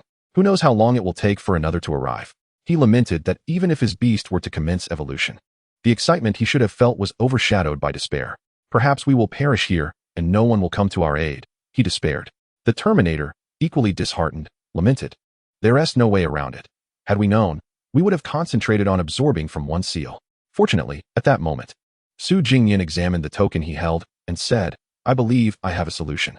What solution? The burly man and the Terminator inquired in unison. Su Jingnian shook the dark token. After defeating the malevolent beast, the fallen token of the Hell Hero explicitly stated that it could allow him to return home without following the conventional path safely. Using this token to return, it made no mention of prohibiting the absorption of excess rule energy. Thus, it likely bore no such restriction. I can return alone and absorb the rule energy. But before he could finish, the Terminator raised his hand, exclaiming, I understand. Boss, as long as you help us return, this week's treasure chest will serve as your reward. What a promising young man. Su Jingnian felt a surge of elation and turned to the burly man beside him. The Terminator quickly added, Hey buddy, what about you? The boss is taking such a significant risk. Shouldn't you show some appreciation? The burly man scratched his head. While the sentiment was valid, the peculiar glances exchanged between Su Jingnian and the Terminator made him feel as though he might be getting swindled. Yet, upon reflection, he realized that regardless of whether this individual was Su Jingnian, his beast was undoubtedly the world's strongest. Being swayed by such a powerhouse was likely a rare opportunity. As long as one can establish this connection, as the saying goes, when one person ascends to a higher realm, even the chickens and dogs will rise. Though the chicken may not fare well, The dog is assured a place. Well, I don't have much to offer in return. Brother, what is the name of your chat channel? Let's follow each other. He stood up and spoke. Mineral Merchant, Jingnian replied. Oh, no wonder they call you the minor boss. Such a grand title for a prominent figure. His thoughts were now clear. Having resolved to cling to a powerful ally, he would not miss any opportunity to flatter. During his time as a fitness coach, he had mastered the art of flattery, often elevating those middle-aged ladies to the heavens with his praise. Subsequently, he followed Jingnian. Jingnian opened the chat panel and discovered that this burly man's nickname was Ahu. After a moment's contemplation, he added him to the Mineral Home group. Although they currently only had fire crystals for sale, and his familiar was of the rock attribute, Ahu seemed to be a promising client worth nurturing, especially since new minerals would undoubtedly be unearthed in the future. Boss, this is for you. Ahu pulled a black leather book from his pocket, which was none other than the bestiary. I'll leave this with you for safekeeping, so you needn't worry about me reneging on my promise after I return. He spoke earnestly, having firmly resolved to cling to this powerful ally. All right. Jingnian accepted the bestiary and casually placed it into his Yuanbao's backpack. Having an extra copy of this book was of little use to him, but as a form of earnest deposit, it was indeed substantial. Should Ahu decide to backtrack later, he could trade this bestiary. The man was truly sincere. Jingnian no longer hesitated. He stepped beneath the energy column of the ceiling rules and began to absorb the rule energy. This time, Yuanbao stood aside, refraining from physical contact. Thus, the absorbed rule energy did not overflow. Soon, he felt a considerable distension throughout his body. It was exceedingly challenging to accommodate this rule energy with merely his physical form. Yuanbao, come quickly. With no other option, Jingnian summoned his pet, transferring the rule energy to it. As Yuanbao's transformation progress reset with its evolution, it continued to grow with the absorption of the rule energy. Before long, a hum resonated, and the seal was triggered and repelled. Another beam of light emerged, connecting to the Transcendence Gate, with just one final seal remaining, with no malevolent beasts to disturb them. Jingnian quickly filled the seals alongside Yuanbao, not pausing until Yuanbao's transformation progress was completely filled. Pet Transformation Rules 100. Energy Overflow Rules established, capable of breaking free from racial limitations. Unfortunately, when Yuanbao attempted to respond, there was no reaction. Its current level was still too low to sense any restrictions. Only feeling a promising future ahead, having just achieved excellence. There were still many minor levels to ascend, making it unable to clearly perceive the limitations of its level, thus unable to allow rule energy to disrupt it. However, with this, could it be possible that the next time we advance, Yuanbao and I might not even need to enter the Transcendence Gate? Jingnian pondered. Such a possibility indeed existed, which would be incredibly convenient. A single visit could suffice to absorb the required amount for the next ascent. Yuanbao flexed its claws. With 100% rule energy within, it could perceive it distinctly. Yet it had no impact. Pets could accommodate various energies, while humans could not. There was an essential difference. Returning to the Transcendence Gate, once the 4 seals were triggered, the massive door swung open, revealing a narrow path shrouded in mist on either side. Each individual perceived their own unique home within. Jingnian too could discern, in the distance beyond the door, a faint outline of a small dwelling, his pet home. However, he could not return through this door. Boss, you go ahead. The Terminator did not enter the door. Ahu added, Boss, send a message when you get back. All right. Jingnian nodded, grasping the Hell's command token. Then opened the newly available panel. Safe retreat. Using the token, activate a hero's gate that can appear at any time, assisting you in returning home safely. Activating it. Jingnian held the token in one hand, gripping a stone bowl containing toxic fangs and sharp claws in the other, while scooping up Yuanbao with his arm. In the next moment, the Hell's command token levitated, dispersing into a mass of pitch-black fur, which then formed a door before the astonished eyes of the Terminator and Ahu.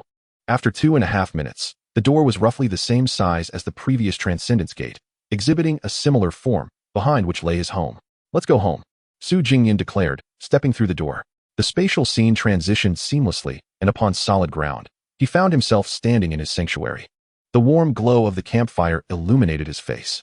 Although anywhere within the mist was akin to a wasteland, this small area by the campfire had become his home. Everything he cherished resided here.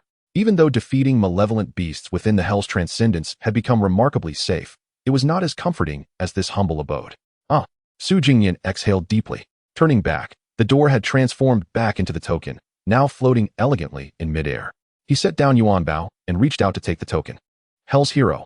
Capable of locating individuals currently within Hell. Upon finding them, the token will lock onto their position and open a door leading near the target.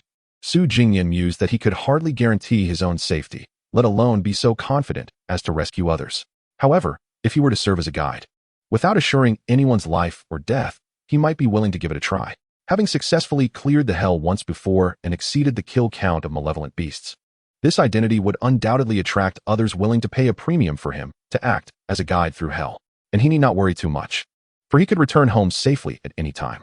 Chapter 67. Farming, commence. Upon returning to his home, Su Jingnian felt utterly exhausted from his journey through hell, having carried Yuanbao throughout. Once his taut nerves relaxed, he was immediately engulfed by an overwhelming fatigue, yearning to collapse into bed and sleep.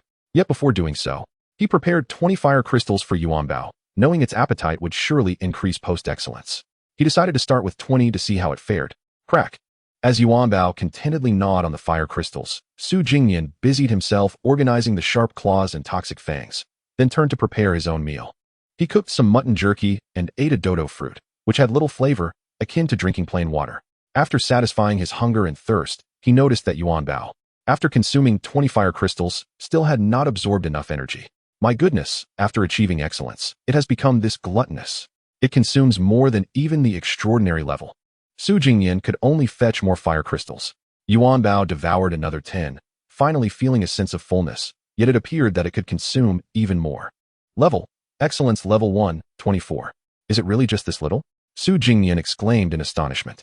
Although Yuanbao had just finished consuming the fire crystals, and its growth rate was still gradually increasing, it seemed it could only reach a maximum of 30%. Yuanbao had already devoured 30 fire crystals, translating to a mere 1% growth progress per crystal. While this was not inherently problematic, indeed, the panel's changes were minimal, yet the energy gained remained substantial. It did mean that the disparity between each level of excellence had widened considerably.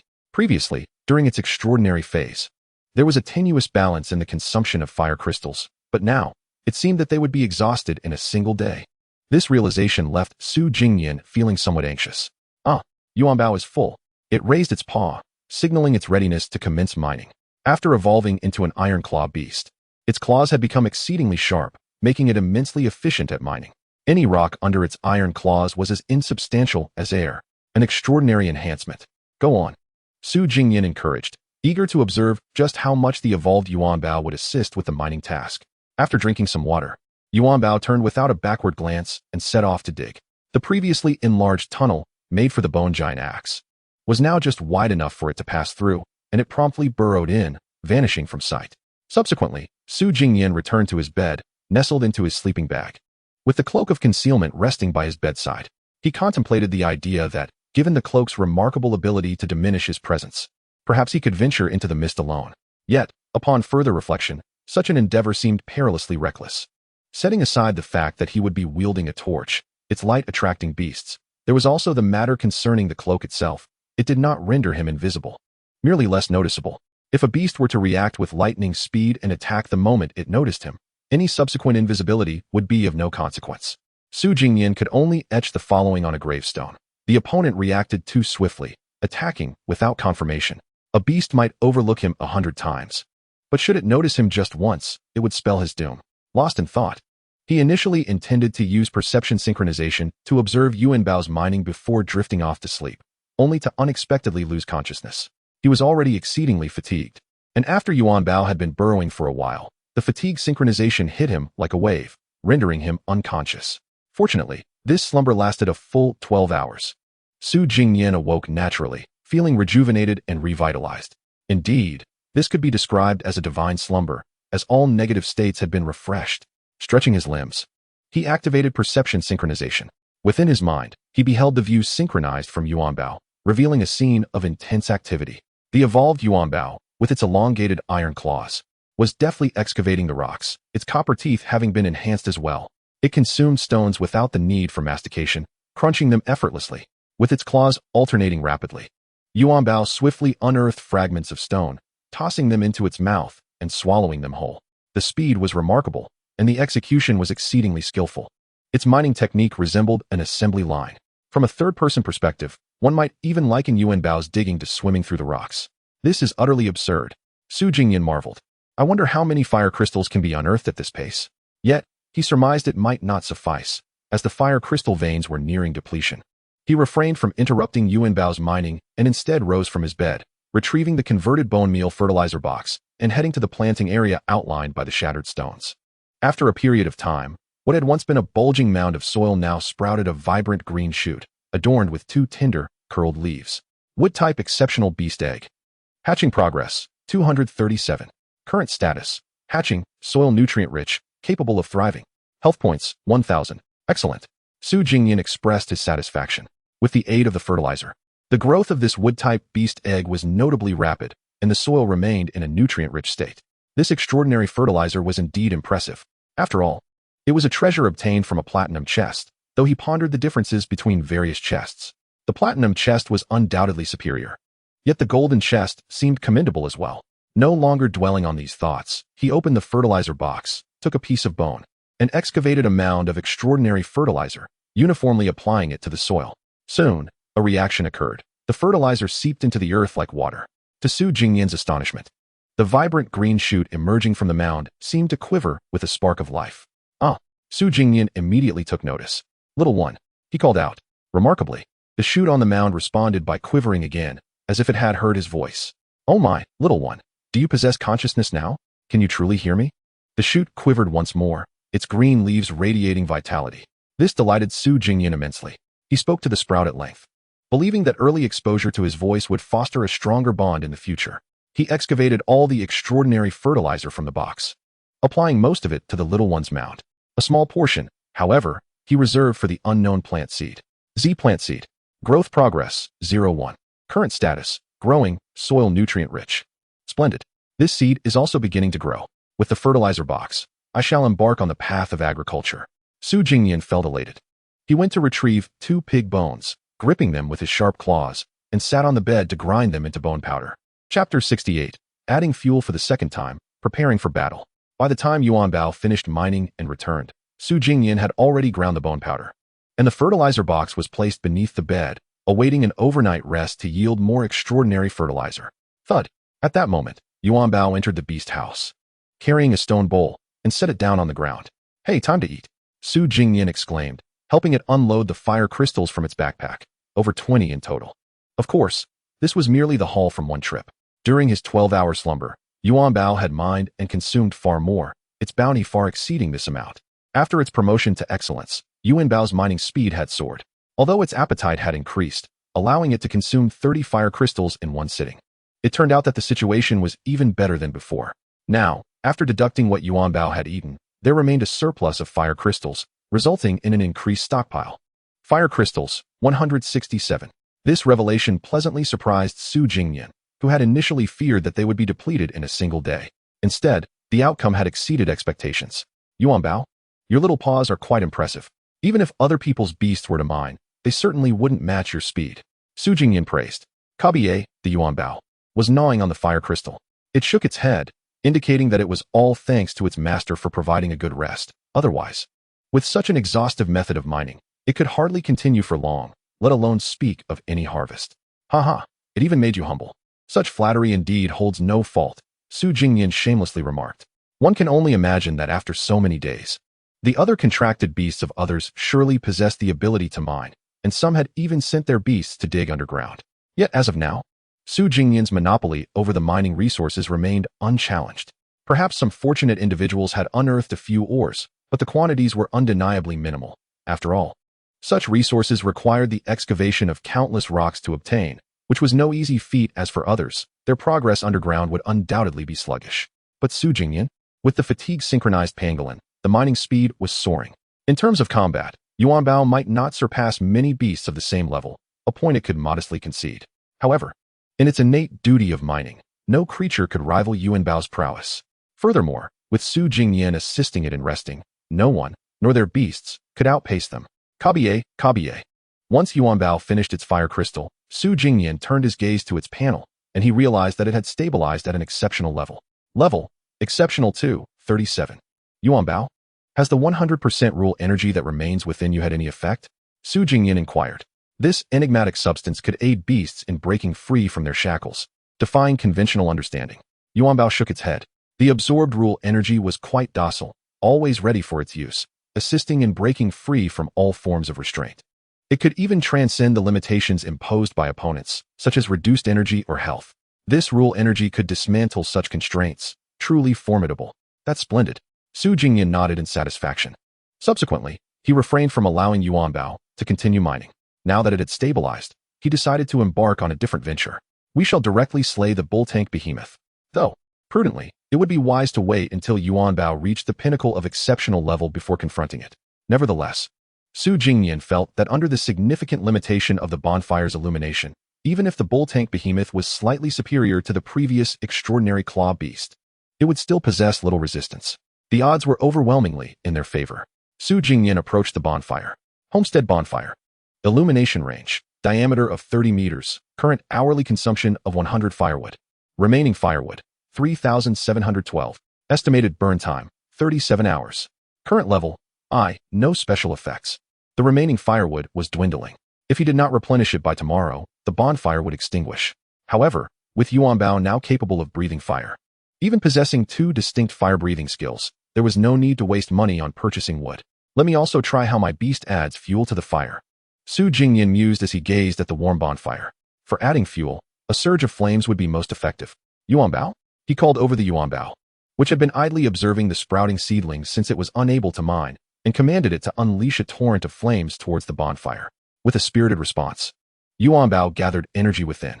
In the next moment, the scarlet flames it expelled melded seamlessly with the flames of the bonfire.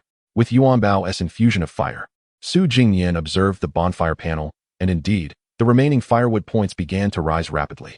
After Yuanbao had expended its internal energy, only the stored energy remained. Remaining firewood, 39,758. Estimated burn time, 397 hours. The energy for the bonfire's combustion had become ample once more. If it maintained the 30-meter illumination range, there would be no concern about extinguishing the flames in the near future. Yuanbao, go and consume some fire crystals to replenish your energy. We are about to engage in a fierce battle. Su Jingnian gestured. The bull tank behemoth, a lurking threat at the doorstep, was finally within reach of resolution. He felt a surge of excitement. This wretched creature had guarded the entrance, and although it would not charge into the bonfire's range before the fog swelled, it had always been a looming concern. Until it was dealt with, Su Jingnian felt as though a sword hung over his head. Only by eliminating it could he find peace. While Yuanbao consumed approximately 10 fire crystals and reached optimal energy levels, Su Jingnian did not remain idle. He picked up the rusty thermal sensing drone, which had been corroded beyond recognition by the death fog over these days. It would soon be rendered entirely inoperative.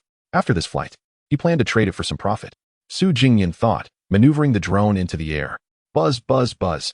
The world's most worn drone plunged into the fog, circling the bonfire under his control. From the images transmitted back, he could see that on the side of the bonfire, also known as the beast's home, the bull tank behemoth still crouched at the edge of the mist. The thermal imaging showed it as a bipedal bovine monstrosity, though at present, it was curled up, hugging its legs as it squatted on the ground. It remained utterly still, devoid of any movement. If not for the visible red temperature, one might easily mistake it for a massive stone within the fog. Oh, you prefer to play dead, do you? Just wait, soon. You will truly lie motionless upon the ground. Su Jingnian grumbled. While other colossal beasts roamed around at a considerable distance, this bull tank behemoth was peculiar, preferring to linger just outside the bonfire. It was apparent that it had a strong desire to devour humans. Unfortunately, Su Jingnian had been more cautious during his weaker moments.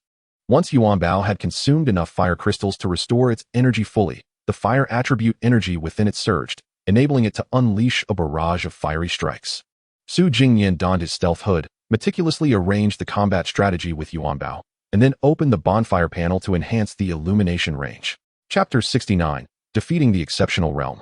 Su Jingnian, Homestead Bonfire. Illumination range, diameter of 100 meters, current hourly consumption of 1,000 firewood.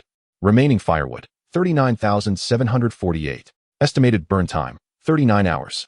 Boom.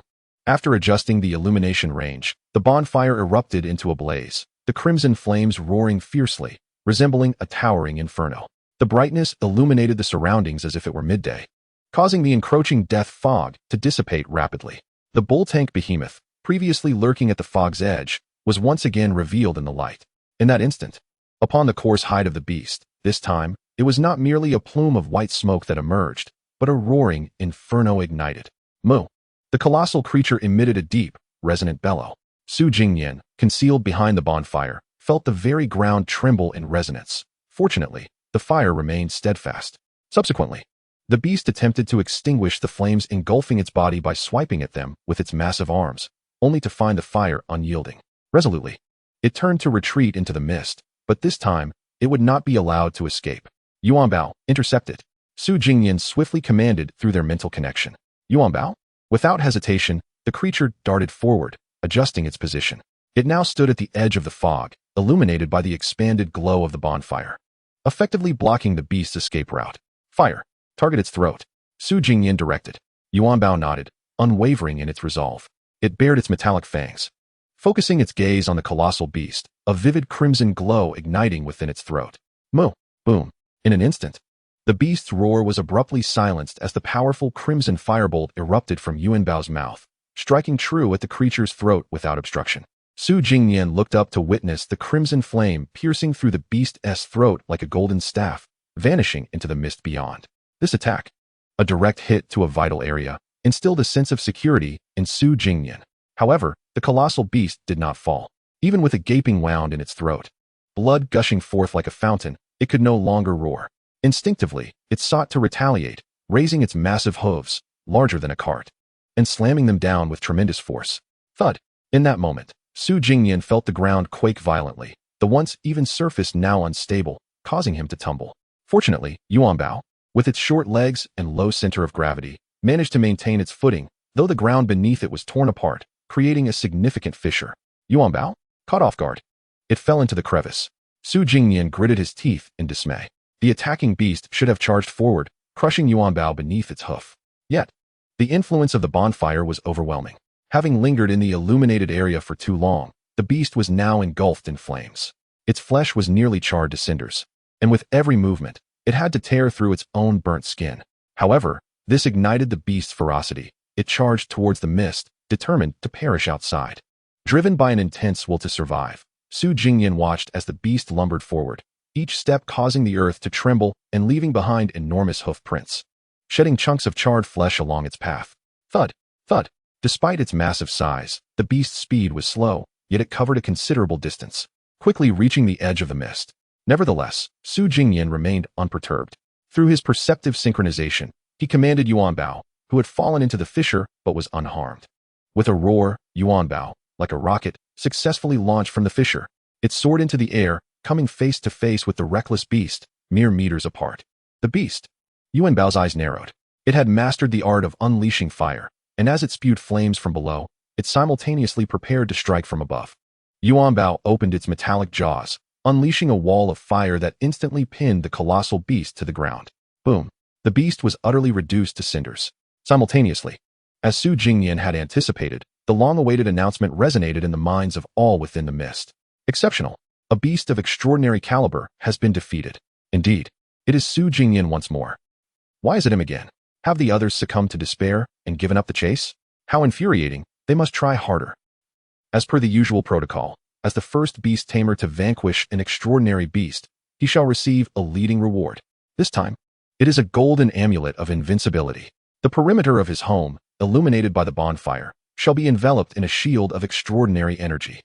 As the announcement concluded, the chat channel erupted with excitement. My goodness, Su is simply incredible. This progress truly places him ahead of all humanity.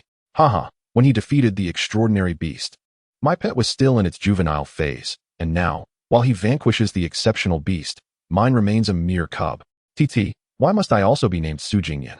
Do you understand how I feel every time I hear this announcement? I am not envious. It's just an amulet of invincibility, just a shield for his home. I am not envious at all. In truth, after so many instances, everyone has grown accustomed to the announcements featuring Su Jingnian. To this day, every collective announcement has only ever uttered his name. No one else has ever been mentioned, as if this leading award were custom-made for him.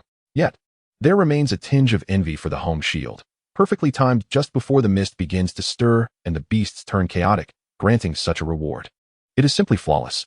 Perhaps this is what they call the strong becoming stronger. When Su Jingnian first gained recognition, it was through the collective announcement of his victory over the extraordinary. Thus, when the first week's leaderboard was revealed, everyone assumed that Su Jingnian's pet was most likely the first-ranked Cloud Dream Eagle or, at the very least, ranked second or third. However, to their surprise, In the second week, a foreign Chinese pangolin snatched the top position, leaving the formidable Cloud Dream Eagle and the Crimson Flame Blood Dragon relegated to lower ranks. This clearly indicated that the pangolin was indeed his pet. This raises the question, how could Su Jingnian's pet, even before making it onto the leaderboard, defeat an extraordinary beast while still in its juvenile phase? It is unfathomable. The world of the extraordinary is beyond the comprehension of ordinary folk. Chapter 70, Home Shield. Extraordinary Crystal Core. Having just emerged victorious, Su Jingnian had no time to peruse the chat, even though he was the topic of discussion. At this moment, he first checked on the condition of his beloved pet and discovered that Yuan Bao was unscathed, as the colossal beast had never laid a claw on it. However, upon soaring into the air, the flames it unleashed had consumed all its energy in a final, relentless cascade. Go, fetch some fire crystals to replenish, Su Jingnian instructed, allowing it to restore its strength independently. Yuan Bao nodded and joyfully scurried off to devour the fire crystals, for aside from its fear of death, eating was its greatest passion. If one were to say that, aside from ensuring its survival, it needed to mine and battle, its ultimate goal was to savor a taste of white ants. Its master had declared that they were the top delicacy for pangolins, and it was eager to experience just how delectable they truly were. Haha, Su Jingnian chuckled. Subsequently, he cast a glance around. The illumination of the bonfire extended to a radius of 100 meters, rendering the area of his home exceedingly vast. Even the construction of a garden would find ample space, allowing for the meticulous planning of numerous zones. However, having just endured a fierce battle against a colossal beast, while the central region around the bonfire remained relatively intact, the ground beyond was in a rather deplorable state. Not only was the area previously trodden by the Yuanbao cracked, but fissures of varying sizes had emerged in other places as well. It was quite distressing. Engaging in combat within the bonfire's vicinity was undeniably detrimental to the environment of his home. Su Jingnian truly felt this was quite unfortunate. The Bull Titan beast was mild in comparison, but what if a volcanic eruption or a freezing phenomenon occurred? His sanctuary would become uninhabitable. That would indeed be unbearable. Fortunately, as Su Jingnian gazed towards the periphery, he could still see the ominous black death mist. Yet, within its confines, there existed a layer of blue energy shield that flickered intermittently, resembling an inverted glass bowl resting on the ground. Exemplary Home Shield, an energy shield enveloping the perimeter of the home, capable of adapting to the illumination range. Effect: this energy shield exists permanently, isolating beasts and can absorb energy to withstand all attacks below the Lord Realm until its energy is exhausted and it enters a recovery state. This was nothing short of perfection. Su Jingnian beamed with delight. Previously, whether his eyes were open or closed, he was greeted only by the oppressive darkness of the death mist, devoid of any sense of security. Now, even with the mere addition of a semi-transparent energy shield, the atmosphere felt entirely transformed. This energy shield was infinitely superior to the walls he had once envisioned building, which were constrained by practical limitations. After all, walls were static. While they provided some degree of protection, they had numerous drawbacks. Primarily, they could not defend against aerial assaults. Furthermore, while walls could impede beasts, they could also obstruct Su Jingnian himself, causing inconvenience. Even structures like the pet house, capable of transformation, were still not entirely convenient. In contrast, the energy shield bore none of these shortcomings. Upon reflection, Su Jingnian truly deemed this reward of an energy shield to be nothing short of flawless, permanently existent, warding off beasts, and capable of self-recharging. The only potential drawback was its inability to be upgraded, with a maximum limit of exemplary status. Nevertheless, at present, it was more than sufficient. Su Jingnian felt that even when the beasts went into a frenzy, should Lord-tier beasts assault his home, with this shield, he could at least buy some time against exemplary threats. Indeed, he was quite fond of this reward and hoped to maintain it until he could achieve even greater feats upon defeating a Lord-level entity for the first time. With his imagination wandering, Su Jingnian turned to the side and approached the Bull Titan beast, now lying 5 or 6 meters away from the mist. It had been completely reduced to charred remnants by the fierce flames, resembling a mound of coal rather than any semblance of roasted meat. Su Jingnian took a few steps back, commencing decomposition.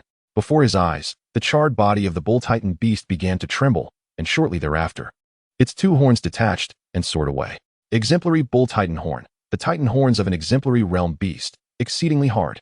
However, they are overly massive. If manageable, they would serve as remarkable materials when segmented. Before Su Jingnian lay a pair of gigantic, interconnected black horns, crashing heavily to the ground with a resounding thud. Dust billowed, and the ground quaked beneath the impact. This was overwhelmingly large. It was the most substantial material he had obtained thus far. Would he be able to segment it? Su Jingnian found himself pondering. These horns appeared incredibly tough. It seemed even Yuan Bao's copper teeth might struggle to gnaw through them. Yet, the process was not over. He continued to decompose. Suddenly, from the charred chest of the bull-titan beast, a small, earthy yellow crystal burst forth. Unlike its massive body, this crystal was quite petite. Exemplary crystal core, the life core of an exemplary realm rock-type beast, containing an immense quantity of rock attribute energy. It can be utilized to upgrade the home bonfire or enhance the levels of rock-type pets. An exemplary realm crystal core. Su Jingnian grasped it in his hand. Visually, it bore a striking resemblance to an extraordinary crystal core, albeit more plump and rounded, adorned with an additional layer of radiance. Its earthy hue indicative of its rock nature. This exemplary core could also be used to upgrade the bonfire. Observing the description, Su Jingnian returned to the bonfire and opened the upgrade panel. Home bonfire. Upgrade required. To upgrade, one must deposit either 100 extraordinary crystals of any attribute or 10 exemplary crystals of any attribute into the bonfire. It truly was possible. In this case, he would only need 10 exemplary crystal cores to upgrade the bonfire. That was splendid. Otherwise, gathering 100 extraordinary crystal cores would be an arduous task. To date, he had encountered extraordinary beasts so few that he could count them on one hand. Perhaps, with Yuan Bao's current combat prowess, defeating 10 exemplary beasts would be simpler than finding 100 extraordinary ones. He mused. Meanwhile, Yuan Bao was contentedly munching on fire crystals. Having feasted 3 times in such a brief span, it was almost in a state of blissful gluttony. In truth, for energy replenishment, pets did not necessarily need to consume extraordinary resources like fire crystals. Even without any action, they could gradually recover over time, as the air contained energy of all attributes that would be absorbed naturally. However, this process was painfully slow. Under those circumstances, Yuan Bao might only manage to exhale a puff of fire in a day. It would be more beneficial to consume stones instead. Su Jingnian could have allowed Yuan Bao to forego the fire crystals and instead mine for stones to restore its energy. However, having just emerged victorious, he believed it only fitting to reward his beloved pet. Besides, it was merely supplementary energy, and it wouldn't consume much fire crystal. Furthermore, once Yuan Bao finished this meal, Su Jingnian did not intend to send it back to mining. Given Yuan Bao's recent performance, even without the bonfire's assistance, it was unlikely to falter against equally matched exemplary foes. He was eager with anticipation. Now that this was settled, they could venture down to the second underground level to investigate the true caliber of that earth dragon. Chapter 71. The New Shell Insect King, the Bone-Long Flag. As Yuan Bao once again stood at the fork in the underground path, it had previously been capable of sweeping through the first underground level while at the peak of the extraordinary realm. This time, it stood as an exemplary level 2. Yuan Bao, let us proceed to the second underground level. With the extraordinary telescope, we can ascertain the capabilities of that earth dragon, Su Jingnian instructed. Yuan Bao remained silent, merely taking strides forward into the left tunnel. Although its strength had increased significantly, it still exercised caution. Traversing through the now familiar tunnel, it remained vigilant, scanning left and right, leaving no trace overlooked. It was well known that even the blazing iron-armored beasts could perish if slain. Though they had become stronger, it was still not easy to avoid death. Nonetheless, vigilance was the true means of ensuring survival. Su Jingnian had no objections to this. Unlike other beast tamers who constantly remind their beloved creatures to be cautious and attentive, his pet displayed an extraordinary understanding. There was no need for supervision during their tasks, nor for incessant reminders about their actions. All Su Jingnian had to do was occasionally offer Yuan Bao a glimmer of hope, like painting a picture of a better life. Truly, a heavenly pet, he couldn't help but exclaim. After traversing a considerable distance in the pitch-black tunnel, Yuan Bao arrived at the site where black iron ore had been previously excavated. This time, they ventured down to the second underground level, with the objective of reaching the lair of the earth dragon. He intended to utilize a transcendent telescope to ascertain the power of that earth dragon. If it proved to be exceptional, Yuan Bao could dig into the central stone pillar either from below or above the earth dragon's nest, silently retrieving the orb that was suspected to be the core of the fire spirit. Even if they were discovered, being exceptional meant that, even if they couldn't win, they could always escape. Conversely, if the earth dragon was only transcendent or lower, then there was no need for concern. The underground bandits were not to be trifled with. Subsequently, the first underground level was relatively safe, especially along the paths they had already traversed, which posed little danger. Arriving above the shellbug's lair, Yuan Bao did not hesitate and leaped down. Thud! Dust billowed as Yuan Bao landed in the second underground layer of the shellbug's nest, striking a superhero pose. Now that it had attained exceptional status, A mere height of several dozen meters felt like a small pit. It could jump without a care. Wait. Su Jingnian suddenly noticed that Yuan Bao was also surveying the surroundings. Just ahead, a group of armored aberrant insects was busily hauling fragments of bones. They had reconstructed a bone platform, seemingly preparing to renovate the cave. The shell bugs had returned. Su Jingnian realized, while Yuan Bao nodded in alertness. Naturally, the shell bugs noticed Yuan Bao as well, instantly retreating and huddling together. At that moment, a resounding insect roar echoed through the air. Yuan Bao turned to see a tall, slender shell bug king standing atop the newly erected bone platform, wildly waving a long bone flag. The flag appeared to be crafted from some soft beast hide, exuding an air of dominance. As it waved the long flag, the gathered shell bug larvae began to echo with strange cries. Within the cave, the bone platform, the scattered bones on the ground, and the long bone flag all shimmered with a white glow, as though countless souls were manifesting. Boom. The shell bug king forcefully pressed the long bone flag down, instantly absorbing all the soul light. The bone flag blazed brilliantly. All the power of souls belongs to me. It roared. The next moment, in the dim cave, a fiery blaze brighter than the white glow erupted from Yuan Bao's mouth.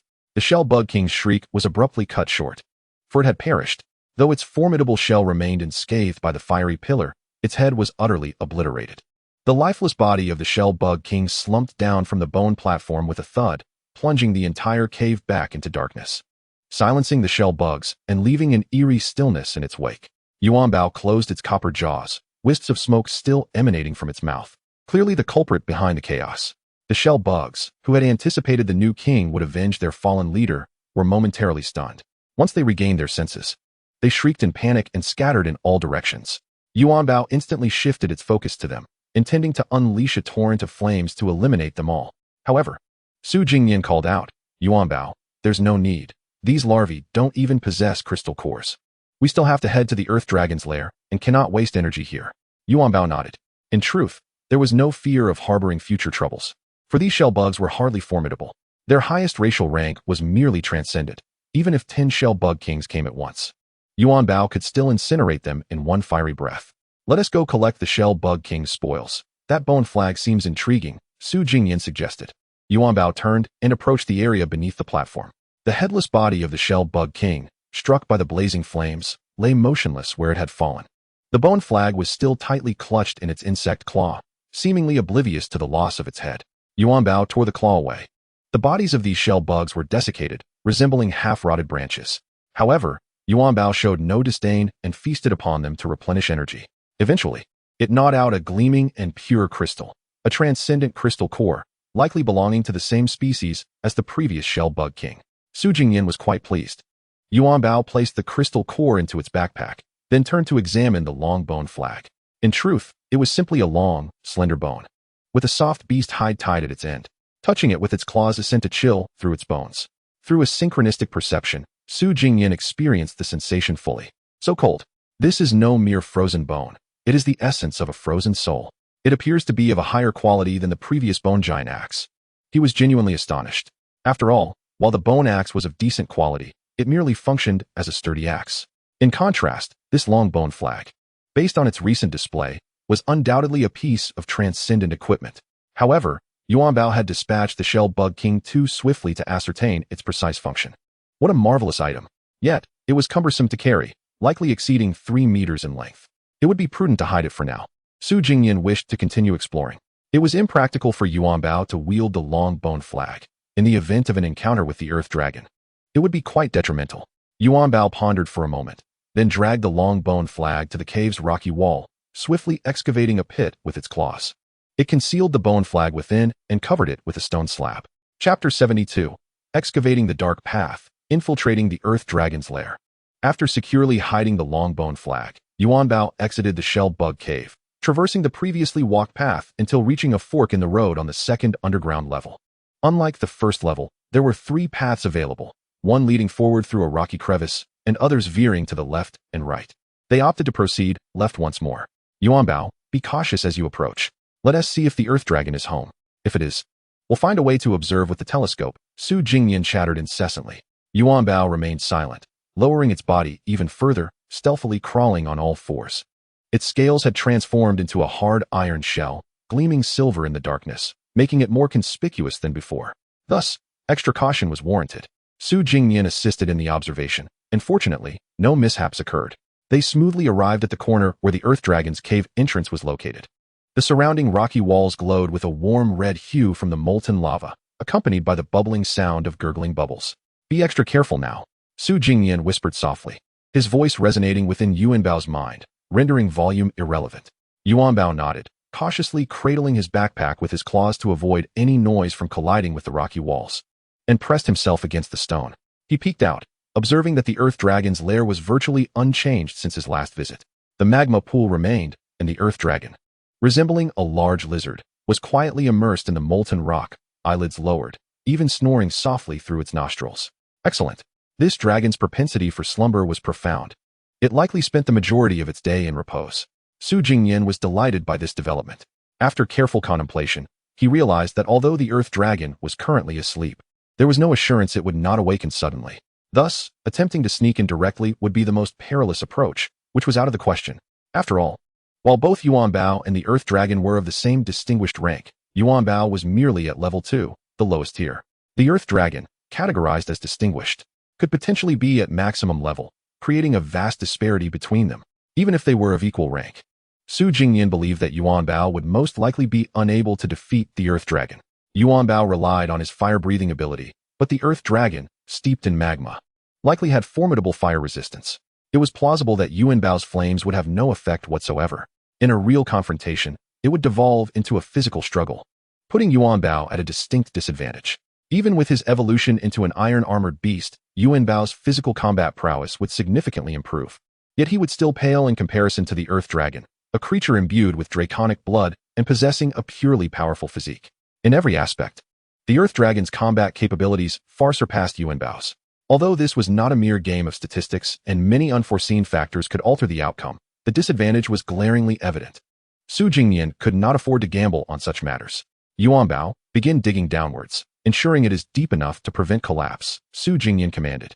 Yuanbao nodded, stepping back a few paces before starting to excavate the ground beneath him using his claws, casting the debris aside. After digging down a short distance, he began consuming the rubble, eliminating the need for transport while simultaneously storing energy. After approximately 10 meters, Su Jingnian deemed the depth sufficient. If the Earth Dragon were to discover them, Yuanbao could simply leap into the hole for cover. All right, climb up and ascertain your position, Su Jingnian instructed.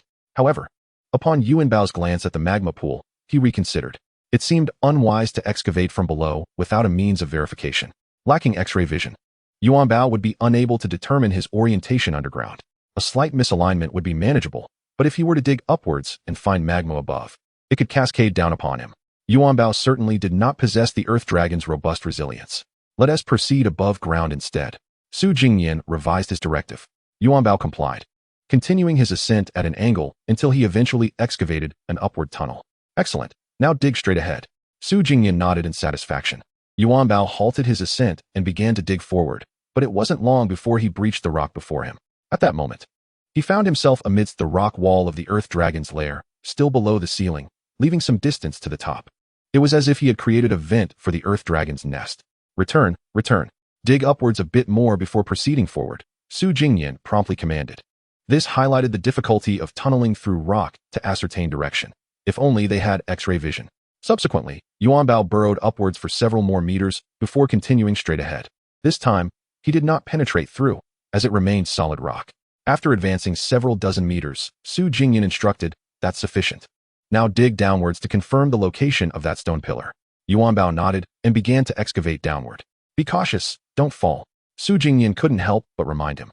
Yuanbao nodded earnestly, feeling the weight of tension. This endeavor was more taxing than battle. Fortunately, after digging less than a meter down, he broke through. As he clawed downwards, a warm reddish glow flooded in, confirming he was indeed at the top of the Earth Dragon's lair. However, a fragment of rock tumbled down. Oh no! Su Jingnian's heart raced as he peered through Yuanbao's perspective, gazing into the small hole below. To his horror, directly beneath was the Earth Dragon, peacefully slumbering in the magma.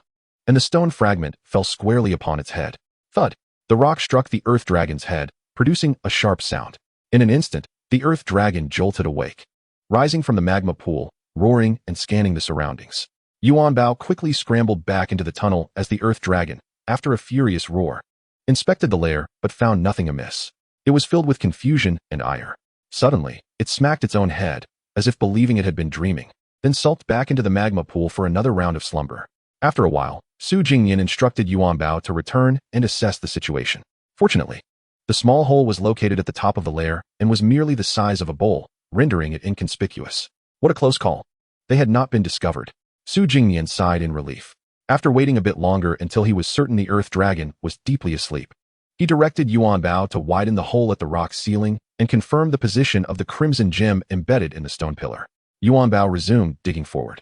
After numerous attempts, he managed to breach the rock ceiling of the earth dragon's lair, creating several holes before finally pinpointing the location. He burrowed into the thick stone pillar, the crimson gem tantalizingly close, just a few meters away from being within reach. Chapter 73, The Earth Dragon's Fury.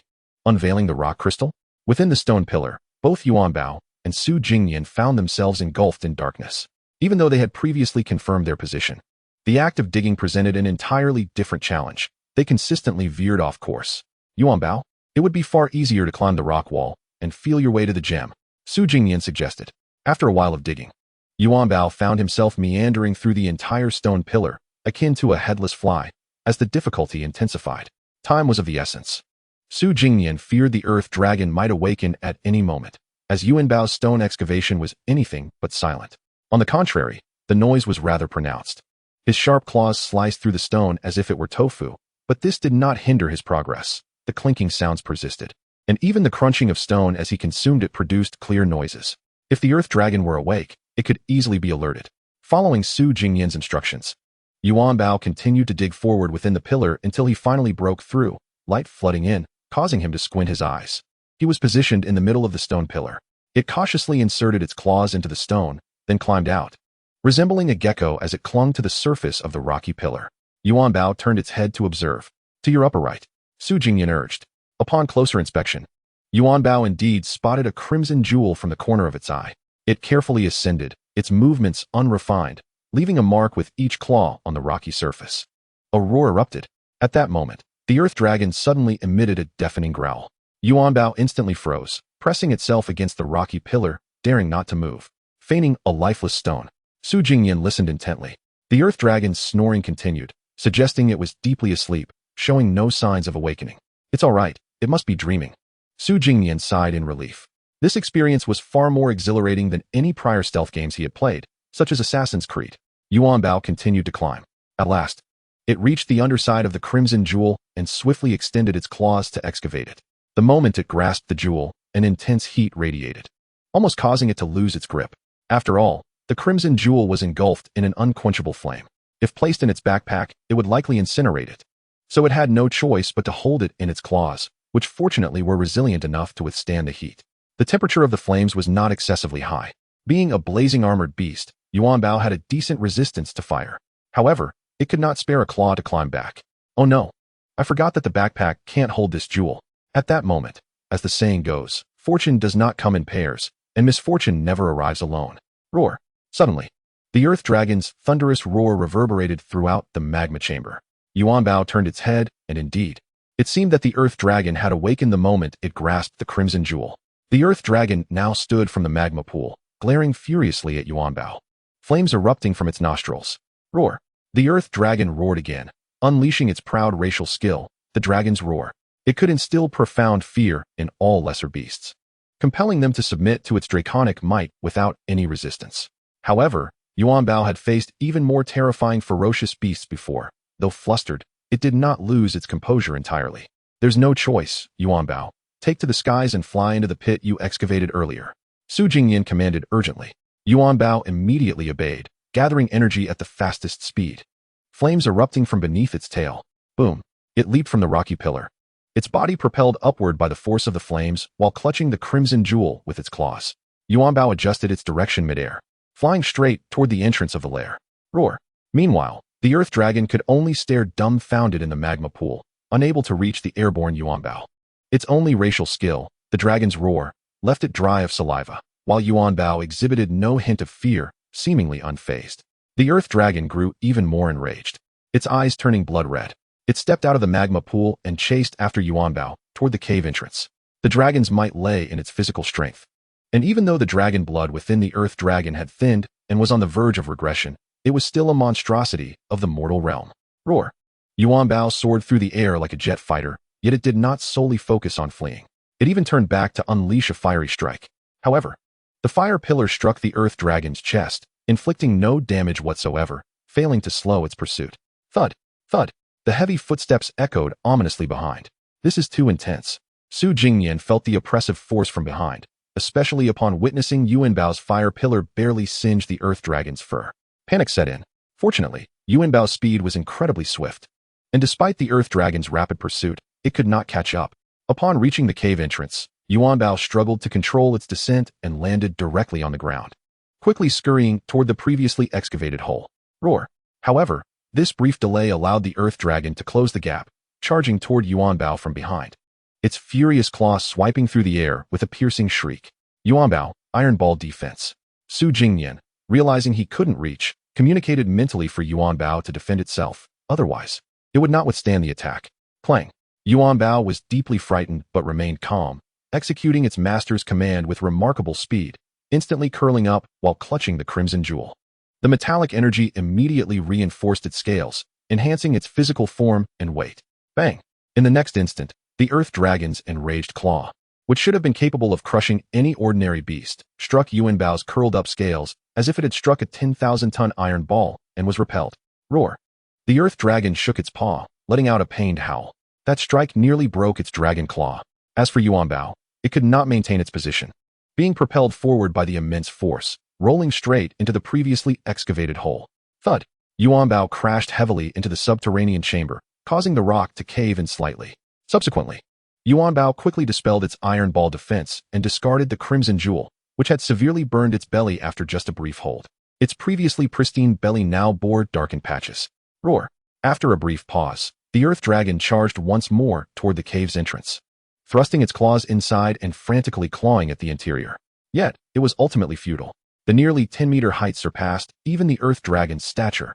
Fortunately, there was a hole excavated earlier. Su Jingnian finally exhaled, overwhelmed with the joy of having survived a disaster. Clang! Yuan Bao stood at the bottom of the hole, also feeling agitated.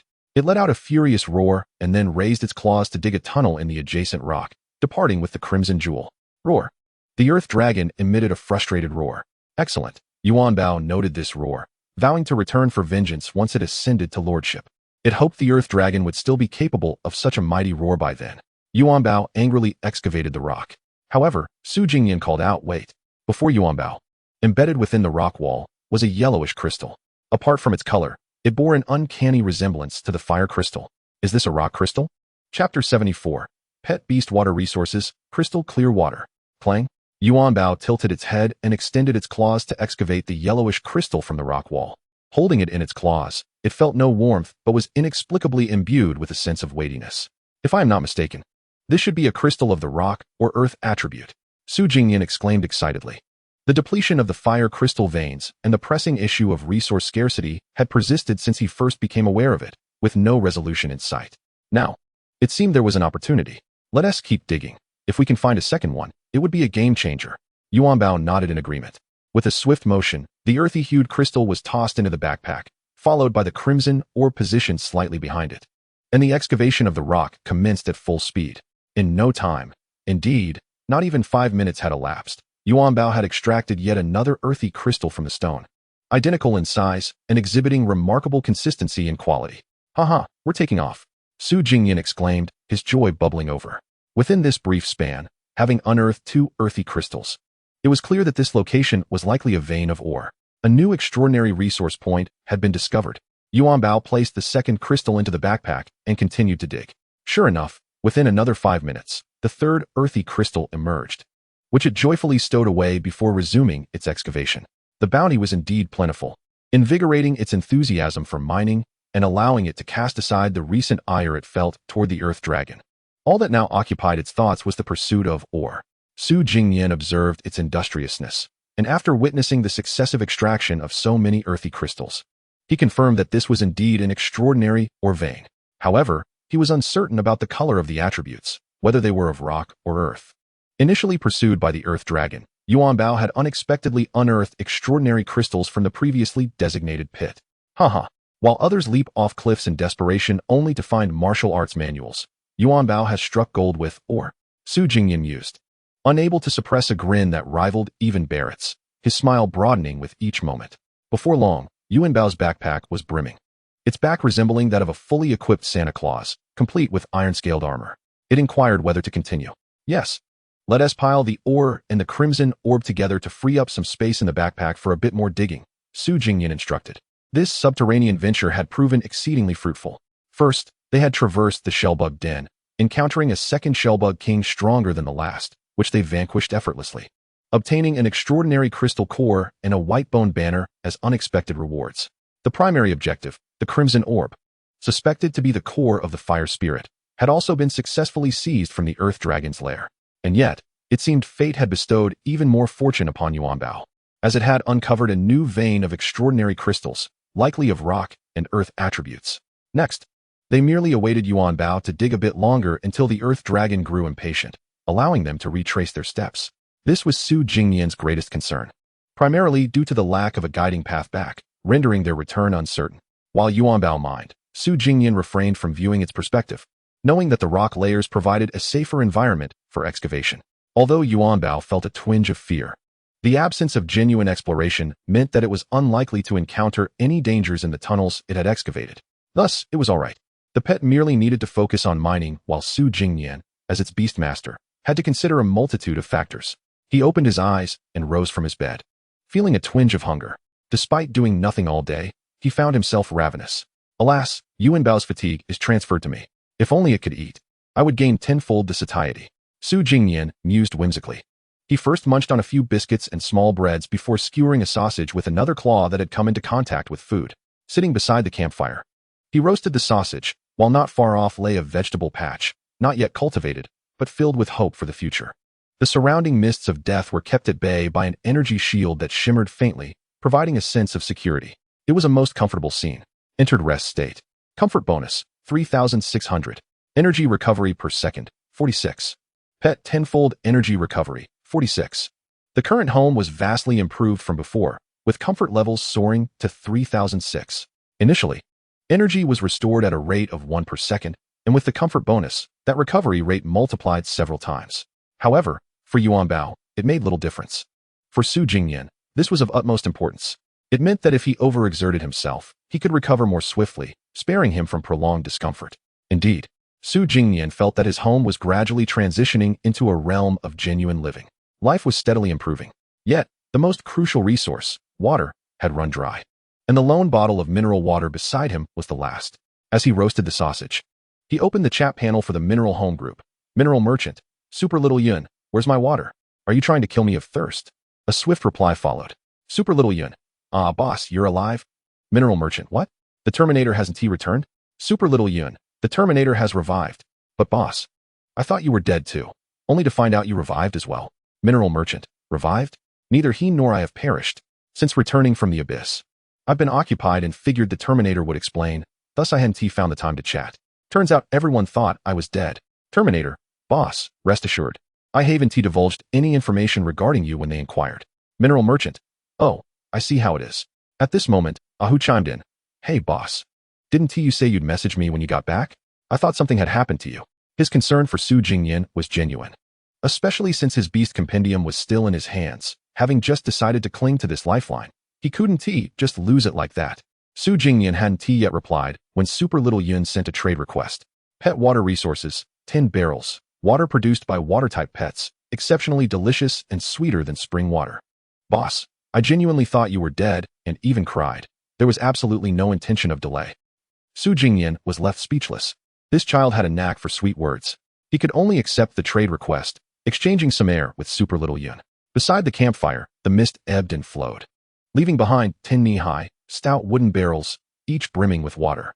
Clear water. Water produced by juvenile pets using water attribute energy through skills, possessing properties that repel pollution and remaining unspoiled even after a month.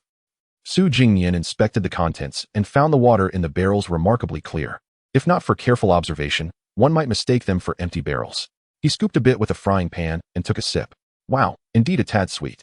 This is excellent. It can even remain unspoiled for a month. Now I'm drinking premium water. Chapter 75. Ahu's Reward, the Supersized Beast Trap. Taking a sip of the water produced by the pet, it surpassed even the finest offerings of nature. Su Jingnian savored another sip, nodding in satisfaction. After all, this water was directly formed by condensing water attribute energy in its purest state.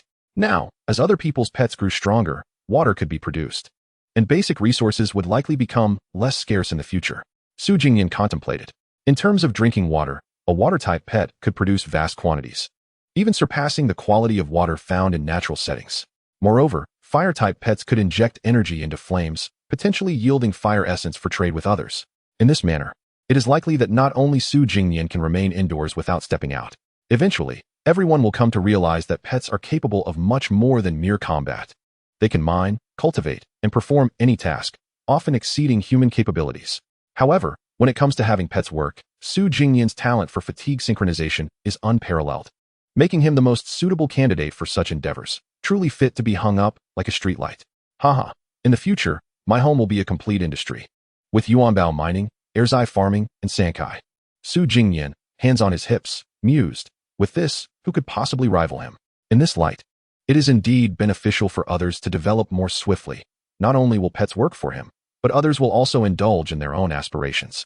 Su Jingnian gazed at the 10 wooden barrels filled with water beside the campfire. Such a quantity would suffice for the next month. Moreover, it would not spoil. When Yuanbao returns, he plans to have it bring back some stone slabs to cover the barrels, effectively deterring mosquitoes.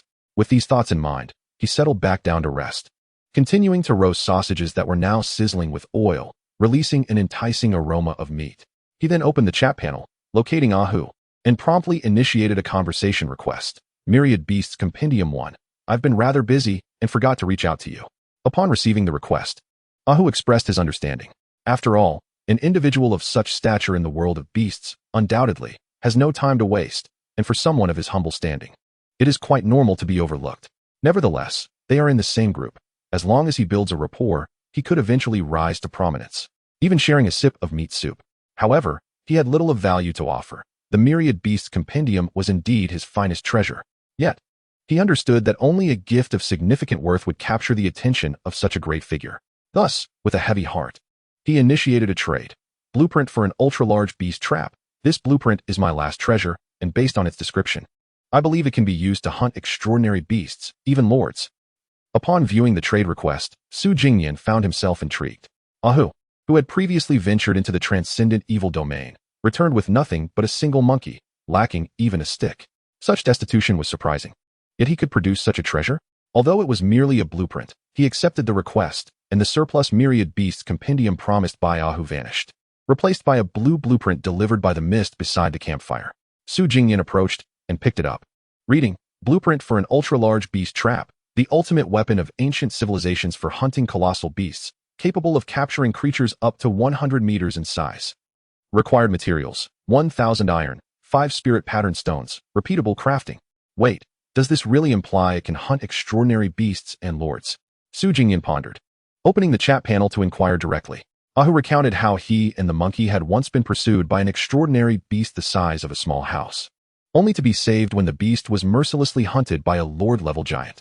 This lord-level creature was a towering stone golem, which did not pay them any heed, allowing them to escape by sheer luck. It could only be said that he had fortuitously encountered a situation where each level was represented by increasingly massive sizes. However, he failed to consider that Su Jingnian's Yuanbao was, in fact, an extraordinary level creature, thus its diminutive size. Sighing, Su Jingnian thought it was not entirely fair to blame Ahu. His limited experience led him to voice what he believed to be the truth. Nevertheless, this blueprint was not entirely without merit. Conveniently, the area around Su Jingnian's campfire was teeming with colossal beasts, the smallest being the bull-tank giant beast. Crafting a few large beast traps might indeed yield some success in hunting these giants. Yet, why did it require spirit pattern stones? Su Jingnian felt a sense of helplessness. These stones were necessary for upgrading the pet house, for crafting beast tamer gloves, and now for this ultra-large beast trap as well. However, he had yet to encounter even a single one. It could only be surmised that Yuanbao was simply mining within too limited a range. Perhaps with more time, it would unearth some. Yet there was also the possibility that spirit pattern stones were not, but rather something that could only be obtained on the surface. That thought was quite disheartening. Although Yuanbao had already reached extraordinary status and possessed great strength, the area surrounding his campfire was rife with colossal beasts, presenting a veritable hellscape. He was not unique in this regard. Others might very well be in similarly perilous situations, if not worse. By this point, those individuals had likely consumed their Mengpa soup and were queuing for reincarnation, utterly useless in their current state. Thus, even now, Su Jingnian felt no impulse to step into the mist and begin exploring. Patience. There was no rush. Progress could be made step by step. Perhaps one day, Yuan Bao would dig up some spirit pattern stones. Su Jingnian carefully stored the blueprint. Currently, there were 4 treasure chests in his home, 2 for fire crystals, 1 for blueprints, and 1 for crystal cores.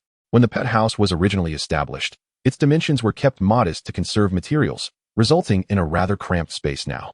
With 4 treasure chests and a wooden bed, there was hardly any extra room left.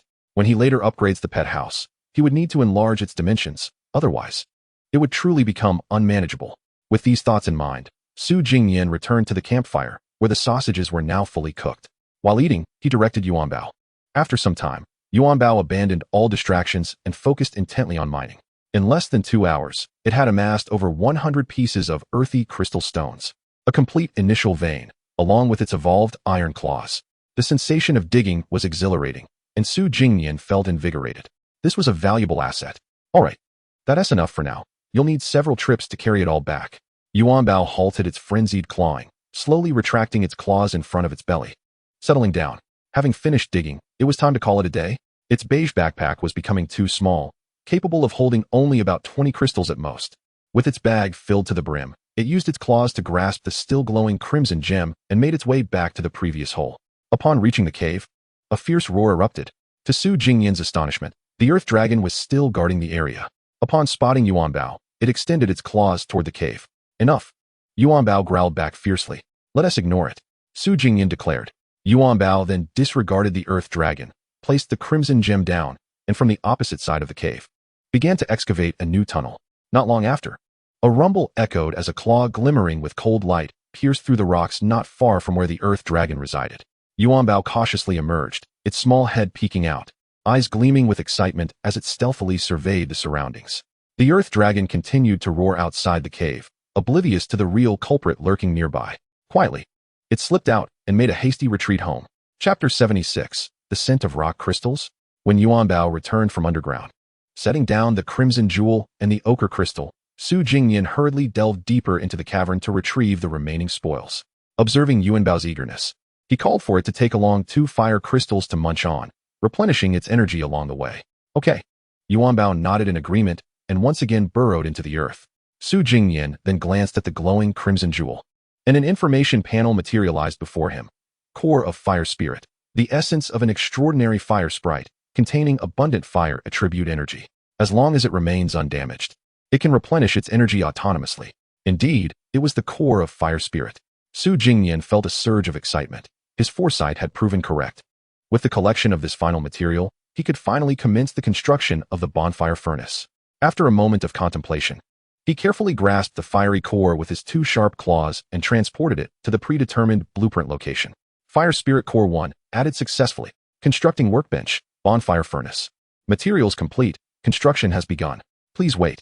As with other construction methods, all materials were enveloped in a soft glow, levitating in midair. The iron tools whirled around the Fire Spirit Core, spinning rapidly until they became indistinguishable, merging into a magnificent fireball. After a brief interval, beside the bonfire stood an iron base, upon which floated a gigantic fireball, with the flames of the bonfire being drawn toward it, swirling around like a miniature sun. Bonfire furnace. Current status: unrefined. Please add materials for refining. The furnace will automatically activate. Remaining refining time: 0000. Level 1. Chance of refinement quality is minimal. How splendid. Su Jingnian had initially expected a mere iron furnace containing the Fire Spirit Core, yet was taken aback by the unassuming yet striking design of the iron base, with a small sun suspended above it. He wondered about the refining speed. After a moment's thought, he recalled having some black iron ore from Yuan Bao's previous excavation attempts at home and decided to fetch it. There was no need for manual addition. Instead, he operated through the panel. Adding 6 black iron ores, the furnace is about to commence refining. Please be cautious of burns. He merely lifted the black iron ore, and it automatically levitated, gracefully merging into the bonfire furnace. As the flames from the bonfire swirled toward the fireball within the furnace, whoosh, it ignited fiercely. Su Jingnian felt the intense heat.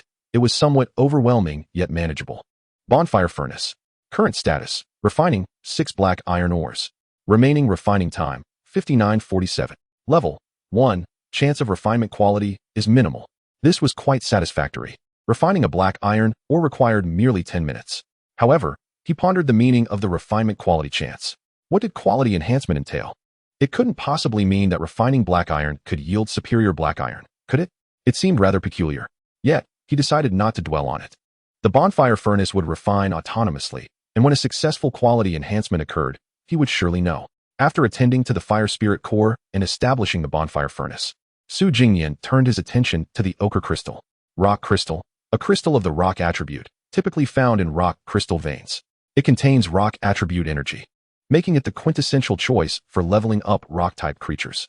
Indeed, it was a rock crystal. Su Jingnian nodded, a thought forming in his mind.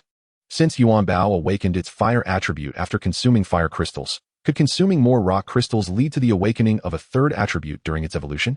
It was common knowledge that fire countered metal. Thus, when Yuan Bao first awakened its fire attribute, its innate metal attribute was significantly suppressed. However, Yuan Bao had successfully awakened its dual attributes by digesting all energy through its copper teeth and iron stomach. Therefore, the interelemental conflicts posed no significant issue for it. After reaching an extraordinary level, both metal and fire attributes were entirely under its control, no longer affecting one another. What if it consumed every type of attribute, or, with each significant evolution, it could awaken a new attribute? Merely achieving a balance among the 5 elements would not suffice. Rock, lightning, darkness, and other attributes could potentially coexist within the same creature. Wouldn't that be extraordinary? Su Jingnian clapped his hands, exhilarated by the thought. If this were the case, wouldn't Yuan Bao become invincible? With an abundance of attributes, it would be the king of all methods. How terrifying. After a while, Yuan Bao re-emerged from the cavern, this time bringing back over 20 rock crystals and a long white bone flag. Su Jingnian pondered for a moment before eagerly offering several rock crystals to Yuan Bao, while the remaining ones were piled beside the chest. With only 4 chests available, there was no room left. Fortunately, the leaderboard for the second week would finalize in just 2 or 3 days, and once everything was opened, there would be ample space in the chests. Okay. Yuan Bao tilted its head, eyeing the ochre rock crystals. Before taking a bite, it first guessed the flavor, then bit down. Soon, it began to express its disdain. What's wrong? Is it not delicious? Su Jingnian inquired curiously. Okay, Yuan Bao nodded. Indeed, even among crystals, there were variances. Fire crystals were spicy and addictive, while rock crystals lacked flavor, instead presenting a heavy, gritty sensation. Yuan Bao's copper teeth clamped down and released, feeling as though the rock crystal was assaulting its mouth, numbing its tongue, palate, and jaw. Sichuan pepper? Su Jingnian speculated. Okay. Yuan Bao tilted its head in confusion. It did not know what Sichuan pepper was, but if it resembled the rock crystal, it surely would not be appetizing. Clutching the half-eaten rock crystal, it hesitated to put it back in its mouth, fearing another assault from the crystal. Yet Su Jingnian remarked, as a gourmand, one must try everything. What if you grow fond of it after getting used to the taste?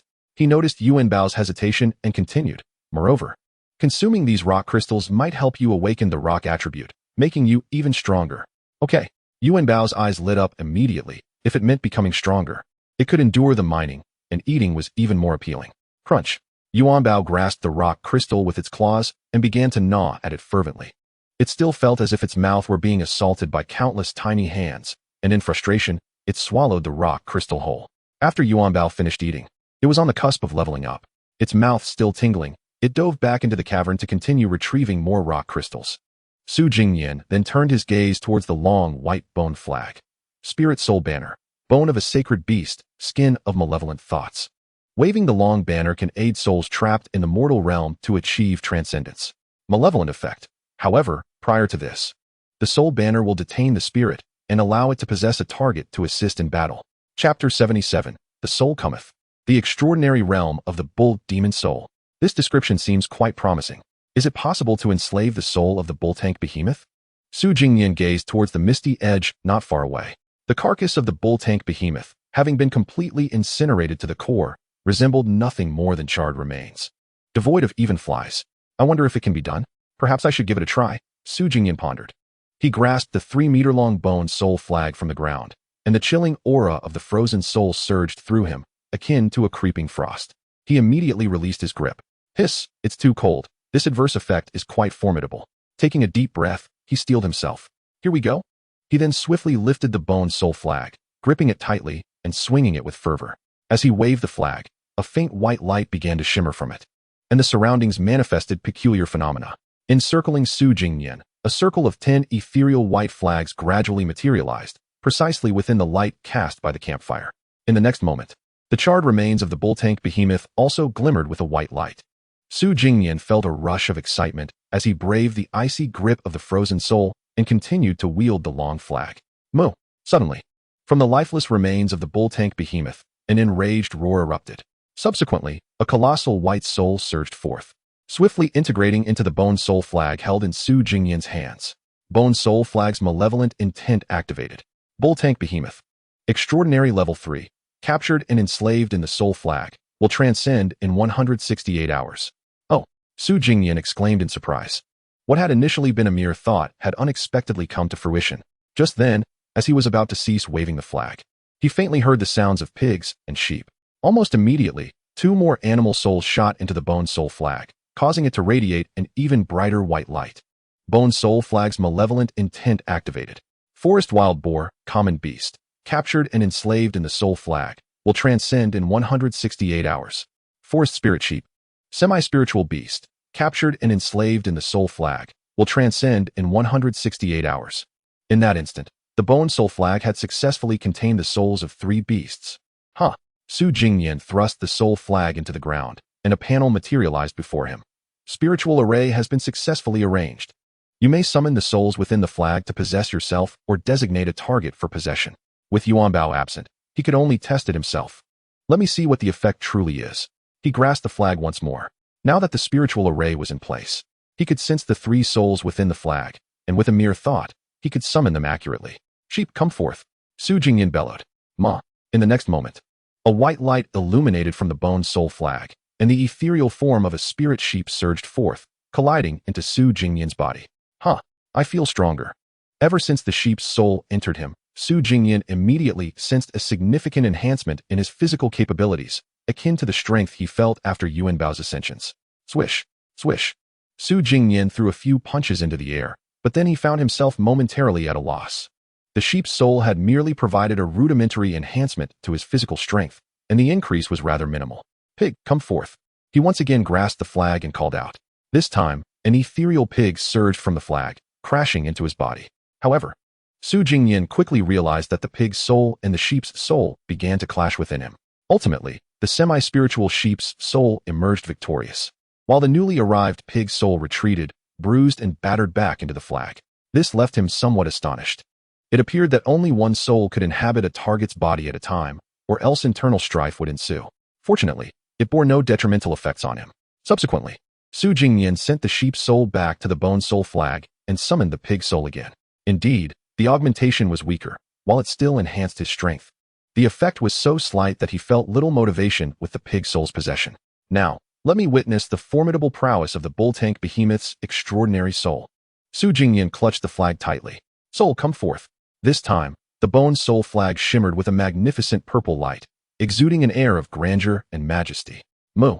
A miniature version of the bull tank behemoth's ethereal form erupted from the flag, swiftly merging with Su Jingnian's body. In that instant, he staggered back 2 steps, feeling an overwhelming surge of primal power coursing through him. He stamped his foot onto the ground. Bang! The sound echoed, and he even left a dent in the solid earth beneath him. Who? Su Jingnian steadied himself, visible steam escaping his nostrils like white smoke. With the bull tank behemoth's soul enhancing him, his arms bulged with veins, his eyes bloodshot, and his skin turned gradually red. Moreover, the spectral form of the bull tank behemoth flickered around him, exuding an extraordinary aura. Ah, this is incredible. I almost couldn't handle it. My strength has at least doubled. Su Jingnian clenched his fist. However, the augmentation of his physical form was not the entirety of the extraordinary soul's benefits at this moment. He could palpably sense what it meant to possess skills. Race skill, bull tank tremor. This was the very skill that caused the ground to quake with a single stomp. Now, with the bull tank behemoth's soul empowering him, he too possessed the ability to unleash this skill. He slowly lifted his foot, then gently lowered it. No, I shouldn't try it. I might end up causing cracks in the floor of my home. Su Jingnian relaxed his body. It was essential to protect his home environment, and it was safer to tread lightly. As he experimented with the bone soul flag, time passed, crossing into the 5th day of the 2nd week at midnight. A broadcast resonated in the minds of all. Humph. Did you expect the announcement to occur at this moment? Do you feel as though the misty world offers no hope? That struggle is meaningless, akin to an abyss? Hold on. Here is a glimmer of hope. The Abyss Tower has now opened, and all Beast Masters may participate. Strive to ascend the tower. Perhaps at its pinnacle lies the light you yearn to see. The broadcast abruptly ceased. Instantly, the chat channel erupted. What the hell is this Abyss Tower? Is it a way to escape this wretched place?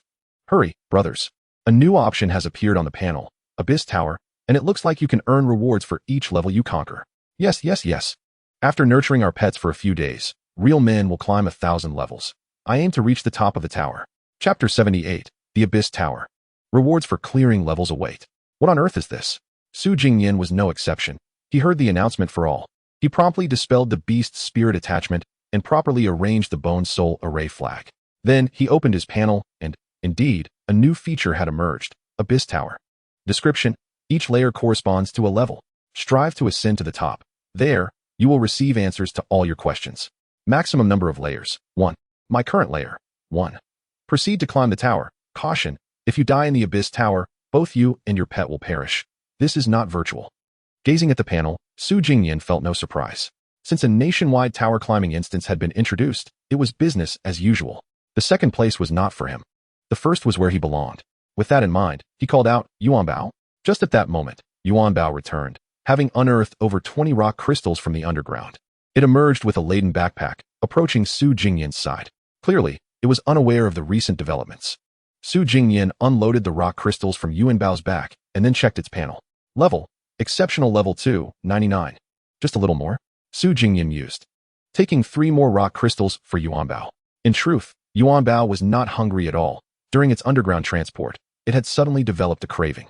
The numb feeling from the previous bites was initially unpleasant, but after a while, it felt somewhat addictive. Yuanbao snuck a few bites of rock crystals while walking. Unbeknownst to it, Jingnian had called for it to eat again. Its master truly did not fear it becoming overweight. Reluctantly, it had to comply, forcing down another 3 rock crystals. This, however, led to a significant energy loss, as it became overly satiated and could not fully utilize the energy for growth. Once Yuanbao finished eating, level: Exceptional Level 3, 1. Well then, Jingnian no longer minded. He clapped his hands and set off for the Abyss Tower. He glanced at the Bone Soul Array flag, but chose not to take it, since the first layer corresponded to a level for juvenile creatures. And with the first layer being merely a juvenile rank, Yuanbao should easily trample through anything below the exceptional rank. There was no need for external assistance.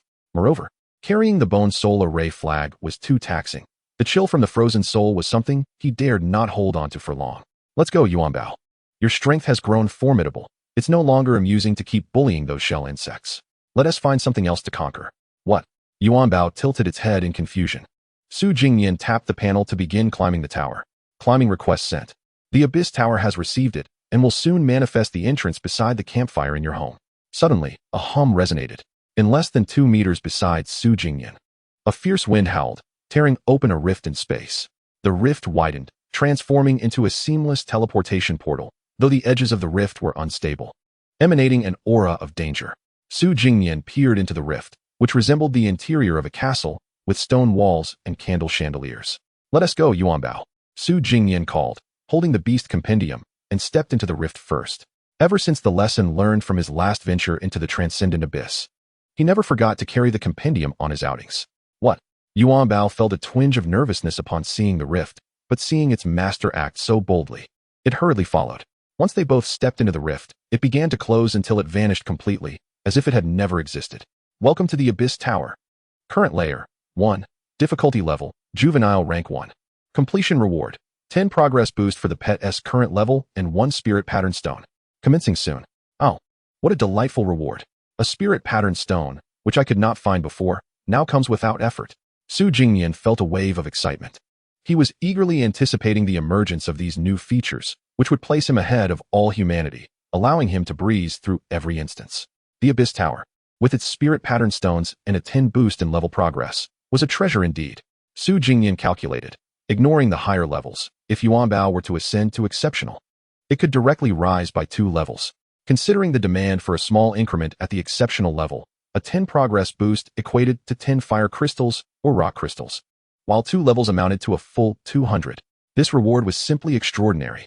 Su Jingnian was confident that with the opening of the Abyss Tower, the overall ability of humanity would surely escalate significantly, an overall boon. What? Yuan Bao remained vigilant, sensing a dangerous aura in the unfamiliar environment, and thus was on high alert. At that moment, the preparation time concluded. Climbing the tower, begin. The exhilarating announcement rang out, and Su Jingnian decisively fell back behind Yuan Bao, instantly entering a combat stance. However, after a prolonged state of vigilance, nothing stirred. What did this mean? Su Jingnian felt puzzled. Could there be a glitch? Suddenly, Yuan Bao's eyes sharpened, emitting a warning squeak to its master. Su Jingnian turned to see a colorful snail laboriously crawling across the floor before them. No way. There really is a snail. Su Jingnian, despite wanting to maintain composure, could not help but chuckle. Yuan Bao, don't breathe fire. Just give it a quick in with your claws. It must be weary from crawling such a distance. Understood. Yuan Bao, upon hearing the command, swallowed the flames it was about to unleash. Although it had been preparing for a fiery strike, it obeyed its master. It charged forward, while the colorful snail, attempting to counter, released colorful bubbles from its two tentacles. Nevertheless, Yuan Bao showed respect for its opponent, dodging skillfully. It then turned, and with a swift claw strike, cleaved the colorful snail into 3 pieces, transforming it into Snail Bug. Congratulations, this monster tamer and their pet have displayed remarkable strength, overcoming a juvenile rank opponent after much effort. Hearing this announcement, Su Jingnian was at a loss for words. This completion report must have been pre-recorded, right? Rewards for the victors. Pet level, progress increased by 10. Fixed reward, spirit pattern stone, 1 what? Suddenly, Yuan Bao's eyes glimmered with disbelief, as if it had been ruthlessly infused with energy. Level, exceptional level 3, 11. In front of Su Jingnian, a spatial rift tore open, dropping a smooth stone the size of a thumb. Upon closer inspection, the stone's surface was intricately inscribed with flowing blue patterns that constantly shifted. This was splendid. The rewards for this layer were just like that. The Abyss Tower was certainly within his grasp. Chapter 79, Climbing the Tower, Exceptional Level 4. After claiming the completion rewards, another spatial rift appeared before Su Jingnian and Yuan Bao.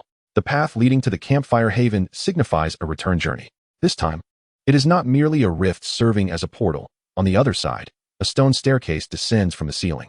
As they gaze upward, they find themselves in a scene reminiscent of a stone fortress, adorned with candle chandeliers. However, to their astonishment, a diamond-shaped coffin dangles from the ceiling. Could it be that they will soon confront a vampire? Might that be classified as a beast? Su Jingnian speculated, yet he remained unperturbed. After all, the difficulty level was predetermined. Below the 20th level, it was merely a slaughter fest. Beyond the 20th level, once they stepped into the realm of excellence, they would need to exercise caution. Su Jingnian opened the Beast Compendium, now recorded up to page 17. The previously torn page featuring the Chinese pangolin reappeared following the page of the blazing iron-armored beast, serving as an appendix. Prior to that, there were entries for the vile beast, the stubborn stone monkey, and the flame hummingbird. In total, there were 17 pages, and the last page now documented a 7-colored snail.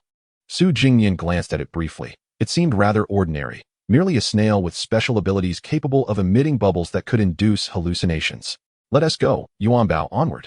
Su Jingnian closed the Beast Compendium and tossed a spirit pattern stone through the rift back home, then ascended the staircase with Yuan Bao to continue their tower climbing endeavor. Upon reaching the 2nd level, the staircase they had just ascended began to merge seamlessly with the floor, rendering it indistinguishable. Current level, 2. Difficulty level, Pup Stage 2. Completion reward, 10 progress increase for Pet S current level, and 1 spirit pattern stone. Commencing soon, the rewards remained unchanged. It was unclear whether the minor difficulty adjustment accounted for this, or if it would remain consistent henceforth. Nevertheless, Su Jingnian felt content. The current rewards were already quite impressive. After approximately a minute, the announcement resonated. Tower climb, begin. A roar. This time, directly opposite them, beneath the suspended diamond coffin, black smoke suddenly billowed forth.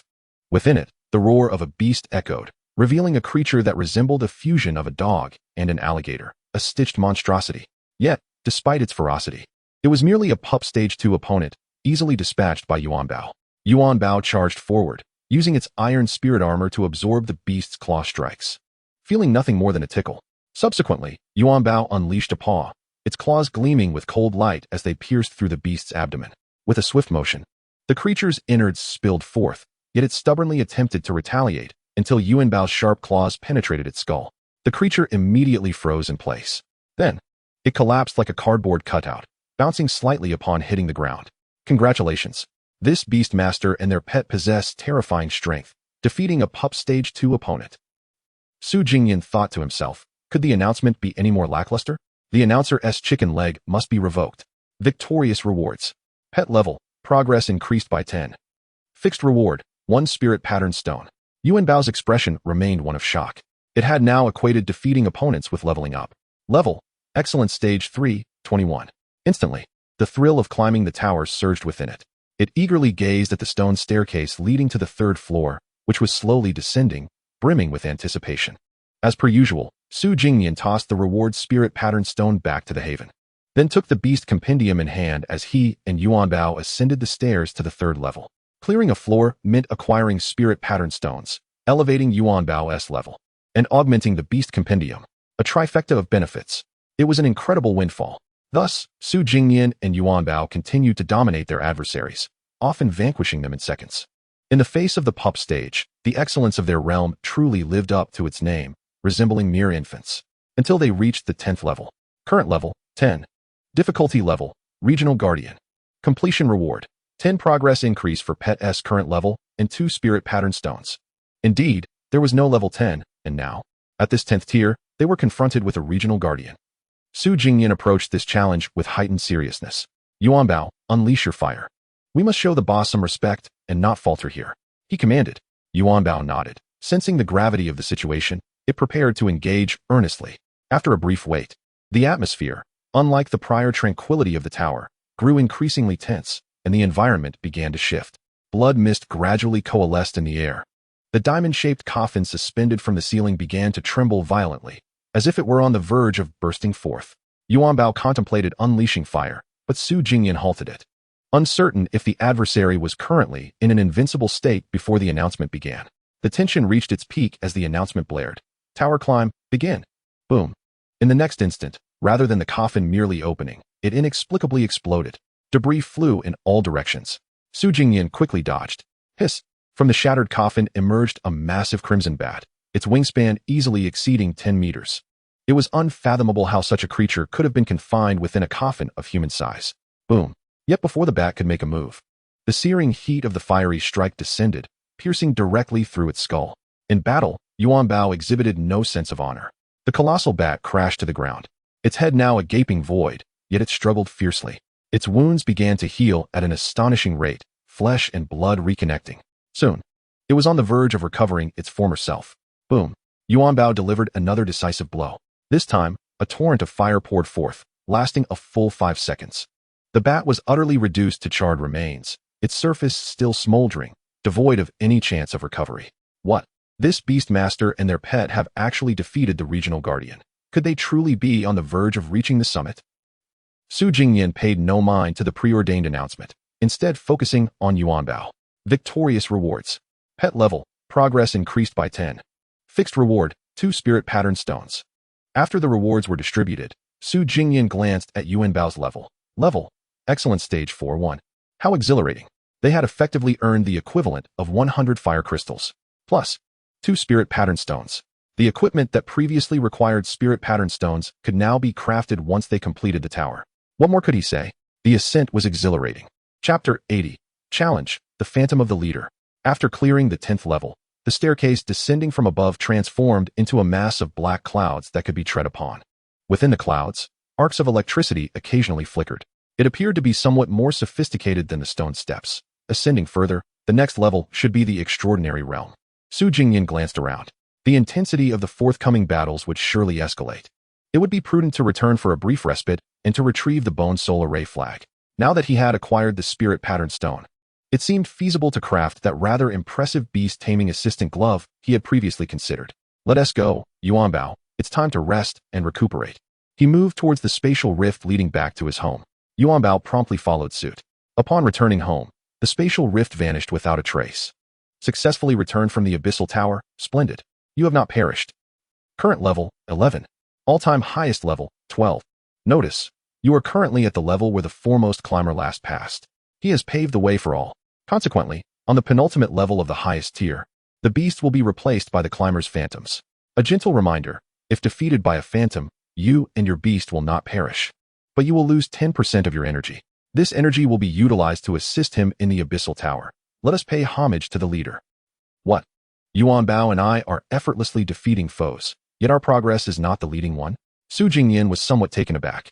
However, upon reflection, the 12th level merely corresponded to the second tier of the extraordinary realm, and there were undoubtedly individuals of such caliber capable of reaching this stage. The primary reason was that he and Yuan Bao had, on the first level, lost some time due to their oversight of a certain snail. Nonetheless, since this climber was currently the leader, his prowess must be commendable. After all, the guardians of the first 10 levels had been obliterated by Yuan Bao with little resistance. The fact that the opponent had surpassed Yuan Bao indicated they were formidable as well. Yet, the beasts had been substituted with the opponent as phantoms. Once I prepare, I shall surpass them. Su Jingnian wasted no further time. He retrieved the spirit pattern stone he had previously discarded beside the campfire. Having ascended 10 levels of the Abyssal Tower, the rewards were indeed plentiful. Spirit pattern stone 11.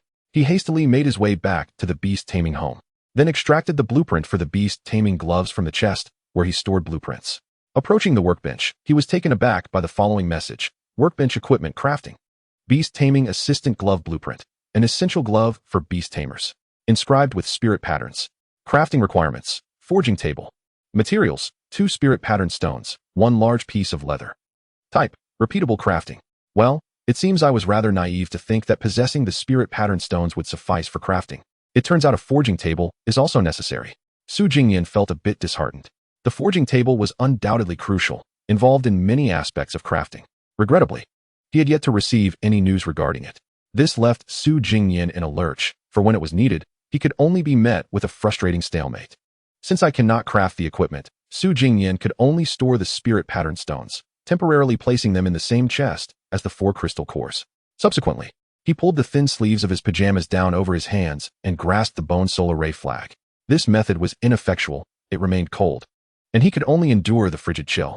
He hurriedly re-entered the Abyssal Tower with Yuan Bao, setting a modest goal of completing 20 levels. Su Jingnian made his decision and once more entered the Abyssal Tower. This time, upon passing through the spatial rift, he directly arrived at the 11th level. Su Jingnian and Yuan Bao stood atop the thick, dark clouds, surrounded by nothing but the occasional flicker of latent lightning. Welcome to the Abyssal Tower. Current level, 11. Difficulty level, Extraordinary Tier 1. Clearing reward. Current progress of your Beast S level increased by 10% and received 2 spirit pattern stones. Commencing shortly. The pre-recorded announcement still played, but upon reaching this stormy cloud level, it seemed that spirit pattern stones would consistently be awarded in pairs. Quite satisfactory, Su Jingnian mused. Although he could not craft the beast taming assistant gloves due to the absence of a forging table, upgrading the beast taming home had fewer prerequisites. All that was required was 500 units of iron and 100 spirit pattern stones to enhance the current modest doghouse into a cozy iron abode, albeit small. Furthermore, considering the need for spirit pattern stones, it was likely that this upgrade would not be an ordinary iron house. When the time came to upgrade, he could gather more iron, without the necessity of conserving materials, and enlarge the dwelling. Su Jingnian reflected. Previously, in an attempt to save materials, he had made the beast taming home resemble a communal space. While it provided a sense of security, over time, a larger house would indeed be more comfortable. After all, Yuan Bao had discovered several black iron ore deposits in the caverns, and now he had constructed the campfire furnace, so he was not lacking in materials. Then, Su Jingnian took the bone soul array flag and began to wave it continuously, the banner radiating a brilliant white light. This flag needed to be employed to set up the spirit array. Although each 10 levels of the Abyssal Tower appeared to share a common environment, they were indeed distinct locales. In truth, it was unnecessary to use this bone soul array flag at this moment, for the spirit array would dissipate upon entering the next level. Yet, Su Jingnian deemed it prudent to be cautious. Perhaps the opponent would turn out to be a dark horse? The rankings would not update in real time. Although it felt unlikely, what if the leaderboard was finalized next week, and the leader was someone exceptional, surpassing even Yuan Bao? Thus, he could not afford to be careless. Better safe than sorry. At that moment, as Su Jingnian waved the long flag to set the array, a shadowy phantom of a person and a beast materialized not far from him. This was the phantom of the leading climber, a form composed of swirling black mist, its precise shape indistinct, yet it bore a humanoid silhouette. The beast phantom was more imposing. Although still a black mist entity, its form resembled that of an exceptionally robust war beast, akin to a standing bear. With powerful claws and formidable dimensions, it exuded an unmistakable aura of combat prowess. With a shout, Su Jingnian plunged the Bone Soul Array flag into the ground, finally establishing the Spirit Array, encircling them with 10 ethereal flag phantoms. Among them, 2 flags shone more brightly, and one displayed a majestic purple radiance. Yuanbao, be cautious and give it your all. Su Jingnian released the flag and hurriedly exhaled, rubbing his hands to restore warmth. Got it. Yuanbao nodded, standing at the ready. The announcement then echoed. The tower climb begins. This time, although the opponent manifested as a black mist phantom, it would merely emulate the combat style of the leader, lacking any cognitive abilities. However, facing off against a combination of Beast Tamer and Beast evoked a distinctly different sensation for Su Jingnian. The combat style of the opponent was anything but conservative. The humanoid black mist waved its hand forward, and the adjacent black mist giant bear immediately crouched low, launching itself forward on all fours with remarkable speed. There was no pre-battle roar, and its combat style starkly contrasted with the instinctual behaviors of other beasts. A hint of strategy emerged in Chapter 81, disregarding martial ethics. Shall we strike the Beastmaster first? With a resounding shout, Su Jingnian grasped the skeletal flagpole, causing the spectral banners surrounding him to flare brilliantly. Mu, the purple, exceptional bull Tansho beast soul responded to his summons, bursting forth from the banner and merging with the nearby Yuanbao. Instantly, Yuanbao surged with vitality, unleashing a piercing wail to the heavens. In that moment, its form shimmered with the ethereal essence of the bull Tansho, exuding an overwhelming aura. Yuanbao, you have been empowered. Charge forth. Su Jingnian commanded. Heeding his master's directive, Yuanbao, driven by an adrenaline rush, intended to unleash a fiery breath but could not contain itself and lunged forward instead. It emitted 2 small flames from its nostrils, its eyes blood red and ferocious. In an instant, it harnessed the racial ability of the bull Tansho, raising its short legs and stomping down. A shockwave erupted beneath its feet, causing the clouds above to quiver as if the very heavens were about to collapse. An awe-inspiring spectacle indeed. However, at that moment, the mist bear was already upon them. The clouds trembled violently, disrupting its sprint, while the shadowy figure behind it gestured once more. Roar! The massive bear let out a furious growl, gathering its strength to leap. As it soared several meters into the air, its claws came together, summoning a colossal axe of swirling black mist.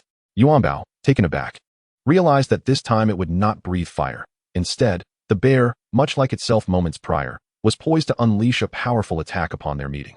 Gazing upward, Yuanbao felt diminutive under the bear's imposing presence. Beneath the swiftly materializing black mist axe, it resembled an insignificant ant. With a deafening howl, the black mist axe descended, its surface crackling with an intricate web of lightning. Yuanbao, initiate an evasive maneuver. Su Jingnian commanded with composure. Responding to the order, Yuanbao immediately sprang into action. It leaned back, unleashing a pillar of flame from its tail. Boom! In the very next moment, the black mist axe crashed down. Yet, Yuanbao, pressed against the clouds, soared backward, narrowly escaping the strike's range. Sizzle! The clouds that bore the brunt of the black mist axe erupted with arcs of electricity, creating a small circle of devastation. Soon after, the mist bear roared once more, its shadowy figure gesturing again. This time, however, its target shifted towards Su Jingnian. What? Su Jingnian exclaimed, clutching the skeletal flag of souls, and shouted urgently. Mu! Instantly, the bull Tansho beast soul vacated Yuanbao and transferred into him.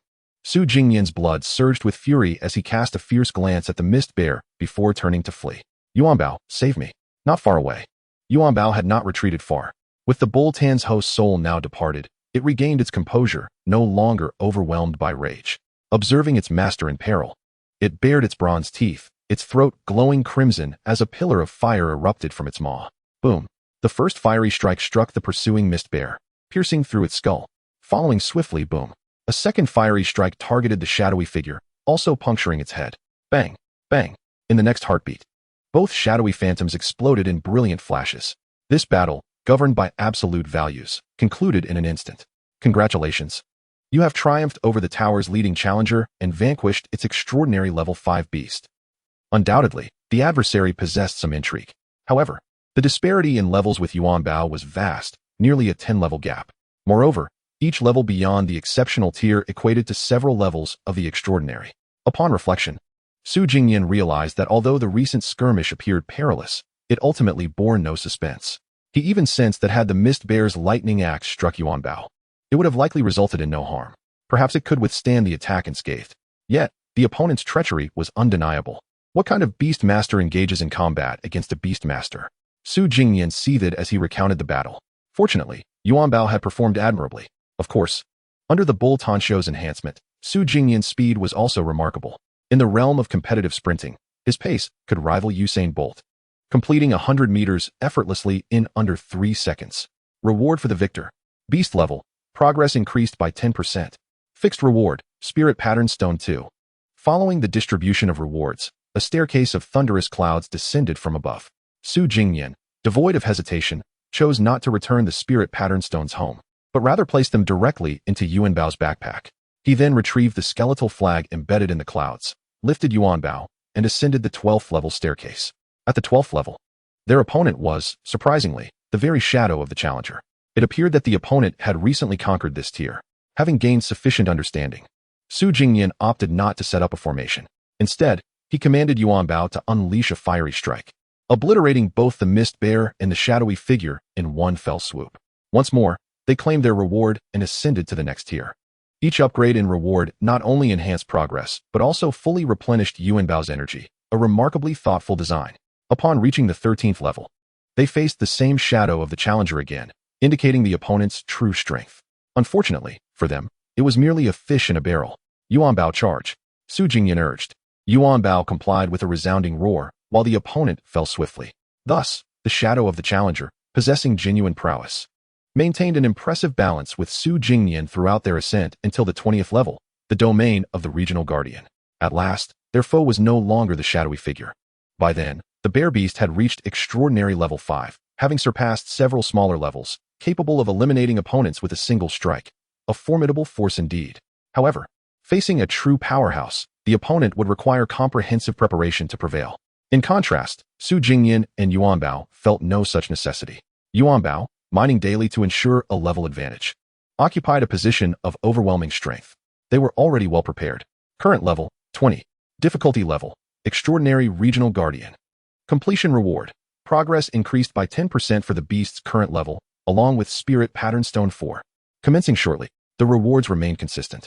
Albeit the Spirit Pattern Stones had doubled, the scenario of dark clouds and thunder hinted at a formidable beast of the lightning element as their adversary. Su Jingnian distanced himself, brandishing the skeletal flag of souls, preparing to establish a formation on the spot.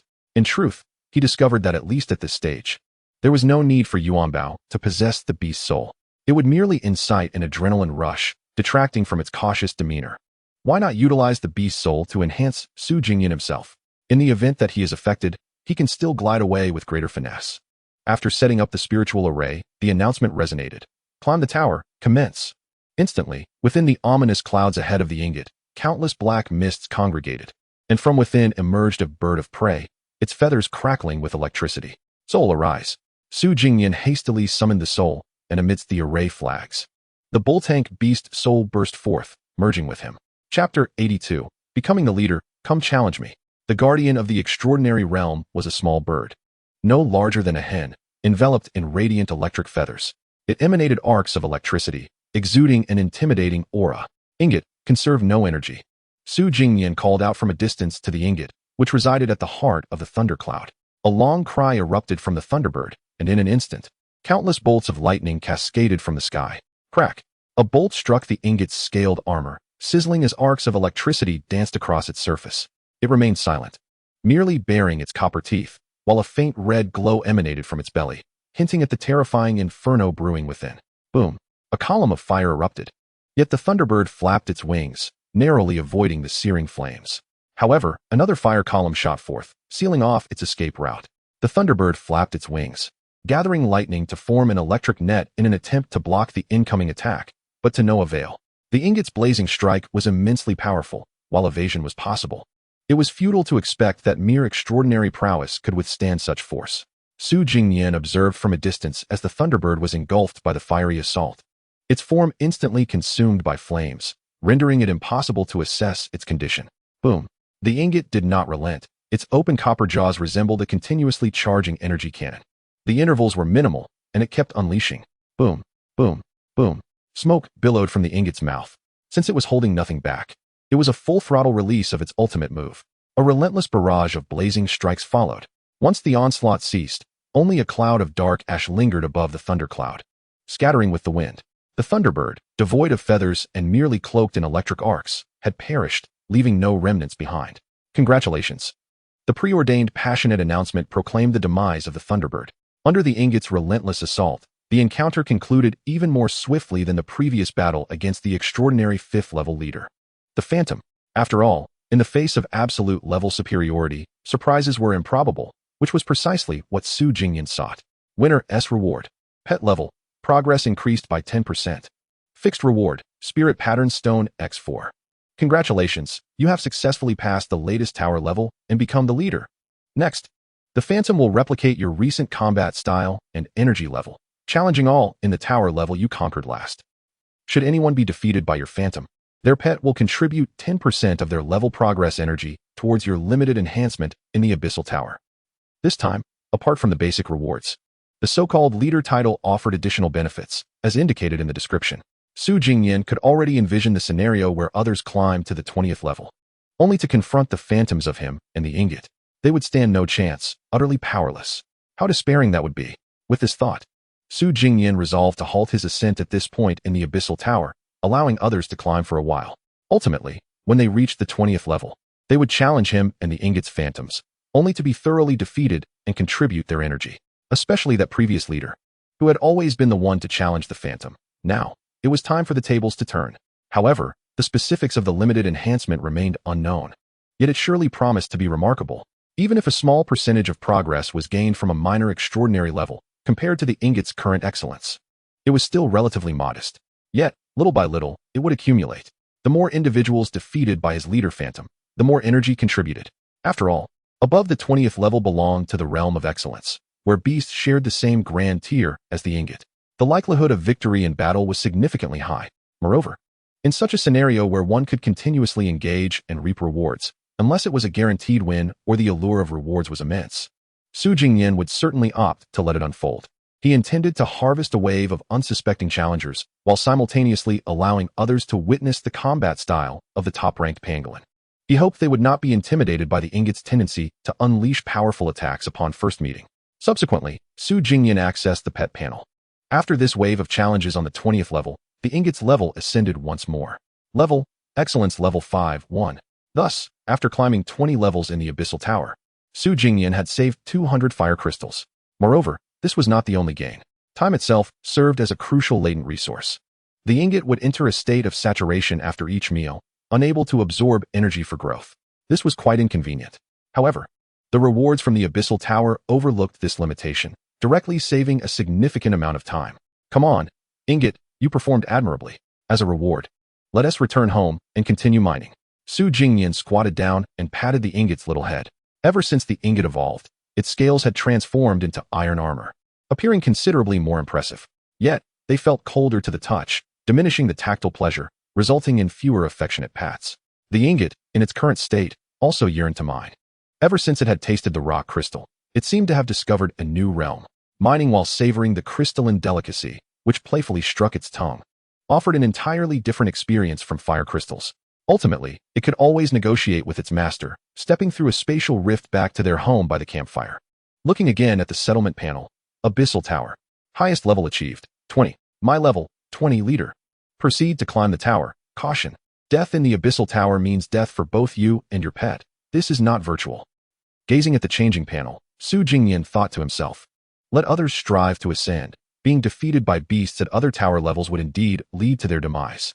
Yet upon reaching the 20th level, being bested by his leader phantom would grant them reprieve, albeit at the cost of a small amount of energy.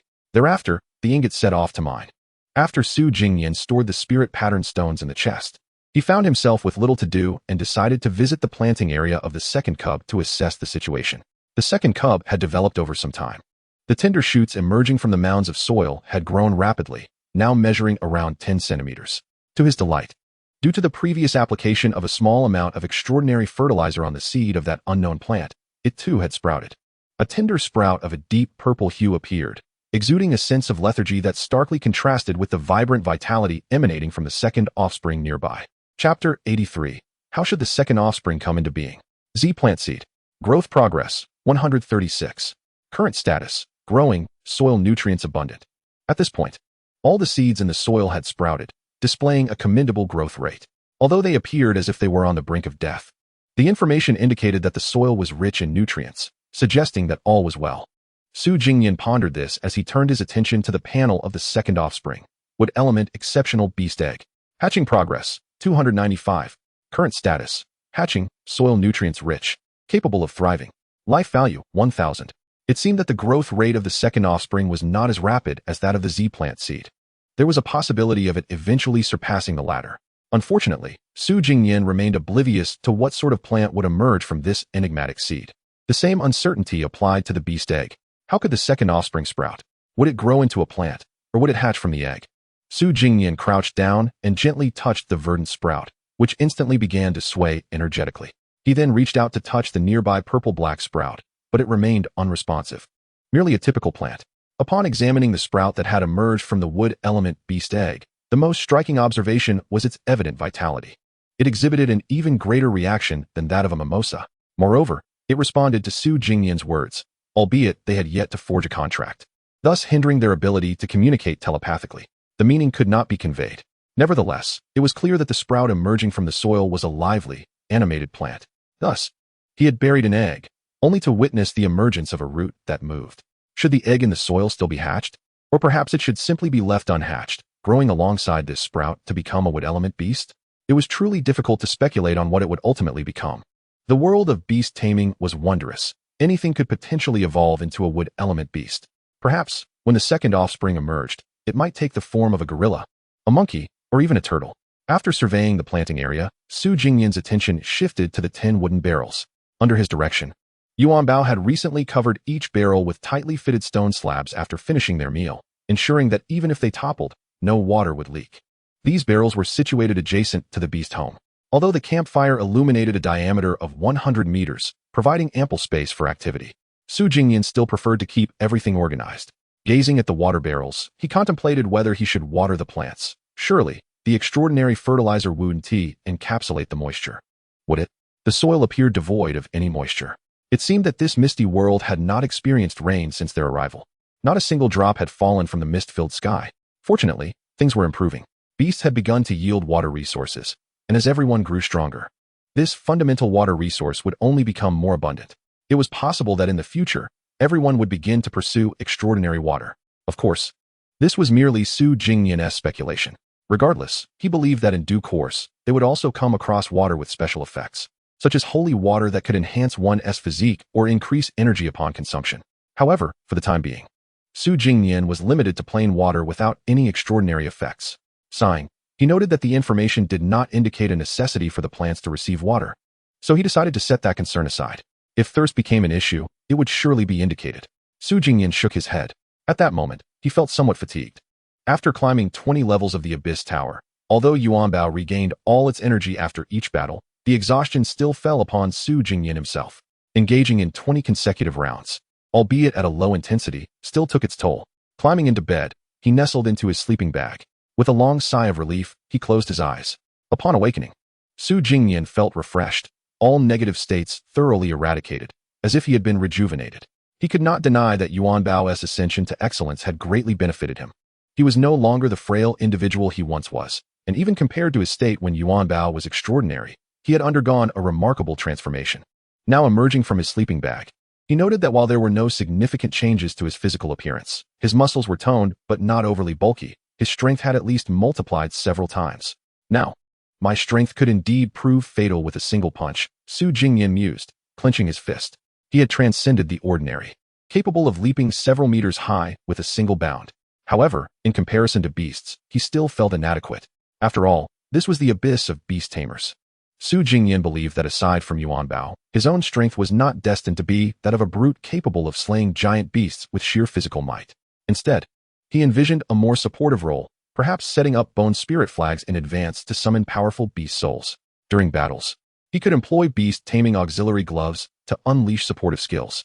Regrettably, he had only completed half of this vision. The bone spirit flags were a valuable asset, yet he had yet to create the auxiliary gloves.